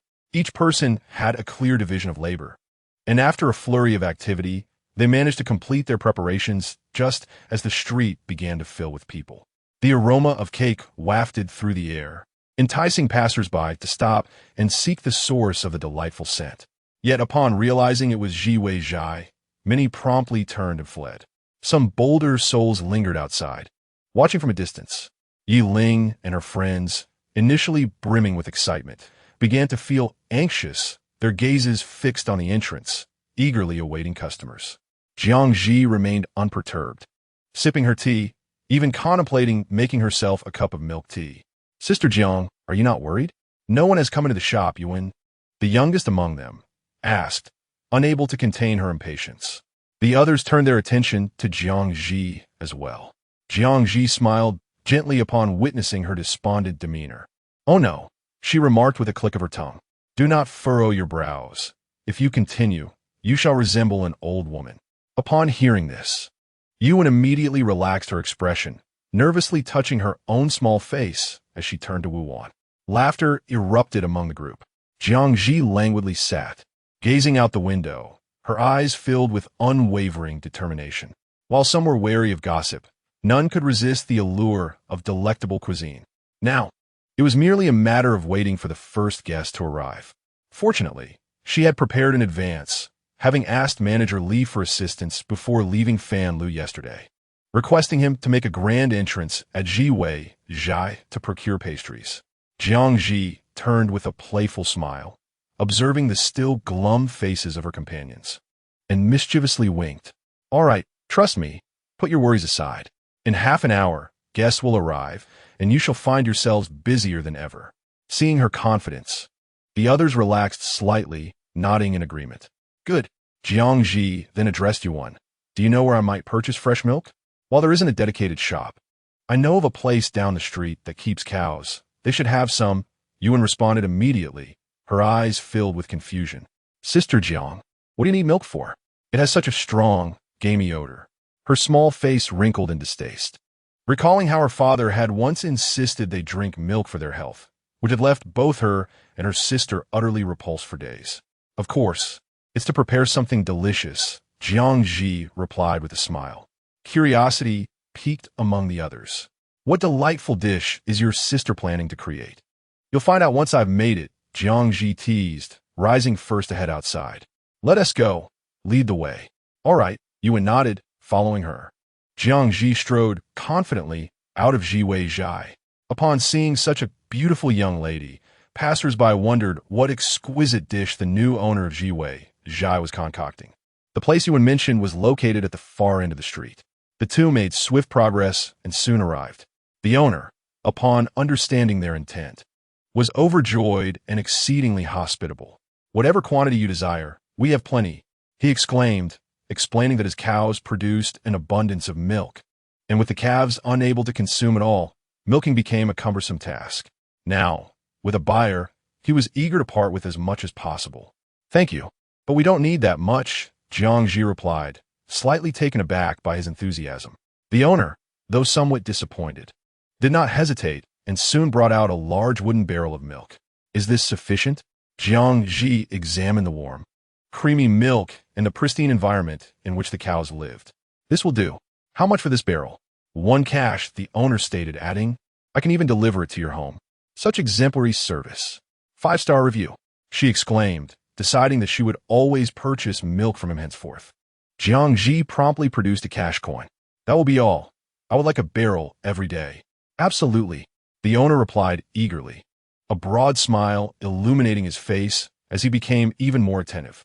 The three returned to Zhi together, where Jiang Zhi directed him to pour the milk into the wooden barrel within the shop. Fresh milk must be sterilized before consumption. In ancient times, pasteurization was unknown. Therefore, Jiang Zhi could only boil the milk and simmer it gently for an additional 3 to 5 minutes to ensure its safety. Others, unable to comprehend the process, attentively observed Jiang Zhi's meticulous steps. Once the milk was properly sterilized, Jiang Zhi proceeded to prepare milk tea.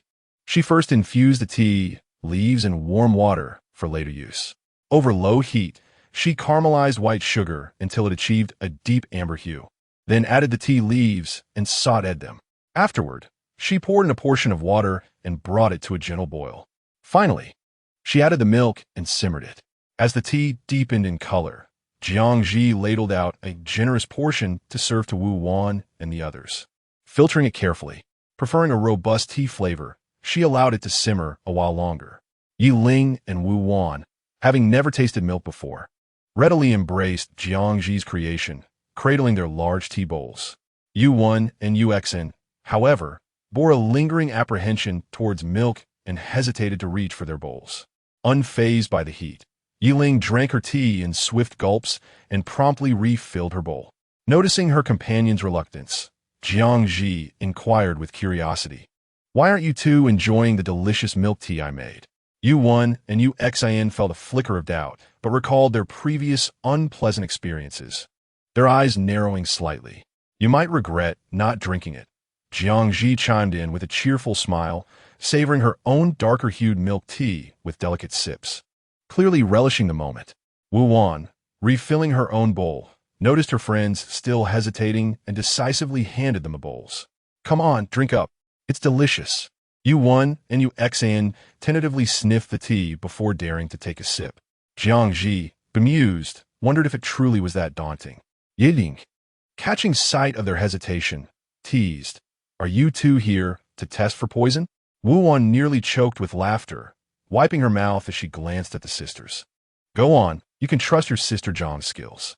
Feeling a tinge of embarrassment, Yu Wan and Yu Xian took a sip, instantly astounded by the delightful fusion of tea essence, rich milk, and a hint of caramel. It was simply exquisite. They swiftly cast aside their previous aversion to milk and drained their bowls in one go. "What do you think?" Jiang Zhi asked eagerly. Yu Wan and Yu Xian wiped their lips and, in unspoken agreement, went for another serving. Just as they were about to indulge in their second bowl, the heavy sound of hooves echoed from afar. Two young servants drove a luxurious carriage adorned with a wooden sign, halting at the entrance of Zhi. Manager Li emerged, bowing slightly as he exited. Dressed in splendid attire, his hair and beard meticulously groomed, he exuded an air of authority. Jiang Zhi set her tea bowl down and hurried outside. With a smile, she called out, "Manager Li, you have arrived. Is Fan Lu still busy?" Manager Li, assisted by the young servants as he disembarked, raised his voice in return. "Haha, Madam Lu, it has been too long. Fan Lu remains just as it was, though it cannot compare to the delicacies you create." He continued, "The other day, I fortuitously tasted your pastries and have been longing for that flavor ever since. Now that your shop is open, I intend to indulge myself." Jiang Zhi welcomed him warmly, nodding in agreement as she gestured for him to enter. "Please come in. I have prepared pumpkin cake and flaky pastries just for you." A crowd had gathered nearby, drawn by the spectacle, with one whispering, "Is that Manager Li from Fan Lu? Such an impressive presence." Indeed, just a couple of days ago, I encountered him at Fan Lu, where a friend was hosting a gathering. A gasp of astonishment escaped someone, who marveled, what level of culinary mastery must the new proprietor of Zhiwei restaurant possess to have stirred such fondness in Master Li? Who, you may ask, is Master Li of Fan Lu? He is a seasoned restaurateur renowned in the culinary realm, acknowledged as an Epicurean connoisseur. His endorsement guarantees that any dish he praises will not disappoint. Curiosity began to swell amongst the crowd, eager to sample the pastries commended by Master Li. Some contemplated venturing forth, yet hesitated, recalling previous rumors, and halted their companions. Have you all forgotten those earlier tales? It has been ages since then, one remarked nonchalantly, continuing onward. As they approached Jiwei restaurant, the air was filled with the enticing aroma of sweetness, igniting their appetites. One among them turned to offer counsel, Brother Zhong. The two young ladies from the Yu family spent an extended time here without incident. Besides, the new proprietor is both beautiful and youthful. She hardly seems to be ensnared by malevolent forces. Brother Zhong remained somewhat skeptical. I advise you not to place too much faith in those rumors, his companion stated. His gaze fixed intently on Jiang Zhi. But isn't this what you've been incessantly recounting to me? Brother Zhong retorted, catching a glimpse of his companion's expression and suddenly comprehending. He should have anticipated this person's character. Such a lecher. His companion offered a sheepish smile, falling silent. Upon reaching Jiwei restaurant, they found a lengthy queue awaiting their turn, prompting a sense of urgency as they strode forward. Yi Ling and the others were bustling about, while Wu Wan and Yuan busily packed items. Yi Ling and Yu Xin managed the transactions. Jiang Zhi sat contentedly by the window with Master Li, observing the bustling scene. On the table before them sat milk tea, a plate of pumpkin cake, and a crisp pastry. Master Li took a sip, utterly astonished. Madame Lu, what is this? Ming Dea, is it delicious? Jiang Zhi inquired, reclaiming her gaze. Master Li couldn't help but give a thumbs up, exclaiming, Madame Lu truly exceeds expectations. With such talent, it's a travesty if she does not profit. Chapter 38. Zhuangsun Madame Lu, are you satisfied with today as proceedings? Master Li inquired as he relished another piece of pumpkin cake, squinting in delight. Absolutely. With Master Li's assistance, our efforts have been remarkably fruitful, Jiang Zhi replied earnestly. Were it not for you, Master Li, Jiwei restaurant would not be experiencing such popularity today. They exchanged a few more words, and soon 30 portions had vanished. The individual who had been eyeing Jiang Zhi was the 31st in line. My apologies, young sir, our limited morning sales have concluded. You may return in the afternoon. Yuan explained earnestly, gesturing toward the notice affixed by the door. The young man stood momentarily stunned, initially intending to express his frustration, but upon noticing Jiang Zhi's gaze, he instantly adopted an air of cultured nonchalance, nodding with an air of sophistication while flashing a charming smile in her direction. Very well, I shall return this afternoon. Jiang Zhi replied, Thank you. I feel quite flattered. She quickly averted her eyes. Yuan, equally unsettled by his smile, maintained her professionalism, warmly responding, Certainly, safe travels. The others soon spotted the notice and departed voluntarily. Their interest in Jiwei restaurant's pastries further piqued. After everyone had departed, Yi Ling and her companions let out a collective sigh of relief. Yi Ling slumped in her chair, her eyes vacant and her energy utterly depleted. Counting money for the first time has worn me out, she lamented. Yuan and the others nodded in agreement, still shaken by the experience. Jiang Zhi chuckled at them, asking, Weren't you just complaining about being too idle? How does it feel now? With a weary expression, Yuan sighed deeply. The others echoed her sentiment with their own sighs. Jiang Zhi, observing their fatigued faces, chuckled lightly and distributed the milk tea she had prepared earlier. Have another cup to revive your spirits. As they sipped the slightly cooled milk tea, its sweetness was surprisingly delightful. What would you like to eat for lunch? I shall cook, she offered. Upon hearing this, the weariness seemed to vanish from their faces. They debated for a while, but ultimately decided to leave the choice to Jiang Zhi. Sister Jiang, whatever you make, we'll eat, they chorused. Very well, Jiang Zhi replied, glancing at the proprietor, Li, who was engrossed in his tea. Master Li, how about staying at Jiwei Zhai for lunch? Li leisurely swallowed the last sip of his milk tea, his smile radiant. Thank you, Madame Lu, for your hospitality. I shall eat whatever Madame Lu prepares. It was a rare opportunity to enjoy a meal cooked by her. After a moment's thought, Jiang Zhi decided to steam rice and prepare braised chicken, boiled pork slices, scrambled eggs with tomatoes, and mapo tofu.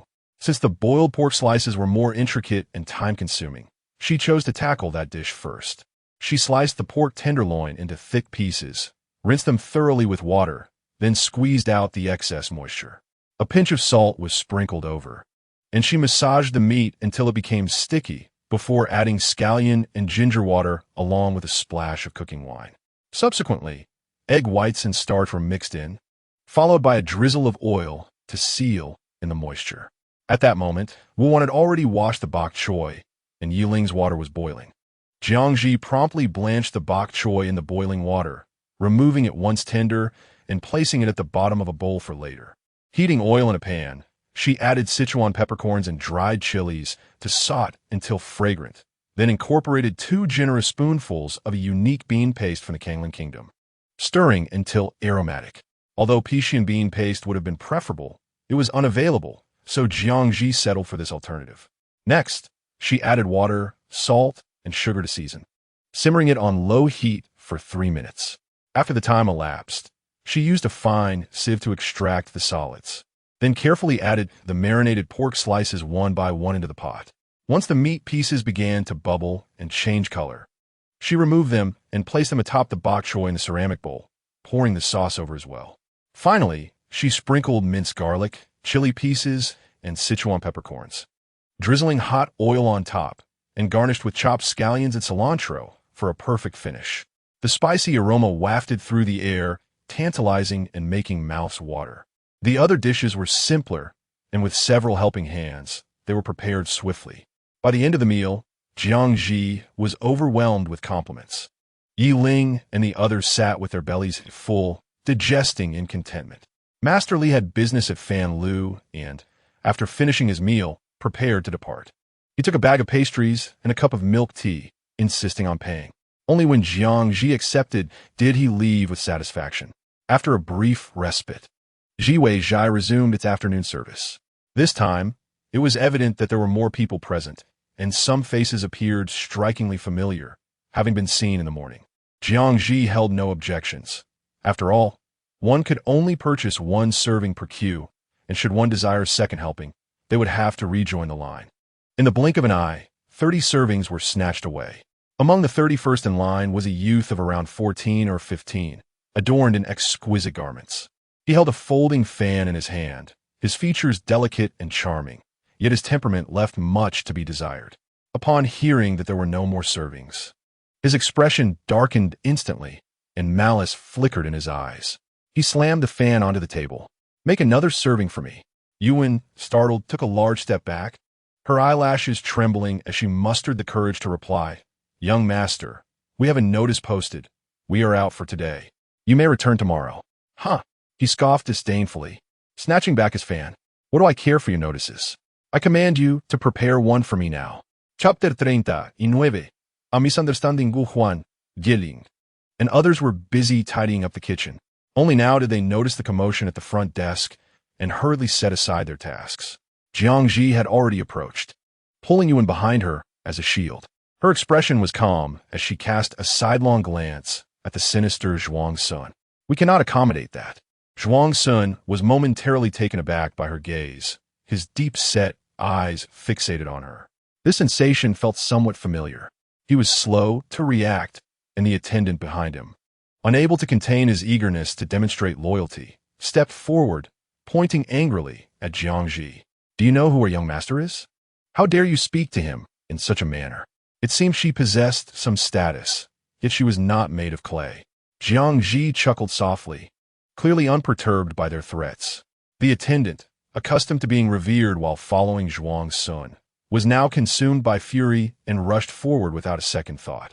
Suddenly, Zhuang Sun moved. He raised his fan and struck the attendant sharply on the head, his tone menacing. "Who gave you the audacity to act on your own? Have you consumed the rules set by our young master? Withdraw at once." "Yes, young master." The attendant grimaced in pain, clutching his head as he retreated with reluctance. Now clear-headed, he recalled the tormenting methods employed by the young master and felt deep regret. Jiang Zhi had assumed he possessed a modicum of conscience, only to find Zhuang Sun turning back to her, his tone still rife with malice, his gaze fixed intently on her. "Are you the proprietor of Jiwei Restaurant? Prepare another serving for me." Initially, he had merely been curious and wandered about, not expecting to encounter someone so unyielding in their conversation. How intriguing. Jiang Zhi remained silent, while Yuan discreetly peered out from behind her. Zhuang Sun caught her gaze, revealing a sharp, white smile, a sinister glint in his eyes. Yuan quickly recoiled like a frightened quail. "Did you hear that? Are you deaf?" He taunted, a cruel grin playing on his lips as he scrutinized the impassive Jiang Zhi. "Do not offer me any excuses. If I do not receive my pastries today, I shall dismantle your establishment." Jiang Zhi, unable to endure further, clenched her fists. "Have you made up your mind? Proceed then. I shall only wait for half an hour." Upon witnessing Jiang Zhi's movement, Zhuang Sun's dark eyes flickered with disappointment as he was convinced she would comply and prepare the pastries. "TSK, so quickly you concede. How dull." "Very well." Jiang Zhi mimicked his tone, her voice taking a sharp turn. "Today, I shall treat you to a complimentary slap." Almost instantaneously, the slap descended with a swiftness that left no time for evasion. Zhuang Sun, caught off guard, could only raise his hand to shield himself. A crisp sound echoed as his fair hand was struck, swelling into a bruised mass. He gasped, clutching his hand in disbelief as he cast a cold, incredulous gaze at Jiang Zhi. Jiang Zhi smiled, her lips curving gently. "I wonder, sir, are you satisfied with this free offering?" Zhuang Sun stared at her for a long moment before licking his lips and forcing a smile. "Of course, I am quite pleased. I find her delicate hands most appealing as well. I wonder if they would still look so exquisite if severed from your body. Just the other day, I cut off a beauty's hand, yet it pales in comparison to yours." His smile was shallow, devoid of warmth. "Disturbing. Madman." Jiang Zhi quickly assessed the situation in her mind. She resolved to act swiftly and expel him. Raising her hand, she delivered another slap. Zhuang Sun, unprepared for her next move, received the blow squarely. His handsome face swelled in an instant. "You dare strike again?" He gritted through the pain. He had not anticipated this woman's audacity or her formidable strength. As he tasted the metallic tang of blood spreading in his mouth, anger twisted into a sardonic smile. "I never strike women, but today. Why do you prattle on so?" Jiang Zhi, growing impatient with his incessant chatter, took action. Having learned a bit of self-defense in her past life, she felt confident in handling a frail youth. As a servant attempted to intervene, Zhuang Sun kicked him aside. "I can handle this myself." The two engaged in combat. Jiang Zhi soon realized that Zhuang Sun possessed some skill and strength. Unable to withstand his attacks, she feigned a kick to his lower regions. His expression shifted as he quickly spun away. "Now's my chance." Jiang Zhi focused intently, summoning all her strength to deliver a decisive kick that sent him tumbling outside. With another kick, she dispatched the nearby dazed servant as well. Stepping outside, she surveyed the two sprawled on the ground with a sense of satisfaction. "Today, I apologize for the inadequate hospitality. You are welcome to return to Jiwei Restaurant tomorrow." The servant, suppressing his pain, scrambled to help Zhuang Sun to his feet. Zhuang Sun shrugged off the assistance, his countenance dark with displeasure. "Wait, I shall return and make sure to put you down next time." His expression, once menacing, now bore the youthful defiance typical of his age. Jiang Zhi, with a half-smile, replied, "I shall be waiting." Clapping her hands, she pronounced slowly, "Gentlemen, do take your leave. No need for formalities." With that, she turned away, her skirts swirling elegantly. Zhuang Sun, infuriated, moved slightly, only to be met with a jolt of pain. He turned to the servant, barking in anger, "Why aren't you here to assist me? Fool, what use are you if you possess no sense?" The servant dared not retort, limping over to support him, harboring his own grievances. The misfortune of the day, it seemed, had befallen him rather than his master. As the pair moved slowly, they suddenly spotted Lu Su and Lu Zhao. Zhuang Sun, suppressing his pain, managed to compose himself, adopting the demeanor of a well-behaved youth. He strode forward, his tone filled with surprise. "Lu Su, what brings you here?" He turned to Lu Zhao, revealing a smile. "Is this my little nephew? This brother looks quite intimidating. Half handsome, half ugly." Lu Zhao frowned, twisting his small body to burrow into Lu Su's embrace. Lu Su was well aware of his temperament, merely nodding slightly and turning Lu Zhao away from him. "Let's take a stroll." Observing his contorted expression, a face so pitiful it was hard to bear. He felt a sense of concern emerge out of politeness. "What happened to you?" At the mention of Zhuang Sun, his anger flared. "I was struck by a woman. Based on past experiences, it was clear that Zhuang Sun had likely provoked the situation himself. Lu Su understood. You should see a doctor. Don't delay." He preferred not to engage further. Carrying Lu Zhao past him towards Ji Weizhai, Zhuang Sun noticed and hurriedly blocked his path. "Lu Su Gu, the pastries at Ji Weizhai are all gone." "Yes, I'm aware. Thank you for the reminder." He continued to carry Lu Zhao in that direction. "Lu Su Gu," Zhuang Sun called out again, his tone anxious. Lu Su turned, his expression calm. "What else do you need?" Zhuang Sun pointed to the injuries on his face and extended his hand, which appeared to have been mercilessly battered, eliciting sympathy. "Lu Su Gu, please don't go to Ji Weizhai. I got these injuries there." "Oh." Lu Su's gaze shifted toward him, his demeanor suddenly cold as he recalled Jiang Zhi. Zhuang Sun, oblivious, continued passionately. "The owner of Ji Weizhai is a madwoman. Not only does she speak provocatively, but she is also incredibly strong. The key point is she attacked me while I was unprepared and kicked me where it hurts. Wouldn't you agree that her methods are despicable?" With each word, Lu Su's expression grew darker, a palpable tension enveloping him. The servant noticed and gently tugged on Zhuang Sun's sleeve to caution him. Unappreciative, Zhuang Sun yanked his sleeve back. "What are you pulling on my sleeve for?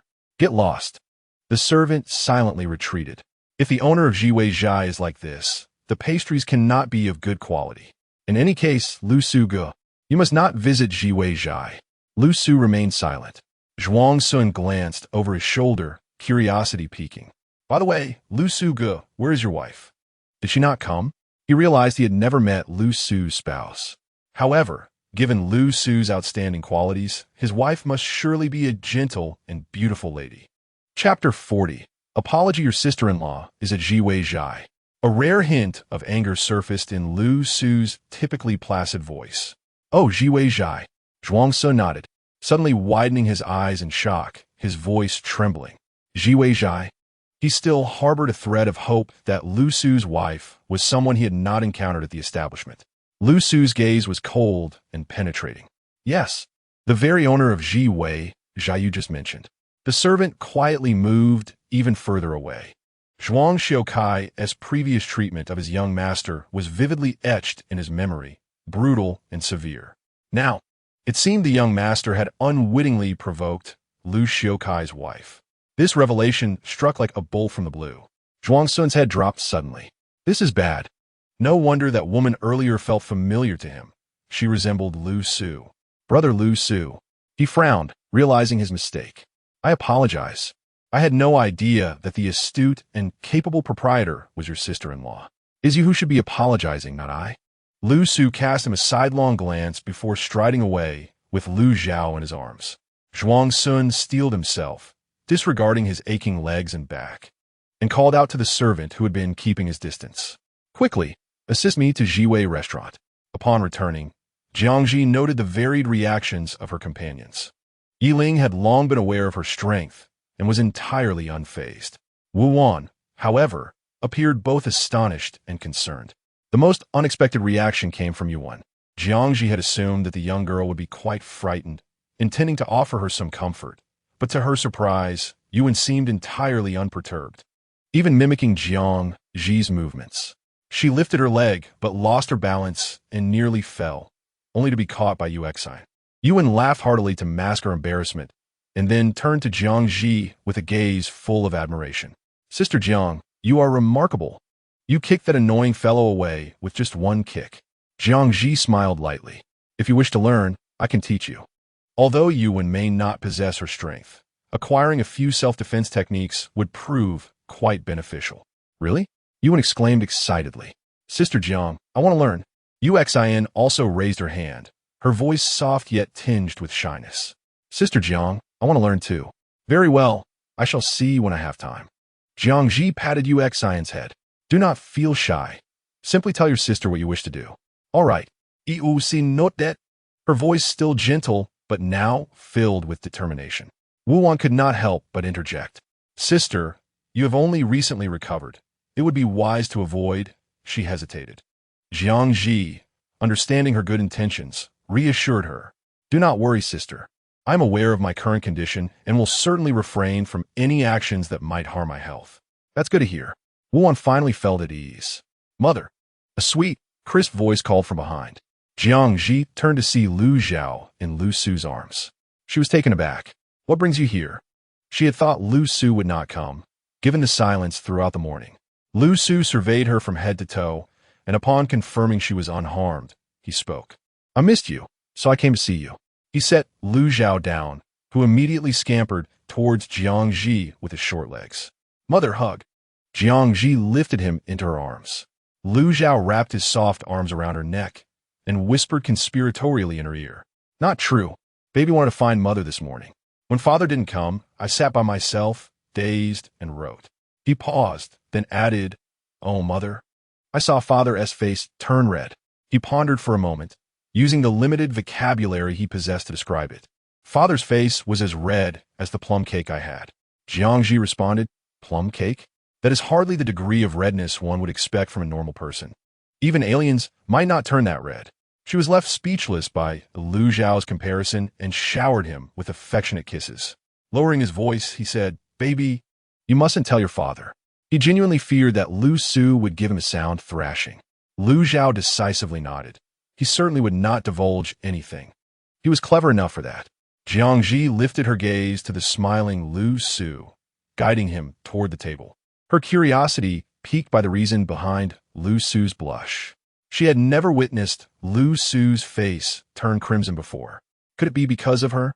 Jiang Zhi carefully reflected on her actions prior to leaving, her eyes sweeping over Lu Su's fair and exquisite visage. Oh dear, who would have guessed that Lu Su was so innocent? She was aware that Lu Su harbored feelings for her, and she too felt a modicum of affection for him. However, she relished their current tranquil yet subtly ambiguous relationship and had no desire to be the first to make a move. Thus, she would patiently await the day Lu Su took the initiative. Pouring milk tea for Lu Su and Lu Zhao, Jiang Zhi found her mind wandering. Suddenly, a startled exclamation from Yuan broke her reverie. She turned her gaze toward the entrance, instinctively furrowing her brow. What were they doing back again? Were they returning for revenge? Yet, given their pace, it shouldn't be so swift, right? Was the young master yearning for another free slap? Jiang Zhi spoke her mind without reservation, initially expecting the gloomy youth to be infuriated. Instead, Zhuang Sun, dragging his injured body, performed an exaggerated bow, his expression solemn and sincere, filled with remorse. Sister-in-law, I apologize. Who is your sister-in-law? Jiang Zhi's smile froze on her lips as she discreetly glanced at Lu Su. You, Zhuang Sun asserted without hesitation. I'm sorry, sister-in-law, I was wrong. Stop, Jiang Zhi interjected. First, tell me, who is your brother? Lu Su. Zhuang Sun answered promptly. Lu Su. Jiang Zhi's gaze shifted to Lu Su, catching the mirth in his eyes. How infuriating. He was teasing her on purpose. What he did was wrong, and he ought to apologize. Lu Su spoke. As for my relationship with him, I will explain later. Jiang Zhi nodded. Zhuang Sun continued, Sister-in-law. My name is Zhuang Sun. Today's incident was entirely my fault, and I apologize. Jiang Zhi listened quietly, her eyes indifferent. Zhuang Sun gritted his teeth. If sister-in-law is still angry, I and Shun Hai can let you take out your frustrations on us. The discreet servant, Shun Hai, thought, Young master, do you have no sense of self-preservation? With such words, Jiang Zhi recognized Zhuang Sun's sincerity. All right, I accept your apology. However, you must also apologize to the young lady Yuan at our shop. Jiang Zhi refrained from mentioning any constraints to prevent him from repeating such behavior in the future. She understood that Zhuang Sun was only apologizing for Lu Su's sake. Without Lu Su, he might very well seek revenge. Besides, Zhuang Sun was by nature a reckless little pervert. She had no intention of overthinking it. Zhuang Sun paused, his eyes filled with impatience. Lu Su cast him a fleeting glance.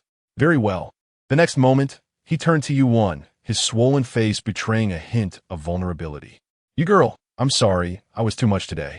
Yuan felt the weight of his unsettling gaze and averted her eyes. I accept it. Zhuang Sun was quite pleased with her sense of propriety, curling her lips into a subtle smile as she turned to Jiang Zhi and Lu Su. Brother Lu, sister-in-law, Miss Yu has accepted my apology. Very well. Let us conclude today's matters here. Jiang Zhi's words were definitive. Lu Su nodded almost imperceptibly in agreement. Zhuang Sun breathed a sigh of relief. Chapter 41. The reason Zhuang Sun did not linger, offering her apologies before taking her leave. Jiang Zhi instructed others to tidy up the kitchen. Lu Zhao, eager for pastries, followed Xin with great enthusiasm. It was only then that she inquired about Lu Su's relationship with Zhuang Sun. Lu Su had first participated in the imperial examinations at the age of 16, achieving the status of scholar and gaining fame in the town of Lushui. The town was jointly managed by the commander Li Mu and the county magistrate Zhuang Yi, the latter being a man who cherished talent. Upon learning of Lu Su's self-taught accomplishments, Zhuang Yi proactively sought to mentor him. Zhuang Sun was Zhuang Yi's only legitimate son. Having lost his mother at a young age, and with a father preoccupied with ambitions and affairs of state, he seldom visited the inner residence. Gradually, he fell prey to the indulgence of a stepmother who showered him with flattery, leading to a warped personality marked by a cruel and capricious disposition. He became notorious for his penchant for mischief, deriving satisfaction from tormenting even the dogs on the street. The first time Lu Su was invited into the Zhuang residence, he inadvertently stumbled upon Zhuang Sun and his entourage, who were amusing themselves by beating a servant. The poor lad was left battered and bloodied, a shocking sight, while others jeered and wagered on when he would lose consciousness. Lu Su was appalled by this scene and discreetly employed a few clever tactics to teach them a lesson. The once arrogant young masters fled in disarray, shouting for someone to apprehend an assassin. Yet Zhuang Sun perceptively sensed the shift. Rather than feeling anger, Zhuang Sun's curiosity about Lu Su was piqued. Zhuang Yi was aware of his son's propensity for trouble, but by that time, any attempts to discipline him seemed futile. To safeguard his son and temper his nature, he engaged several martial arts instructors to teach him combat skills. Zhuang Sun, confident in his martial prowess and with time to spare, sought various ways to provoke Lu Su. Initially, Lu Su was reluctant to engage with him, but as Zhuang Sun's antics escalated, he ultimately subdued Zhuang Sun, teaching him a thorough lesson until the boy was properly chastened. From a martial instructor's admiration, Zhuang Sun recognized his own limitations. To Lu Su's surprise, rather than avoiding him afterward, Zhuang Sun began to idolize him. Although he maintained his usual demeanor with others, he transformed into a docile creature in Lu Su's presence, akin to a little rabbit. As their interactions increased, due to Zhuang Sun's persistent pursuit, Lu Su occasionally offered him tips when in a good mood. Nonetheless, he rarely witnessed Zhuang Sun in high spirits. It was not until he inadvertently encountered Zhuang Sun's half-sister that the situation took a turn. In time, Zhuang Yi's stepdaughter expressed a desire to marry him, which he declined. Zhuang Yi found himself in a dilemma, prompting Lu Su to return to Taohua village, where he then met Jiang Zhi. Initially, he had envisioned continuing his path in the imperial examinations, but fate intervened, leading him to marry Jiang Zhi, with her frail health requiring care. They later welcomed Lu Zhao into their family. He gradually relinquished his lofty aspirations and became a teacher in a private school, assisting others with copying texts and painting to earn money for Jiang Zhi's medical expenses. However, he did not intend to disclose this to Jiang Zhi. Lu Su's voice was melodious and captivating, and Jiang Zhi listened with rapt attention. As the son of the county magistrate, it was no wonder that Zhuang Sun acted so arrogantly. Yet, Jiang Zhi, with her round eyes, gazed at him softly and said, "Husband, I wish to learn too. Would you teach me martial arts?" 3 years ago, Lu Su had effortlessly defeated Zhuang Sun, indicating his formidable skills. Lu Su did not respond immediately. After a moment of contemplation, he earnestly replied, "My dear, practicing martial arts is exceedingly exhausting. Moreover, you have not trained since childhood, so the hardships you would face could be quite overwhelming. Would it be acceptable if I arrange for 2 bodyguards to protect you?" Jiang Zhi recognized the validity of his concerns, yet she was no ordinary person. "Husband, rest assured, I am not afraid of hardship." Lu Su remained unconvinced. worried that Jiang Zhi's body might not withstand the rigors of intense training. Furthermore, he had noticed her strength was remarkably greater than that of an average person, a peculiar physical change that unsettled him. Sensing his apprehension, Jiang Zhi gently grasped his sleeve with her delicate fingers. "Husband, trust me, my body is perfectly fine. I would never recklessly endanger my health." As she spoke, she leaned closer to Lu Su, batting her eyelashes sweetly. "Husband." Each utterance was more endearing than the last, causing Lu Su's heart to race. He lowered his gaze, cradling the teacup, his voice tinged with a hint of resignation and compromise. "Very well. I shall agree to your request." With her objective achieved, Jiang Zhi released his sleeve and settled back down. "Thank you, husband." Recalling Lu Zhao's words, she lifted her eyes to Lu Su once more. All that remained of him was his exquisite profile, fair like jade. Following the elegant line of his jaw, she inevitably noticed the faint blush on his earlobes. Suddenly, Jiang Zhi found Lu Su to possess a certain charm. After a considerable pause, Lu Su raised his head, gently setting the filled teacup down on the table, his expression serious. "If you feel unwell, you must not push yourself." "All right, I understand," Jiang Zhi assured him, nodding vigorously. As the conversation shifted, she inquired, "Husband, do you still wish to pursue the imperial examination?" Lu Su's gaze faltered. In truth, he felt less inclined than before, despite knowing he would undoubtedly succeed. "If you wish to take the exam, I, along with our child, will support you." Jiang Zhi smiled, tilting her head proudly. "Moreover, I have money now. I can support you. You need not teach in the private school any longer. You can focus on your studies." If other men in Kanglan country were to overhear her words, they might perceive them as a deliberate humiliation. However, to Lu Su, they were nothing but sweet nothings.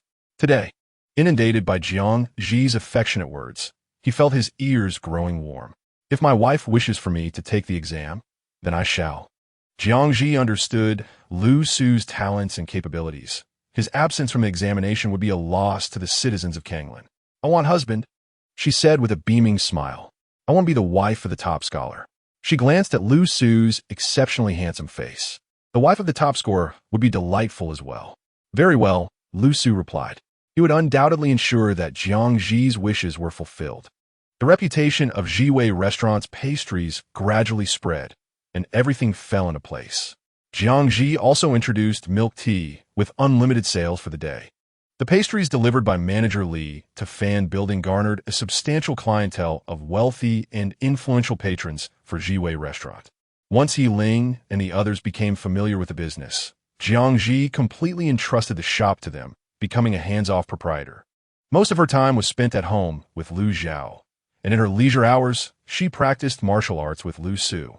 Aside from occasionally unveiling new products and teaching them the recipes, she mostly remained at home. Time swiftly passed, and in the blink of an eye, 7 days had elapsed. Jiang Zhi lounged at home for an entire day before heading to Jiwei Restaurant in the afternoon with Lu Zhao. Just as they arrived, the restaurant had finished selling pastries and was about to close. Upon seeing Jiang Zhi, Yi Ling eagerly pulled her to the counter, her excitement barely contained. "Sister, can you guess how much Jiwei Restaurant has earned?" Jiang Zhi thoughtfully calculated and conservatively replied, 300 taels? "Wrong, it's 400 taels." Jiang Zhi was taken aback, exclaiming in astonishment. She hurriedly opened the cabinet, revealing it filled to the brim with silver coins, overwhelming her field of vision. In just a week, Jiwei Restaurant's net income reached an astonishing 400 taels. Gazing at the gleaming silver, Jiang Zhi contemplated further expanding their product offerings. Yi Ling, the first to tally the accounts, initially thought she had made a mistake. It was only after personally counting the coins that she fully believed in this astronomical figure that had once seemed unattainable. In an instant, the entire staff of Jiwei Restaurant erupted in jubilation. Yi Ling twirled around, basking in the warmth of success, while Wu Wan was so excited she was at a loss for words. Yu Exine grinned at them, and with Jiang Zhi's arrival, it felt as though the boss had come to inspect their performance. The group was once again filled with excitement. Jiang Zhi, equally elated by the unexpected windfall, returned the silver to the cabinet, planning to exchange it for banknotes at the money shop when she found the time. She lavished them with praise and declared, "Tonight, I will be the chef. Let's enjoy hot pot." "Great," the others chimed in, even though they had no idea what hot pot entailed. They were certain that Jiang Zhi's cooking would not disappoint. Lu Su had not resigned from his position as a private tutor and continued to attend classes daily. Jiang Zhi understood he had his own plans and refrained from further inquiry.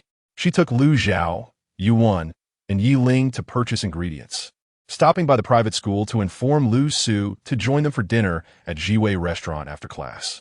After meticulously selecting their items, they finally returned home, laden with bags. Given the presence of young children like Yu Xian and Lu Zhao, Jiang Zhi decided to prepare a dual-flavored hot pot, one mild and the other spicy. She began by washing the large bone segments purchased, placing them in cold water, and boiling them over high heat until the broth became rich and fragrant. Next, she added a generous bowl of milk to enhance the visual appeal and nutritional value of the broth. Finally, she tossed in segments of green onion and slices of ginger, completing the base. The preparation for the spicy broth was more intricate. Jiang Zhi smashed the purchased cardamom, sand ginger, and fragrant fruit to remove the seeds.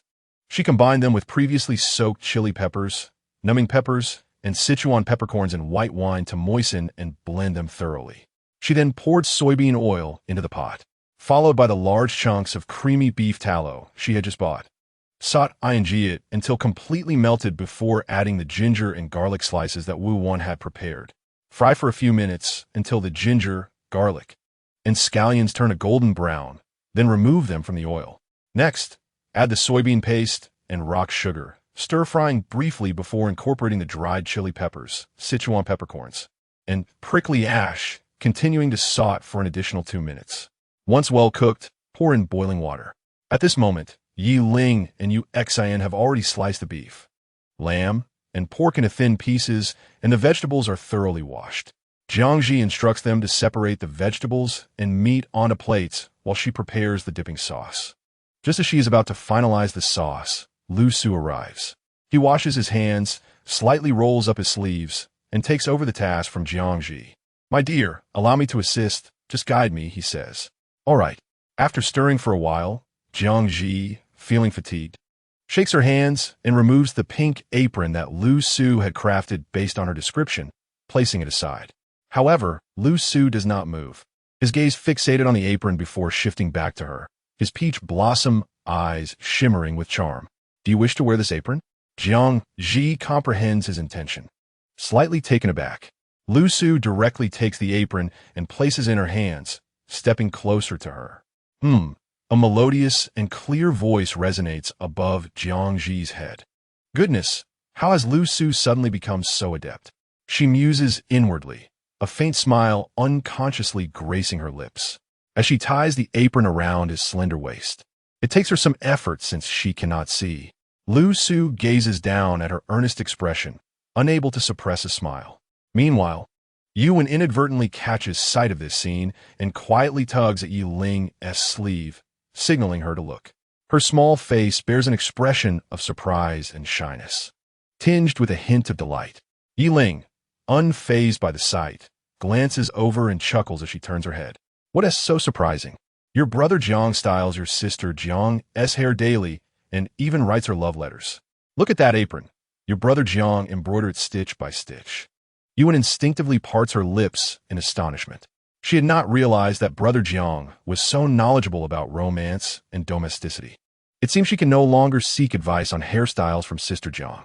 No wonder every time she asks Sister Jiang for guidance, she can never articulate a coherent answer.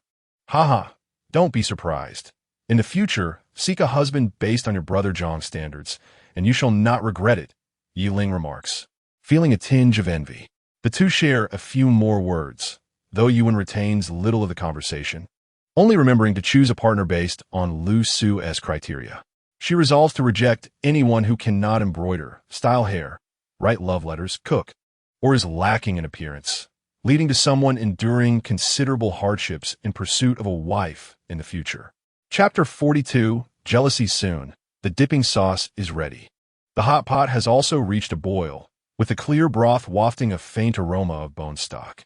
In contrast, the spicy pot bubbles with bright red chili peppers, glistening with a sheen of oil, its enticing fragrance compelling everyone to sit down and indulge immediately. Perhaps the art of enjoying hot pot is an innate talent.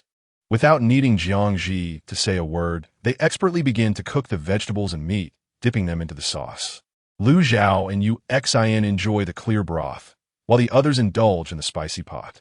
Yi Ling and Wu Wan, both adept at handling spice, remain unfazed. The lingering warmth of spice enveloped them, and her lips were swollen, yet she continued to plunge her chopsticks relentlessly into the fiery pot. As for Jiang Zhi, she was undoubtedly a master of spicy cuisine. Lu Su initially managed well, his expression composed as he consumed several mouthfuls, until he inadvertently picked up a large piece of chili mixed with numbing pepper. In an instant, his eyes reddened, and his lips transformed into a vivid crimson. Coughing, Jiang Zhi was startled and quickly patted his back, offering him water. "Are you all right? Why weren't you more careful?" Lu Su,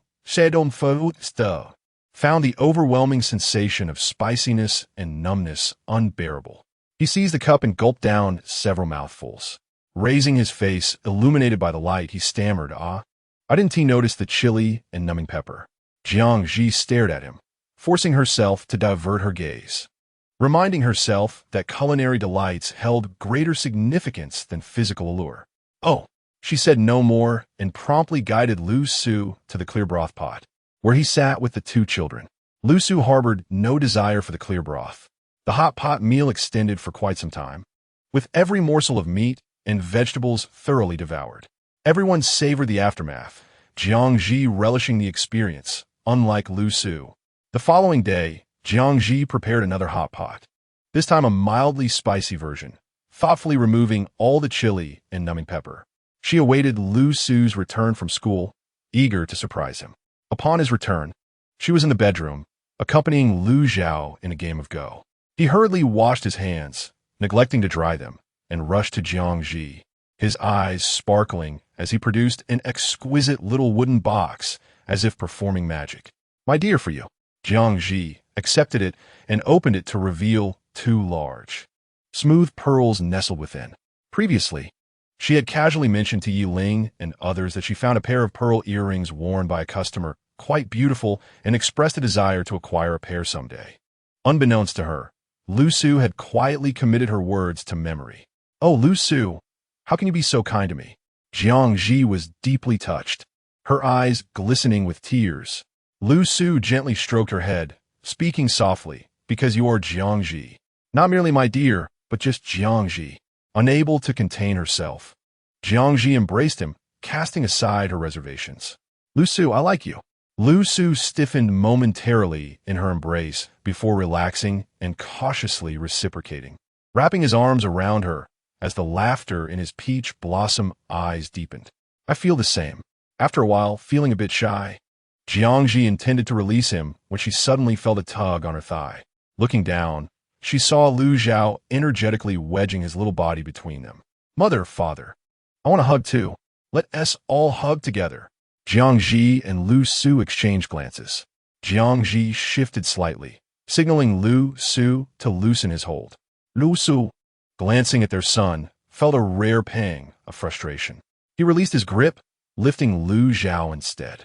Lu Zhao wrapped his small arms around Jiang Zhi's neck, revealing his little white teeth, while turning his big eyes toward Lu Su. "Father, where's my gift? You said you would give me gifts in the future." Lu Su paused for a moment, then retrieved an exquisite small pouch from his chest, presenting it to Lu Zhao without a change in expression. "A gift from father." Lu Zhao took the gift, beaming with joy. "Thank you, father. Baby loves it." Jiang Zhi immediately recognized the bag as one meant for jewelry, struggling to suppress her laughter. Lu Su expressed his helplessness. When he first heard about the pearls, he hadn't even thought of Lu Zhao, his mind entirely preoccupied with acquiring them for Jiang Zhi. "Darling, shall we put the gift away for now and go have hot pot?" At this suggestion, Lu Zhao abandoned the little bag, handing it to Jiang Zhi with an adorable smile. "Mother, here, this is a gift from baby to you. You can use it to store your pearls." "All right." Jiang Zhi was pleasantly surprised to receive such a gift and showered him with kisses. "Thank you, my precious." Lu Zhao reciprocated with several kisses, stealing glances at Lu Su. who could only smile wryly. His son was indeed impressive in his cleverness. The hot pot that Jiang Zhi prepared also provided Lu Su with a delightful surprise. Ever since their relationship had shifted, the two had grown considerably closer, their every action infused with an unmistakable intimacy. The reputation of Jiwei Restaurant continued to flourish, and the residents of Taohua Village became increasingly aware of it. Jiang Zhi and Lu Su became the focal point of discussions. Men envied Lu Su for having such a wonderful wife, while women admired Jiang Zhi for having a husband who was utterly devoted and supportive of her endeavors. They secretly envied Yi Ling and Wu Wan, lamenting why they hadn't made an effort to cultivate a good relationship with Jiang Zhi, hoping to benefit from her success when the time came. However, it was too late for regrets.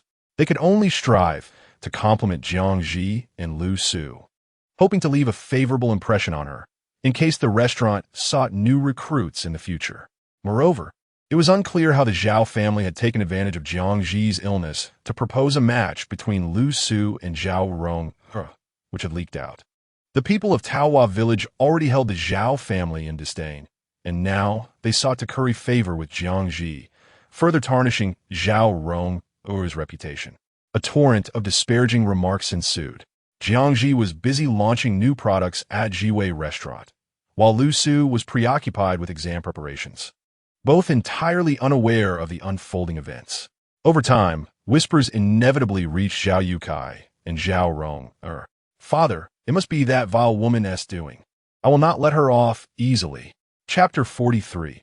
A sinister scheme. Zhao Rong's eyes gleamed with malice as she swept the tea set off the table. It must have been that wretched girl. No one else would dare. Turning to Zhao Yukai, her eyes sparkled with madness. She is envious of my affection for Lu Su.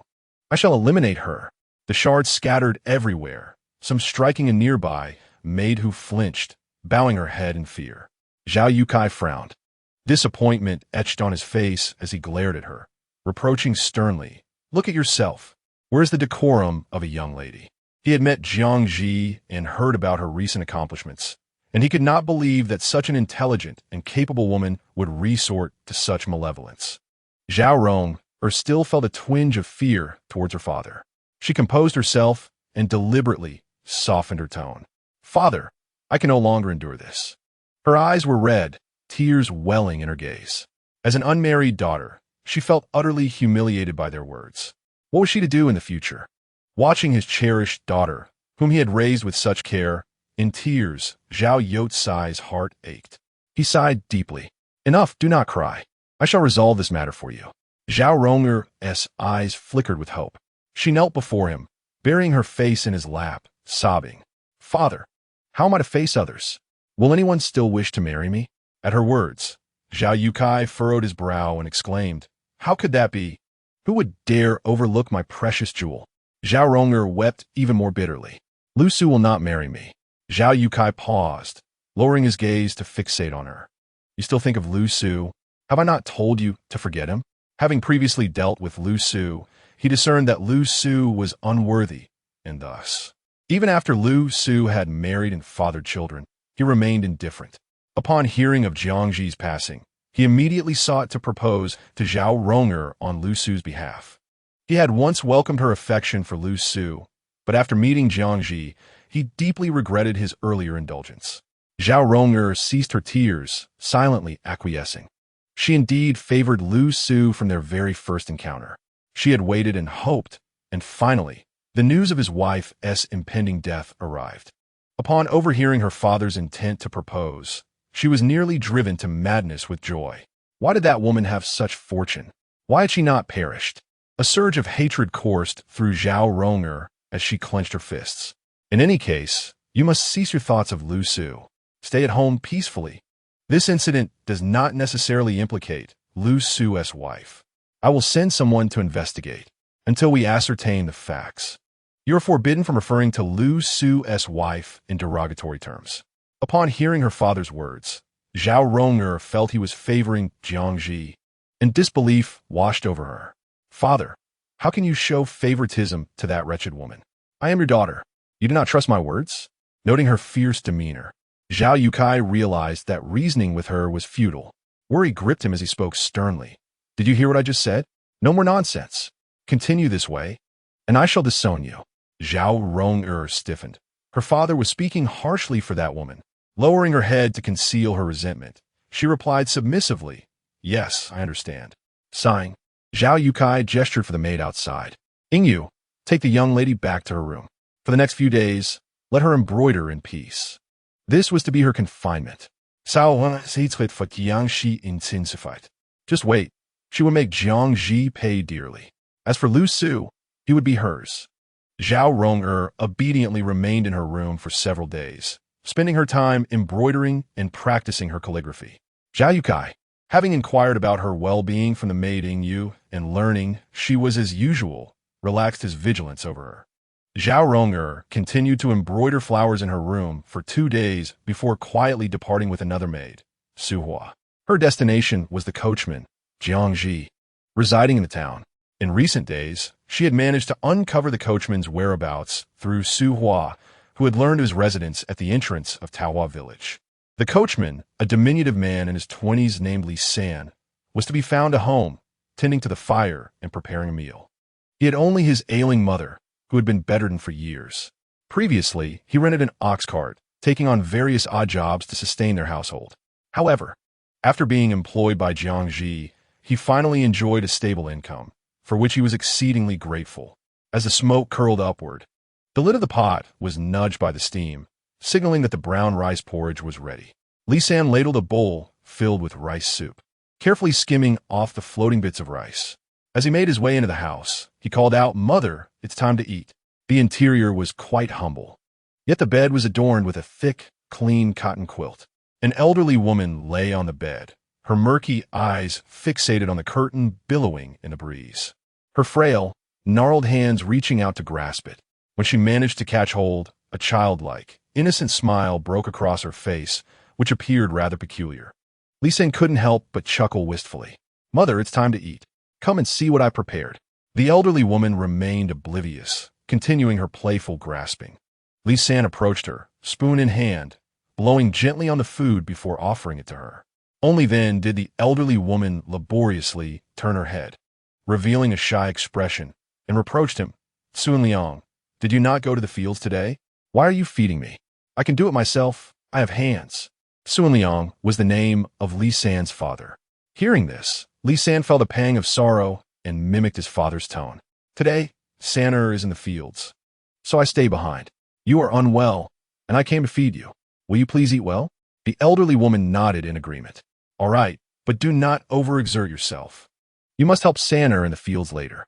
Of course, he replied, and only then did she open her mouth. Li San carefully fed her spoonful by spoonful, his mind laden with worries. His mother's condition had worsened recently, often causing her not to recognize him, though he felt concern gnawing at his heart. The thought of the doctor's fees for medicine made him hesitate. Thus, with these thoughts swirling in his mind, he finished feeding her, gently wiping her mouth before stepping out to prepare his own meal. After a quick meal, he planned to take on an odd job. He consumed his meal hastily, finishing the porridge in just 2 bites. Seeing that his mother had fallen asleep, he felt a sense of relief as he slung a hoe over his shoulder and stepped outside. At that moment, Zhao Rong arrived just as Li San opened the door. Zhao Rong and Su Hua were jolted back several steps by the sudden collision, steadying themselves. The 3 of them found themselves face to face. Li San, upon seeing the delicately adorned young lady before him, recognized her as the miss of the Zhao family. Miss Zhao, he inquired. Zhao Rong cast a disdainful glance at him, as if he were a piece of refuse, before shifting her gaze to Su Hua. Understanding her thoughts perfectly, Su Hua stepped forward with a smile and said, Brother Li, we have come to discuss a matter with you today. Li San, puzzled, wondered what business the esteemed young lady of the Zhao family could possibly have with him. This matter is inconvenient to discuss openly. I wonder if Brother Li San might allow us entry? Su Hua observed Li San's hesitation. Do not worry, Brother San. The young lady seeks you for a favorable purpose. She had a fair complexion and was quite young, always wearing a smile that instinctively disarmed those around her. Li San set down his hoe and stepped aside. Miss Zhao, please proceed. Zhao Rong glanced around the humble interior, finding it lacking. and opted to stand in the courtyard instead. Li San was somewhat vexed by her demeanor. Miss Zhao, if you have something to say, please do so quickly. I have work to attend to. Zhao Rong'er raised an eyebrow, recalling her own purpose, and gestured for Su Hua to explain. Brother San, I have heard that you are Lady Lu's coachman. Su Hua spoke gently. Li San nodded slowly, softening his expression. That is correct. Excellent. Might you, on the morrow, when you bring Lady Lu back, find an excuse to take her to the vicinity of Zhou Hui's residence. Once there, you need not concern yourself further. Shao Hai, the village's notorious scoundrel. It was easy to surmise what might transpire should Lady Lu be taken there. Li San recalled the recent rumors, his expression hardening with distaste. I cannot. I advise Miss Zhao to refrain from engaging in such morally dubious endeavors. Su Hua wished to say more, but Zhao Rong'er interjected. Internally seething, yet maintaining a smile, she delicately traced her crimson-painted nails. Brother San, that's not quite the point. You are so resolute in your refusal. What of your mother? Her ailment seems quite severe. Regardless, I shall not partake in any harmful acts. Li San's expression turned angry as she struck a nerve. 30 taels. You may wish to ponder this. Zhao Rong'er extended her finger, her eyes gleaming with determination, awaiting his response. Li San fell into silence, torn within. 30 taels could indeed afford treatment for his mother. Yet how could he betray Lady Lu in such a manner? Seeing his hesitation, Zhao Rong'er feared she had miscalculated. She exchanged a glance with Su Hua, who smiled and added, Brother San, rest assured. We merely wish for Lady Lu to experience some of the tribulations our young lady has endured. We would never truly harm her. Is that so? Li San struggled to speak. Indeed, Zhao Rong'er replied, her smile unwavering. She shall indeed suffer a tarnished reputation. Li San exhaled, as though the mere affirmation brought peace to his conscience. I will comply, entirely at Miss Zhao's behest. Chapter 44. The plot the following day. Jiang Zhi rose early to take the ox cart to the town. Lu Zhao had stayed out too late the previous night and was still asleep. Observing his fatigued state, Jiang Zhi entrusted him to Aunt Zheng for the day and ventured alone to the town. Jiwei Zhai had just introduced a new dish, the preparation of which was rather intricate. Concerned they might struggle, Jiang Zhi arrived early to assist. As usual, after disembarking, she greeted the driver, Li San, with a smile. Brother Li, travel safely. Thank you, Lady Lu, he replied. Typically taciturn, Li San's brief response surprised Jiang Zhi, though she did not dwell on it as she entered Jiwei Zhai. Li San stood at the entrance, his head bowed, lingering for quite some time before finally turning the vehicle around and departing. Today, the delicacy being prepared was steamed rice cake. When Jiang Zhi arrived, Yu Wen and Yi Ling were busy grinding the rice that had soaked overnight. The fragrant mixture of milk and rice paste filled the air, uplifting one's spirits. After taking turns with the pestle for a while, they managed to mash the rice to a satisfactory consistency, though it lacked the refinement of machine processing. Jiang Zhi then procured a clean piece of gauze to filter the mixture layer by layer. Subsequently, she poured it into a large basin, added flour, and whipped it into a fine, smooth batter. She covered it with gauze, allowing it to ferment for a while. Once the fermentation was complete, she poured the mixture into her custom wooden molds, giving them a gentle shake to eliminate any bubbles, and placed them in the steamer to cook. The day passed swiftly, and in the afternoon, Jiang Zhi found herself preoccupied with thoughts of Lu Zhao, eager to return home. Li San, unusually loquacious, engaged her in casual conversation as he drove. While responding, she observed his demeanor, realizing that her suspicions were not unfounded. Brotherly indeed seemed somewhat peculiar. Upon reaching the village entrance, she noticed that Li San took a route different from their usual path. Brotherly, are we not taking the familiar road today? She inquired. With a flick of his whip, he replied, this route is quicker and smoother. I only discovered it today after taking a trip back in the morning. Jiang Zhi nodded, knowing him to be a simple-hearted and honest man who genuinely wished to return home swiftly to see Lu Zhao. Very well, let's adopt this route from now on. She glanced at the unfamiliar scenery flanking the road, suppressing her unease. Brotherly, is her mother's health still stable? If you encounter any difficulties, please do not hesitate to inform me. Her decision to employ Li San was solely based on his filial piety, A dutiful son could not possibly commit any wrongdoing. Li San hesitated for a moment, closed his eyes briefly, then reopened them, his voice steady as he responded, "My mother's health remains unchanged. There is no cause for concern." Jiang Zhi smiled, chiding herself for being overly anxious. "Brother Li is still the same dutiful brother Li, then? That is good to hear.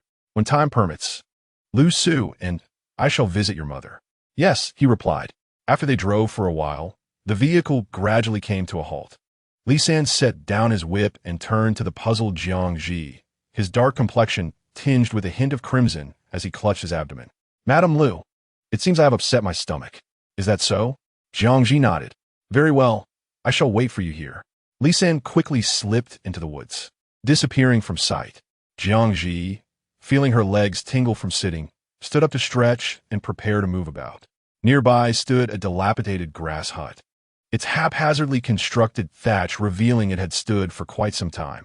The earthen walls were smeared with filthy, unidentifiable substances. Jiang Zhi cast a fleeting glance before quickly averting her eyes, finding it too repugnant to behold. She circled the vehicle twice, noticing that Li San had yet to return.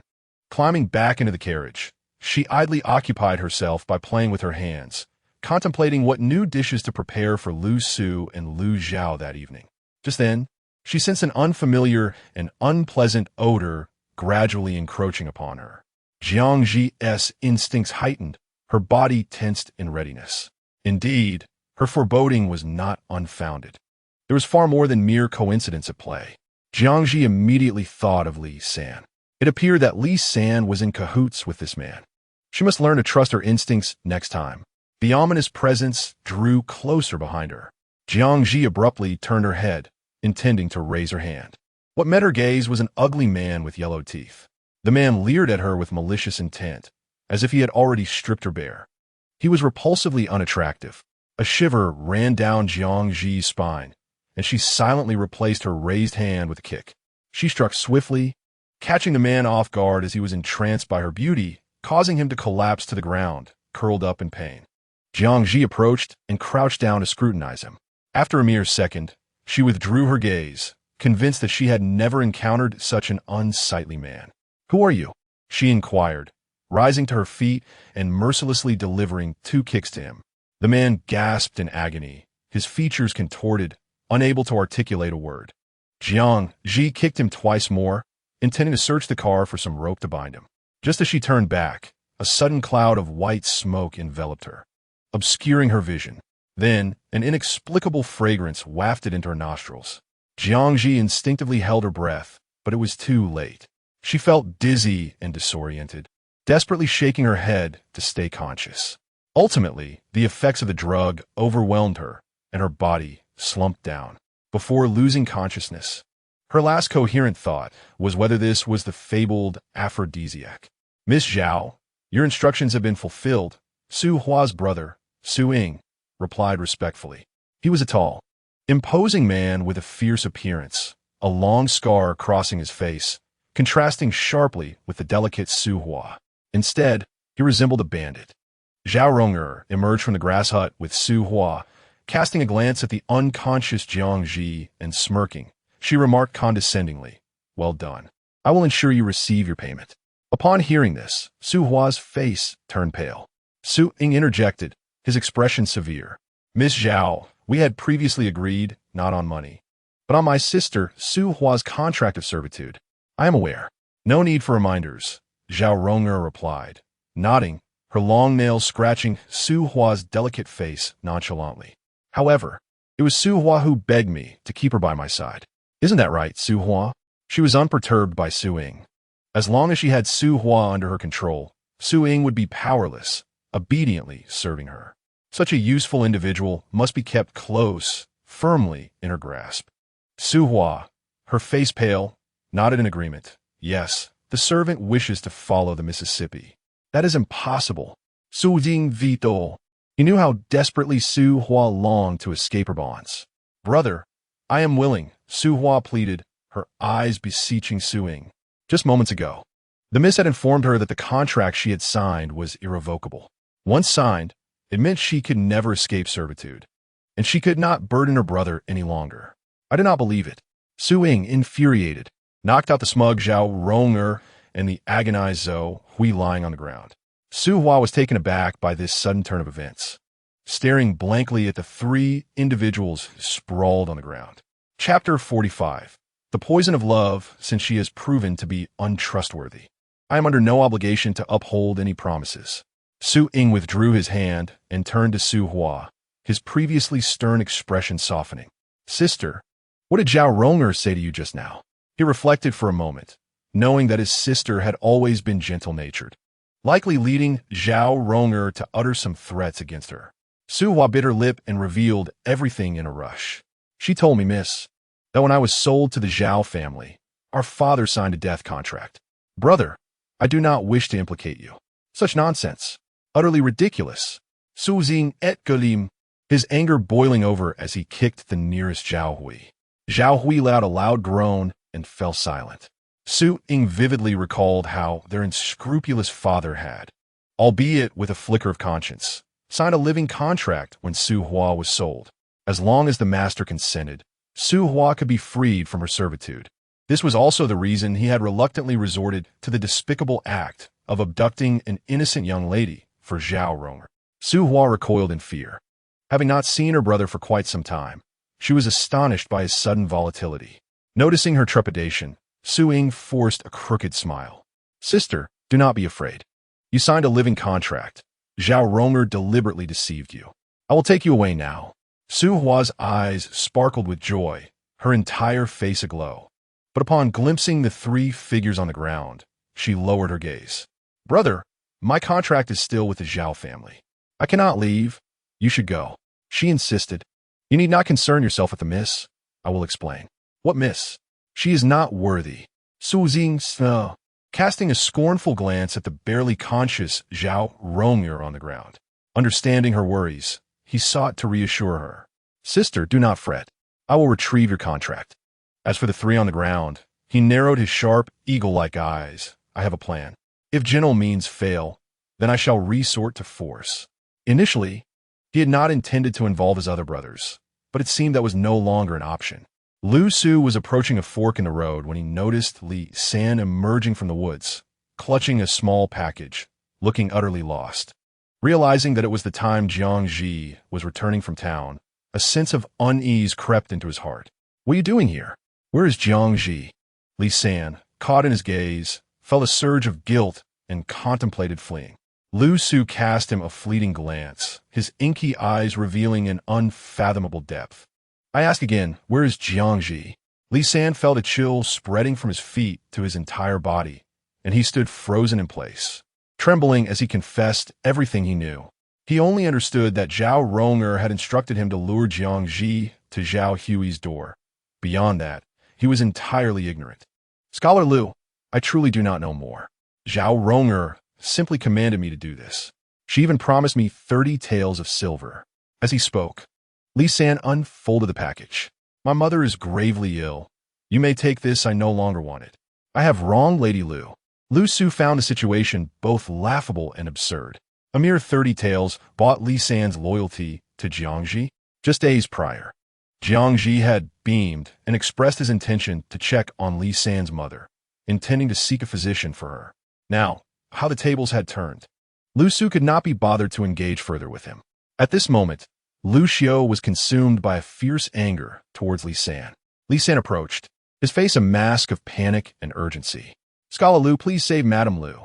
I just ran out a short while ago, and He hesitated, unable to articulate the grim fate that awaited them. Rage surged within Lu Xiu, causing his heart to ache as if gripped by a vice. He suppressed his fury, tightly pursed his lips, and declared, "What you must do now is pray that Jiang Zhi is unharmed. If she suffers any misfortune, I will hold you and your mother accountable." Li San's legs weakened, and he felt his knees at Lu Xiu's feet, his face streaked with tears. "Scholar Lu, I am sorry for what has happened to you and Madame Lu." In response, Lu Xiu raised his hand and delivered a sharp slap across Li San's face. Ignoring any further words from him, Lu Xiu, once calm and gentle, now dashed furiously toward the residence of Zhou Hui. Li San scrambled to his feet, timidly following behind. Initially able to keep pace, he soon found himself gasping for breath, stopping to clutch his aching chest. The image of Lu Xiao's icy, murderous expression and his parting words filled him with deep regret. Su Ying comforted Su Hua, producing a wooden tube from his pocket, igniting it toward the sky, and it shot forth instantly. "Elder brother, what is this?" Su Hua exclaimed, wide-eyed with astonishment. "This is a signal tube," Su Ying replied, revealing another one from his pocket. "A signal?" Su Hua's concern deepened. "Elder brother, where have you been all these years? How do you possess such a thing?" Su Ying patted her head reassuringly. "I will explain everything to you later." Lu Xiao arrived at Zhou Hui's residence swiftly, his hair tousled by the wind, his face pale, and his eyes dark with depth, tinged with red at the corners. He disregarded everyone else, his focus solely on Jiang Zhi, who lay unconscious on the ground.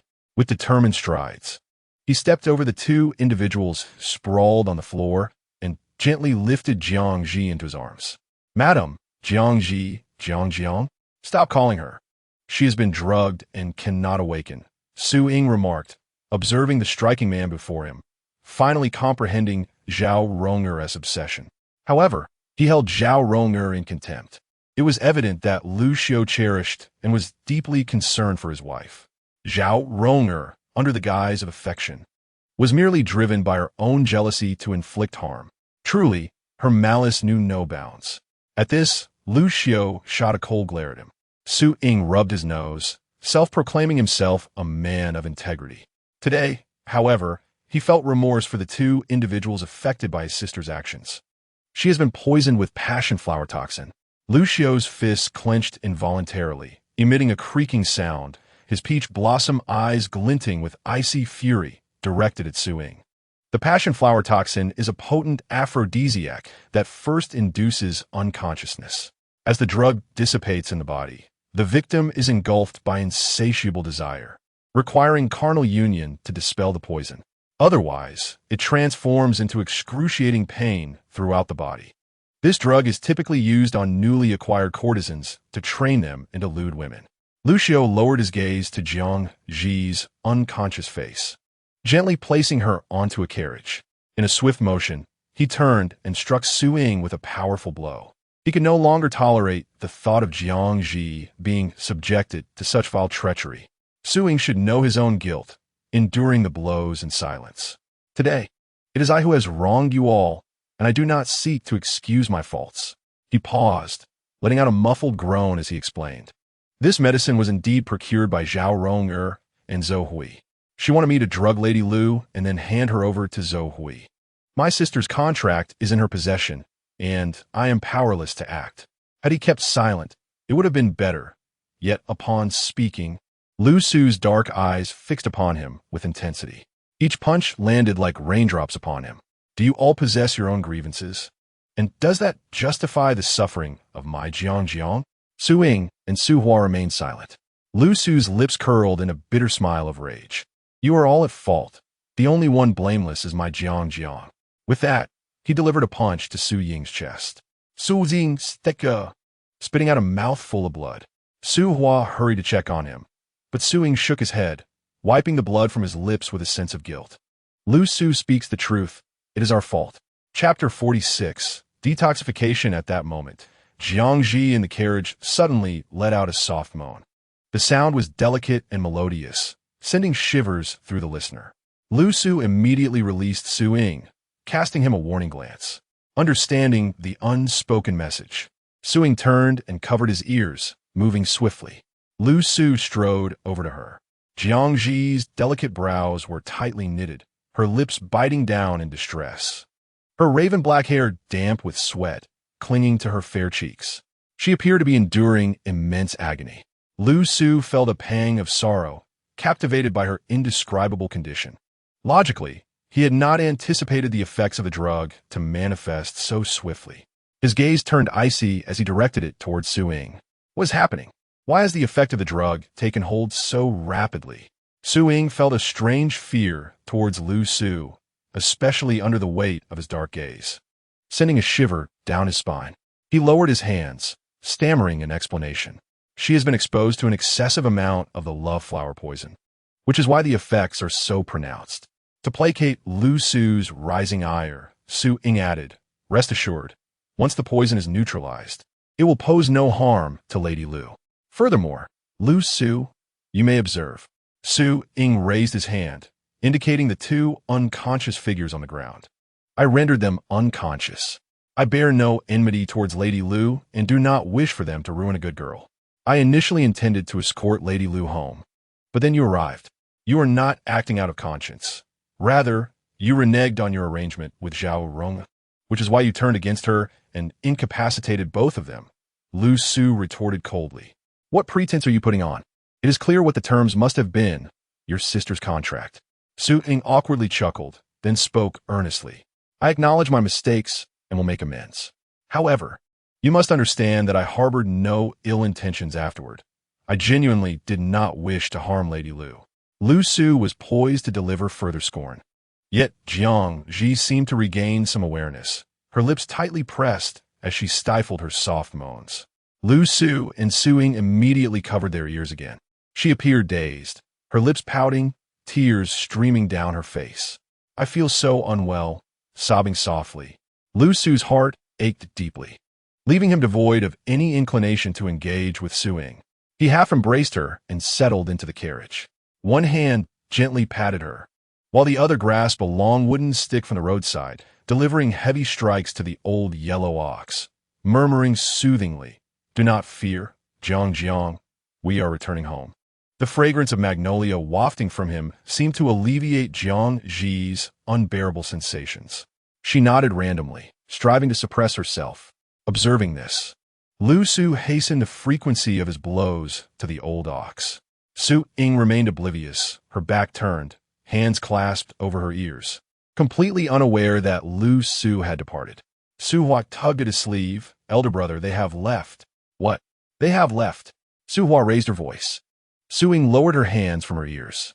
Suddenly, a few robust men, towering like small mountains, burst forth from the woods, exuding an intimidating presence with their tattered attire, unmistakably resembling bandits, and clearly not of benevolent intent.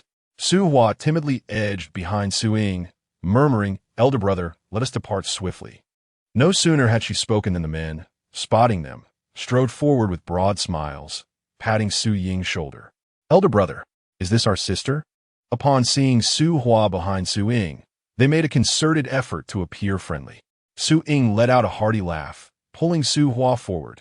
"Yes, this is my sister, Su Hua. You may call her Little Flower." "Excellent, that is splendid," one of them replied. Su Ying clapped and laughed heartily. "Su Hu Yin does it? I do not find it splendid. Come now, greet your brothers. This is Deshan, Deshu, and Deshue." Su Hua followed suit, greeting each in turn, secretly hoping the last wouldn't be Dahua. "The last one is Diyan. Greetings, Dayo." Su Ying beamed with pride at her sister's obedience and charm. "Elder brother, what about those on the ground? Shall we dispose of them?" Deshan pointed to the two on the ground, mimicking a gesture of silencing them. A wave of foreboding washed over Su Hua. Su Ying recalled the gravity of the situation. "No need. Bind them and take them back to the village." "Understood, elder brother." The men rummaged through their belongings, skillfully retrieving ropes from a pile of knives, swiftly binding Zhao Rong and Zhou Hui together. Su Hua trembled with fear, quietly tugging at Su Ying. "Elder brother, please tell me the truth. What are you truly doing?" Seeing no way to conceal the truth, Su Ying replied, "Sister, have you heard of Haifeng Village?"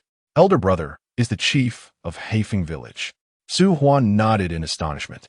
"How can I not have heard of it?" Haifeng Village is a notorious bandit stronghold, renowned for robbing the rich to aid the poor among the common folk. It is a persistent thorn in the side of the authorities, one they cannot eradicate. Realization dawned upon her that her elder brother was indeed a bandit, explaining why she had always thought he bore a resemblance to one. "Deshan, go inform the Zhao family. Tell them we have taken Zhao Ronger. They must bring a ransom of 1,000 taels and my sister's contract of sale to redeem her." "Very well, elder brother, I shall depart at once," Deshan replied. "Be cautious," Su Ying warned him. Deshan nodded and left. The remaining men secured the two captives and departed along a different path. Thus, Zhao Ronger and Zhou Hui were taken to the bandits' lair, Black Wind Stronghold. Lu Su, filled with anxiety, hurriedly brought Jiang Zhi home. On the way, the effects of the medicine took a severe toll on Jiang Zhi, causing her to cry, leaving Lu Su's azure robes soaked with tears, and a trace of crimson seeping from her lips. Upon seeing this, Lu Su was overwhelmed with guilt. Without a moment's hesitation, he raised his hand, placing the back of it near her lips. Jiang, do not bite your lips, bite this instead.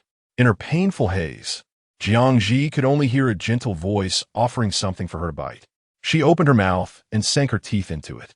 Lu Su remained unfazed, as if his hand were but a mere prop, until her soft, warm lips enveloped his hand. He felt a slight pause in his body, emotions swirling in his gaze as he murmured, Jiang, do not be afraid. We shall be home soon. He swiftly carried Jiang Zhi into the house, closed the door with his foot, and laid her on the bed.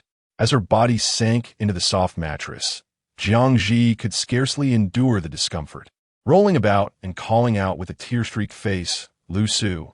Leaning down, Lu Su's peach blossom eyes, deep and filled with affection, held a hint of blush at the corners. I am here. Chapter 47. Aftermath. His long fingers deftly unfastened Jiang Zhi's delicate fastenings, quickly shedding his own garments. Once Jiang Zhi was unclothed, she felt a chill envelop her.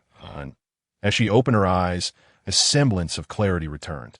Realizing the sensations coursing through her body, her brow furrowed. She had indeed been affected by the aphrodisiac. Where was Lu Su? Jiang Zhi shifted her head, and upon looking up, was met with Lu Su's breathtakingly beautiful visage, filled with desire. She found herself entranced, unable to move. My lady? Coming back to her senses, she diverted her gaze. A perfect figure, as smooth and fair as jade, unexpectedly caught her eye. Cough. So Lu Su possesses such an impressive physique. My lady, how do you fare under the effects of the medicine? Seeing her awaken, Lu Su leaned closer, his hands resting on her shoulders, concern evident in his voice. Jiang Zhi felt his breath brush against her, and embarrassment washed over her as she shyly nodded. Lu Su observed her closed eyes, her lashes fluttering softly. A smile tugged at his lips as he hoarsely said, My lady, Jiang Zhi was once again besieged by that unbearable feeling. Unable to contain herself, she pressed down on Lu Su. One day of passion the next day, when Jiang Zhi awoke, the sun was already high in the sky, and Lu Su was absent from the room. She sat up, realizing her body felt refreshed and clean, yet her waist was sore and weak, devoid of strength. Lu Su had been excessively indulgent. Although the effects of the medicine had clearly dissipated last night, Jiang Zhi abruptly halted her thoughts, her cheeks flushing. They had been entangled until the early hours, and in her dazed state, Lu Su must have carried her to bathe. Well, considering this, she begrudgingly forgave him. As she recalled the aphrodisiac, she raised her hand to touch her chin, her expression turning serious. Who had conspired against her yesterday, bribing Li San to administer the drug? In that hideous man, it was evident he sought to ruin her. Had it not been for Lu Su's timely arrival, she feared she would have fallen victim to a dire fate. Jiang Zhi furrowed her brow, pondering who could harbor such deep-seated animosity towards her to resort to such vile and unscrupulous methods.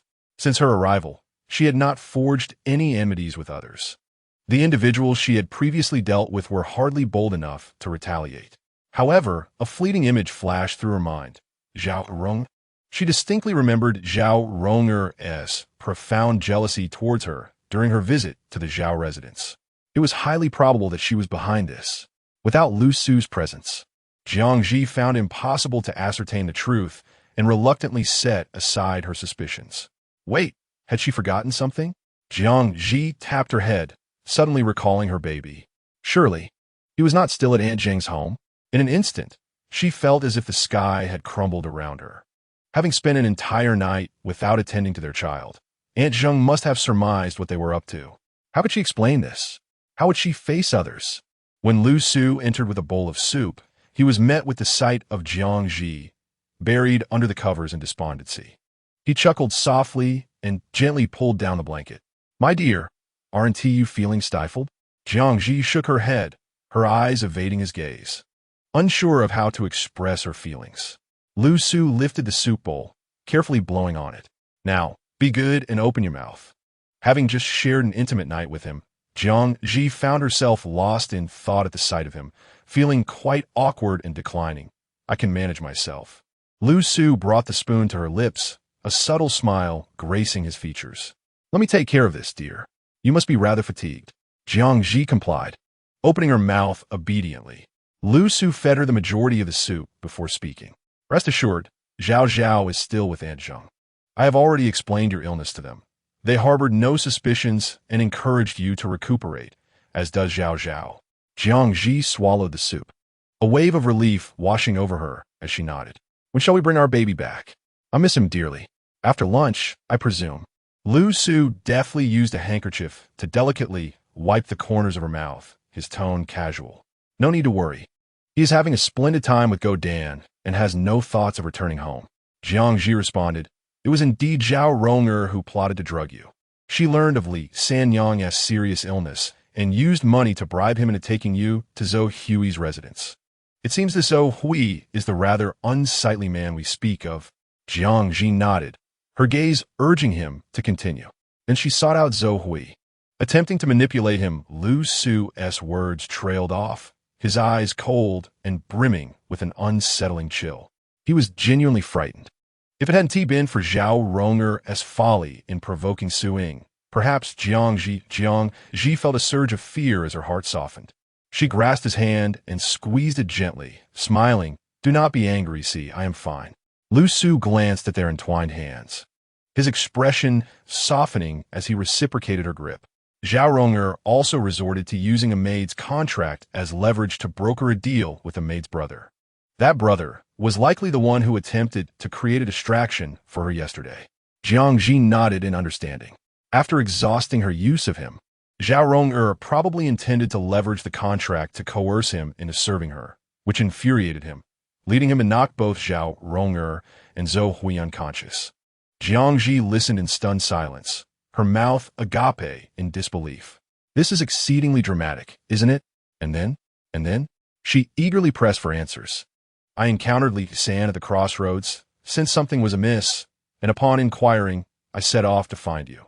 Lu Su extended his other arm, enveloping her in his embrace, resting his chin atop her head, and softly pleaded, my dear, shall we hire 2 bodyguards? He cannot be by her side at all times. Only with the protection of 2 skilled guards could he find solace. In the past, Jiang Zhi would have dismissed the idea without a second thought. She had always relied on her enhanced physique to safeguard herself. However, after yesterday's events, although she maintained a composed exterior, a flicker of apprehension lingered in her heart. No matter her strength, she could not withstand the treachery of others, nor the schemes of those she had come to trust. The thought of Li San sent a chill through her. She understood the truth behind the saying, an open arrow is easy to evade, but a hidden dagger is hard to defend against.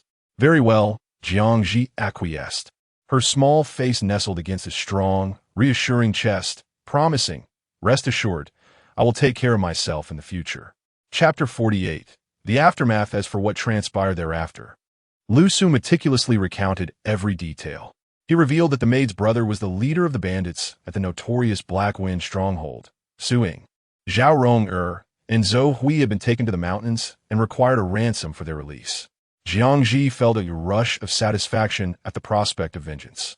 Of course, she harbored no fondness for Su Ying. Initially, he had acted out of necessity, serving as a pawn to the tiger. And even though he later turned against them, indirectly rescuing her, it was insufficient to absolve him of his wrongdoings. Fortunately, Lu Su had given him a sound thrashing, allowing Jiang Zhi's heart to find some semblance of peace. Lu Su prepared lunch, crafting Jiang Zhi's favorite sweet and sour pork, kung pao chicken, and sauteed seasonal vegetables. She savored every bite, content, and after indulging in a satisfying meal, she slept for the entire afternoon until Lu Su gently roused her. Lu Zhao had already been brought back. When Jiang Zhi awoke, Lu Zhao was quietly sitting on the other side of the bed.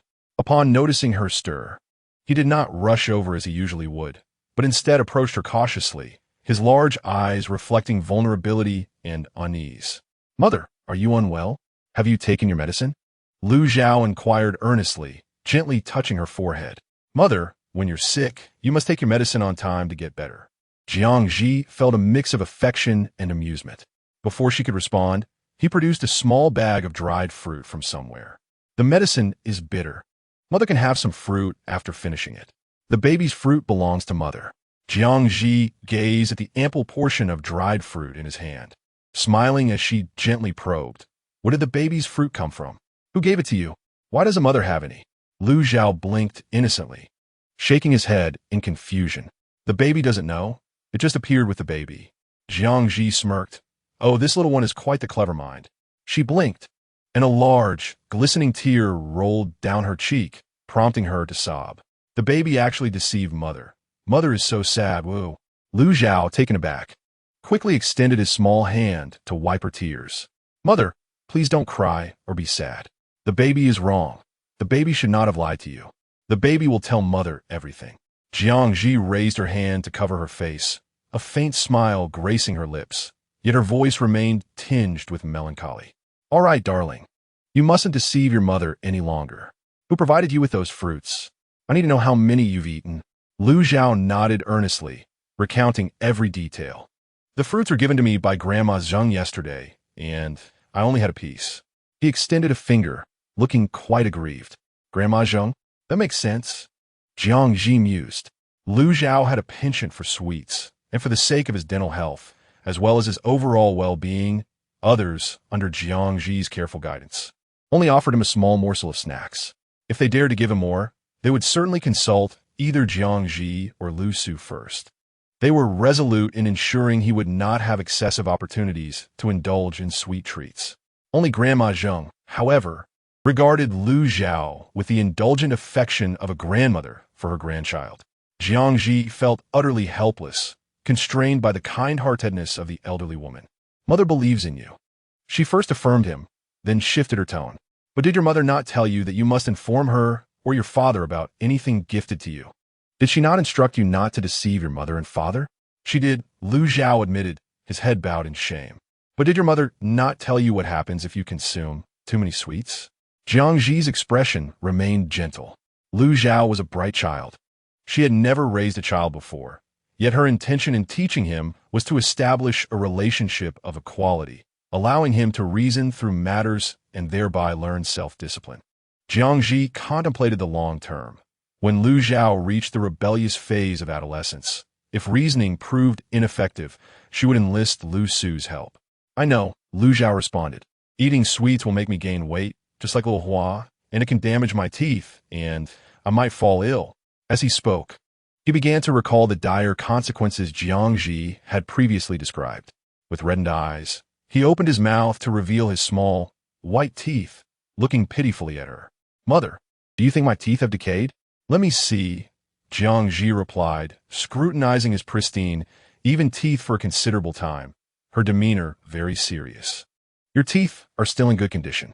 Lu Zhao breathed a sigh of relief and was about to close his mouth when Jiang Zhi spoke again. He quickly opened his mouth once more, his large eyes fixed anxiously upon her, tears already gathering in his eyes. Jiang Zhi, with unwavering resolve, continued, however, you must still control your intake of sweets in the future. Otherwise, your teeth may rot, turn black, and you could develop cavities. At last, Lu Zhao could no longer contain himself and burst into tears, clutching Jiang Zhi's arm, gasping for breath. I understand, I don't want cavities. Resisting the urge to laugh, Jiang Zhi gently patted his thin back. Mother will help supervise you, all right? Together, we will protect your teeth. Okay, Lu Zhao sniffled, gradually calming down, relinquishing the small bag of dried fruits into Jiang Zhi's hands without a trace of reluctance. Mother, I promise I won't make mistakes again. Jiang Zhi accepted the bag, carefully storing it away, looking at him earnestly. It's not about never making mistakes. Everyone makes mistakes, but a good child is one who recognizes their errors and corrects them. That's what makes a respectable young man. Jiang Zhi wished for Lu Zhao not to become someone who was overly critical of himself, excessively striving for perfection. She merely desires that Lu Zhao be unlike his portrayal in the original narrative, aspiring instead to become a person imbued with a sense of right and wrong. and filled with joy. Lu Zhao furrowed his brow, pondering earnestly. The little one comprehended. Did the baby indulge in sweet treats today? Jiang Zhi inquired with a beaming smile. Lu Zhao shook his head, his tone resolute. No. Then, would it be all right for mother to reward the baby with a treat? Jiang Zhi proffered a small piece of dried fruit. Lu Zhao turned his head in alarm, as though confronted by a great peril. The baby does not want it. He rose to his feet, his cherubic face pressed against Jiang Zhi's cheek, appealing sweetly. The baby wishes to eat guobao rou. Can mother prepare it for the baby once she has recovered? Certainly. Mother will make it for you tonight. Jiang Zhi had lain in bed all day, increasingly aware of her body's fatigue. She was eager to rise. Just then, Lu Su entered. Noticing Jiang Zhi getting up, he strode over and assisted her in sitting up, not sparing a glance for the puffy-eyed Lu Zhao beside her. My dear, you should rest. If you need anything, just call for me. I shall prepare dinner tonight. What would you like to eat? Jiang Zhi thought to herself. Is Lu Su treating her as if she were incapacitated? I have grown weary from lying down. I wish to rise and attend to some tasks. Lu Su's expression conveyed disapproval. Husband, I truly feel exhausted from lying here. Just look. Jiang Zhi tilted her small face upward, extending her arm pitifully, revealing a slight red mark. Lu Su abruptly turned his head, his ears flushing. He certainly understood what that was. I do not care, husband. I must get up today. Jiang Zhi, seeing his reluctance, spoke with a hint of defiance. Very well. With a resigned smile in his enchanting eyes, Lu Su retrieved her clothes from the wardrobe. Were it not for Jiang Zhi's fervent insistence, Lu Su might have wished to dress her himself. Once Jiang Zhi donned her attire, Lu Zhao was also fully dressed by Lu Su. Finally, they breathed in the fresh air. Jiang Zhi took Lu Zhao's hand and strolled around the courtyard, spending some time playing with the little flower. Lu Su was in the study, crafting a narrative. As she glanced at the sky, she prepared to enter the kitchen to cook. The first dish, of course, was the guobao rou that Lu Zhao had specifically requested. Guobao rou is a renowned dish from northeast China, and for Jiang Zhi, who relished sweet and sour flavors, it was a familiar delight. Jiang Zhi first sliced the pork tenderloin into pieces of certain thickness, then julienned carrots and scallions. She prepared a handful of cilantro, cutting it into 2 segments. Next, she began marinating the pork slices, adding a small spoonful of yellow wine, half a spoonful of salt, and a pinch of Sichuan peppercorns. She mixed it by hand and let it marinate for a few minutes. She then proceeded to concoct the sweet and sour sauce. Heating a pan over low heat, combining equal parts vinegar and sugar, simmering for a brief while. Afterward, she added a generous spoonful of her homemade tomato sauce. Once the sauce thickened, she removed it from the heat and set it aside in a bowl. Chapter 49. Guobao rou. Jiang Zhi then prepared a batter of flour and eggs, pouring it over the pork slices to ensure an even coating. Finally, she drizzled a circle of oil and mixed it well. Next, she heated oil in a pan until it reached a temperature of about 80. She added the pork slices, frying them until golden before removing them, allowing them to rest briefly before frying again. She waited until the pork slices turned a golden, crispy hue. Jiang Zhi lifted one piece, tapping it with chopsticks. The sound it made was crisp, indicating that it had achieved the perfect fried state. In a separate pot, pour in some oil and heat it until small bubbles begin to rise. Gradually add shredded carrots, scallions, and slices of meat, drizzling over the prepared sweet and sour sauce. Stir fry for a moment before removing it from the heat and garnishing with cilantro. A delightful dish of sweet and sour pork is thus completed. Jiang Zhi surveyed the kitchen ingredients and noticed a large piece of tender, white tofu, likely left over from the fish soup Lu Su had prepared that morning. The sight of it suddenly stirred a craving for the spicy and flavorful mapo tofu within her. Without hesitation, she decided to make it. She sliced the tofu in half, as one portion would suffice for their family of 3. To eliminate any undesirable odor from the tofu, Jiang Zhi filled a bowl with cold water, adding a pinch of salt before soaking the tofu for 10 minutes. While the tofu soaked, she took a piece of lean pork, cleaned it, and meticulously diced it using a knife in each hand. Once finished, the tofu had also soaked long enough. She cut the tofu into slices and submerged them in cool boiled water for a brief second, soaking before removing them to drain and placing them on a plate. Next, she sliced the ginger and scallions into fine strips. Once prepared, she added them directly to the hot oil in the pan to infuse the oil with their essence. Following this, she added the minced pork and sautéed it until it turned color, then incorporated soybean paste, stirring evenly. Finally, she added the tofu, soy sauce, and sugar water, allowing it to simmer for 5 minutes before introducing pepper and a thickening agent made from mung bean starch. After reducing the sauce over high heat until it thickened, the dish was ready to serve. Meanwhile, the rice had finished steaming, but a soup was still needed. Noticing a small piece of tofu remaining, Jiang Zhi swiftly prepared a vegetable and tofu soup. She diced the tofu into cubes and cleaned the baby bok choy, tearing it into pieces along the stem. She added an appropriate amount of water to the pot and brought it to a boil, adding a spoonful of salt midway. Once the water boiled, she first added the bok choy and cooked it for 2 minutes before introducing the tofu. As the water reached a rolling boil again, the soup was nearly complete. Finally, she drizzled a couple of circles of sesame oil around the pot to enhance the flavor. The clear and sweet vegetable and tofu soup was ready to be served. Jiang Zhi called out to Lu Su and Lu Zhao for dinner. Lu Su had spread a large sheet of paper before him, absorbed in drawing something, with his head slightly bowed and posture as straight as a pine tree. His pen moved rhythmically across the page. His demeanor was exceptional, exuding an innate sense of reserved elegance. Jiang Zhi found herself increasingly curious about Lu Su's true identity as she stood at the door, observing him. Noticing that he remained oblivious to her presence, she felt a playful urge to tease him. Quietly, she tiptoed over and suddenly covered his eyes. In a deliberately high-pitched voice, she teased, "Guess who I am?" As she spoke, her small hands playfully explored the smoothness of Lu Su's fair face. Oh, so smooth, so delightful. This time, Lu Su genuinely did not realize it was her.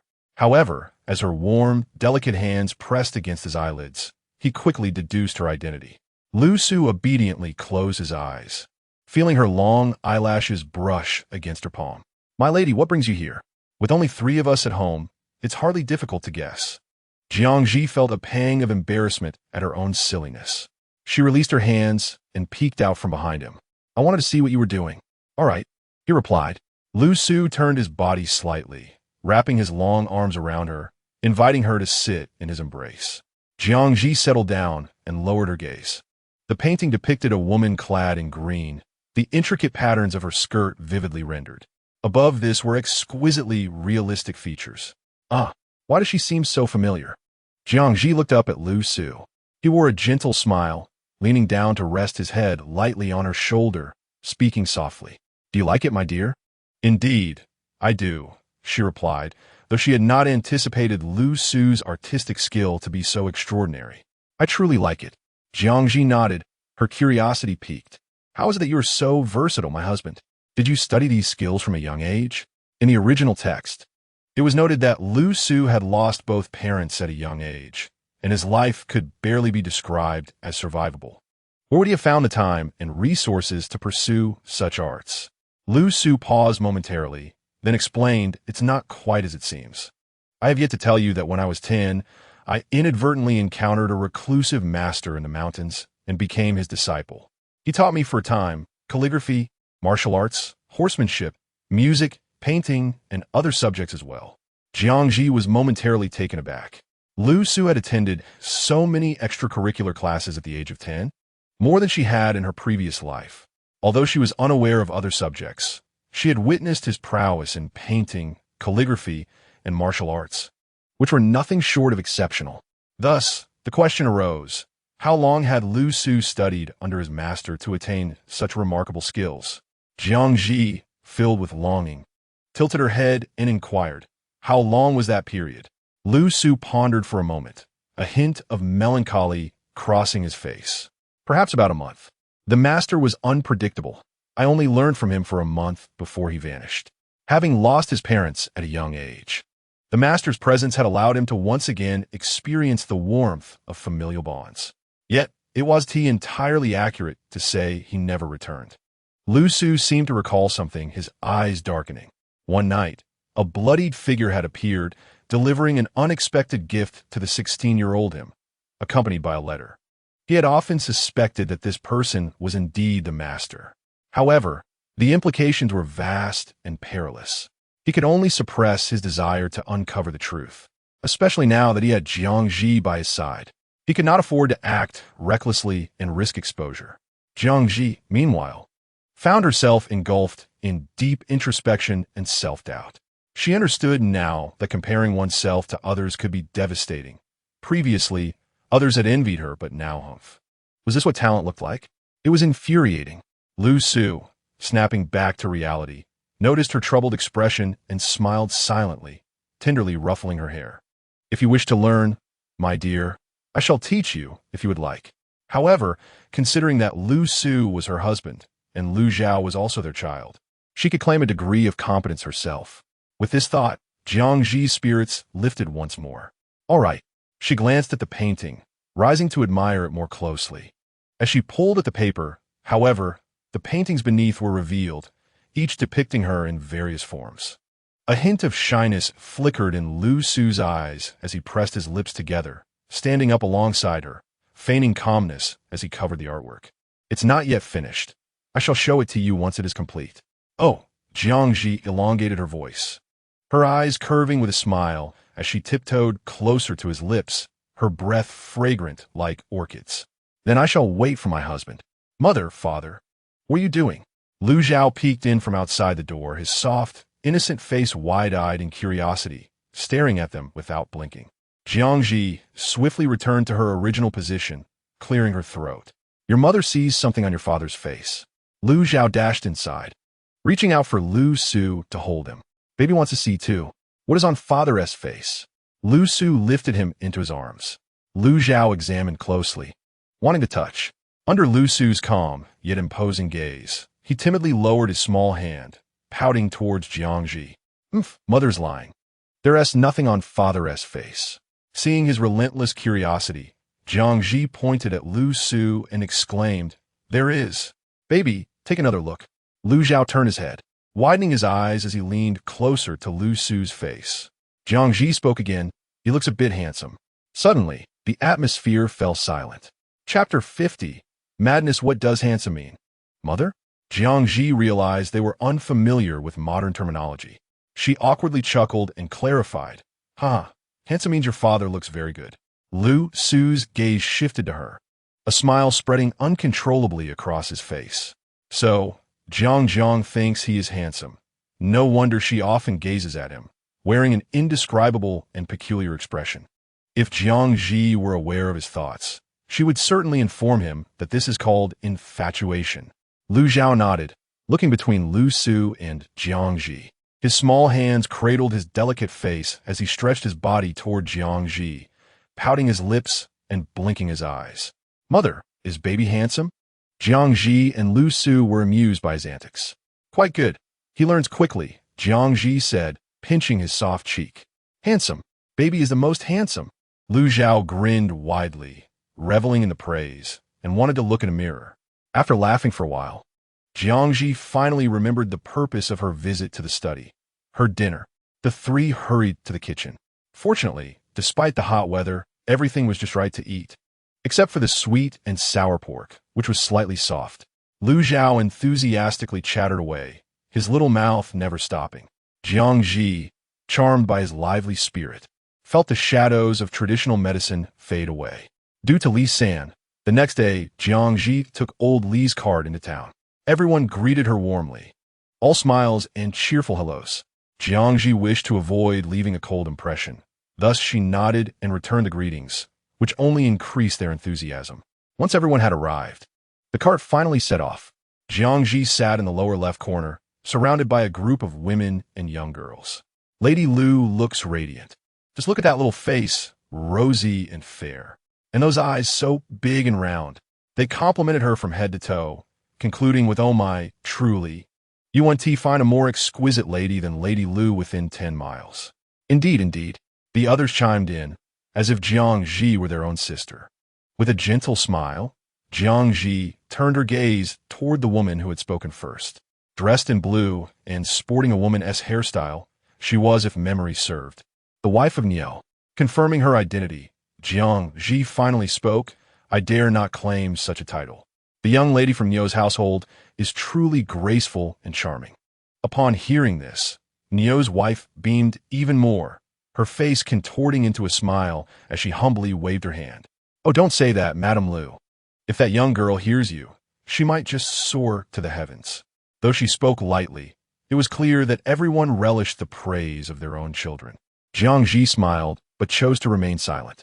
The group shifted topics, and Jiang Zhi engaged with polite indifference.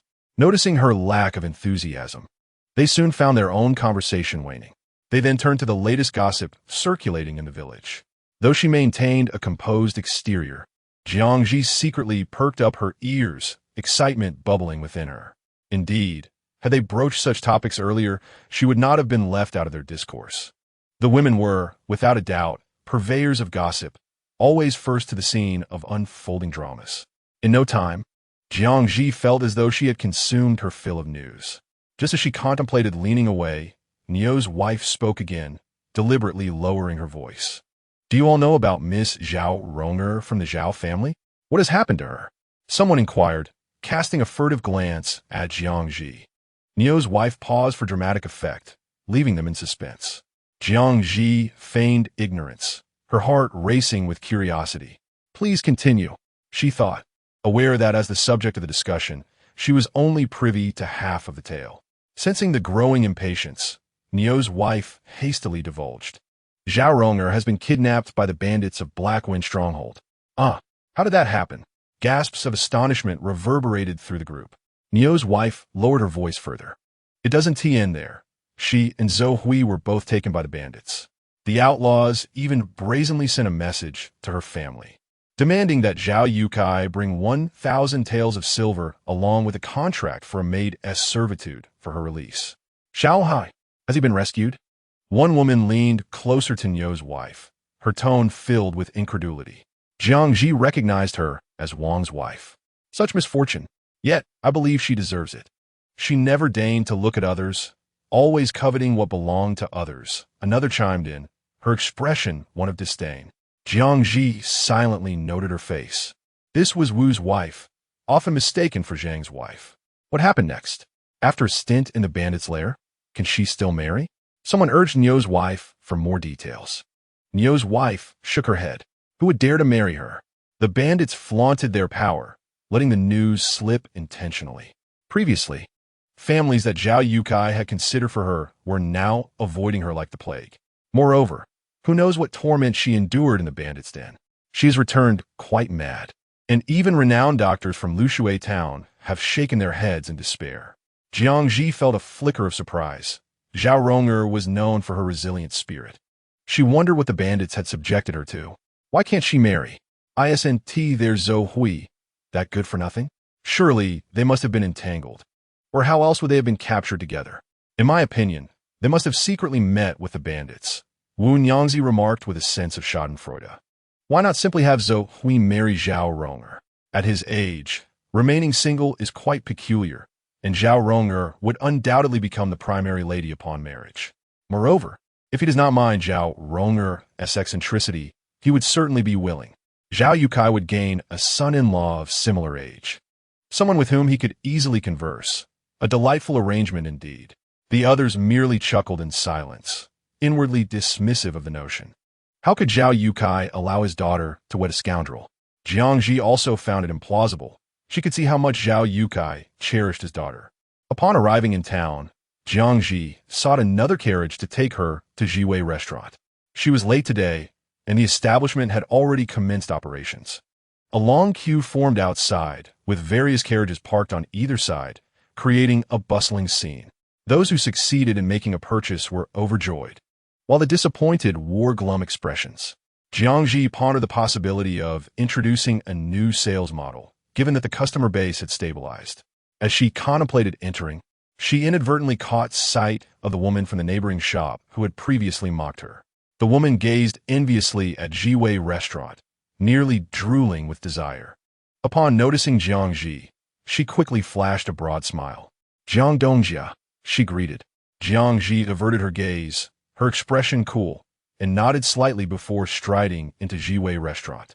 In Chapter 51, Cream, Everyone inside Jiwei restaurant was engrossed in their own tasks. The only surprise for Jiang Zhi was the presence of Zhuang Sun. She paused, slightly turning to conceal herself in a blind spot by the entrance. Dressed entirely in black today, Zhuang Sun lounged leisurely in a chair, his legs crossed, idly twirling a folding fan. Yi Ling approached to pour him tea, but he refused, insisting instead that Yuan scurry about like a top. Yuan brought him the tea, yet he merely glanced at it, lifting the cup to feel its warmth, grimacing slightly. The tea fluctuated between being overbrewed and too weak. At times it was too hot, and at others too cold. Aware of his status as the county magistrate's son, Jiang Zhi and Lu Su were absent, leaving Yi Ling and the others reluctant to confront him. Thus they endured in silence. Shan Hai observed the mix of suppressed anger and the unyielding demeanor of his young master, anxiety creeping into his thoughts. He worried for himself. If Scholar Lu were to find out, he would surely flay the young master alive. If the young master was in a foul mood, it would not bode well for him. He shuddered involuntarily, offering a bright smile as he rushed to assist Yi Ling and the others, showering them with compliments while subtly defending Zhuang Sun. Yi Ling and the others softened towards him, but upon glancing at Zhuang Sun, their expressions soured once more. Yuan, exhausted from Zhuang Sun's demands, had flushed cheeks, with beads of sweat glistening on her forehead, appearing increasingly delicate and endearing. Zhuang Sun, however, showed no mercy.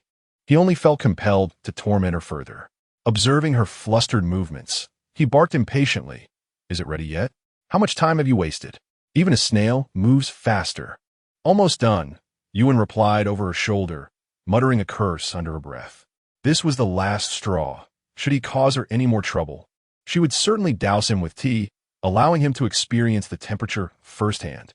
She hurriedly carried the tea over and placed it on the table, striving to muster a smile. "Please enjoy." Zhuang Sun raised his gaze to her, observing her expression, which was more pained than joyful. Suddenly, his mood brightened, and he sincerely curved his lips into a smile. "Very well. I shall graciously deign to sample your craft." He lifted the cup, the peculiar aroma wafting towards him. However, having already consented, he took a sip. The moment it touched his tongue, his expression shifted dramatically, and he promptly spat it out. Yuan reacted swiftly, sidestepping the spray. Zhuang Sun, grimacing in distress, twisted his handsome face. Grabbing a nearby glass, he gulped down a large mouthful of water, then turned to Yuan with an exasperated look. "Do you even know how to brew tea? What on earth is this?" Yuan innocently shook her head, honestly replying, "I don't." She then boldly continued, "But you never asked me." "Don't know?" "You." Zhuang Sun recalled that it was he who insisted she prepare the tea, and he silently closed his mouth. This is infuriating. Yi Ling and the others had been observing them closely and couldn't help but chuckle at Zhuang Sun's misfortune. Shan Hai turned around, stifling a laugh. "Well done, miss you." Jiang Zhi, having enjoyed the spectacle, finally entered. "Sister Jiang." Yuan spotted her first and excitedly ran over. Yi Ling and the others hurried to join her. Surrounding Jiang Zhi, Zhuang Sun discreetly uncrossed his legs and stood up, his tone animated. "Sister-in-law, you're here." The authenticity of his excitement was evident to Jiang Zhi. However, she had a pressing need for labor today due to the new product she was preparing. Since Zhuang Sun had so foolishly approached her, she might as well make use of him. "Indeed," Jiang Zhi replied, her smile gentle and warm, a stark contrast to her demeanor the other day. Zhuang Sun felt an ominous premonition. "You're here today to help because you know your sister-in-law is making something new, right?" Jiang Zhi inquired. "Help? That's a joke. Who would dare ask him for assistance?" Zhuang Sun scoffed internally, preparing to shake his head in denial. Jiang Zhi leisurely continued. "No wonder your elder brother always says that although you have a temper, your nature is quite good." Zhuang Sun thought, "Is that a threat?" "It's undoubtedly a blatant threat." He dejectedly nodded and cast a sidelong glance at Shan Hai. "Sister-in-law is right. Shan Hai and I came today to lend a hand." Shan Hai, always reminded of his master during critical moments, chimed in, "Yes, yes, Lady Lu, the young master and I are here to help. Please feel free to give us any instructions." Jiang Zhi nodded and led them into the kitchen. Today, she intended to make cream puffs. Although the cream was not available in the Kanglin Kingdom, it could be prepared, Jiang Zhi planned to first create the cream, assess the product, and then proceed to make the puffs. She informed Yi Ling and the others of the necessary ingredients. Once prepared, she cracked the eggs one by one, separating the egg whites from the yolks. She poured the egg whites into a large bowl devoid of water and oil, added salt, white vinegar, and sugar, and began to whip. After demonstrating a simple technique to Zhuang Sun, she beamed and handed him the whisk. Seeing her effortless motions, Zhuang Sun felt relieved and took over the whisking. Jiang Zhi praised him. "Yes, you're doing wonderfully." Zhuang Sun, maintaining a composed facade, cast a disdainful glance at the giggling Yuan. "Is that all? I could whip for an entire day." Yuan remained unperturbed, reveling in a sense of schadenfreude. With a smile gracing her lips, she nodded approvingly and offered him a thumbs up. "Keep it up." Zhuang Sun was momentarily taken aback, diverting his gaze. Was this woman truly daft? How could she still smile at him? Did she perhaps harbor feelings for him? Alas, he had no interest in someone so foolish. As these thoughts swirled in his mind, his movements began to slow. Jiang Zhi noticed his distraction and reminded him, "Zhuang Sun, focus." He snapped back to attention, quickening his pace. After several hundred more vigorous motions, the egg whites reached a slightly thickened consistency, reminiscent of shower gel foam. Jiang Zhi added another half bowl of sugar, urging him to continue beating. Accustomed to a life of luxury, Zhuang Sun felt fatigued, his wrist aching, contemplating passing the task to Shun Hai. However, upon noticing Yuan standing nearby, he gritted his teeth and persevered. He would not allow Yuan to underestimate him. After a prolonged bout of mixing, the egg whites grew even thicker and more laborious to beat. Finally, during the third addition of sugar, Jiang Zhi observed Zhuang Sun's evident struggle, his complexion pale. Realizing it was impractical to exhaust a single person, she considered allowing the eager Shun Hai to take over. Meanwhile, Yuan chattered excitedly to Jiang Zhi, praising Shun Hai for his earlier assistance to Sister Yi. Zhuang Sun, utterly drained, cast a fleeting glance at the upward-gazing Shun Hai. With a heavy shake of his wrist, he resumed his vigorous mixing. Feeling disheartened by the glance directed at him, Shun Hai quickly lowered his head, overwhelmed with despondency.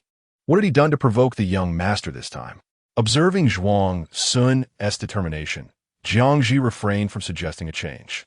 Eventually, Zhuang Sun's arms grew numb from the exertion, and the egg whites achieved a texture akin to cream. Jiang Zhi prompted him to pause for a rest, taking the opportunity to test the whipped egg whites with a whisk. To her delight, they stood tall, perfectly whipped. Sampling a bit with a clean spoon, her eyes lit up with excitement. Yuan, watching enviously from the side, elicited a chuckle from Jiang Zhi as she offered her the spoon. Yuan gingerly tasted it and exclaimed with delight, "Sister Jiang, this cream is truly delicious." Curiosity piqued among the others. Jiang Zhi generously served each of them a taste with a fresh spoon. Yi Ling and the others reacted similarly to Yuan. Shun Hai eagerly licked his spoon clean, yearning for more. Noticing Zhuang Sun's disinterest, he mustered the courage to inquire, "Young master, if you don't want it, I can help you finish it." Initially reluctant, Zhuang Sun's demeanor shifted upon witnessing Shun Hai's enthusiasm. He kicked him lightly, retorting, "Who said I wouldn't eat? How dare you covet my portion?" Shun Hai stumbled back, landing on the ground. With utmost sincerity, he thought to himself that he was genuinely concerned about Zhuang Sun not wanting to eat, fearing the repercussions for Madame Liu. Chapter 52. Little Bei. The commotion startled Jiang Zhi and the others, prompting them to turn. Their expressions varied. Shun Hai quickly regained his footing, a hint of sadness in his practiced movements. Embarrassed, he scratched his head and chuckled. It was just a little accident." Zhuang Sun stood at a distance, his expression calm. Jiang Zhi and the others chose not to pry further, redirecting their attention to preparing the ingredients for the cream puffs. As they turned away, Zhuang Sun exchanged a satisfied glance with Shun Hai, silently mouthing, "Well done." Shun Hai stood tall with pride, discreetly reaching behind to massage his rear. He had mastered this craft countless times. Zhuang Sun, observing his rather eye-watering demeanor, waved him aside. With a hint of skepticism, he gazed at the cream before tasting it. Indeed, Yuan was right. The cream was delectable, With newfound confidence after the success of the cream, Jiang Zhi set out to prepare the small cakes, this time taking matters entirely into her own hands while Yuan and the others watched and took notes. Yiling simply awaited the moment to indulge, assisting with the fire and offering support. Lacking low-gluten flour, Jiang Zhi opted for regular flour, also known as all-purpose flour, mixing it with cornstarch in a 4:1 ratio. She meticulously arranged the eggs, sugar, milk, corn oil, and cornstarch in preparation. Separating the egg whites from the yolks, she placed the whites into a clean, dry porcelain bowl. She then added the fresh milk, which had been pasteurized that morning, and blended it with a whisk until smooth. Using a specially designed sieve, she carefully sifted the low-gluten flour and cornstarch into the mixture, stirring until no dry flour remained. Concerned they might overlook the finer details, Jiang Zhi pointed out the ideal consistency, cautioning against overmixing. Wu Wan Yuan, and Yu Xian nodded earnestly in understanding. Satisfied with their comprehension, Jiang Zhi proceeded to the next step, calling Shunhai to her side. Shunhai eagerly took the whisk, following Zhuang Sun's earlier example to whip the egg whites until frothy. Jiang Zhi added a dash of white vinegar and incorporated the sugar in 3 increments. After a considerable effort, the egg whites were finally whipped to perfection.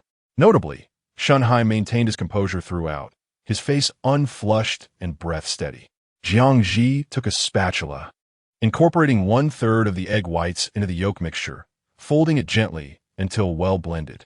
She then returned the yolk mixture to the remaining egg whites, ensuring a harmonious blend. She instructed Yi Ling and the others to fashion piping bags from parchment paper to neatly dispense the mixture into the baking tray. Ultimately, they placed the tray into the large oven that Jiang Zhi had recently procured for Jiwei restaurant. Unlike a conventional oven, this one lacked temperature controls. So Jiang Zhi reminded Yi Ling to monitor the heat, while she herself checked the oven every 4 to 5 minutes. The oven, being used for the first time since its installation, emitted waves of heat that felt almost suffocating in the sweltering weather. Zhuang Sun, unable to endure the heat, led Shunhai outside. Wu Wan, Yuan, and Yu Xian, also drenched in sweat, persevered in the shop. Jiang Zhi, noticing Yu Xian's hair plastered to her face, playfully tugged at her clothing, urging them to retreat to the backyard for a moment of respite. With their clothes dampened, she insisted on a brief break in the yard. The group remained motionless. Jiang Zhi chuckled in exasperation. Go on. We don't need so many people here. Hurry up and tidy yourselves. Later, I'll go with Sister Yi. Otherwise, when customers come in the afternoon, we'll be overwhelmed. Taking one of them by the hand as she led them back to the spacious backyard. The area was quite large, with 8 or 9 various rooms. During particularly busy times, Yi Ling and Wu Wan often opted to stay in the backyard. The courtyard enjoys the best lighting, and the largest room belongs to Jiang Zhi, though she only occasionally uses it during midday for a brief respite. Typically, she returns home every day to accompany Lu Zhao. In the shop, Jiang Zhi observes Yi Ling, whose face glistens with sweat as it drips down like water from the flames. Just as she intends to express her gratitude, Yi Ling hurriedly interrupts, saying, "No, sister, I understand, I know. There's no need to say anything. I'm willing." Jiang Zhi bursts into laughter at her spirited response, pondering the increasing heat and the likelihood of more frequent oven use in the days to come. She resolves to procure some ice to prepare refreshing drinks. "Sister, do you know where I can buy ice?" she inquires. Wiping her brow, Yi Ling replies, "Ice is available, but it's hard to obtain. There are limits, and ordinary people cannot purchase it. Wealthy families have connections, but even they're restricted in quantity." Upon hearing this, Jiang Zhi feels a twinge of worry. She has the money but lacks the means. She decides to wait until the afternoon to consult Manager Li and discuss it with Lu Su. The cake base for the cream puff is nearly done baking. Jiang Zhi finds a pot lid to cover her face, swiftly lifting the oven's door to retrieve the baking tray. It's her first attempt at using the oven, and the results are quite satisfactory, aside from a few minor bubbles. The cake base exudes a rich, milky aroma, soft and pale yellow. She sets it aside to cool. Yi Ling extinguishes the fire and, without a moment to spare to admire their culinary creation, rushes to the backyard, shouting, "Sister, I can't take it anymore. I'm going to wash up." "All right." Jiang Zhi chuckles. Although she too feels the heat, she has grown accustomed to it due to the gradual transformations brought about by the system, only breaking a light sweat. Just then, she is reminded of the system, which has not made an appearance for some time, and suddenly comes online again, its familiar childlike voice greeting her. "Greetings, host." Jiang Zhi is startled, just as she had been the first time. She clutches her chest, asking, "What is going on? Why do you appear and disappear like a ghost?"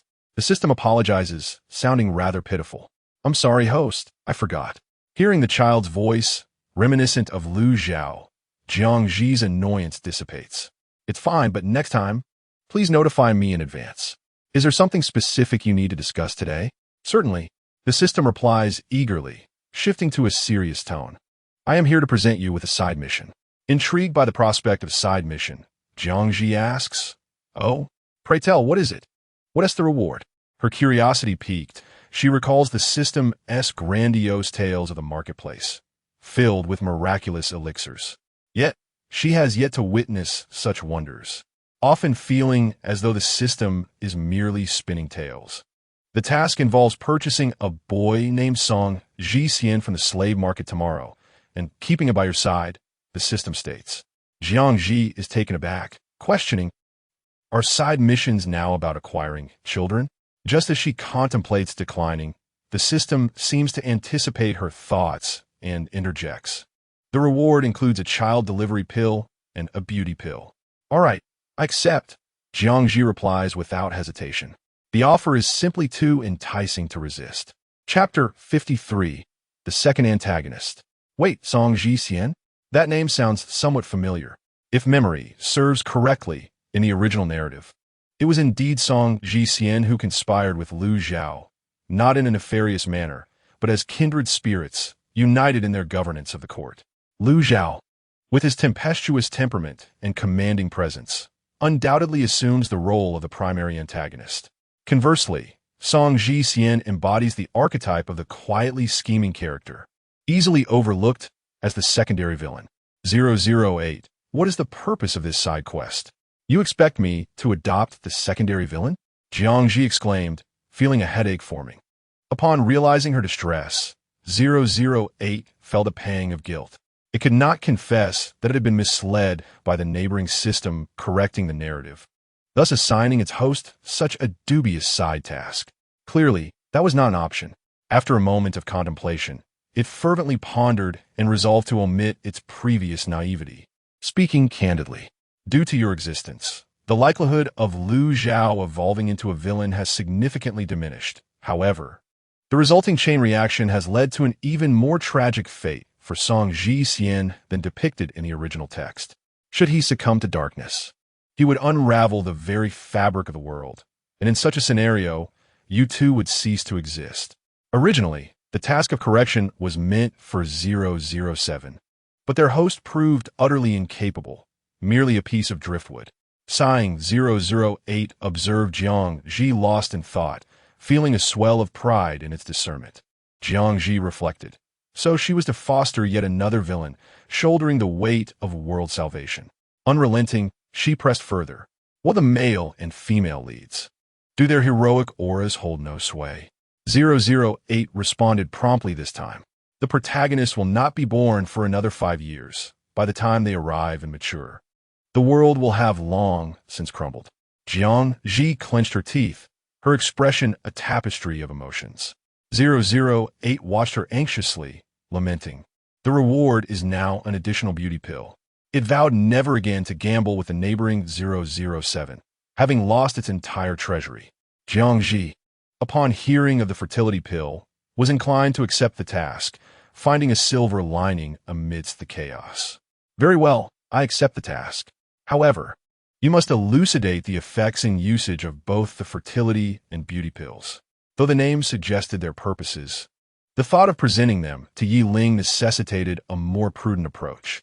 Certainly, no problem, 008 replied cheerfully. The fertility pill is specifically designed to treat infertility in both men and women. Whichever party consumes it, after intimacy, will conceive a child. The child gender is determined by probability, a 40 chance for either a boy or a girl, and a 20 chance for twins. Jiang Zhi nodded in understanding. 008 continued. The beauty pill can be utilized by both genders, enhancing skin luminosity upon consumption. Jiang Zhi awaited further elaboration. 008 fell silent for an extended moment. That is all? It finally admitted. Jiang Zhi expressed her discontent, deeming it rather meager. Neither she, Lu Su, nor Lu Zhao could benefit from it. Yet, she reasoned, it was better than nothing. It might prove useful someday. Once she grasped the details, 008 vanished in an instant. Jiang Zhi gathered her thoughts just as she picked up 2 layers of cake and pressed them together, filling the center with cream. Wu Wan and the others, freshly refreshed, emerged to emulate her actions, joining in the decoration. Jiang Zhi decided to leave everything to them. While she meticulously chopped various dried fruits into tiny pieces and sprinkled them atop the cream puff pastries. Once completed, everyone indulged in a taste. Yi Ling devoured an entire one, expressing her satisfaction with effusive praise for Jiang Zhi's skill. Your culinary talent is impeccable, delicious. It seems that we at Jiwei Restaurant will be quite busy for a while. The others nodded in agreement. Yuan, with cream still lingering on her lips, excitedly approached Jiang Zhi. Sister Jiang, what is this called? Jiang Zhi chuckled at her, like a playful kitten. It's called cream puff. She sampled one herself, but found it lacking. The sweetness of the dried fruits was overwhelming, and the texture was excessively dry. For the cream puff to reach its full potential, it would require the embellishment of fresh fruits. It appeared she would need to take a trip to the market during lunch to procure some. After enjoying 2 each, they instinctively refrained from further indulgence. Carefully placing the cream puffs into paper bags adorned with the Jiwei Restaurant logo, printed with Lu Su's artwork, Jiang Zhi skillfully folded the bags into elegant shapes and announced, "Our new cream puffs will be limited to 60 portions per day, available until sold out. The other pastries will be sold without limit starting tomorrow. So I must ask for everyone's hard work." Yi Ling, busy with her hands, laughed heartily. "It's not hard at all. You have no idea, sister. When we were selling limited portions, after Wu Wan, Yuan, and Yu Xine finished our shift, we felt restless. Now, we finally have a chance to showcase our talents." Jiang Zhi was amused by her words. Yuan chimed in earnestly. "Yes, Sister Jiang, we are not weary. The busier Jiwei Restaurant is, the happier we are." Gu Huan, smiling genuinely, added, "Do not worry, sister. It is hardly exhausting. Compared to laboring in the fields, this is truly a blessing." Even the usually quiet Yu Xine tilted her little head and echoed, "Sister Jiang, we are not tired." Jiang Zhi smiled and nodded, aware that they wished to alleviate her concerns. She recalled her plans for the next day's visit to the slave market, where she could select a few promising individuals, both to obscure her acquisition of Song Jixian and to lessen the burden on Yi Ling and the others. As they filled the bags, a sudden, heavy sound of wheels crunching over the ground interrupted them. A commotion arose at the door, accompanied by a chorus of astonished gasps. "Sister Jiang, what is happening outside?" Yuan blinked her eyes in curiosity. "I will go take a look," Jiang Zhi replied, setting her items down and stepping outside. A rush of cool air greeted her, causing goosebumps to rise on her skin as she instinctively wrapped her arms around herself. Before her stood a cart filled with glistening ice blocks, exuding a chilling aura. Zhuang Sun swaggered behind the cart with his hands clasped behind his back, while Shunhai negotiated with the driver to unload the ice. Upon seeing Zhuang Sun, Jiang Zhi was taken aback. "Zhuang Sun, what brings you here?" Zhuang Sun hastily approached her, his steps quickening. "Sister-in-law, this is prepared by my elder brother. I merely came along to escort it." "Lu Su?" Jiang Zhi wondered, recalling her mention to him the previous day about using the oven today. "I just went out with Shunhai for a stroll and coincidentally ran into my brother and Ling Run, who manages the ice. He initially intended to personally deliver it, but later the private tutor summoned him, so he sent me instead." Jiang Zhi felt a sweetness in her heart, her eyes curving in delight as she gazed at Zhuang Sun with newfound fondness. "Thank you," she said. Zhuang Sun lifted his head and fanned himself with a folding fan. "Sister-in-law, no need for thanks. I must fulfill the task entrusted to me by my elder brother." Jiang Zhi instructed them to leave some ice in the shop, preparing several ice basins while moving the rest into the cellar. Shen Hai went to assist, while Zhuang Sun lazily sat by the ice basins, eyes closed. Yiling, noticing his help with the ice, offered him a piece of cream pastry. Yuan, seeing this, pouted in displeasure. Zhuang Sun had no intention of accepting it, but upon witnessing her expression, he felt compelled to approach and indulge himself. Infuriated, Yuan could not help but stomp on his foot. Zhuang Sun bent slightly, gritting his teeth. "Are you out of your mind?" Yuan chuckled, lifting her chin defiantly as she stepped closer, aiming to stomp on him again. "You deserve it. With Sister Jiang around, I'm not afraid of you." The distance between them dwindled, utterly unnoticed by Yuan.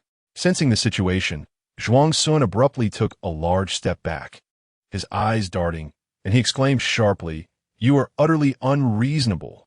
"Umph," Yuan scoffed, regretting not being able to step on him again, before turning away, leaving Zhuang Sun fuming. Just then, Shen Hai finished moving the ice and nodded cheerfully to Yi Ling and Yuan without noticing Zhuang Sun's expression. "Young master, I've moved everything," he cheerfully announced. Zhuang Sun, in a foul mood, grew increasingly irritated by Shen Hai's cheerful demeanor and waved him away. "Why are you so close to me? Get lost." Shen Hai, cringing and clutching his head, immediately distanced himself, lamenting in his heart. Why is the young master always in such a bad mood? Chapter 54.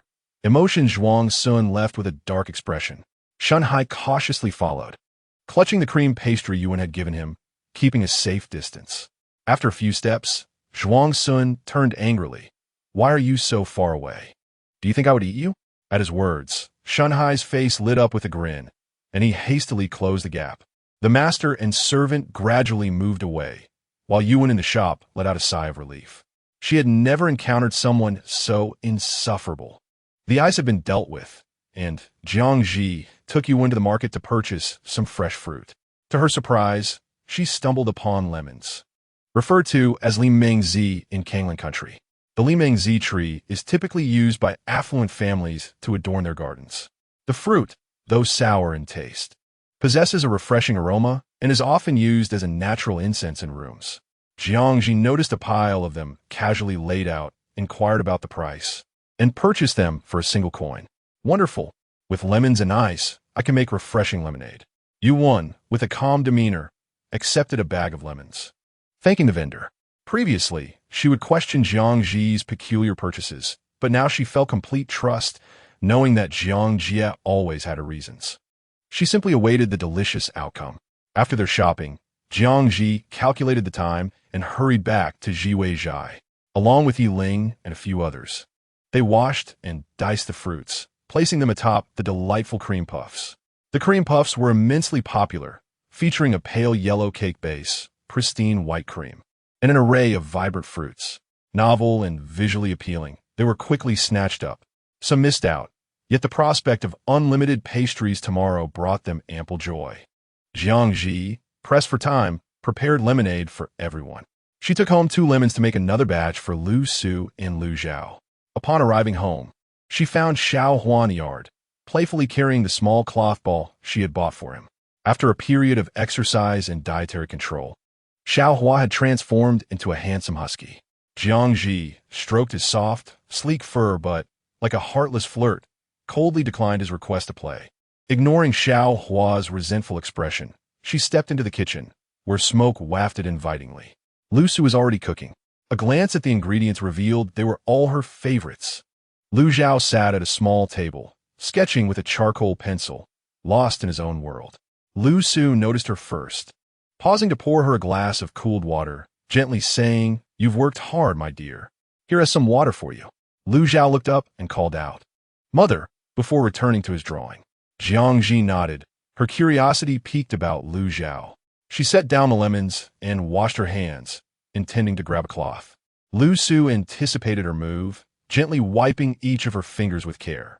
Observing his concentrated expression, Jiang Zhi subtly rotated her wrist, teasingly brushing her fingertips against his palm. Her lips curving into a smile, layered with meaning. "Thank you, my husband." Lu Su froze momentarily, realizing her gratitude was also for the ice cubes from earlier. He grasped her hand lightly, his peach blossom eyes sparkling with affection. "There is no need for thanks, my dear. It is my duty." Jiang Zhi's smile deepened as she rose on her toes, wrapping her arms around his neck. Each time, his earnest demeanor captivated her, and she found herself increasingly fond of him.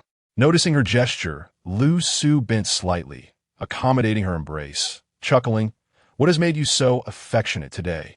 Jiang Zhi raised an eyebrow, leaning closer to whisper in his ear, her tone soft and suggestive. "There is even more warmth to experience, my husband. Would you care to try tonight?" Lu Su, unembarrassed, felt his gaze darken slightly as he chuckled softly. "I take your words seriously. How is it different from what I imagined?" Jiang Zhi paused, then abruptly withdrew her hand, her expression resolute, though her tone faltered. I understand."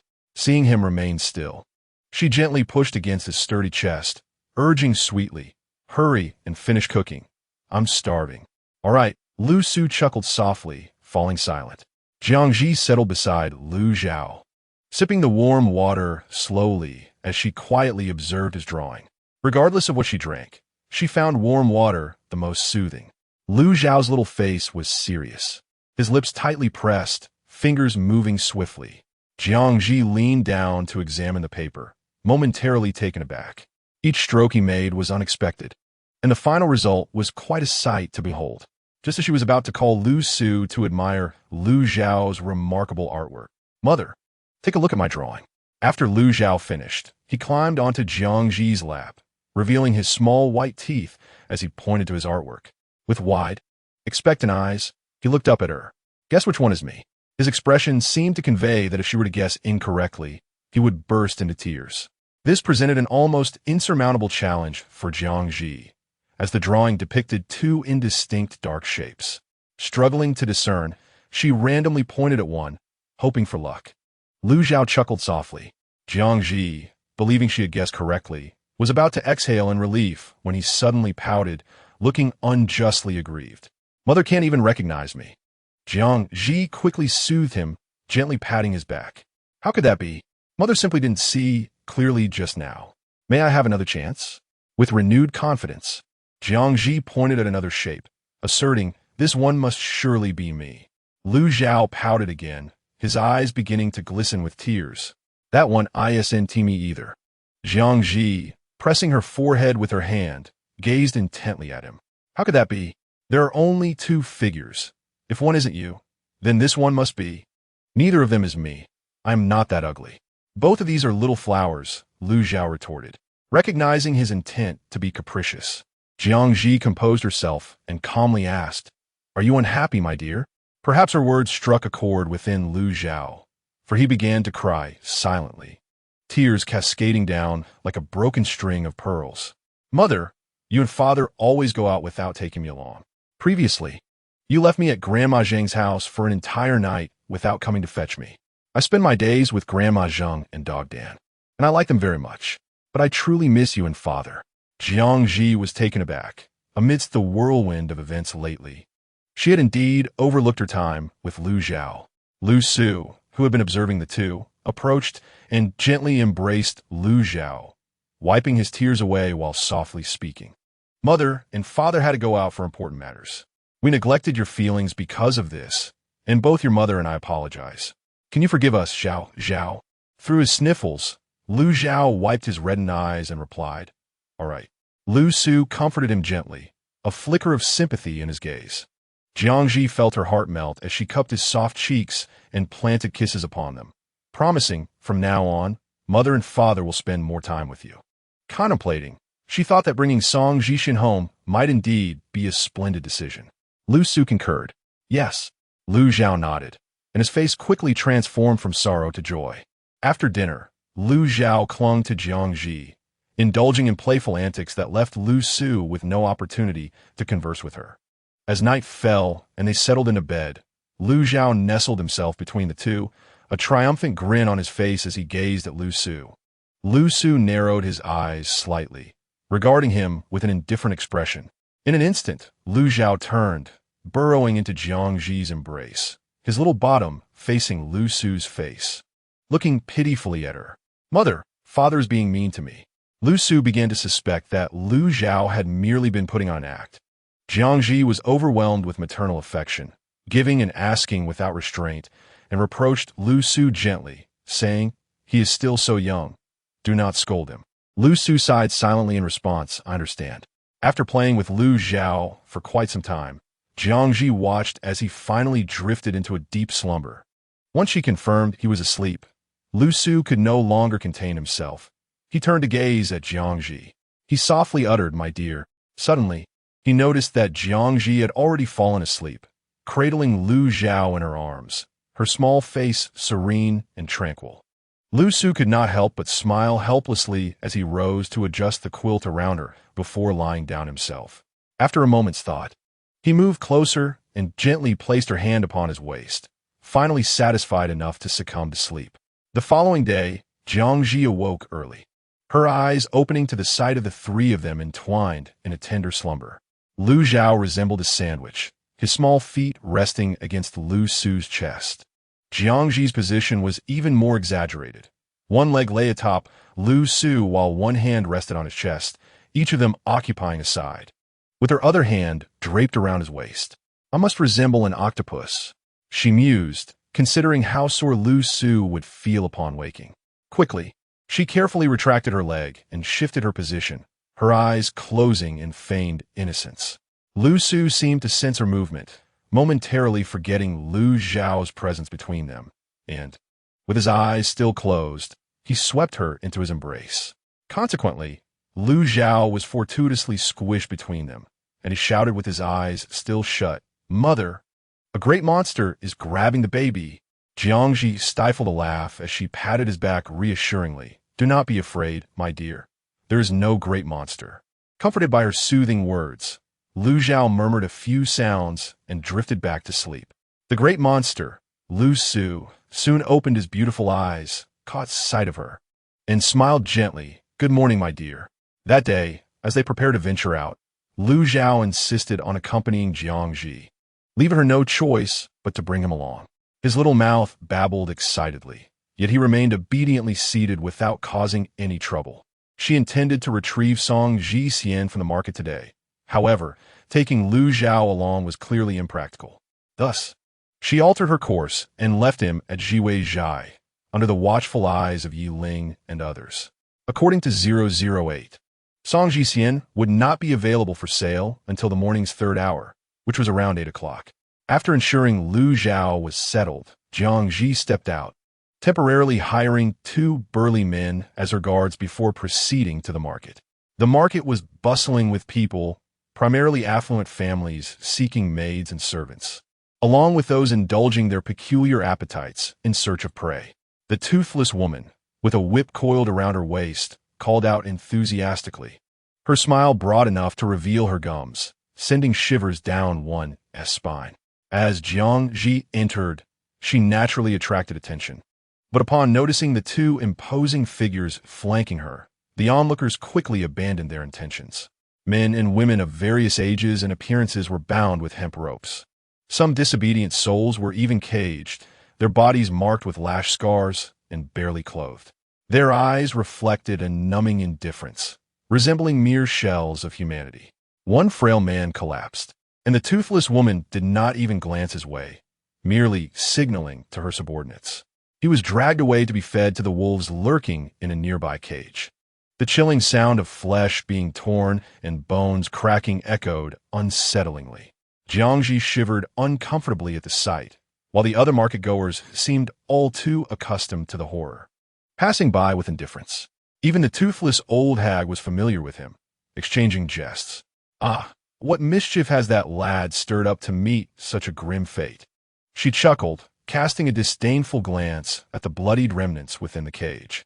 "As you say, it's not that he has offended me. His life was already short-lived, and I have merely granted him a swift end." Before she could finish her words, she pulled over a dazed young boy, her tone overly cordial. "Masterly, what do you think of this one? I have reserved only the finest for you, obedient and handsome." The man referred to as Masterly scrutinized the child, then forcefully pinched the boy's waist. The child stood motionless, neither crying nor retreating. The man laughed heartily. "I'll take him. How much? The entire scene resembled a hellish marketplace, a profound shock to Jiang Zhi, a modern individual. Although she was aware that lives of slaves were not valued in ancient times, she had never witnessed it so directly. Jiang Zhi briefly glanced, suppressing her boiling anger, and composed her expression. She wished to leave swiftly and find Song Zhixian. The clue provided by 008 indicated that Song Zhixian had foreign blood, with fair skin and pale blue eyes upon closer inspection. Estimating his age from the text, he should be around 6 years old. She meticulously searched for a child that fit this description and eventually discovered a frail boy, emaciated and confined alone in a cage, adjacent to a wolf-s enclosure. Blood had pooled on the ground, seeping beneath the boy's cage. He sat huddled, burying his head in his knees, revealing only a pair of beautiful yet hollow eyes, utterly still. Just then, the toothless hag, grinning, led a rotund man to inspect him. The boy obediently raised his head, allowing them to appraise him. After they settled on a price and released him, he obediently took a few steps before seizing the moment when the hag relaxed her guard. With a sudden motion, he drew a bone knife hidden in his hair and lunged at her like a small leopard, plunging it fiercely into her waist. The hag let out a piercing scream, kicking him away. The boy fell to the ground like a kite severed from its string, his eyes devoid of light. Fixated on the hag, he was unwilling to accept defeat. He had wrested the bone from the wolf's jaws, enduring weeks of hardship to fashion this knife, only to find it so easily thwarted. Being young and malnourished, he lacked the strength for a more significant blow. The hag merely suffered a superficial wound. Clutching her waist, she felt her heart race at the boy's gaze, promptly barking orders to her subordinates to teach him a lesson while feigning a smile at the man. The man nodded in understanding, seizing the opportunity to haggle over the boy's temperamental nature. The hag was compelled to acquiesce, her heart filled with venomous hatred as she commanded, "Beat him mercilessly, but leave him alive." The man, having successfully negotiated, now stood by indifferent, knowing the boy wouldn't be killed outright. The boy stared at the approaching footsteps, straining to widen his eyes, determined to engrave each face in his memory. One day, he would make them wish they had never been born. At that moment, Jiang Zhi was utterly certain that this was Song Zhixian. She hastened forward to obstruct the two men preparing to strike, her voice icy. "This child is mine. I'll pay 50 taels." Chapter 56. Healing the wounds. Upon hearing the commotion, the matron scrutinized the young lady's attire and gestured for her associates to cease their actions, approaching with a smile. "May I inquire as to your esteemed surname?" Jiang Zhi, with no inclination to engage, curtly replied, "No need for pleasantries. I simply wish to know if you would part with him for 50 taels. "Certainly, certainly," the matron responded without hesitation, her smile widening. 50 taels is indeed double what was offered earlier.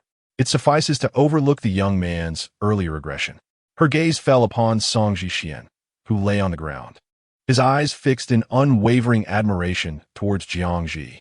Internally, she marveled at the boy's audacity and cleverness. A mere 6-year-old wielding a makeshift weapon of bone, he had seized the opportunity to strike with such ferocity. Had he not been deprived of sustenance for a time, he might have truly inflicted grave harm. This child, if nurtured properly, would undoubtedly achieve great heights in the future. One could only ponder the thoughts of his mother, who had forsaken her own son for the sake of a destitute scholar. The matron disdainfully curled her lip at the thought. Meanwhile, a man, having been thwarted in his intentions, sought to confront Jiang Zhi. Yet, upon noticing the two burly men flanking her, he hesitated, his bravado waning, and instead began to argue heatedly with the matron. Emerging from her reverie, the matron's expression turned impatient as she brushed off the dust from her shoulders. "If you can produce 50 taels, I shall sell him to you first." The man fell silent, his complexion turning ashen. With a dismissive flick of his sleeve, he stormed away.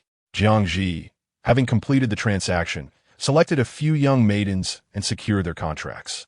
She instructed the matron to prepare them for transportation to Jiwei restaurant with the 2 strong men she had rented. The matron nodded, gesturing towards the still prostrate Song Zhixian. "And what of him? Shall he accompany them as well?" "No need," Jiang Zhi replied. "Very well." The matron, now keen to attend to her valuable client, swiftly led her subordinates away. Crouching down beside Song Zhixian, Jiang Zhi inquired gently, "How are you? Can you stand?" Her expression radiated genuine concern. Song Zhixian's gaze remained fixed on her, seemingly weighing her sincerity. After a prolonged silence, he slowly shook his head, recognizing his reluctance to lower his guard. Jiang Zhi carefully lifted him into her arms. "All right, I understand," she murmured. Although he was 6 years of age, Song Zhixian was little more than skin and bones, weighing even less than a 4-year-old child, which caused her arms to ache. Jiang Zhi found it easy to carry him, her thoughts drifting to her own child, a pang of sorrow filling her heart. "Shall I take you home?" No response came. Aside from the brief struggle when she first lifted him, he exhibited no further reaction. His eyes cast down, lips tightly pressed together. Jiang Zhi interpreted his silence as acquiescence. Regardless of his willingness, she was determined to bring him home. Considering his frail condition, she hired a carriage, suspecting that he might be unable to stand due to a fracture. Thus, she instructed the driver to take them directly to Jisher Medical Hall. The hall was relatively quiet that day. Jiang Zhi instructed the driver to wait outside, then carried Song Zhixian inside, making her way directly to Dr. Chen's desk. "Grandpa Chen, could you please examine him?" Having previously brought meals and pastries to Dr. Chen while aiding Sister Yi, she hoped her goodwill would facilitate his assistance. Later, despite Sister Ye's severe injury, which left Dr. Chen at a loss, she gradually became acquainted with the peculiar, sharp-tongued yet tender-hearted old man. Upon hearing her words, Dr. Chen set aside his medical texts, lifted his gaze, and cast a brief glance. He then furrowed his brow and exclaimed, "What on earth has happened to such a good child? Last time it was merely a cold. Now this." Only then did he realize that it wasn't Lu Zhao. Narrowing his eyes, he scrutinized Song Zhixian and muttered, "Wait a moment. When did you have such a large son with that rascal Lu Su?" Jiang Zhi genuinely believed he ought to have his eyesight examined, and without pausing to explain, she urged, "You should first see his condition. I suspect he has a broken bone. Quickly, place him on the couch." Dr. Chen hurriedly rose, and Jiang Zhi followed his instructions to lay Song Zhixian upon the couch. Dr. Chen meticulously examined him, discovering that his left leg was limp. It was indeed a fractured leg bone. He instructed a young attendant to fetch herbs and wooden planks for stabilization. Song Zhixian lay wide-eyed, silently observing Jiang Zhi throughout. After binding him, Dr. Chen was drenched in sweat, astonished by the boy's stoic demeanor. "Well, what a young lad, managing to remain silent. You must understand, when I treat others for fractures, even robust men can't help but cry out in pain." Jiang Zhi took a cloth from the attendant and inquired, "Grandfather Chen, does he have any other ailments aside from the fracture?" Remembering his persistent silence, she feared that her presence in this narrative might have inadvertently rendered Song Zhixian mute.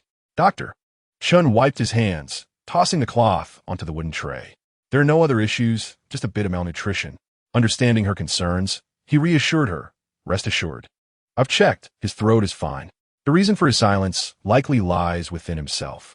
Relieved, Jiang Zhi smiled and said, "Thank you, Grandfather Chen." Dr. Chen shot her a glance. "Hold off on the thanks for now. Tell me, what is the story with this child? Surely, he cannot be the illegitimate son of Lu Su." Jiang Zhi was taken aback by his wild speculation, momentarily at a loss for words, her eyes reddening for physiological reasons.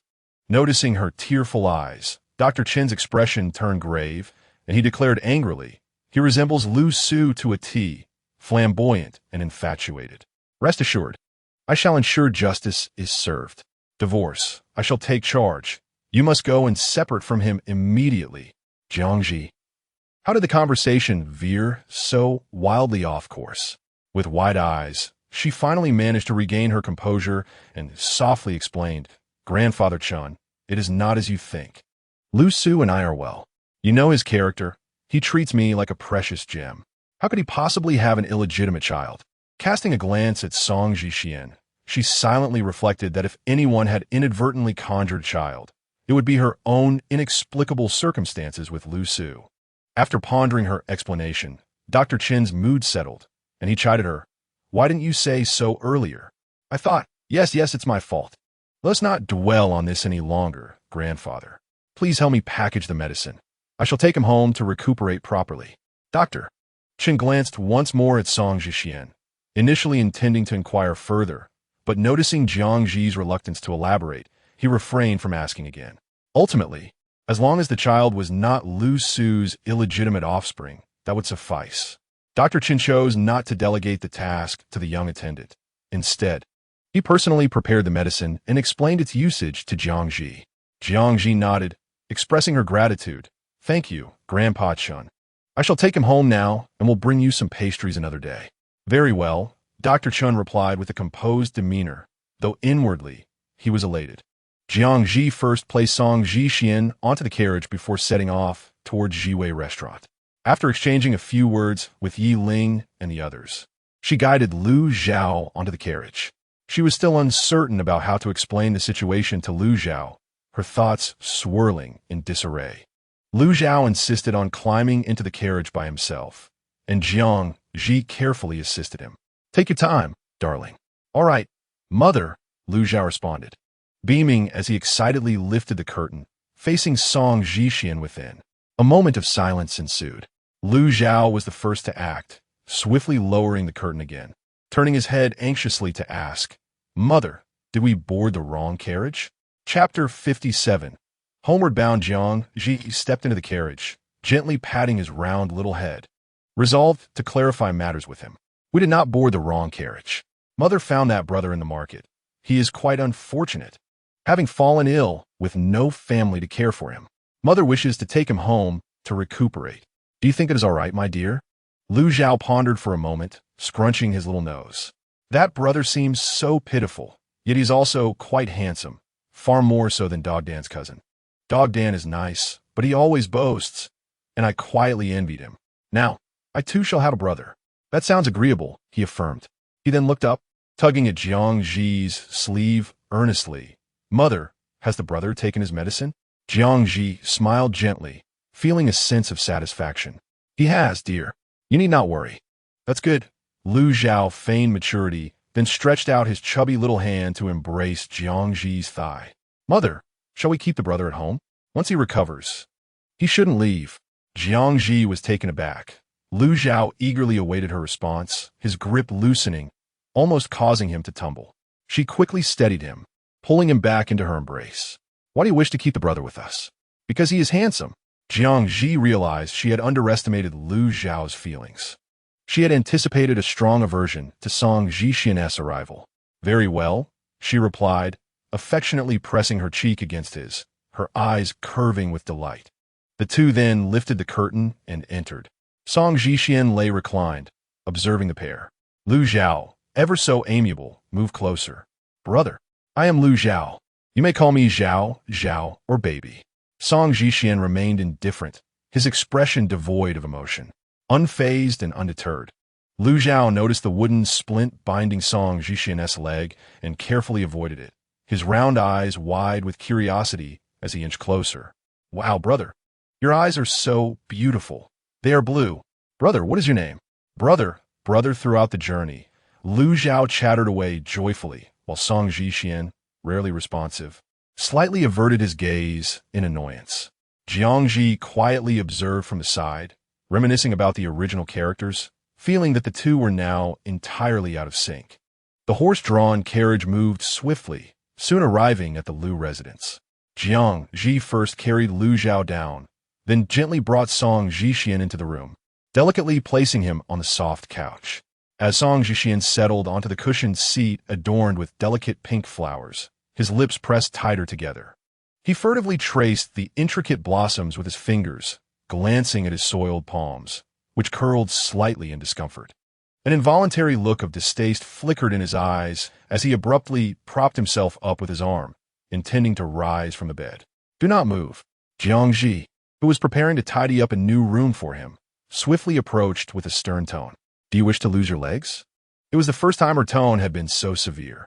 Song Zhixian froze, pausing for a moment before slowly lying back down, silently gazing at his hands. Jiang Zhi noted his reaction with a sigh and turned to Lu Zhao, saying, Would you keep your brother company in the room? Please ensure he remains still. Mother will go prepare hot water. Lu Zhao looked at Song Zhixian with concern and nodded earnestly.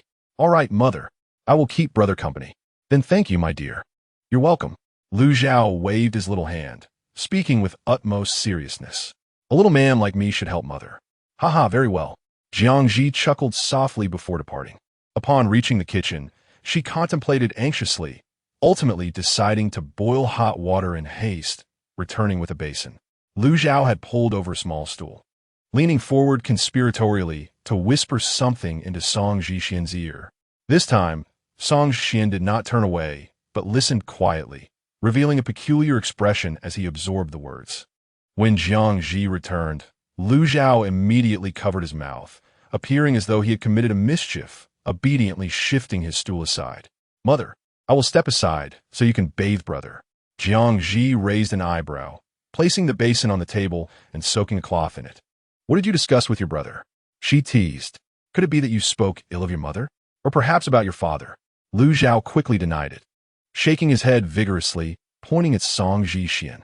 I did not. If you don't believe me, ask brother. He surely won't say anything. He hasn't spoken for so long. Jiang Zhi turned to look at Song Zhixian, who blinked in surprise and unexpectedly began to speak. His voice was somewhat hoarse from disuse. He said that you and his father did not let him have candy 2 days ago. But he is clever and secretly went to his friend's house next door to eat some. He paused to add, he even had 2. In fact, Lu Zhao also told me he wanted a brother, but he knows his mother and father cannot have another, which makes him very sad. That is why he was so excited to see you. He even asked if he could stay at your home and be your brother. The innocent musings of a child are remarkably sincere. Song Zhixian's cold heart was touched, evoking a feeling of both amusement and warmth. Lu Zhao, stunned into silence, finally broke the stillness with a sorrowful expression, unable to believe what he had heard. Brother, how do you speak? Song Zhixian ignored him, reclining with a barely perceptible smile gracing his lips. Jiang Zhi was momentarily taken aback, almost amused to the point of irritation. He then turned his attention to Lu Zhao, who had instantaneously donned a pleasing grin and coldly remarked, Your pastries today, nay, those for tomorrow and the day after, are entirely absent. Lu Zhao pouted, letting out a defiant hum. Umph. Jiang Zhi assumed he had entered a rebellious phase, anticipating a retort, and listened intently for his next words. Umph. The baby listens most to mother. The baby will not eat. Jiang Zhi, aware that Song Zhixian had been injured, was reluctant to add to his distress. After allowing the water to sit for a while, she immersed a cloth until it was slightly warm. Once fully soaked, she wrung it out to retain some moisture and approached Song Zhixian. Shall I assist you in removing your clothes, or will you manage on your own? Song Zhixian glanced at the cloth in her hand. I will do it myself. He painstakingly sat up, avoiding his legs, and slowly began to peel off his garments. Noticing his sluggish movements and concerned that the cloth might cool, Jiang Zhi reached out to help him. Lu Zhao also moved closer to assist in removing his clothing. Song Zhixian interjected, There's no need.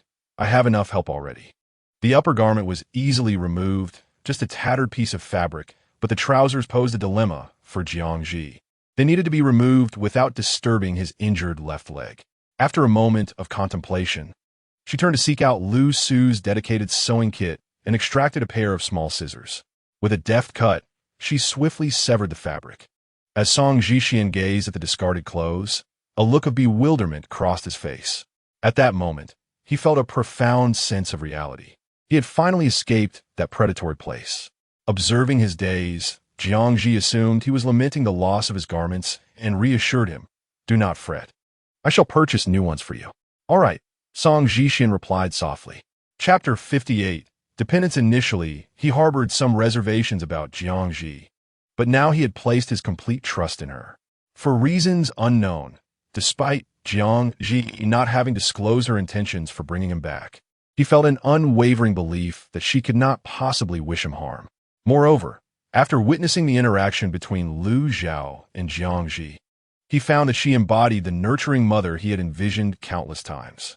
He yearned to remain within the Lu household, irrespective of his status. Jiang Zhi changed the water several times and finally finished tending to him, temporarily finding Lu Zhao's clothing for him to wear. Although he was frail, he was still a 6-year-old child. The garments hung short on him, revealing a considerable portion of his pale, slender ankles. Jiang Zhi felt a twinge of regret as she rubbed her temples. In her haste to return home, she had forgotten to procure suitable clothing for him. "Shall I buy you new clothes tomorrow?" "All right," Song Jixian nodded, reclining on the couch like a pampered young master of a wealthy family. Entirely unrecognizable from the slave who had been subjected to the whims of the marketplace just hours earlier. After a brief pause, he added, "My name is Song Jixian." Lu Zhao, grinning widely, immediately exclaimed, "Xian brother." Song Jixian remarked, "I have never found my name to sound so unpleasant." Jiang Zhi, already aware, nodded calmly. Her gaze filled with admiration for him. Song Jixian possessed a fair and exquisite visage, apart from his subtly distinct blue-hued eyes that hinted at foreign lineage. His features were unmistakably reminiscent of the noblemen of the Kanglan kingdom.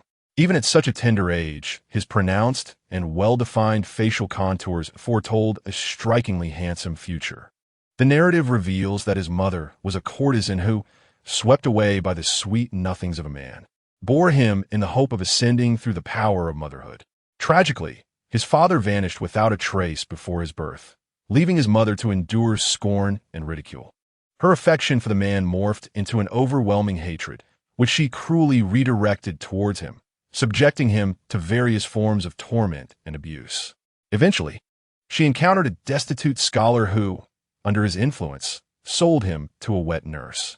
His foreign bloodline was inherited from his father, yet the book never discloses his identity. Jiang Zhi privately speculated that his father might have been a merchant from the Moonju kingdom, fleetingly entangled with his mother before vanishing post-transaction. Nonetheless, the identity of the father was of little consequence. Her primary concern was to raise him well and impart the right values. Yet Jiang Zhi's heart was heavy with bitterness. The burden of nurturing two antagonists was indeed immense. "Mother, what were you thinking?" As Lu Zhao noticed her daydreaming, he dashed over and collided into her embrace. His eyes crescent-shaped and sparkling like the moon, as he endeavored to tiptoe and nuzzle against her cheek. In that instant, Jiang Zhi's heart softened like cotton, and she enveloped him in her arms.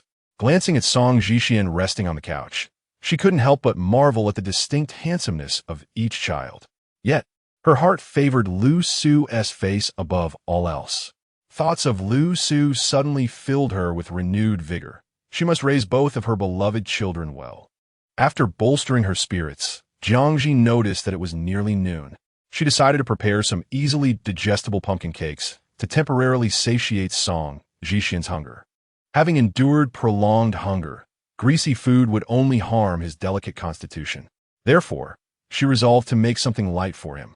In the kitchen, Lu Su had recently procured a plethora of vegetables and meats, which were neatly organized in the cellar that Jiang Zhi had arranged. These tasks were typically beyond Jiang Zhi's worries, as Lu Su always managed them with utmost efficiency. Occasionally, she thought Lu Su seemed adept at everything except childbirth. She glanced around the kitchen and quickly devised a plan. The staple dish would be apple and red date porridge. Known for its ability to nourish the stomach and strengthen the spleen, as well as replenish energy and blood, perfect for Song Jixian's needs. Moreover, it was a simple dish requiring only rice, apples, and red dates. Jiang Zhi began by rinsing the rice and red dates in water before placing them into a small clay pot, adding fresh water to commence cooking. Once the porridge began to simmer, she peeled, cored, and diced the apples into small chunks, adding them to the pot to simmer gently. Meanwhile, she sliced the water bamboo into thin strips and minced the garlic and scallions. Heating the iron pan, she poured in peanut oil, sautéed the garlic until fragrant, then added the pre-marinated meat to stir-fry.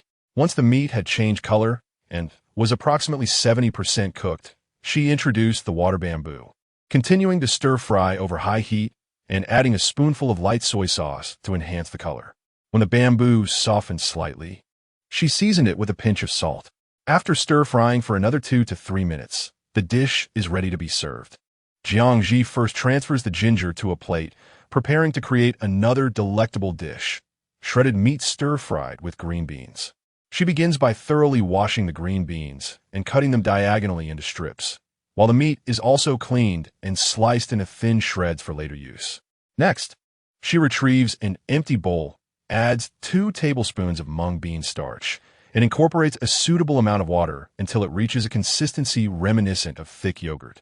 The shredded meat is then added, along with half a teaspoon of salt, some oil, and light soy sauce, which she mixes thoroughly by hand. After marinating for 3 to 4 minutes, she is ready to proceed. In a pan, she pours in some oil and, using cold oil, adds half a teaspoon of soybean paste to release its color. She then introduces minced ginger and garlic, allowing their aroma to fill the air. Subsequently, the marinated shredded meat is added to the pan and stir-fried until it is slightly cooked. The meat is then pushed to one side of the pan, making space to add the prepared green beans, which are also stir-fried until they are tender. Finally, she combines the shredded meat and green beans, seasoning with a pinch of salt and adding a small amount of water, continuing to stir until there is no excess liquid left. Just as the dish is completed, the porridge is also ready. Jiang Zhi serves the porridge and arranges the dishes on the table before heading to the room to call for Lu Zhao and Song Zhixian. Lu Zhao is engaged in conversation with Song Zhixian, exchanging questions and answers. Although Lu Zhao's gaze is fixated on the pumpkin cake in Song Zhixian's hands, he dutifully refrains from eating. Upon Jiang Zhi's arrival, he promptly abandons Song Zhixian, lifting his head with a spirited demeanor, seeking praise from Jiang Zhi. After she compliments him a couple of times and kneels to kiss his cheek, she embraces Song Zhixian. Song Zhixian, overwhelmed by the delightful meal, finds it difficult to restrain himself. It is his first time experiencing such exquisite cuisine, and it is Jiang Zhi who timely intervenes to prevent him from overindulging. He has long been accustomed to an empty stomach and is unaware of the signs of satiety, making it easy for him to overeat, which could harm his stomach. The meal concludes in a serene atmosphere. Once the kitchen is tidied, Jiang Zhi finds herself deeply missing Lu Su. After a busy morning, she feels quite fatigued and takes Lu Zhao and Song Zhixian back to their room, preparing for a restful slumber. Jiang Zhi and Lu Zhao fall asleep swiftly, while Song Zhixian initially struggles to find rest, lying awake on the bed, contemplating the information he gleaned about his father from Lu Zhao. He seems to be a wonderful person and an excellent father. Lost in thought, in this tranquil and secure environment, he unknowingly drifts into a deep sleep. Thus, when Jiang Zhi and Lu Zhao arise, content and refreshed, Song Zhixian is still fast asleep, exchanging glances and smiles. Jiang Zhi and Lu Zhao lower their voices as they rise and head to the courtyard to play with Xiaohua. Lu Su returns early from private school and, upon pushing open the door, notices Jiang Zhi and Lu Zhao playing in the courtyard, his peach blossom eyes sparkling with delight. "My dear," he calls out. Upon seeing him, Jiang Zhi smiles softly, her thoughts racing as she contemplates how to explain Song Zhixian's presence in the room. Lu Zhao, eager and playful, discards a cloth ball in his hand and rushes over, tugging at Lu Su's clothing. Xiaohua barks discontentedly twice before running off to play with the ball in her doghouse. "Father, kneel down," Lu Zhao requests. Following his lead, Lu Su kneels, wiping the thin sheen of sweat from his forehead with a gentle smile, inquiring warmly, "Zhao Zhao, what is it?" Lu Zhao wraps his arms around his neck, signaling for him to lift him up. Lu Su complies, embracing him as he stands. Lu Zhao then points toward the main room, exclaiming joyfully, "Father, we have a handsome new brother in our home. It was brought back by mother from the marketplace, and he is currently slumbering in the room." Lu Su, "Brother? He must be quite young." A moment of surprise crosses his mind. His first thought was that Jiang Zhi must have her reasons for doing so. However, upon hearing about the marketplace, concern and helplessness washed over him, and his expression grew slightly serious as he solemnly said, "My dear, in the future, could you please inform me beforehand if you plan to visit such places? It is far too perilous. I cannot bear the thought of you going alone. I wish to accompany you." He paused, altering his address, and candidly expressed his feelings. Jiang, I understand your desire for independence and your reluctance to lean on me, but I truly need you. I cannot imagine my life without you, and I worry about you." After articulating his thoughts in one breath, Lu Su continued to plead softly. "So, could you please let me know before you embark on any dangerous endeavors, so that I may accompany you? Or perhaps allow me to handle it myself?" The last thought remained unspoken, for he knew that Jiang Zhi would likely not agree. Jiang Zhi swallowed her prepared explanation. Her mind ceased to dwell on anything else. She hurried over and grasped his hand.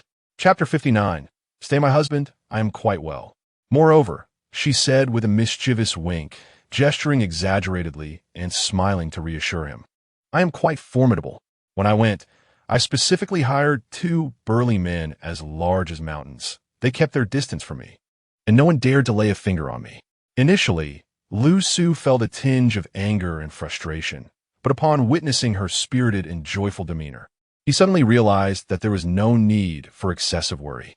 He ought to have more faith in Jiang Zhi's capabilities, rather than fretting excessively and viewing her as a fragile woman in constant need of his concern. His Jiang was resilient and brave. Coming to this realization, Lu Su could not help but smile, gently tapping her forehead with one hand. You.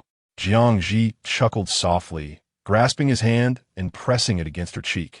Nuzzling against it like a kitten, her tones softening. Husband, you are the best.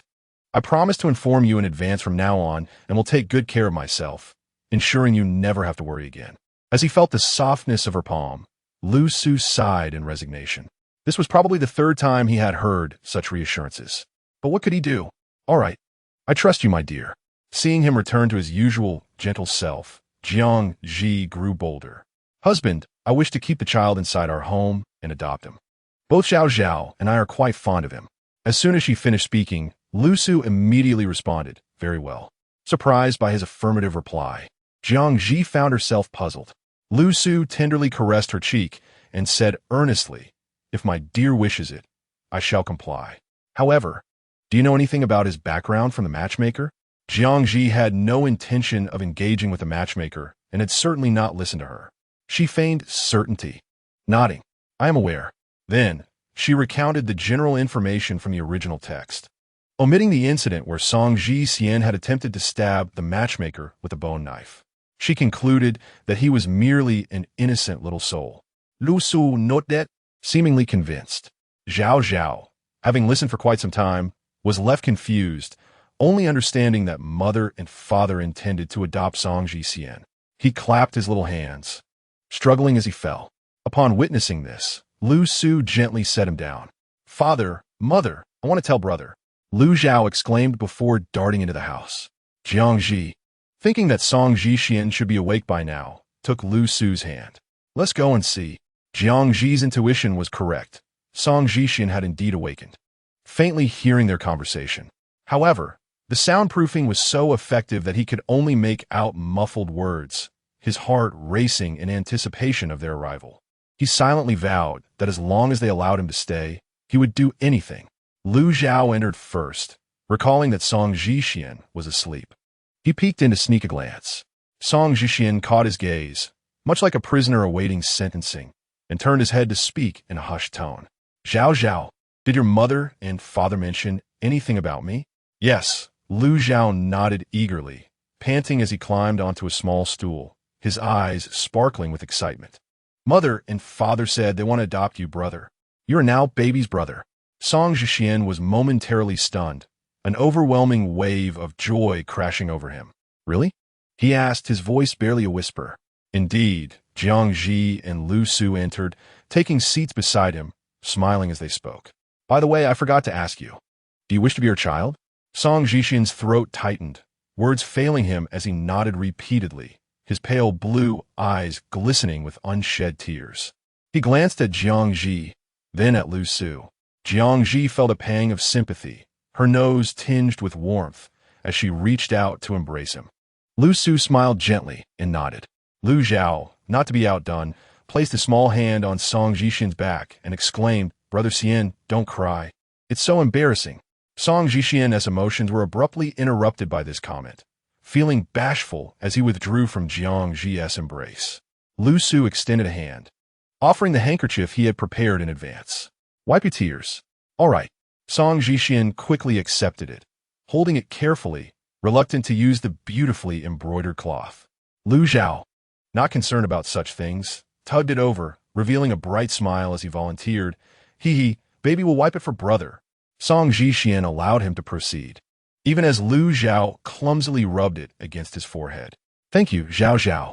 "You're welcome, Brother Xian," Lu Zhao chirped. After hearing this several times, Song Zhixian found it increasingly pleasing to his ears. Observing their camaraderie, Jiang Zhi and Lu Su felt a sense of relief. Due to Song Zhixian's leg injury, Jiang Zhi had meticulously crafted a series of meal plans for him, preparing nourishing bone soup for the first night. Once dinner was finished, Lu Su had already tidied up the new room. Jiang Zhi helped Lu Zhao and Song Zhixian with their washing before attending to her own. Initially, Jiang Zhi intended to care for Song Zhixian due to his leg difficulties. However, upon understanding her intentions, Lu Su, concerned that she might need to wake during the night and disturb her rest, declined her offer and took it upon himself to look after Song Zhixian, carrying him to the new room. Outside, the moon hung bright against a sparse, starry sky, enveloping everything in tranquility. Song Zhixian nestled his small face against Lu Su's broad shoulder, feeling an overwhelming sense of safety and peace. Is this what it feels like to have a father? He finally no longer felt like an illegitimate child, but rather a beloved son. He inhaled the delightful fragrance of the magnolia, unable to resist burying his head deeper, and suddenly uttered a muffled sound. "Father." Since they had just confirmed his adoption, Jiang Zhi and Lu Su had not insisted on him addressing them differently, allowing things to unfold naturally. Upon hearing his voice, Lu Su paused momentarily, said nothing, and gently patted his head before striding forward. Song Zhixian seemed encouraged, growing more fluent in his speech as he earnestly promised, "Thank you and mother, as well as Zhao Zhao. I will repay you all well." Lu Su affectionately ruffled his hair and replied, "Do not overthink it, nor feel the need to express thanks. We are all your family now, and it is only right for us to care for you." Song Zhixian fell silent for a few seconds, striving to blink away the tears that threatened to spill. All right. He had never been enveloped by such kindness and love before. He vowed to be exceedingly good to his father, mother, and Zhao Zhao. The room, though tidied in a short time, was evidently arranged with great thought. Lu Su held him close, turning him around gently, and asked softly, "Do you see anything you dislike? Your father and mother can change it for you." Song Zhixian shook his head. How could he possibly dislike anything? "Father, I like it very much." "That's wonderful," Lu Su said as he carefully placed him on the bed and lay down beside him. Naturally, he began to tell a bedtime story, a habit formed from recounting tales to Jiang Zhi and Lu Zhao. At first, Song Zhixian lay wide-eyed, not daring to blink, fully engrossed in the story. Gradually, he succumbed to sleep, unable to resist the weight of drowsiness. Hearing his even breaths, Lu Su quietly rose and extinguished the oil lamp, leaving only one light on the bedside and focused intently on his book. Next door, Lu Zhao was still awake, wrapped in a blanket, clutching a pillow, frolicking joyfully on the bed. Jiang Zhi chuckled softly as she approached the vanity. With her hair half-dried, she was about to use a comb to smooth it out. Suddenly, 2 crude paper packages appeared on the table. Jiang Zhi thought she was imagining things, closing her eyes and reopening them. The makeshift packages remained. In the next moment, a voice echoed in her mind. "Good evening, host. The reward has arrived. Please collect it promptly." Chapter 60. Thoughts. Jiang Zhi opened the rough paper package to find a dark, peculiar-looking pill that resembled a bulging eye, emanating an indescribable odor. The other 2 pills were pale yellow, round and glossy, exuding a fragrant aroma. She could instantly discern which one was the fertility pill, feeling a headache coming on. Will sister you really consume this? It looks nothing like a good medicine." 008 sensed her disdain and retorted, "Please don't be so judgmental, host. Our products are the highest quality. We may have the appearance of a tractor, but we possess the essence of a Ferrari, guaranteed to nourish and provide." "How amusing you are," Jiang Zhi replied with a cold laugh, her expression unchanged. 008, mistaking her sarcasm for praise, shyly chuckled before vanishing. Jiang Zhi carefully stored the pills away, opting for a luxurious little wooden box to enhance their credibility, resolving to present them to Yi Ling the following morning. On the next day, Lu Su took a day off to care for the 2 children while Jiang Zhi set off with peace of mind to Jiwei Restaurant. She was just about to share the origins of the pills she had concocted in the car with Yiling. Without a moment's hesitation, Yiling took them, popped them into her mouth, chewed, and swallowed, smiling as she said, "Sister, no need for explanations. I trust you." Moved to tears, Jiang Zhi immediately granted her a leave of absence and discreetly urged her to ensure they shared a room upon her return. Yiling nodded vigorously, her urgency palpable as she hurried off. With one less person in the shop, Jiang Zhi remained to help out. As the morning passed in a flurry of activity, she was astonished to find that people from the neighboring town of Linshui had traveled a great distance to queue for pastries. One customer, having made a purchase, was so overwhelmed with emotion that tears brimmed in their eyes as they excitedly praised the delicacies to Jiang Zhi, eventually asking if she would consider opening a branch of Jiwei restaurant in Linshui. After careful contemplation, Jiang Zhi concluded that it was indeed a feasible idea. With Wu Wan, Yiling, and Yu Xin in Linshui, along with the little maid she had acquired, the operation could run smoothly. This would allow her the opportunity to explore new markets. Once the afternoon rush subsided, Jiang Zhi departed, heading first to Jinhuxiu's studio to find Lin Shui. Although they had not seen each other since Jiang Zhi bought clothing on her last visit, their connection remained intact, as Lin Shui frequently sent her fabric and garments. Grateful, Jiang Zhi reciprocated with pastries and meals. Through their intermittent correspondence, she discovered that Lin Shui was not only an embroiderer, but also the sole heiress of Jinhuxiu's studio. Upon her arrival, Lin Shui's tranquil and gentle demeanor was instantly enlivened. With a smile, she approached briskly, speaking softly, "Sister, what brings you here?" Jiang Zhi, beaming, presented her meticulously wrapped pastries, expressing her longing for her sister and the beautiful garments from her family. Lin Shui accepted them graciously, guiding her inside. "You've come at the perfect time. We just received a batch of Yusi brocade." Intrigued, Jiang Zhi, having learned much about fabrics through her interactions with Lin Shui, was eager to know more about this Yusi brocade, of which she had never heard. Once in the inner chamber, Lin Shui unfolded the fabric, explaining it in detail. "Observe how the brocade is woven with white and other colored warp threads. The colored threads transition from thick to thin, while the white threads shift from thin to thick, creating a striking contrast of light and color, resembling strands of rain." Her explanation was clear and engaging, and Jiang Zhi nodded in understanding. The beauty of Yusi brocade lay in its use of varying widths of colored stripes to achieve a gradient effect, creating a visually appealing experience. With summer in full swing, she envisioned it fashioned into skirts and outer garments adorned with simple geometric patterns, evoking a sense of comfort and lightness. She articulated her ideas, sketching some basic geometric designs for Lin Shui to see. Traditionally, Yusi brocade featured intricate and exaggerated patterns, primarily reserved for formal occasions. However, if crafted according to Jiang Zhi's proposed designs, the garments would strike a balance, neither overly simplistic nor excessively formal, making them suitable for everyday wear. Lin Shui was genuinely delighted, offering heartfelt praise. "Sister, you possess an extraordinary talent in this area. I find myself humbled." Jiang Zhi, feeling bashful, shook her head modestly. This was merely a spontaneous thought.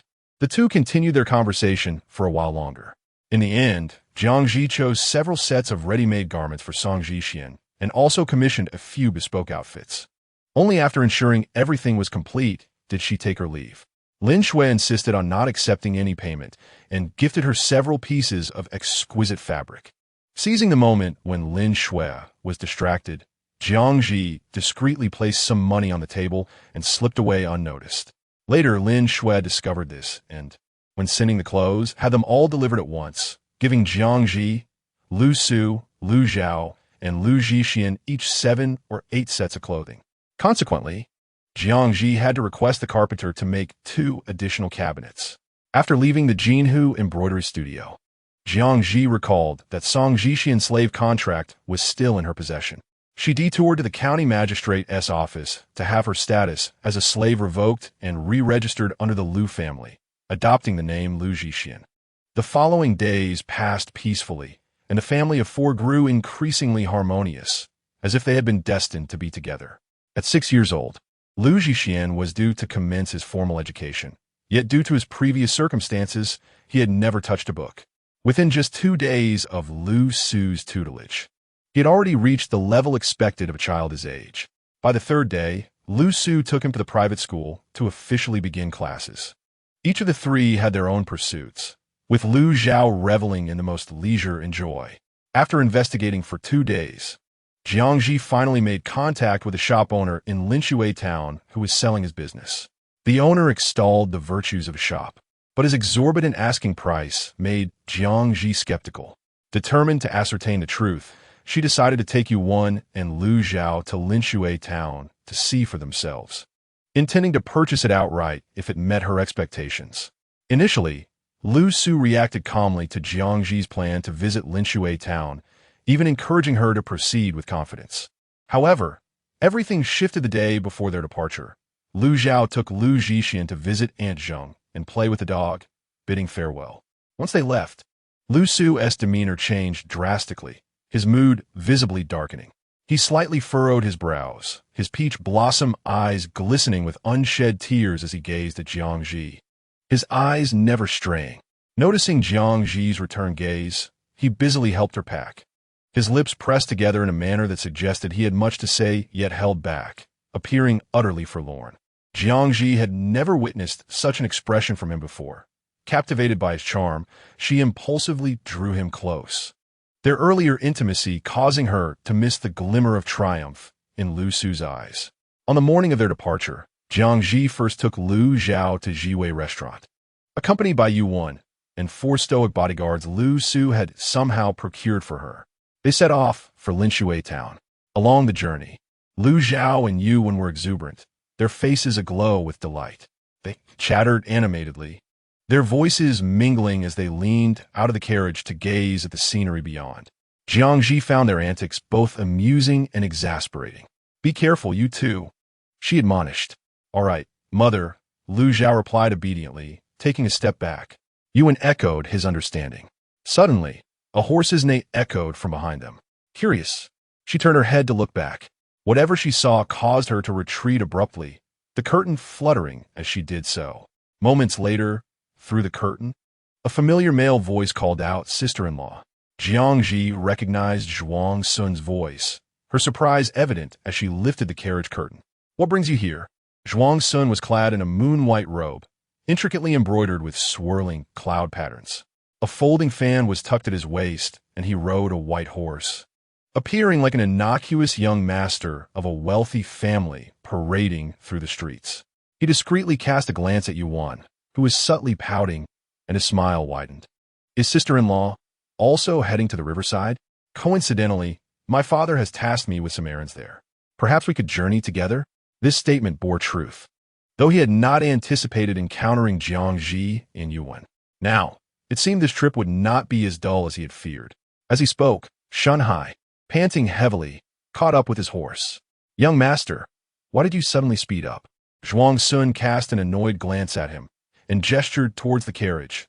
"Naturally, it's because I spotted my sister-in-law and my little nephew." Only then did Shunhai notice them and hurriedly greeted with a smile. "Madame Lu, young master, how does sister you feel?" Zhuang Sun moved his horse forward and interjected loudly. Shunhai silently closed his mouth and retreated to the back. Yuan shot a sympathetic glance at Shunhai, feeling increasingly irritated with Zhuang Sun. Jiang Zhi pondered for a moment, noting his sincere demeanor, and smiled.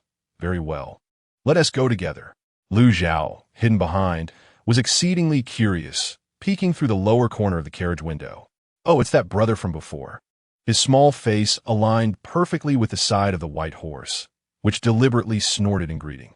Lu Zhao was momentarily taken aback, and then raised his little face, reaching out towards Zhuang Sun on the horse. "Brother, hug. Baby wants to ride the big horse." Zhuang Sun, fond of his little nephew, immediately corrected him with a beaming smile. "Zhao Zhao, you should call me uncle." Lu Zhao nodded, mistakenly believing that the big horse was to be addressed as uncle, and earnestly replied, "Brother, hug. Baby wants to ride uncle." Zhuang Sun, the onlookers, including Shunhai, stifled their laughter, their faces turning crimson. Yuan could no longer contain herself, bursting into laughter that brought tears to her eyes. Zhuang Sun's expression darkened. Shanhai, influenced by her laughter, chuckled softly. But the next moment, a fan landed squarely on his head. Zhuang Sun's face grew even darker as he scolded him. Is it just you who can laugh? Shanhai, rubbing his head in grievance, bit his lip to suppress a smile, thinking to himself that he wasn't the only one laughing. Missy was clearly the loudest. Lu Zhao, noticing the laughter directed at him, looked up at Jiang Zhi in confusion. Mother, did baby say something wrong? Jiang Zhi, amused, wiped his face and explained. Baby should call him, pointing to Zhuang Sun, uncle. It wasn't too surprising, as Lu Zhao had rarely encountered anyone like Zhuang Sun who referred to Lu Su as elder brother. He had always thought that anyone younger than his father should be called brother. Realizing this, Lu Zhao stretched out his small hand towards Zhuang Sun, rephrasing, Uncle, hug. Baby wants to ride the big horse. Zhuang Sun glanced at Jiang Zhi, who nodded in approval. He then smiled and pulled Lu Zhao from the carriage window, cradling him securely in front of him. Zhao Zhao, sit tight. Uncle will take you to ride the big horse. He emphasized the word uncle with great care. The others couldn't help but find it amusing. Along the journey, Zhuang Sun inexplicably provoked Yuan. With Jiang Zhi by her side, Yuan stood her ground and retorted. The two engaged in playful banter, drawing Lu Zhao into their spirited debates on right and wrong. At first, Lu Zhao felt bewildered, but soon became as fickle as a weather vane, alternating his affections between Zhuang Sun and Yuan, charming both into jovial spirits while he himself grinned at Jiang Zhi. They soon arrived at Linshui town. At the town's entrance, Jiang Zhi presented the travel permit and smoothly entered the city. Unbeknownst to them, a plain-dressed man had been watching their carriage intently, and upon their entry, he turned and departed. Zhuang Sun and Shanhai had matters to attend to, parting ways with them as they entered the city. Jiang Zhi, adhering to the previously arranged meeting place with the shopkeeper, began to inquire and search. Upon arrival, she discovered that the shopkeeper had spoken the truth. The price was indeed justified. The shop's location was advantageous, with considerable foot traffic, a spacious interior, and exquisite decoration. The only drawback was the presence of several pastry shops in the vicinity. However, Jiang Zhi felt no apprehension. She strolled around outside, preparing to enter and negotiate with the owner. As she stepped inside and posed a couple of questions to the young attendant, she found that the owner was nowhere to be seen, and the attendant waved her away. You may leave. We are no longer selling. Jiang Zhi was perplexed by this abrupt dismissal. Where's your owner? Have him come out to see me. The attendant remained unmoved, continuing to gesture her away. Our owner is busy and does not meet with outsiders. Jiang Zhi shot him a sidelong glance, then boldly pulled out a stool to sit down, her demeanor growing increasingly frosty, as if enveloped in a layer of ice. She spoke coolly. Your owner has discussed matters with me. Even if he refuses to sell, he must inform me personally. Otherwise, before she could finish, Yuan summoned 4 stern-faced guards from outside, who then stood protectively behind Jiang Zhi. The attendant, realizing she was not to be trifled with, stomped his foot in frustration and retreated into the interior. Yuan, embracing Lu Zhao, sat beside Jiang Zhi, her brow furrowed with concern. Sister Jiang, what is going on? They were so enthusiastic before, eager to make a deal. Why have they suddenly decided not to sell? Moreover, the shop clearly hasn't been sold, and the price tags remain intact. Jiang Zhi took over the conversation, glancing around and narrowing her eyes, contemplating the pastry shops surrounding them. Perhaps we have inadvertently obstructed someone. Soon, the owner emerged. He appeared to be in his 40s, with kind eyes and a face etched with worry. Upon seeing Jiang Zhi, he immediately apologized. Miss Jiang, I sincerely regret to inform you that my shop is no longer for sale. Jiang Zhi paused, fixing her gaze upon him, raising an eyebrow with a smirk. Is it that you are no longer selling, or is it simply that you cannot sell to me? The owner, Tang Xia, was taken aback by her question, feeling the weight of her piercing gaze. He sighed and managed a wry smile. Miss Jiang, you are indeed perceptive. Jiang Zhi remained silent, awaiting further explanation. Tang Xia then laid out the situation in detail. The refusal to sell to Jiang Zhi was indeed because she had obstructed someone else's interests. Linshui town.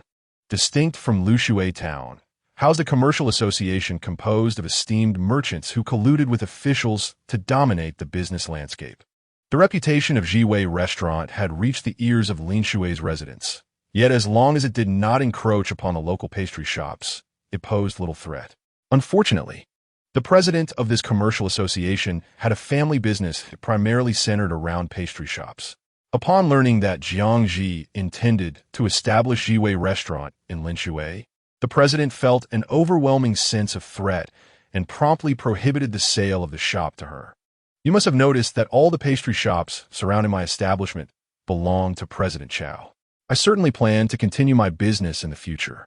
The entire commercial landscape is interconnected, and with President Chow having the backing of County Magistrate Kong, I cannot afford to offend them. Chapter 62. Weakness after listening. Jiang Zhi lowered her eyelids. Indeed, the refusal to sell the shop was not far from her expectations. There were indeed conspiracies at play. She understood Tang Xiao's helplessness, which ultimately stemmed from the influence of the so-called President Chow and County Magistrate Kong. Reflecting on it now, it seemed that acquiring other shops was equally unfeasible. Jiang Zhi was thoroughly disenchanted with this paltry commercial monopoly. Resolutely, she decided that she must acquire this shop, while also finding a way to deal with President Chow and undermine County Magistrate Kong. Leaving either one intact could lead to endless troubles. Mr. Tang, could you postpone the sale for a couple of days? Tang Xiao, sensing her intentions, furrowed his brow in objection.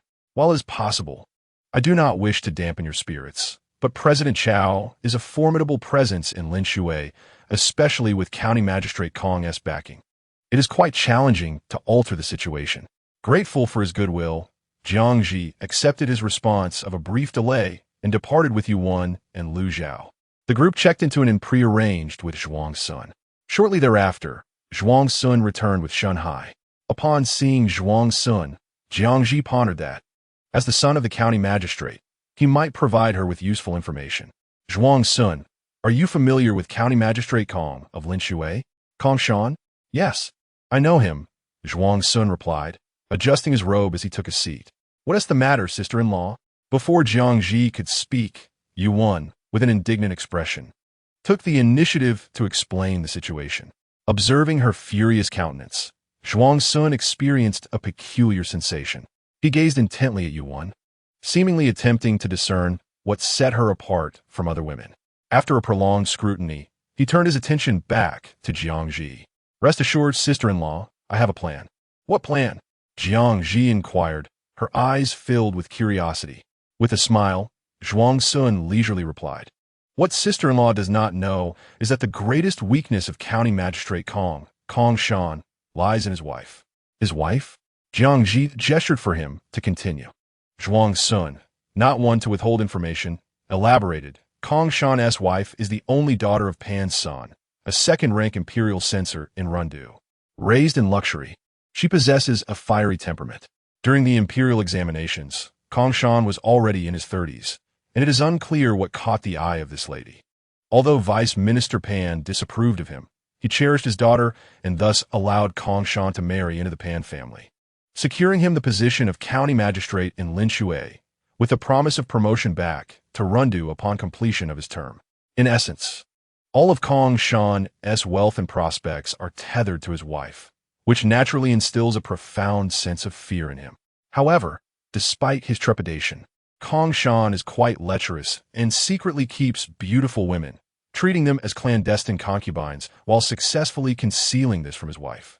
As he concluded, Zhuang Sun displayed a clear disdain. He held in contempt those who relied on women while simultaneously deceiving them. Sister-in-law, all you need to do is expose Kong Shan's affair to Madame Kong, and he will undoubtedly be unable to serve as the magistrate of Linshui County again. Jiang Zhi pondered this. Indeed, targeting Madame Kong seemed to be the most effective approach. Yet, would Madame Kong truly bring about Kong Shan's downfall merely due to his infidelity? Zhuang Sun discerned her hesitation and continued to elucidate. Do not worry, sister-in-law. This Madame Kong is intolerant of any grain of sand in her eyes and cannot abide betrayal. Very well, Jiang Zhi nodded, recognizing that the foremost priority was to meet Madame Kong and earn her trust. To gain her trust, one must appeal to her interests. Zhuang Sun, do you know what Madame Kong is most passionate about? Without hesitation, Zhuang Sun replied, whitening her complexion. Madame Kong has always had a darker skin tone, and despite numerous attempts over the years, none have proven effective. Jiang Zhi could not help but feel elated. She had always carried beauty pills with her, anticipating a moment such as this. Little did she expect that it would be needed so soon. Thus, under Zhuang Sun's introduction, Jiang Zhi successfully met Madame Kong. In her 20s, Madame Kong was adorned in vibrant hues, her striking features sharp and attractive, yet her skin was a deep chocolate hue, reminiscent of Song Xiaobao. From a modern perspective, Jiang Zhi found her to be a splendidly beautiful and robust woman. However, in antiquity, Madame Kong must have endured countless disparaging glances and ridicule. Jiang Zhi concocted a tale for the beauty pills and presented them to her. Upon hearing Jiang Zhi's intentions, Madame Kong appeared intrigued, yet remained guarded, sharply questioning, "Do you expect me to take your word for it? I, Pan Liner, have encountered countless charlatans in my time," she muttered under her breath. "Were it not for your beauty and fair complexion, I would not have entertained you." Jiang Zhi lowered her head, unable to suppress a smile, and calmly assured her, "Rest assured, I have personally tried this remedy before presenting it to you. There will be no errors. I shall remain with you until the effects are fully absorbed." Zhuang Sun chimed in, smiling and offering his assurances. "Surely, you could trust me, madam." Although Pan Liner was too young to be addressed as madam, the age of Kong Shan necessitated a higher form of address. "Very well, I shall tentatively place my trust in you." Madame Kong observed Zhuang Sun's confident demeanor and glanced at Jiang Zhi's luminous neck with envy, deciding to take a bold step. A maid was promptly dispatched to retrieve the box from Jiang Zhi's hands. Without delay, she mixed it with water and consumed it. Jiang Zhi accompanied her throughout the afternoon, witnessing her transformation. As evening fell and the effects were fully absorbed, Pan Liner beamed radiantly in the mirror, unable to contain her tears of joy, and hurriedly instructed a maid to summon Kong Shan to share in her delight. Meanwhile, she turned to Jiang Zhi with a beaming smile, inquiring about her desired reward. Jiang Zhi recounted the incident involving President Chao's interference in her store purchase.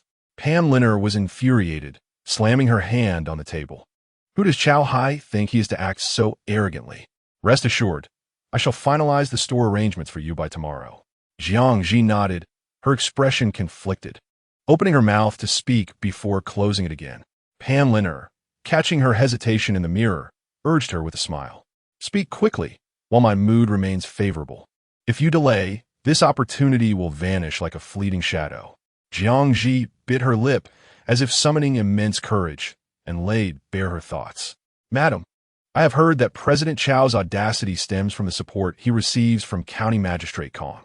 There are even whispers that President Chao has bestowed numerous gifts, silver, and perhaps even a beauty upon him." The more she spoke, the colder Pan Liner's expression became, as she vehemently denied the allegations. "Impossible. My husband is not that kind of person. Someone must be slandering him." Jiang Zhi nodded vigorously, echoing her sentiments, feigning indignation on behalf of Kong Shan. "I too believe that County Magistrate Kong is not such a man, yet his official duties are demanding. Madam, you must take action to quell these rumors. Otherwise, they will only grow more exaggerated and could tarnish his reputation." Pan Liner, deeply in love with Kong Shan, understood that the truth could turn her affection into resentment. Over time, she would undoubtedly harbor hatred toward anyone who dared to shatter the illusion of her blissful romance. Thus, Jiang Zhi could only side with her, subtly guiding her thoughts. After all, one must follow the thread to uncover the whole tapestry. Pan Liner calmed her anger, reflecting on Jiang Zhi's words, and finally agreed. "You are right. I should indeed do something for my husband." She promptly summoned her guards to investigate the relationship between Chao Hai and Kong Shan. She had faith in Kong Shan, believing that once evidence of his innocence was made public, all rumors would inevitably crumble. As for the notion of a beauty, Pan Liner scoffed at the idea. "Kong Shan loves me dearly. For many years he has never once criticized my dark complexion, and he has always made passionate vows to me. How could he possibly be swayed by another beauty?" Chapter 63. Several maids surrounded Pan Liner, diligently preparing her for the day. As soon as the maid who had delivered the message stepped through the door, Pan Liner could hardly contain her curiosity. "Where's my husband? What is he doing in the front courtyard? Did he mention when he would return?" The maid bowed respectfully and replied, "Madam, the master is not in the manor. The servants in the front courtyard say he has gone to inspect the people's conditions." Pan Liner appeared somewhat disheartened, her bright eyes dimming momentarily. Yet, she quickly rallied her spirits. "My husband works tirelessly for the welfare of the people. I cannot allow my own feelings to hinder him. I must be a supportive wife." Comforting herself, Pan Liner, in high spirits, instructed the maids to apply a vibrant red lipstick and adorn her hair with a pearl hairpin. Gazing into the mirror, she smiled with satisfaction, her tone sweet and imbued with a touch of feminine shyness. "Very well. When my husband returns tonight, I shall surprise him. Please inform the kitchen to prepare a nourishing snow swallow soup for him, and remember to add that old ginseng from my private stock." "Yes, madam," the maid acknowledged. Scurrying off, the other maids gathered around Pan Liner, teasing her playfully. "Tonight, the master will surely be captivated by the Madam's beauty. With you looking so exquisite, he shall be utterly enchanted." Pan Liner playfully adjusted her hair, smiling mischievously. "Oh, you cheeky Tsuan, who gave you the audacity to jest with me?" "Hee hee." It was none other than the madam herself. "Please forgive me, madam." Tsuan feigned a look of terror, though her eyes sparkled with mischief. From the moment she became the lady of the house, she had remained by her side, thoroughly understanding her temperament. Though she appeared fierce and spoiled on the surface, she was, in fact, incredibly kind-hearted and considerate towards her subordinates. "Oh, don't mind her, she's just being silly," chuckled one of the round-faced maids. Suewen pouted, feigning an attempt to scratch her. The two quickly became embroiled in playful antics, laughter ringing out like silver bells. Pan Liner watched them with delight, her concern evident as she cautioned, "Be careful not to fall." "All right, my lady, we will be careful," replied Jiang Zhi, observing their playful banter with a reluctant smile, feeling a mix of anger and helplessness within. How had Kong Shan stumbled upon such a wonderful lady, only to take her for granted? Fortunately, it seemed Kong Shan's true nature could not remain hidden for long. Pan Liner deserved far better, and during their brief acquaintance, Jiang Zhi sensed that her pride would never allow her to be deceived or betrayed. In the meantime, Zhuang Sun had to leave for a pressing matter.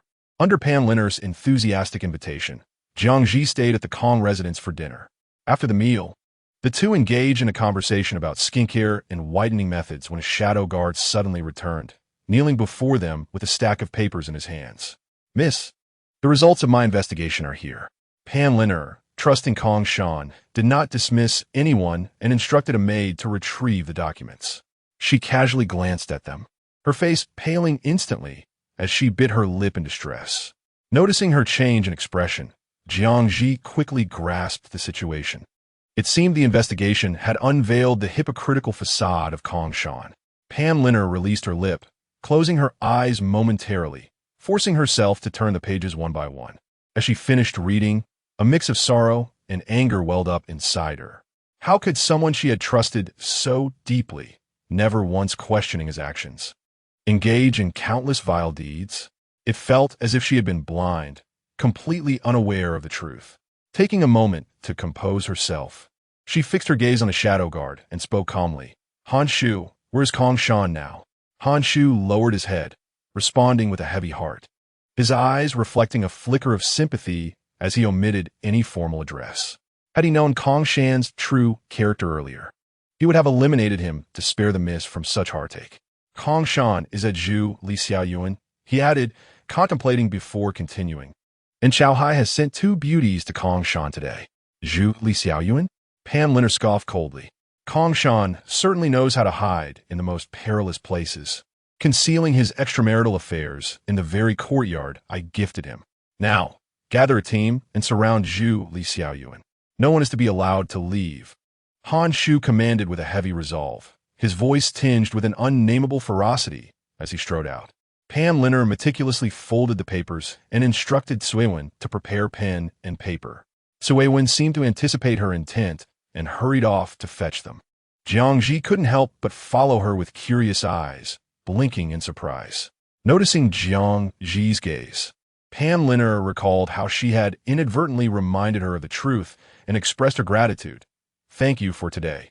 The thought of Kong Shan made her feel nauseous, as if swallowing a fly. Otherwise, I would have remained in the dark for who knows how much longer. Jiang Zhi quickly shook her head, then lowered it, silently staring at her toes. No matter what she said now would be inappropriate. She preferred to remain silent rather than incite animosity. Just then, a maid approached, carrying paper and a pen, which she respectfully laid on the table and presented to Pan Liner. Pan Liner, no longer glancing at Jiang Zhi, took the pen and elegantly wrote a page, blowing on it before tucking it into her bosom, preparing to head to Zhu Li Xiaoyuan. With a fleeting glance at Jiang Zhi, she stretched out her long fingers and smiled coyly. You should accompany me. Chao Hai is also there. I shall help you vent your frustrations. Jiang Zhi maintained a calm exterior while her heart surged with tumultuous emotions. Pan Liner was truly magnificent. She adored her. Thank you, Miss Pan. Just as Pan Liner was about to nod, she recalled the unfortunate title and the ill-fated Kong Shan. Frowning as she said, Do not call me madam anymore. I have divorced Kong Shan. You may call me Miss Pan. Jiang Zhi responded promptly, her eyes sparkling as she looked at her. All right, Miss Pan. A group of people, under the cover of night, marched towards Zhu Li Xiaoyuan. This elegant and serene residence was now encircled by a group of hidden guards. Leading them was Han Shu. Upon seeing Pan Liner, intended to pay his respects. Miss, no one in the residence has noticed. Pan Liner, feeling impatient, waved her hand dismissively, her sharp phoenix eyes fixed on the heavy door. I understand. Kick the door open for me. Understood. Han Shu immediately brought 2 men to forcefully kick the heavy door open. With a resounding crash, the sleepy servant within jolted upright in fright. Upon seeing Pan Liner's cold countenance, he immediately fell to the ground, begging for mercy, no longer having the heart to inform Kong Shan. What a joke. With the madam present, how could he dare risk his life? Madam, spare me. I am merely a humble gatekeeper. I know nothing. Pan Liner cast a brief glance at him, prompting Han Shu to step forward and knock him unconscious, turning back to await Pan Liner's next command. Jiang Zhi watched in astonishment, marveling at Han Shu's keen sense of observation. Zhu Li Xiaoyuan had originally belonged to Pan Liner, and with her leading the way, they swiftly navigated through twists and turns until they reached the brightly lit main courtyard. Inside, Kong Shan and Chao Hai were drunkenly reveling. Kong Shan had 2 scantily clad beauties in his embrace, truly intoxicated, while Chao Hai feigned drunkenness, lavishing praise on him. Observing the lustful Kong Shan, Chao Hai recalled the reports of Jiang Zhi's setbacks in acquiring a shop and her shameful retreat to the inn, feeling quite pleased. He thought to confront him at Lin Shui, but there was no opportunity. He raised a cup of wine, bowing his head respectfully, saying, County Magistrate Kong, allow me to toast you once more. Thanks to your astute insight, I was able to thwart that ignorant proprietor of Jiwei Zhai. Your assistance in this matter is akin to that of a benefactor to our Lin Shui business community. Kong Shan could hardly be bothered with him, taking a sip of wine with the beauty in his arms, then lavishing kisses on her hand, causing her to shyly retreat into his embrace. He laughed heartily and turned to address Chao Hai, who was seated at the lower end, grandly stating, such trivial matters are hardly worth mentioning. As long as our Lin Shui business continues to flourish, I am content. As he spoke, he caressed the face of another beauty nestled in his embrace, implying with a profound hint that if there were to be something even more satisfying, he would call forth the beauty he had prepared. Chao Hai instantly understood his meaning, clapping his hands in readiness to summon forth the lovely companion he had arranged. The sound of footsteps approached, casting vague shadows through the door. Believing that the beauty he had prepared had arrived, Chao Hai stepped toward the entrance, gripping the doorframe with both hands. Lord Kong, please have a look, he said. Kong Shan, intrigued by the theatrics, leaned forward with his greasy, flushed face to peer at the doorway, urging, hurry, open it, seeing that he had achieved his purpose. Chao Hai did not delay any longer and abruptly pushed the door open. Chapter 64. The Beauty Rescues the Beauty. What met his eyes were 2 exquisite faces. Chao Hai first noticed Jiang Zhi, a flicker of astonishment crossing his gaze. He wondered why the beauty he had found did not possess such breathtaking allure. Such beauty was not something he would willingly part with for Kong Shan.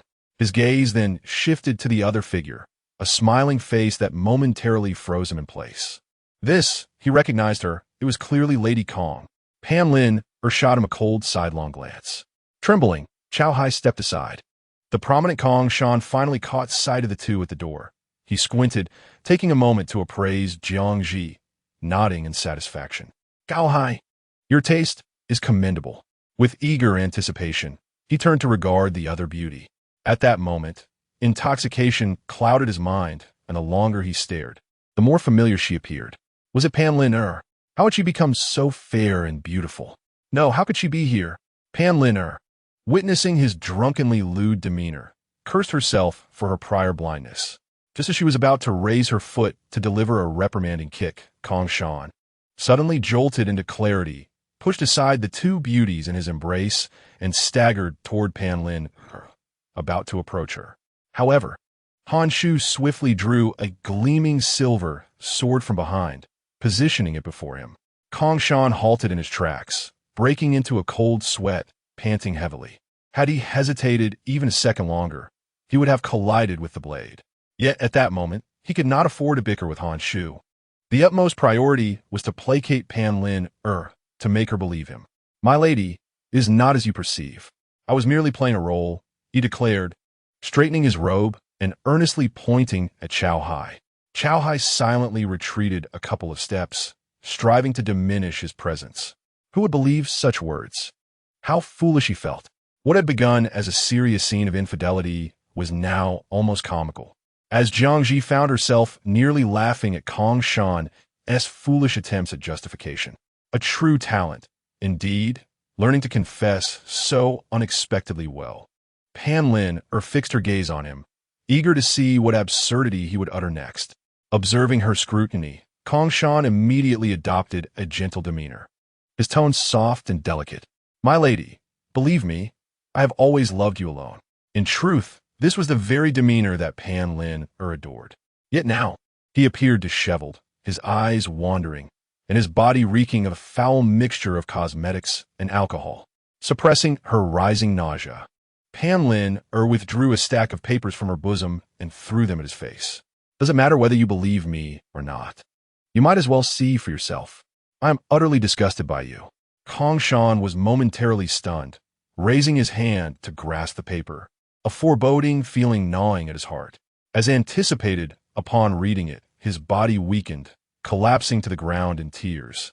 My lady, forgive me. I have been deceived. I was lured into this. He frantically sought excuses for his faults, dragging Chow Hai down to the ground with him. It is all his doing. He is the one who has brought me to this state. All the gifts were sent by him. He urged me to act thus. Jiang Zhi found a semblance of truth in these words. Initially, Kong Shan had the heart of a thief, but lacked the courage, only growing bolder through Chow Hai's incessant encouragement. Yet at the core, the two were equally culpable and deserved punishment. Pan Lin, having endured long enough, could no longer restrain herself. She lifted her foot and delivered a powerful kick to his chest, subsequently unleashing a flurry of blows upon him. Kong Shan initially attempted to evade, but was restrained by the quick-witted Han Shu and presented before Pan Lin, who unleashed her wrath upon him. Chow Hai, in the midst of the chaos, was unceremoniously brought down, almost collapsing onto Jiang Zhi's shoes. With a look of disdain, Jiang Zhi withdrew her foot, bending down slightly to regard him with a smile. Do you know who I am, President Chow? Hearing Kong Shan's increasingly desperate cries, Chow Hai shook his head in terror. Oh, then allow me to enlighten you. President Chow. Jiang Zhi rolled up her sleeves, her smile growing ever more radiant. To Chow Hai's eyes, her demeanor was laced with malice, prompting him to struggle in an attempt to rise. A heavy foot landed on his back, nearly forcing the breath from his lungs and clouding his mind. Was this person truly a woman? How could she possess such strength? Jiang Zhi leisurely ground him down, effortlessly lifting him up, her smile languid. I am Jiang Zhi, the proprietor of Jiwei Zhai. Chow Hai stared in disbelief, his eyes wide. No wonder Pan Lin had sought her out. It all made sense. In a fit of rage, He coughed up blood and fainted. Jiang Zhi carelessly tossed him aside. Her remarkable feat left the onlookers in shock, gasps echoing around the room. Pan Liner abandoned the nearly defeated Kong Shan and approached. I never expected you to be so formidable, she remarked, tilting her chin towards the unconscious Chow Hai. Is he dead? No, he merely fainted. In fact, he should thank me for alleviating years of stagnation in his chest, Jiang Zhi said, her petite face displaying a hint of frustration. She had realized during his blood loss that it stemmed from long-term congestion, feeling as though her efforts had been in vain. However, now that he was unconscious, she refrained from further violence. Otherwise, she might appear excessively brutal. Pan Liner was amused by her charming expression. Rest assured, once he regains consciousness, I shall first demand the treatment fee from him, and then send him off to languish in prison. Very well, Jiang Zhi replied, her spirits lifting instantly. At that moment, the crowd's attention had shifted away from the battered Kong Shan on the ground. As Kong Shan surveyed the surrounding onlookers, a glint of malice flickered in his eyes. He drew a sharp blade from his shoe and charged at Pan Liner. A gasp erupted from the crowd. Miss, beware of the danger behind you. Pan Liner felt a chill at her back, yet it was too late to evade. Han Shu's eyes widened in horror, but he was powerless to intervene. In a critical moment, Jiang Zhi embraced her and swiftly kicked Kong Shan in a vulnerable spot. Chapter 65. Admiration. Kong Shan let out a wail, his hunched form colliding with the table, his venomous gaze fixed intently upon Pan Liner. Pan Liner was in a state of shock. She had never anticipated that Kong Shan would possess such audacity, nor could she fathom that he would disregard the years of their marital bond. A profound sense of desolation enveloped her heart as she struggled to maintain her composure, standing upright despite her wavering form. Jiang Zhi, observing her movements, released her from his grasp. Several maidservants hurriedly approached, expressing their concern. Pan Liner shook her head, indicating that she was unharmed, and gazed past them at Kong Shan, stubbornly seeking an answer. After all these years, did you truly harbor no affection for me at all? Kong Shan regarded her fair and beautiful visage, his gaze flickering momentarily. Yet, understanding that she could not tolerate betrayal, he resolved to abandon all pretense. What else can it be, Miss Pan? He scoffed. In my youth, I was a promising talent. Had it not been for your family's status, would I have ever been drawn to a woman with a flaw in her appearance? You have no idea how I have endured the sight of your face every single moment. As he continued, his demeanor grew increasingly arrogant and triumphant. Unable to contain himself, Jiang Zhi kicked a chair towards Kong Shan, which crashed heavily beside him. Kong Shan's words abruptly ceased as he shifted nervously. Upon realizing it was Jiang Zhi, he averted his gaze, intimidated by her formidable presence. Han Shu, too, could no longer restrain himself, his anger boiling over. He rushed forward, gripping Kong Shan's chin fiercely, his fingers cracking ominously as he glared coldly. Kong Shan, if you wish for death, just say so. Do you think you have a right to critique the young lady? Without her, what are you? Merely a fallen scholar. His grip was so powerful that Kong Shan felt as if his facial bones were being crushed. Fear flickered in his eyes, his face turning a ghastly shade of blue and purple, the whites of his eyes rolling upward. Pan Liner, having received her answer, felt a pang of sadness. But upon witnessing Han Shu's actions, she quickly raised her voice to intervene. Han Shu, release him.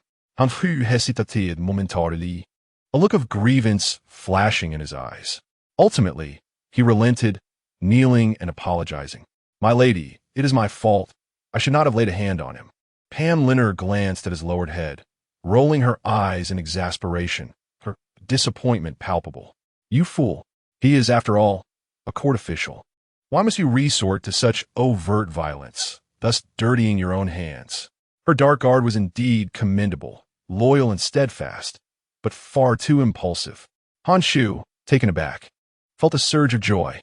So, the lady was concerned for him, rather than still harboring feelings for Kong Shan. He lifted his head, forcing a grin. Understood. I will take heed. Pan Liner waved her hand, unwilling to witness his foolish expression any longer, and commanded, bind him, along with Chow Hai.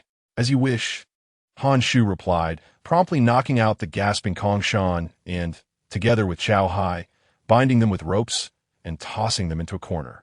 Jiang Zhi surveyed Han Shu and Pan Liner, sensing something peculiar in the air. She chuckled softly, turning to Pan Liner to inquire how she intended to handle the two captives. However, Pan Liner spoke first, her demeanor noticeably warmer as she sincerely expressed, "Thank you, Jiang Zhi. I owe you much today." "There is no need for such formality, Miss Pan," Jiang Zhi replied, shaking her head. She had never held any fondness for Kong Shan. "What do you plan to do with them?" Pan Liner cast a disdainful glance at the two men, her voice low and resolute. "I have dispatched someone to inform my father, urging him to notify Lord Mo of Guangyang Prefecture in advance. Subsequently, I shall utilize the evidence I previously acquired to assist the aggrieved parties in filing a complaint against Guangyang Prefecture." "Very well," Jiang Zhi remarked. "Indeed, Miss Pan Liner has demonstrated remarkable foresight. As the hour has grown late and matters have been resolved, I shall take my leave now." "Very well." Pan Liner turned to Han Shu, instructing him, "Please escort Jiang Dongjia safely back home." Jiang Zhi initially intended to decline, but upon witnessing Pan Liner's resolute demeanor, acquiesced. Han Shu promptly summoned two others to accompany Jiang Zhi on his journey home. The return trip was swift. Upon arriving at the inn, Jiang Zhi greeted them and was about to enter when Han Shu called out to him. Feeling somewhat perplexed, he turned back. Han Shu solemnly bowed and earnestly pledged, "Today, we thank you, Jiang Dongjia, for rescuing our young lady. Should there be any need for assistance in the future, please do not hesitate to ask." "I shall do my utmost." Jiang Zhi's eyes flickered, and he smiled gently, responding, "Very well." Oh, now she seemed to understand. Upon returning to the inn, Zhuang Sun and Yuan were playing with Lu Zhao. Shan Hai stood alone nearby, utterly delighted, his affectionate gaze fixed on Lu Zhao. As Jiang Zhi pushed open the door, Lu Zhao, upon seeing her, immediately abandoned his companions. He wriggled down from the chair and rushed over, reaching for a hug. "Mother, baby misses you so much." Jiang Zhi scooped him into her embrace, gently tousling his thick hair with a tender expression. "Mother misses you too." Lu Zhao, feeling bashful, let out a soft chuckle, burying his head in her neck and nuzzling affectionately. "What did baby do today? Did Uncle and Annie have fun playing with you?" Yuan and Zhuang Sun awaited his response with eager anticipation. Lu Zhao, with his bright, twinkling eyes, glanced at them and, not forgetting to mention Shan Hai, exclaimed loudly, "Uncle and Annie and Uncle Hai took baby to see the circus in the street. Baby was so happy." The others shared a collective smile. Zhuang Sun waved his folding fan, grinning. "Tomorrow, shall Uncle take Zhao to see the circus again?" Lu Zhao paused for a few seconds, appearing to ponder deeply before he finally declined. "Thank you, Uncle, but baby wants to stay with Mother tomorrow." Jiang Zhi raised an eyebrow, sensing that this was not the true reason. Zhuang Sun, undeterred, responded with a cheerful "all right," praising Lu Zhao for his filial piety. "Zhao is truly obedient. Tomorrow, Uncle will buy you a puppet from the 8 Treasure Studio." "Good." Lu Zhao's eyes lit up, and he then asked, "Uncle, could you buy one for Brother Xian as well?" Zhuang Sun felt his heart melt. Having heard about Lu Xian, and being the elder brother's child, he naturally obliged. Lu Zhao, content, nestled back into Jiang Zhi's embrace. After chatting for a while longer, they noticed the hour was late and returned to their respective rooms. Once the others departed, Lu Zhao clung to Jiang Zhi's neck and quietly expressed his discontent. "Mother, baby feels so tired from playing with Uncle and Annie today. They always quarrel, and it wears me out trying to soothe them." After speaking, he mimicked Lu Su's tone and sighed softly. "Why do Uncle and Annie always argue?" Jiang Zhi found herself amused by his pitiful tone. Chapter 66. The second shop early the next morning, Jiang Zhi, after completing her morning rituals with Lu Zhao, took his hand and descended the stairs for breakfast. Yuan was already there, resting her chin on her hands, listlessly observing the passers-by on the street. Zhuang Sun and Shan Hai were absent. Jiang Zhi surmised that Zhuang Sun was likely still asleep. Sure enough, it wasn't long before Shan Hai arrived with the news that they need not wait for Zhuang Sun. Yuan wrinkled her nose in disdain, lowering her head to tease Lu Zhao. Jiang Zhi summoned the innkeeper to place their orders. The breakfast at the inn featured the distinctive cuisine of Lin Shui. The menu was replete with a variety of dishes, including fried dumplings, four-color steamed buns, large stuffed buns, thin-skinned spring rolls, sweet rice cakes, milk cakes, chestnut cakes, pancakes, and flaky pastries, among others. Jiang Zhi ordered a couple of items, also suggesting that Yuan and Shunhai make their selections. It was her first experience tasting the authentic Linshui breakfast, and she found it surprisingly delightful. Among the unfamiliar dishes, she contemplated whether she should seek a master to learn the culinary arts during her stay in Linshui. Before she could finish her thoughts, a group of individuals burst into the inn, disrupting her reverie. They searched the area with their gazes for a while before one of them called out to the innkeeper, inquiring if there was someone named Jiang Zhi present. Upon hearing her name, Jiang Zhi lifted her eyes and caught a glimpse of the leader. A flicker of recognition crossed her mind. He bore a resemblance to Chao Hai and appeared to be around 18 or 19 years old. Could he possibly be Chao Hai's son, seeking vengeance for his father's capture? Jiang Zhi quickly dismissed the notion. With Pan Liner and Lin Shui, any member of the Chao family would surely be cautious at this juncture. Thus, she exchanged a reassuring glance with the concerned Yuan. Were they here to offer her an apology? The innkeeper, trembling with trepidation, mistakenly assumed they were there for retribution. The leader's expression was stern, growing increasingly impatient as he prepared to send someone to inquire one by one. Not wishing to disturb others, Jiang Zhi took the initiative to speak up, maintaining an air of composure. "I am Jiang Zhi. What business do you have with me?" The leader turned to her, his expression cold and unyielding. The other patrons in the inn could not help but feel a surge of sympathy for Jiang Zhi. Although she was indeed a striking young lady, it seemed she had lost her bearings. After a prolonged silence, the leader finally diverted his gaze, conversing quietly with those beside him as if to confirm her identity. He motioned for one of them to hand him a box and then strode over with an imposing presence. The other patrons exchanged glances, contemplating whether to intervene on Jiang Zhi's behalf. What transpired next left them utterly astounded.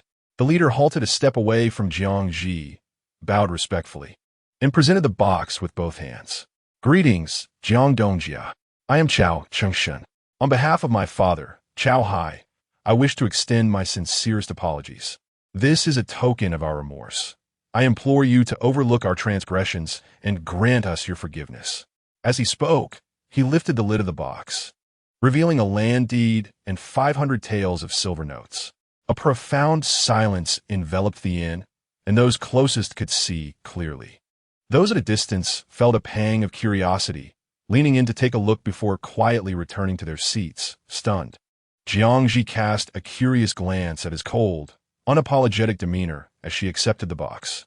Chao Changshan, sensing her skepticism, pressed his lips together and explained in a neutral tone. "Jiang Dongjia, I have never been one to smile." Jiang Zhi nodded slightly, her voice calm as she replied, "I will accept this, but I hope such occurrences do not happen again." Chao Changshan nodded in earnest, assuring her, "Rest assured, it will not happen again." Jiang Zhi felt a sense of relief.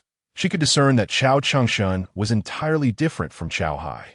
Although he was stern and intimidating, there was an undeniable aura of righteousness about him, evoking an instinctive urge to salute him. After delivering the box, Chao Changshan departed with his entourage. Jiang Zhi left the box in the room, taking the land deed and silver notes, and hurriedly made her way to the new shop. Tang Xiao awaited her arrival, eagerly welcoming her and showering her with compliments.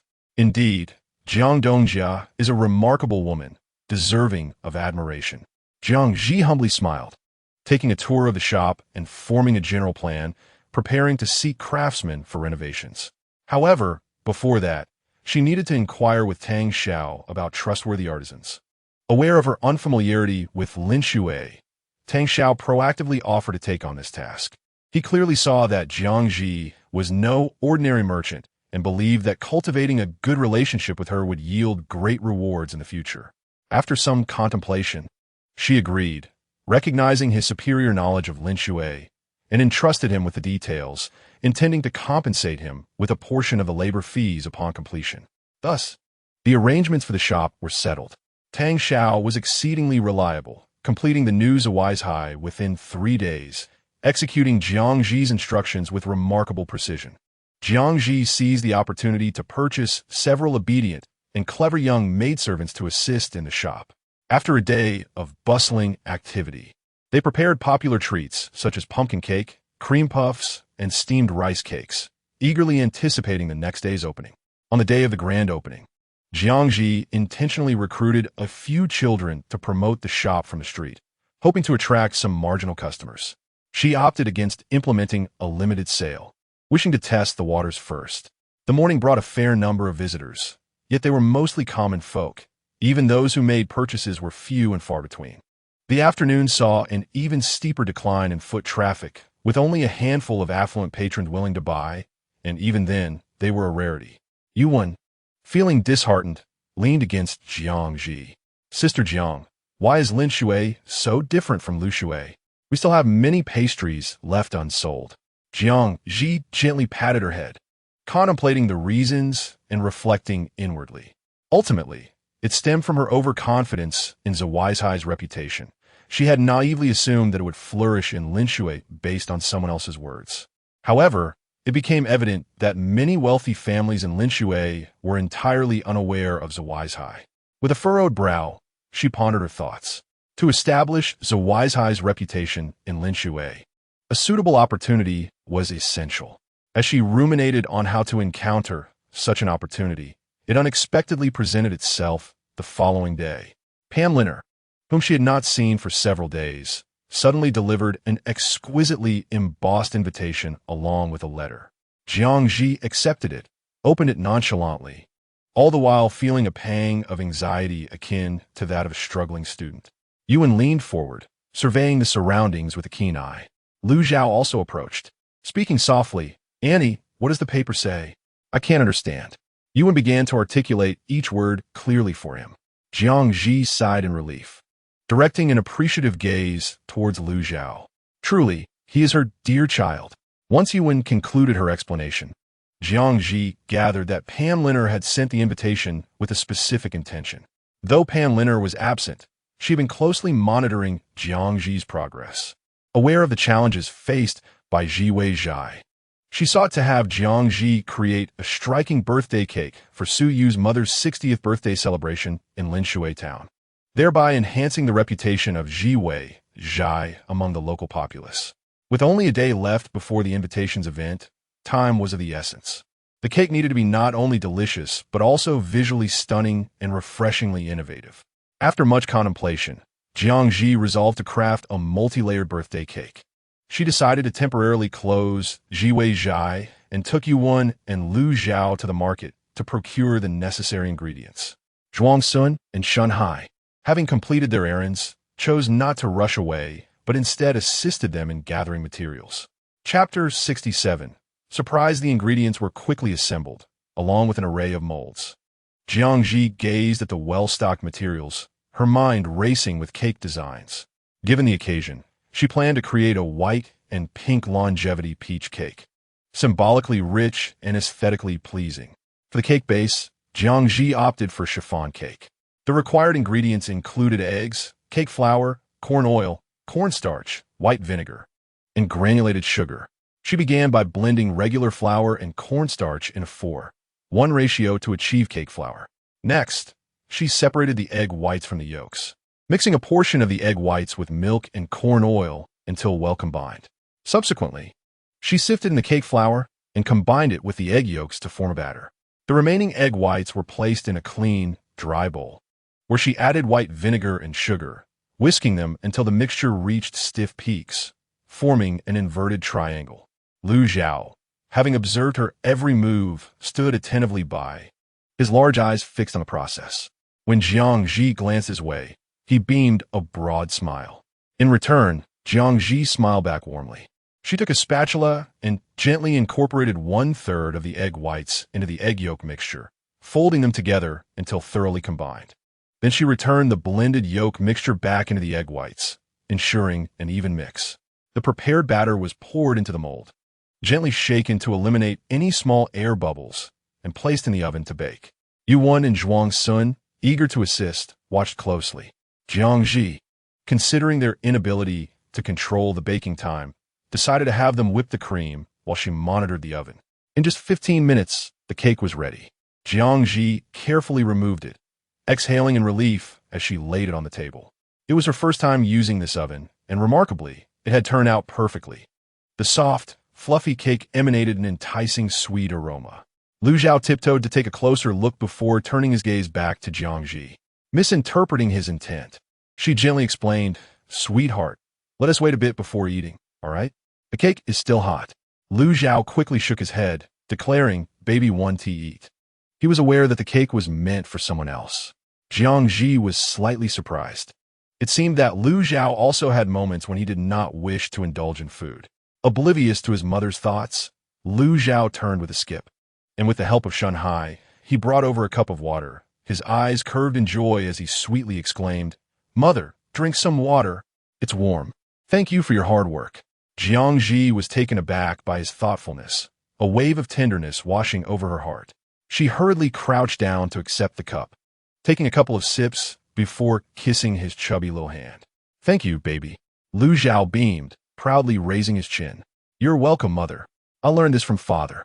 Jiang Zhi smiled, her thoughts drifting to Lu Su, causing her mood to slightly dim. Lowering her gaze, she wrapped her arms around Lu Zhao's soft little body. Oh, how she missed Lu Su, longing to see him soon.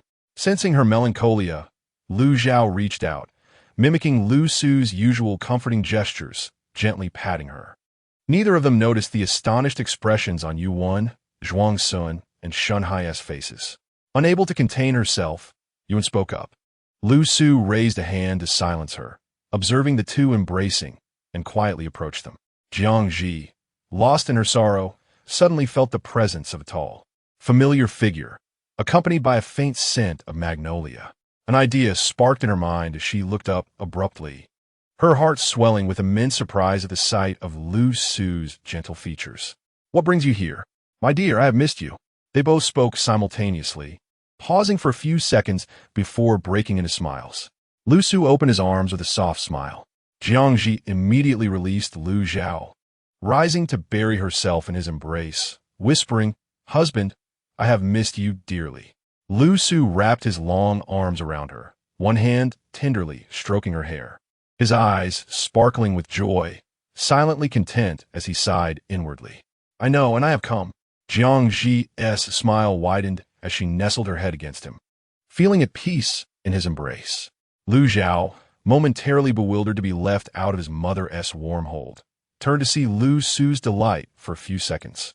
Observing the two intertwined, he pouted in grievance, ready to squeeze himself back between them. However, he found them fitting together so snugly that not a sliver of space remained. Feeling dejected, Lu Zhao lowered his little head, preparing to voice his dissatisfaction to Lu Su, unable to bear Lu Zhao's continuous disruption of the atmosphere. Lu Zhixian pulled him away. Lu Zhao looked up in surprise and hugged him tightly. "Brother Xian, you're here too." Lu Zhixian nodded, pausing briefly before returning the embrace, gently advising him, "Zhao Zhao, be good and don't disturb father and mother." Lu Zhao pouted, reluctantly acknowledging, "All right, baby understands." Frustrated, he thought how father had managed to win Brother Xian over as well. Yuan and Shunhai had instinctively lowered their heads to avoid the scene, their hearts bubbling with pink clouds, wearing silly grins. In contrast, Zhuang Sun observed intently without blinking, his expression serious as if studying a historical text. As he watched Lu Su's increasingly gentle demeanor, he couldn't help but shudder, furrowing his brow. Filled with doubt, he pondered how his formidable and aloof elder brother could have descended to such a state. Even with a kind sister-in-law, it seemed implausible. Zhuang Sun felt both troubled and heartbroken. Lu Su caught his gaze and cast a fleeting glance his way. Zhuang Sun immediately lowered his head, awkwardly forcing a smile. He vowed he would never become a submissive spouse like his elder brother. Yuan stealthily observed Jiang Zhi and Lu Su, relishing Zhuang Sun's predicament and silently mocking him. "Fool, you deserve it." Zhuang Sun, constrained by Lu Su's presence, stifled his voice and instinctively shrank his feet, yet managed to utter a fierce retort. Yuan, just you wait." Yuan stifled a laugh, covering his mouth, casting a sidelong glance at him. "Waiting is no issue." Zhuang Sun then realized his own actions. Feeling increasingly despondent, he had allowed Yuan to instill a psychological shadow upon him. A tremendous humiliation. Jiang Zhi, after embracing for a while, sensed the inappropriateness of the situation and blushed slightly, whispering, "Husband, please let me go. I need to make cake." Lu Su took in her shy expression, gently caressing her hair with a slight tightening of his fingers. "All right, my dear, I shall assist you." Jiang Zhi nodded, thinking that while she could also draw, Lu Su would undoubtedly excel at it. Turning around, she spotted Lu Xian and felt a twinge of guilt.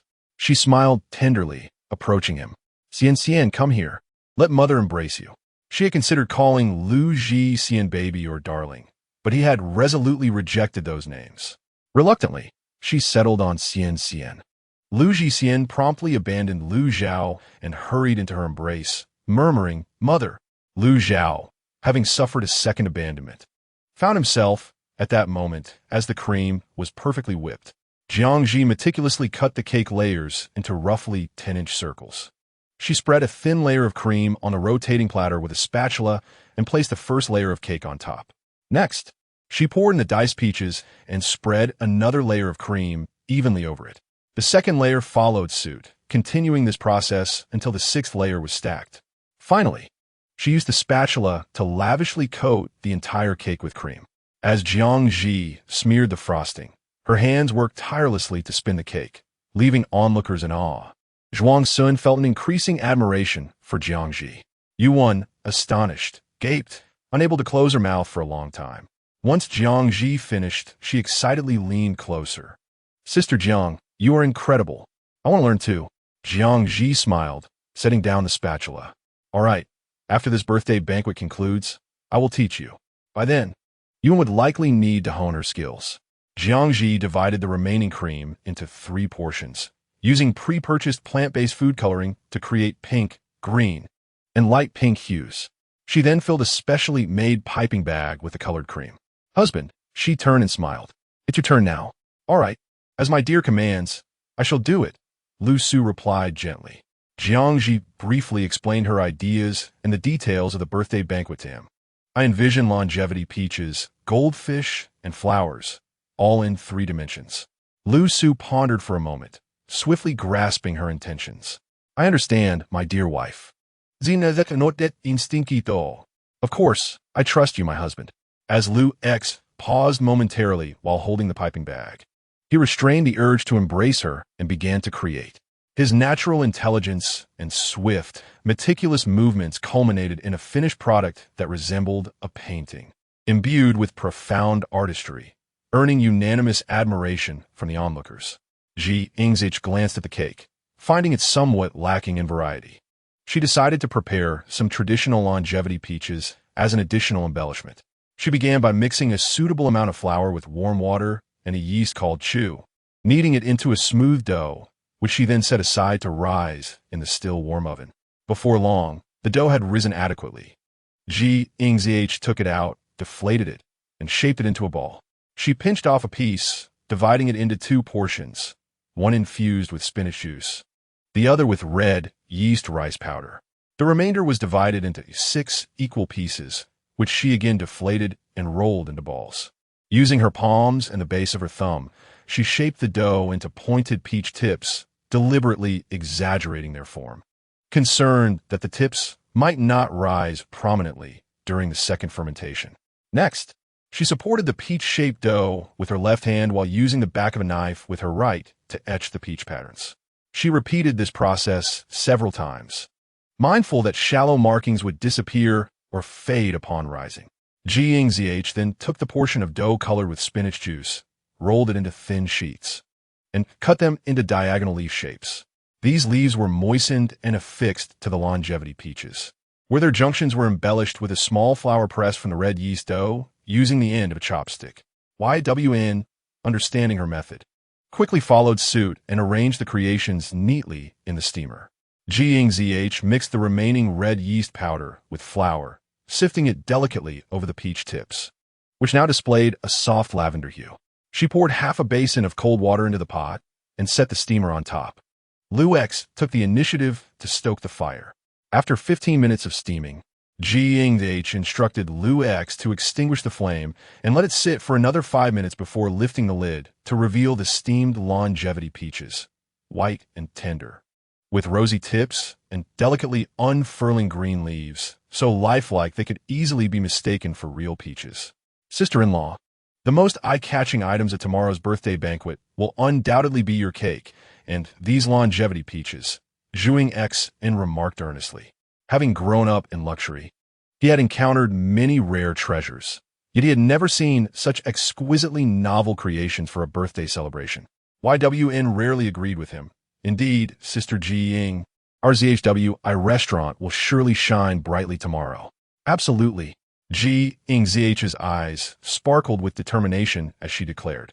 Her ZHWI restaurant had firmly established itself in Ellenshu and would undoubtedly conquer even greater realms in the future. Lu X gazed intently at her radiant visage, swelling with pride and joy, yearning to give her everything. In that moment, the entire ZHWI restaurant staff looked at Jiang Zhi with fervent enthusiasm. Lu ZH11N, too, clenched his small fists, his eyes shimmering with resolute light. As Jiang Zhi immersed herself in grand ambitions, she suddenly felt her skirt tugged. Looking down, she saw Lu Shou gazing up at her with wide eyes, pouting adorably. "Mother, may I have a leftover scraps?" After much anticipation, he finally awaited the completion of the cake, leaving only the corners behind. Suddenly, an unexpected laugh broke the silence, prompting everyone to join in the merriment. Lu Zhao, bewildered yet intrigued, blinked his eyes and laughed along, disregarding everything else. He simply desired to savor the cake. Ultimately, he relished the long-awaited cake corner, adorned with cream and haphazardly painted peaches. Jiang Zhi meticulously packaged the cake and longevity peaches, storing them in the cellar to chill, patiently awaiting the arrival of the next day. In the blink of an eye, the morrow arrived. Jiang Zhi rose early, completed her morning rituals, selected her attire, and obediently awaited Lu Su to style her hair. During Lu Su's brief absence, she had resorted to making do with the residual warmth, her hair remaining neat but lacking the elegance that Lu Su typically achieved. Lu Su skillfully crafted an exquisitely beautiful hairdo, magically producing a new, remarkably delicate and luxurious hairpin to adorn her locks. Jiang Zhi immediately recognized its considerable value and tilted her head in curiosity. "Husband, what is this?" Lu Su leaned closer, his voice tinged with a hint of trepidation. "I purchased it with my book allowance. Do you like it, my dear?" "Indeed, I do. Your taste is impeccable." Jiang Zhi effusively praised, her delight evident. She then leaned in to plant a kiss on his cheek before making her exit. "Husband, I shall go change my clothes now." Caught off guard by the soft touch of her lips on his cheek, Lu Su remained momentarily stunned. Only after Jiang Zhi had departed did he regain his senses. Cautiously brushing his fingertips against his cheek, his eyes sparkling with joy as if they might overflow with mirth. To the Su residence, Jiang Zhi brought only the residual warmth. The Su estate, located at the heart of Linshui town, was reached shortly by carriage. Jiang Zhi nimbly dismounted, grasping 2 boxes before assisting Yuan. The cheerful voices of the attendants filled the air. Li Yuanwai, Ajada Bracelet. Zheng Zhubu, a century-old ginseng. While the preceding gifts seemed ordinary, Jiang Zhi approached with her invitation. Presenting it, she was scrutinized by the attendant who, upon confirming her identity, inquired, "What is your congratulatory gift, Mistress Jiang?" Jiang Zhi swiftly revealed the contents of the boxes, closing them just as quickly, and replied with a smile, "My gifts are a birthday cake and longevity peaches." The attendant stood momentarily stunned, unable to articulate his surprise. His companion nudged him, urging him to report. Awakened from his stupor, he called out in an elevated voice, imbued with an inexplicable excitement, from Jiwei Restaurant. Mistress Jiang presents a birthday cake and a box of longevity peaches. Chapter 69. Astonishing Jiwei Restaurant? I haven't heard of it before. It sounds like a newly opened pastry shop. But what is this birthday cake? Curiosity sparked among the onlookers, noting the attendant's positive reaction. What birthday cake? It's merely an ordinary pastry. Look at your ignorance, scoffed a richly dressed woman nearby, jealousy flickering in her eyes.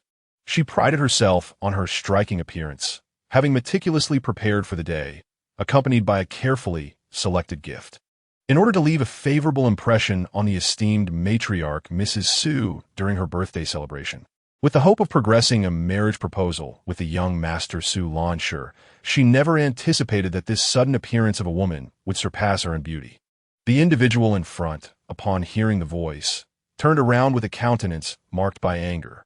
Upon realizing it was the eldest daughter of the Zhong family, Zhong Huayan, a smile quickly adorned his face as he nodded in agreement. Ms. Zhong is quite right. I too find it rather inappropriate. He knew well he could not provoke Zhong Huayan's fiery temperament. With a cold snort, Zhong Huayan's gaze followed Jiang Zhi until she vanished from sight, after which she leaned closer to her maid and whispered a few instructions. Jiang Zhi and Yuan entered, unbothered by the murmurs of others. The young servants of the Su residence exhibited commendable decorum, respectfully guiding them. Jiang Zhi felt an innate sense of goodwill towards the Su household. In the back garden, Pan Liner sat alone, a maid fanning her.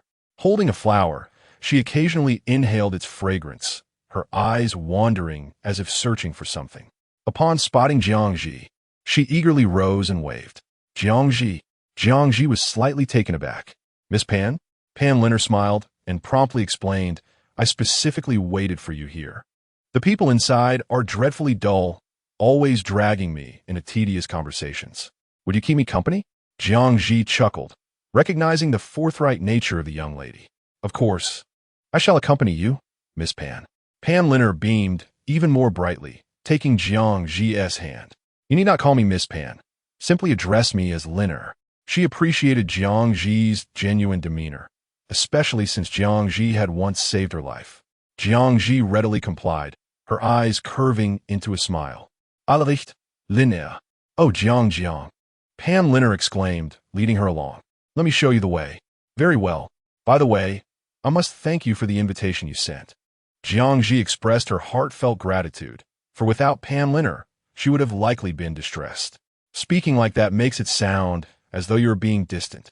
It is I who should be thanking you, Pan Liner replied, playfully shaking their intertwined hands.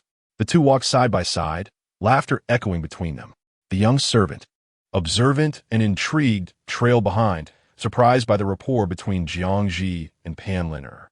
He had not expected that Jiang Zhi could resonate so well with this proud young lady, who, aside from her grandmother and the young master, seldom regarded even her father with much esteem. With this thought, the servant's demeanor towards Jiang Zhi became even more respectful and warm. The back garden was merely a stone's throw from the rear hall, and soon they arrived. The hall was resplendent, adorned with festive decorations appropriate for the occasion, exuding an atmosphere of celebratory joy, indicative of meticulous preparation. Seated within were various ladies, all gathered around the main seat occupied by the kind and noble Mrs. Su, who wore a robe embroidered with crane patterns. Undoubtedly, she was the guest of honor on this auspicious day. As Mrs. Su listened to the flattery from the other ladies, a perfectly measured smile graced her lips, and her every gesture radiated the grace of a noble lineage. Jiang Zhi gazed at her in quiet admiration, recalling her so-called cousin Lu Su, and could not help but feel a sense of superiority. Pan Liner gave her hand a reassuring squeeze, whispering, Jiang, I shall introduce you to my grandaunt. Jiang Zhi reciprocated the gesture with a gentle squeeze. All right.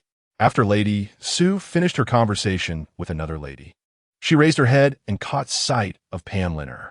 A genuine smile softened her expression as she beckoned to her, playfully chiding, You little girl, you vanish the moment you arrive. Come sit down. Do not make this old woman come to fetch you personally. Pan Liner hurriedly pulled Jiang Zhi over, offering a smile and speaking sweetly. How could that be, dear grandaunt? Look, I have brought you a stunning beauty. She proudly presented Jiang Zhi, raising her voice. Behold, Jiang is not only beautiful, but also exceptionally clever, and her pastries are exquisite. She has opened a delicacy shop, Jiwei Zhai, by the riverside. The first time I tasted her creations, I was utterly amazed and left in awe, knowing you were celebrating your birthday. She especially made you a birthday cake and longevity peaches. I have never even heard of such a thing. I'm just waiting to bask in your glory and gain some experience. All eyes turned toward Jiang Zhi, curiosity evident as they scrutinized her, eager to discern what kind of person could earn such admiration from Miss Pan. Among the attendees was Zhong Huayan, who widened her eyes in surprise. The maid noticed her tension and nervously asked, "Miss, shall we still go to ruin Jiangdong's gift?" Zhong Huayan clenched her teeth, indignantly responding, "No." "Huh?" The maid exclaimed in disbelief, seemingly unable to fathom her swift concession. "I said no. Step back." Zhong Huayan, observing the maid's expression, felt a surge of frustration and clenched her fists, scolding, "She is merely temperamental, not foolish. Jiang Zhi is evidently not to be trifled with. Why would I provoke her? That would only lead to embarrassment."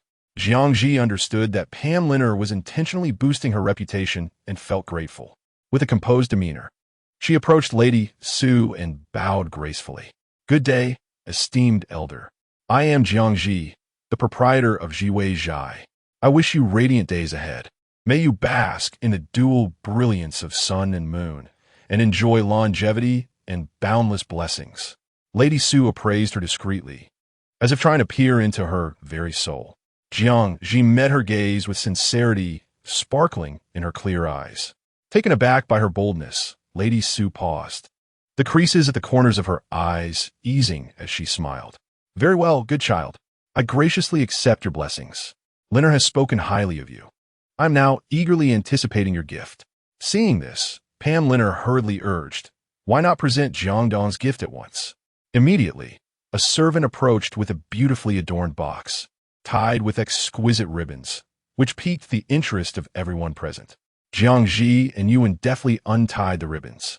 As the box opened, a hushed silence fell over the crowd, all eyes fixated on the contents, eager to discern the authenticity of the peaches within. Some unconsciously stepped forward, squinting to get a better look, exclaiming, "Incredible! Miss Pan was right. Jiangdong is truly remarkable." Jiang Zhi remained composed, a gentle smile gracing her lips as she nodded slightly. "Thank you for your kind words." The attendees, enchanted by the mingling scents of cream and peaches, found their spirits lifted. Some began to contemplate purchasing cakes and longevity peaches for their own birthdays, unperturbed by the fact that they had yet to taste them. How could such a beautiful and fragrant cake possibly be unappetizing? To put it another way, Zhang's cake is akin to a work of art. Merely gazing upon it is a source of immense satisfaction. Old Madame Su was indeed taken aback, taking a considerable time to regain her composure before clapping her hands in delight, exclaiming, "Ha, Jiang girl, your thoughtful gift has truly opened my eyes." Upon hearing her genuine fondness, Jiang Zhi smiled warmly and replied sincerely, "If it brings you joy, then this gift is indeed worthwhile." Old Madame Su's eyes sparkled with mirth, her gaze towards Jiang Zhi softening considerably. She has always been fond of sweet and beautiful children. Although Pam Linner trusted Jiang Zhi, she couldn't help but give her a thumbs up upon her first sight of the cake.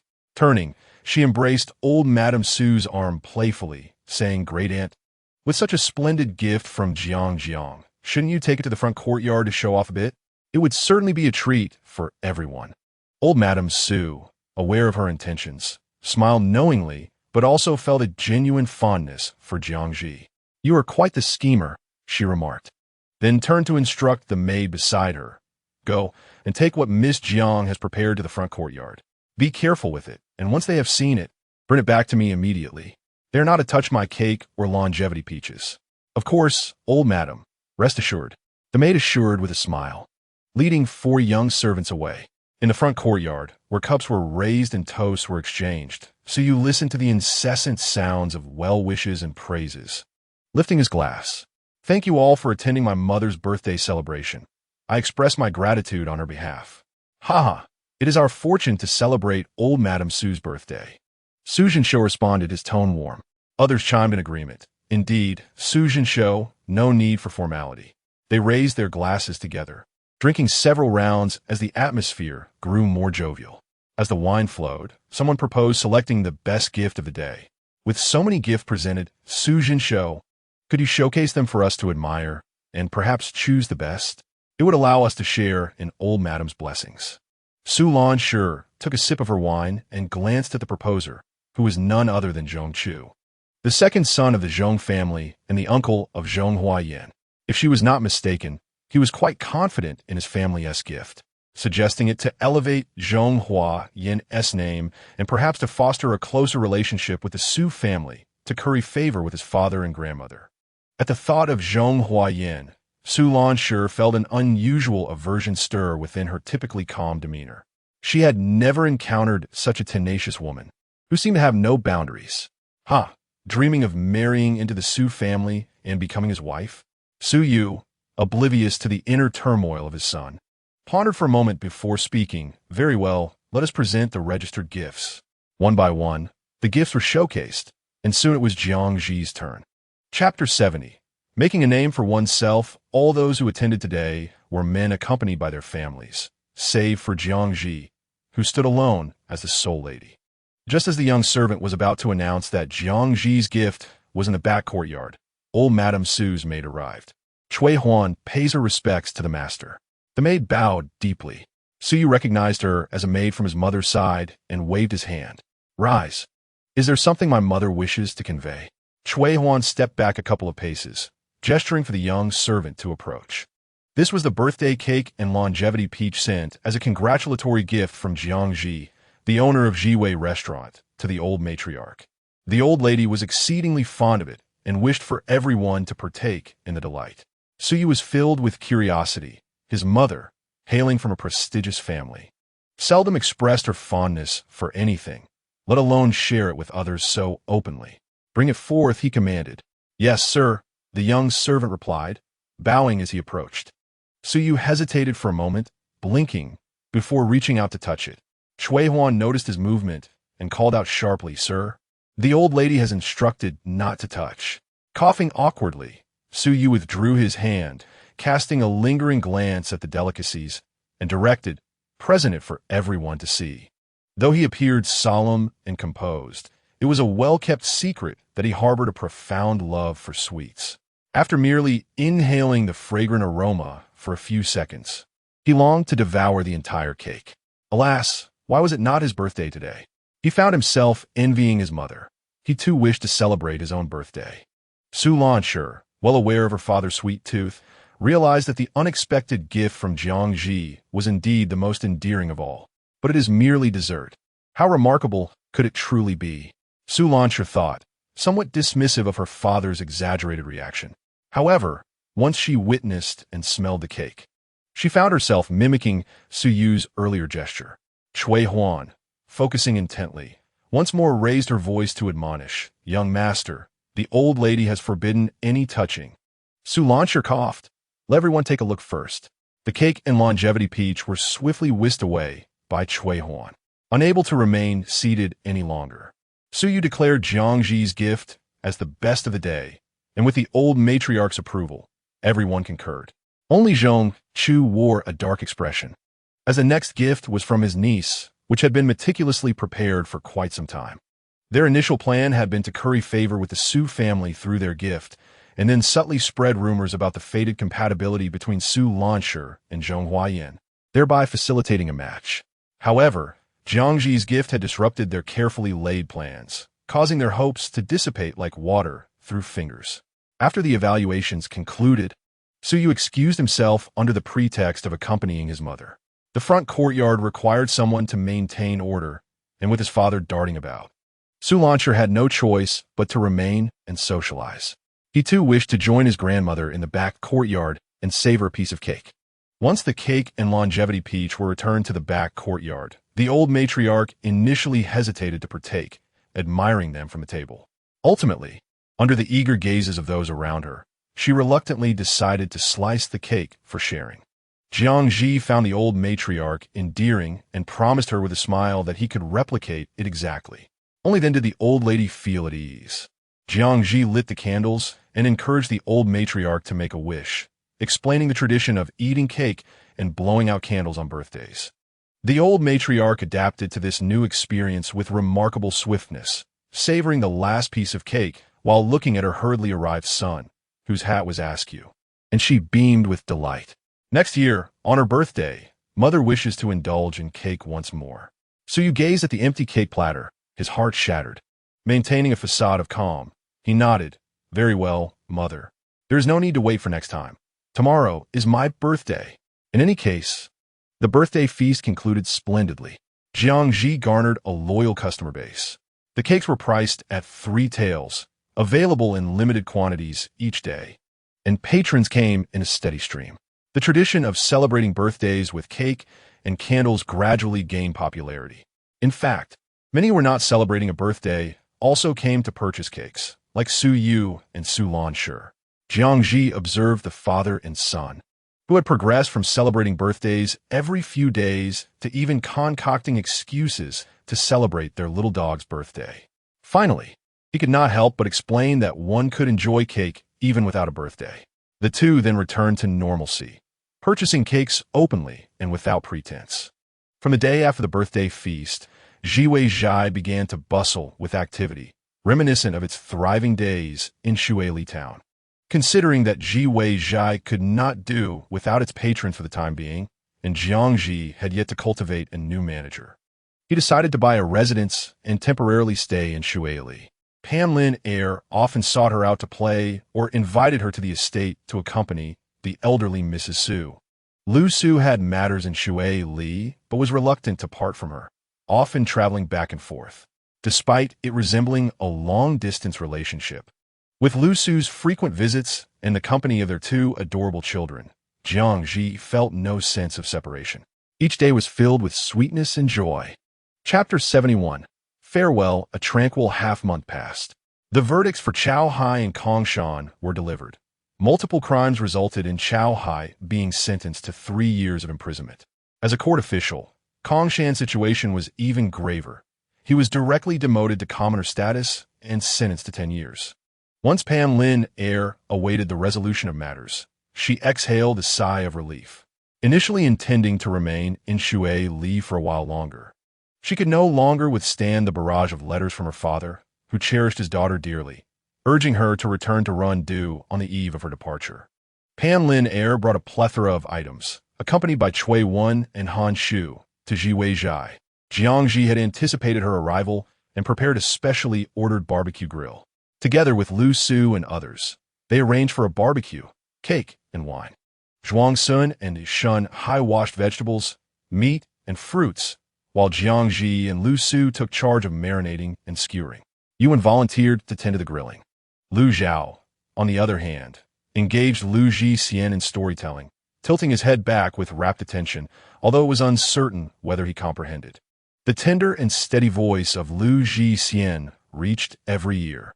Jiang Zhi and Lu Su, sharing a tacit understanding, occasionally glanced at them and exchanged smiles.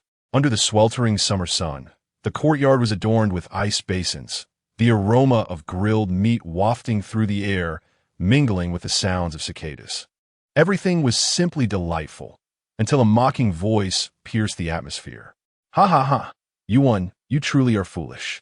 After so many lessons from sister-in-law, you still can't manage it, floundering about. I only needed to see it once. Upon hearing, Yuan instantly recognized it was Zhuang Sun, who obsessively scrutinized her every mistake.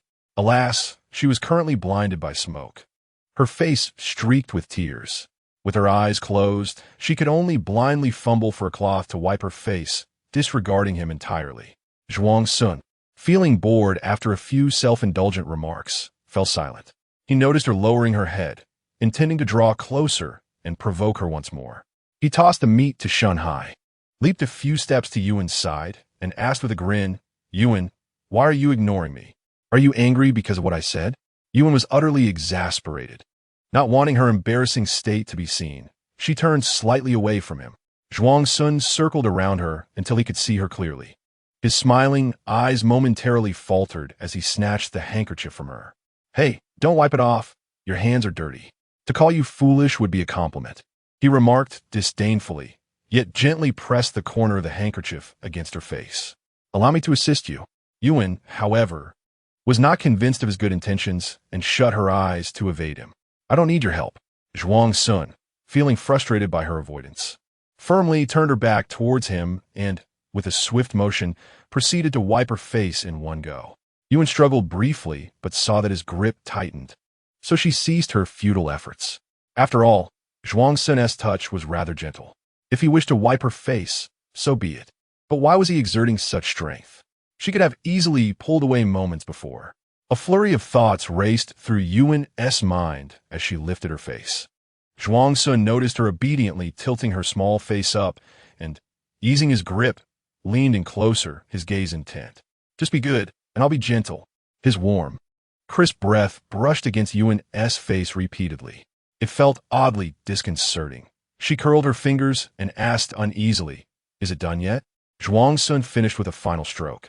And upon seeing her face clean and radiant, he smiled with satisfaction. Just as he was about to speak, he suddenly remembered that he had not washed his hands after handling the meat. "Oh no," Yuan, growing impatient, puffed up her cheeks. "Why aren't you saying anything?" "Ahem. It's not done yet.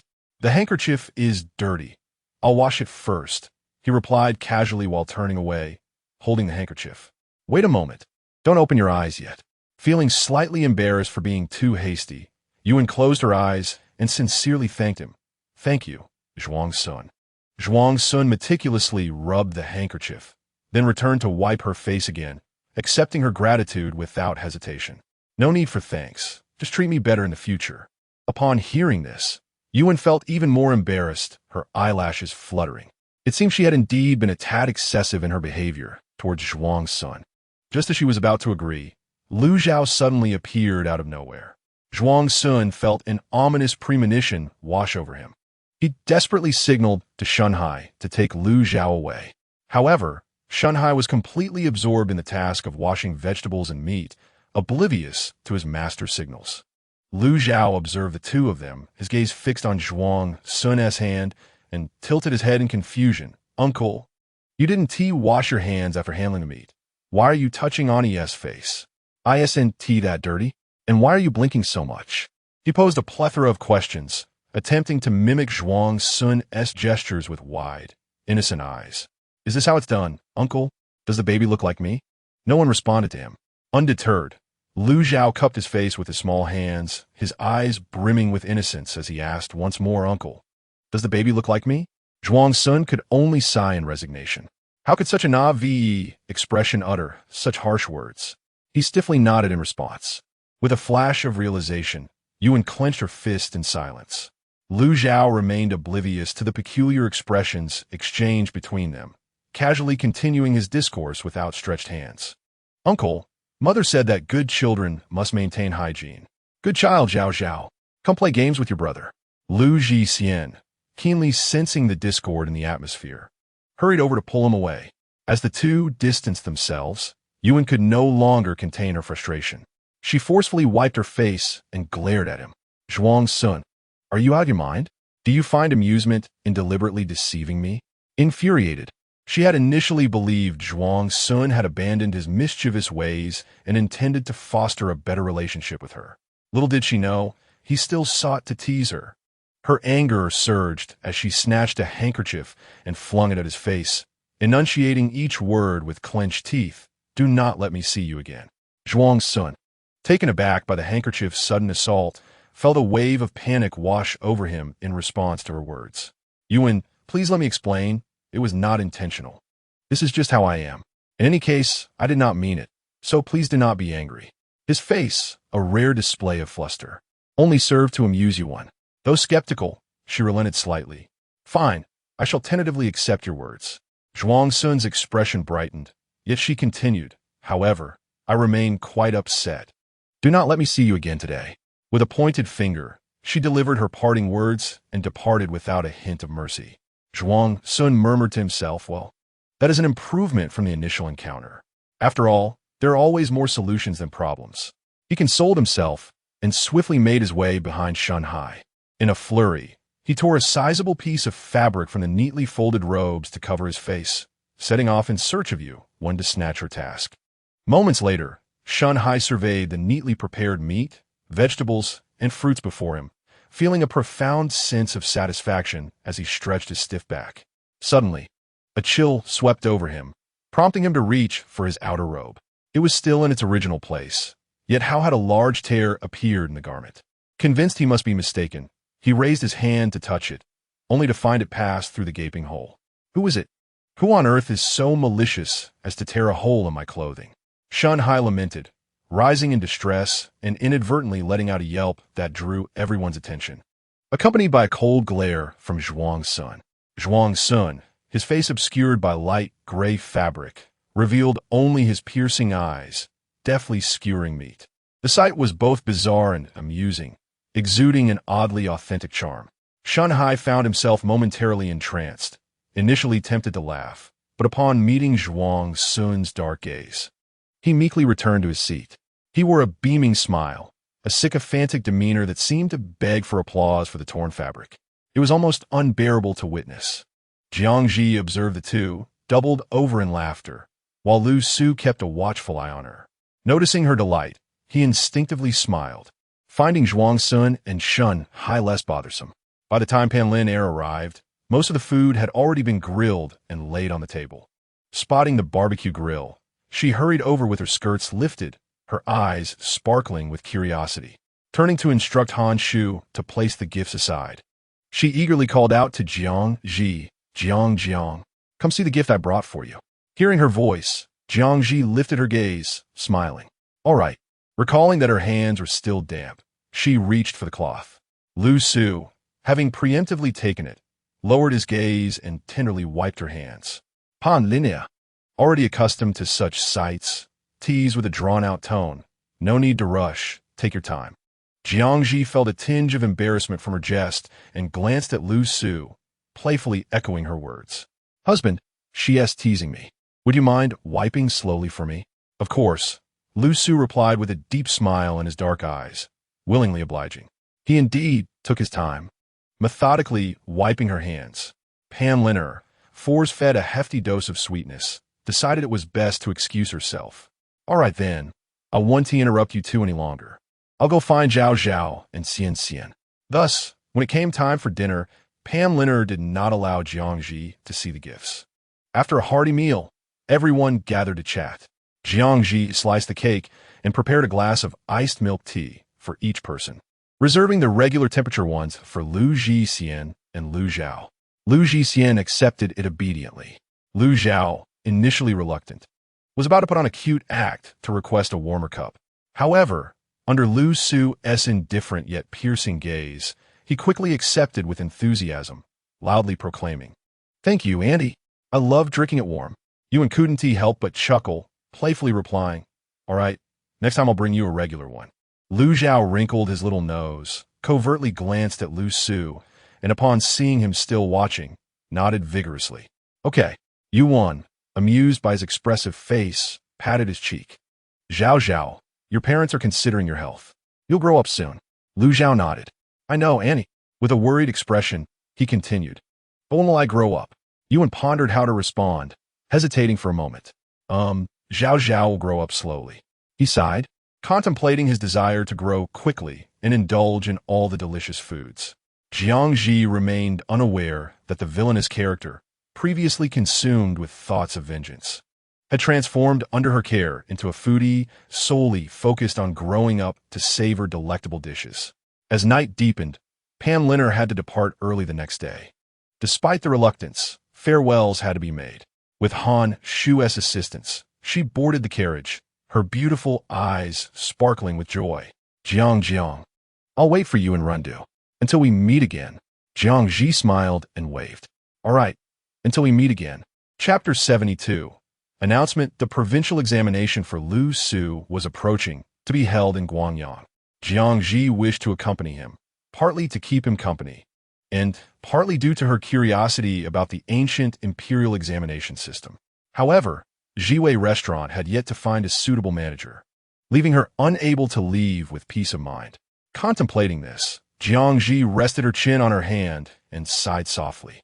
She had considered having Yuan take the lead as the manager, but Yuan lacked confidence and wanted to hone her skills further, consistently declining the offer. Reluctantly, Jiang Zhi chose to respect her wishes. So, who should I find in the end? After much thought yielded no results, she scratched her head and decided to resort to the simplest method, an announcement for recruitment. Lu Su had gone to handle the customs documents, while Yu Wen and Zhuang Sun went out to purchase ingredients. At this moment, only Lu Zhixian, Lu Zhao, and she were in the shop. She could not recognize characters, and there was no hope for Lu Zhao, so she could only turn to Jiang Zhi, casting a glance at Lu Zhixian, who was diligently studying at the desk. She also took note of Lu Zhao, who was playing with a 9-link puzzle gifted by Pan Linner while nibbling on pastries. Swiftly, she retrieved a piece of paper and a pen and approached him. Xian, could you help Mother write a few words? Lu Zhixian looked up, slightly surprised. Upon hearing this, Lu Zhao wiped his hands free of cake crumbs and scampered over with his short legs. He leaned in, whispering as if it were a secret. Brother, Mother is ill. She can't read or write, and it's a serious illness that can't be cured. Jiang Zhi remarked, though that's true, it feels rather peculiar. In response, Lu Zhixian cast a sympathetic look at Jiang Zhi with his pale blue eyes and softly said, All right, Mother said I would write. He continued, Mother is smart and capable, yet she has this strange illness that prevents her from reading and writing. It must be so distressing for her. Jiang Zhi felt embarrassed and ashamed under his sympathetic gaze, causing her to waver in her previously resolute decision to neglect her studies. A flicker of struggle appeared in her clear eyes. Should she perhaps learn once more? As her business expanded, there would undoubtedly be instances requiring her signature. She could not remain illiterate forever. If this continued, Lu Zhao would likely recognize more characters than she did, which would be quite embarrassing. Or perhaps she could inquire if the system could assist her. Lu Zhixian had already laid the paper flat, his delicate wrist slightly bent as he held the pen, quietly awaiting her words. An idea struck Jiang Zhi as she thought of 008, making her feel increasingly that this was a splendid solution to her predicament. She relaxed and sat cross-legged on a cushion made by Lu Su. Xian, right. Jiwei Restaurant is urgently seeking a shopkeeper with skills and experience. Both men and women are welcome to apply. All right. Lu Zhixian wrote diligently, his pen gliding smoothly across the page. After completing the task, he lifted the paper and gently shook it. Mother, can you take a look? Jiang Zhi accepted the paper and was pleasantly surprised to find that, in such a short time, his handwriting had improved significantly. Although it resembled Lu Su's style, he was beginning to showcase his unique flair at such a young age. Truly, he was the prodigious antagonist of the original text. Very well done. Thank you, my precious Xian. Jiang Zhi embraced him and planted a kiss on his cheek, smiling.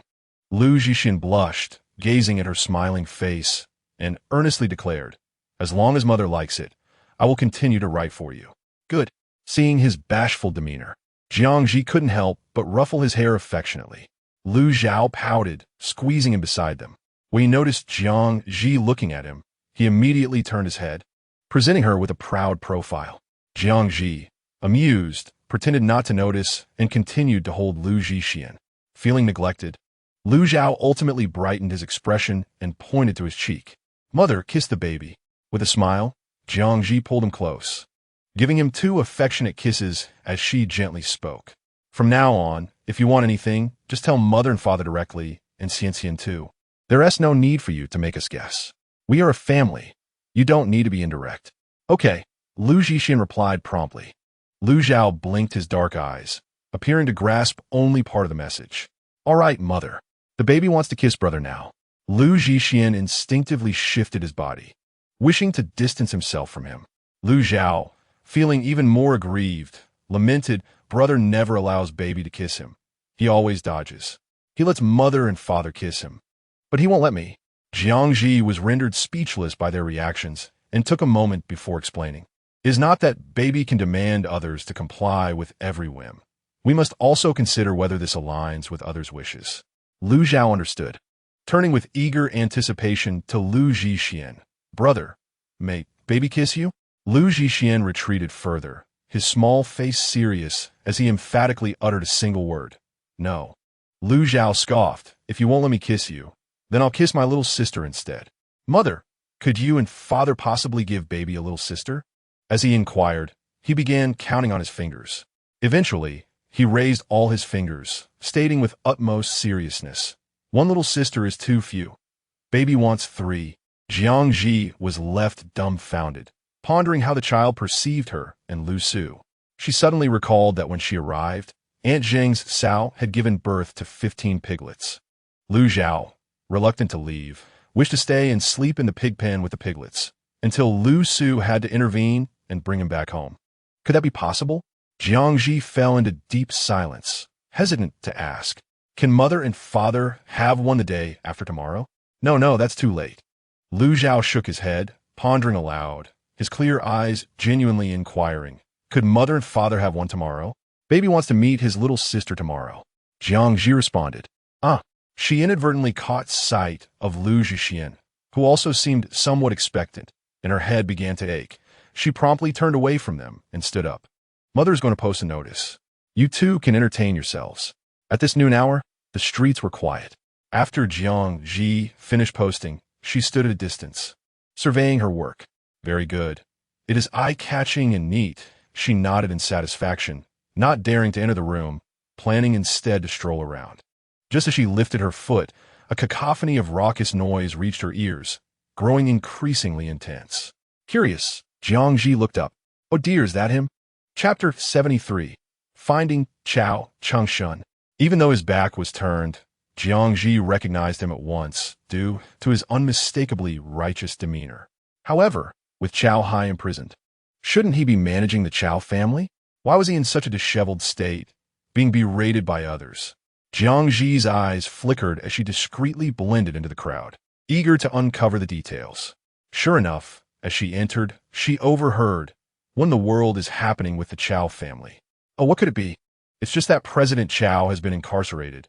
Uncle Chao Bin from the second branch sees Chao Changshun isolated and helpless, trying to seize power." A middle-aged man sighed, expressing a sense of loss. It's truly unfortunate for Chao Changshun. After years of studying abroad, he was urgently summoned back due to his father's imprisonment. Just when he managed to stabilize the situation at Zhenbao Zhai, not only did his uncles and aunts take credit for his efforts, but now they're using his father's imprisonment to tarnish the Chao family's reputation and force him out. Who would disagree? This child is far more upright than his father, possessing a kind disposition and keen intelligence. Though he often wears a stern expression, he navigates life's complexities with remarkable finesse. Who would have imagined that his father, so audacious, would resort to bribing Kong Shan? Alas, what a pity. A chorus of sympathetic murmurs followed.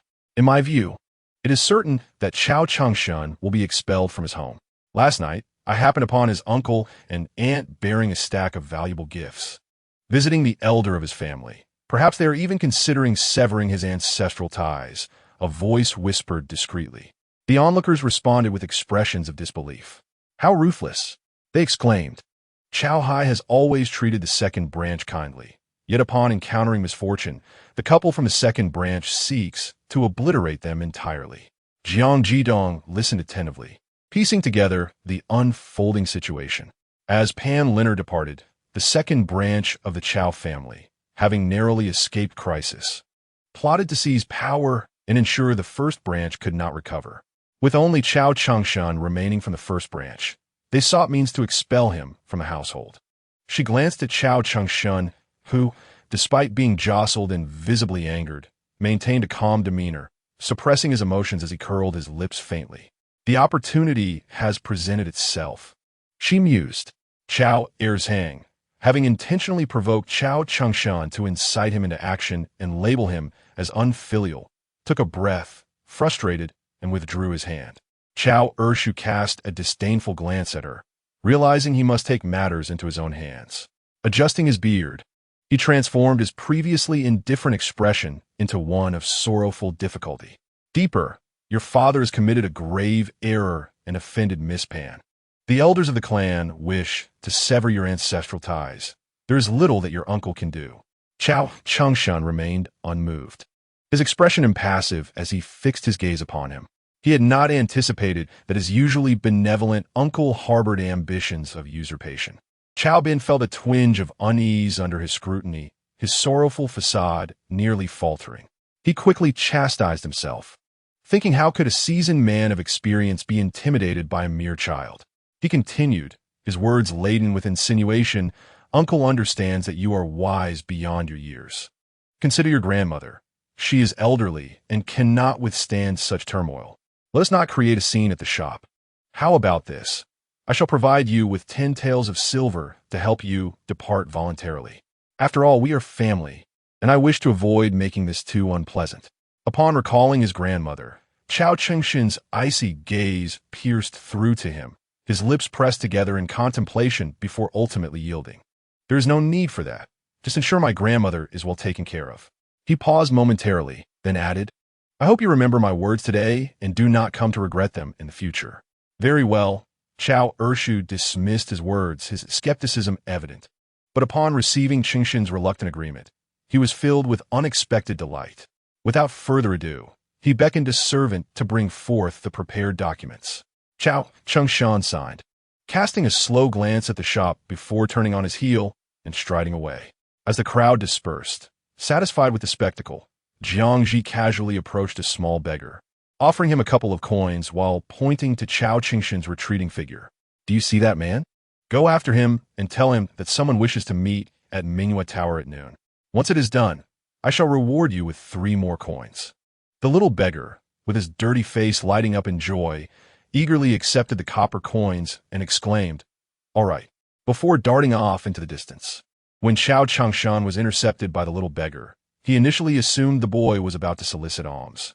He raised his hand to check his purse, only to discover it filled with pebbles.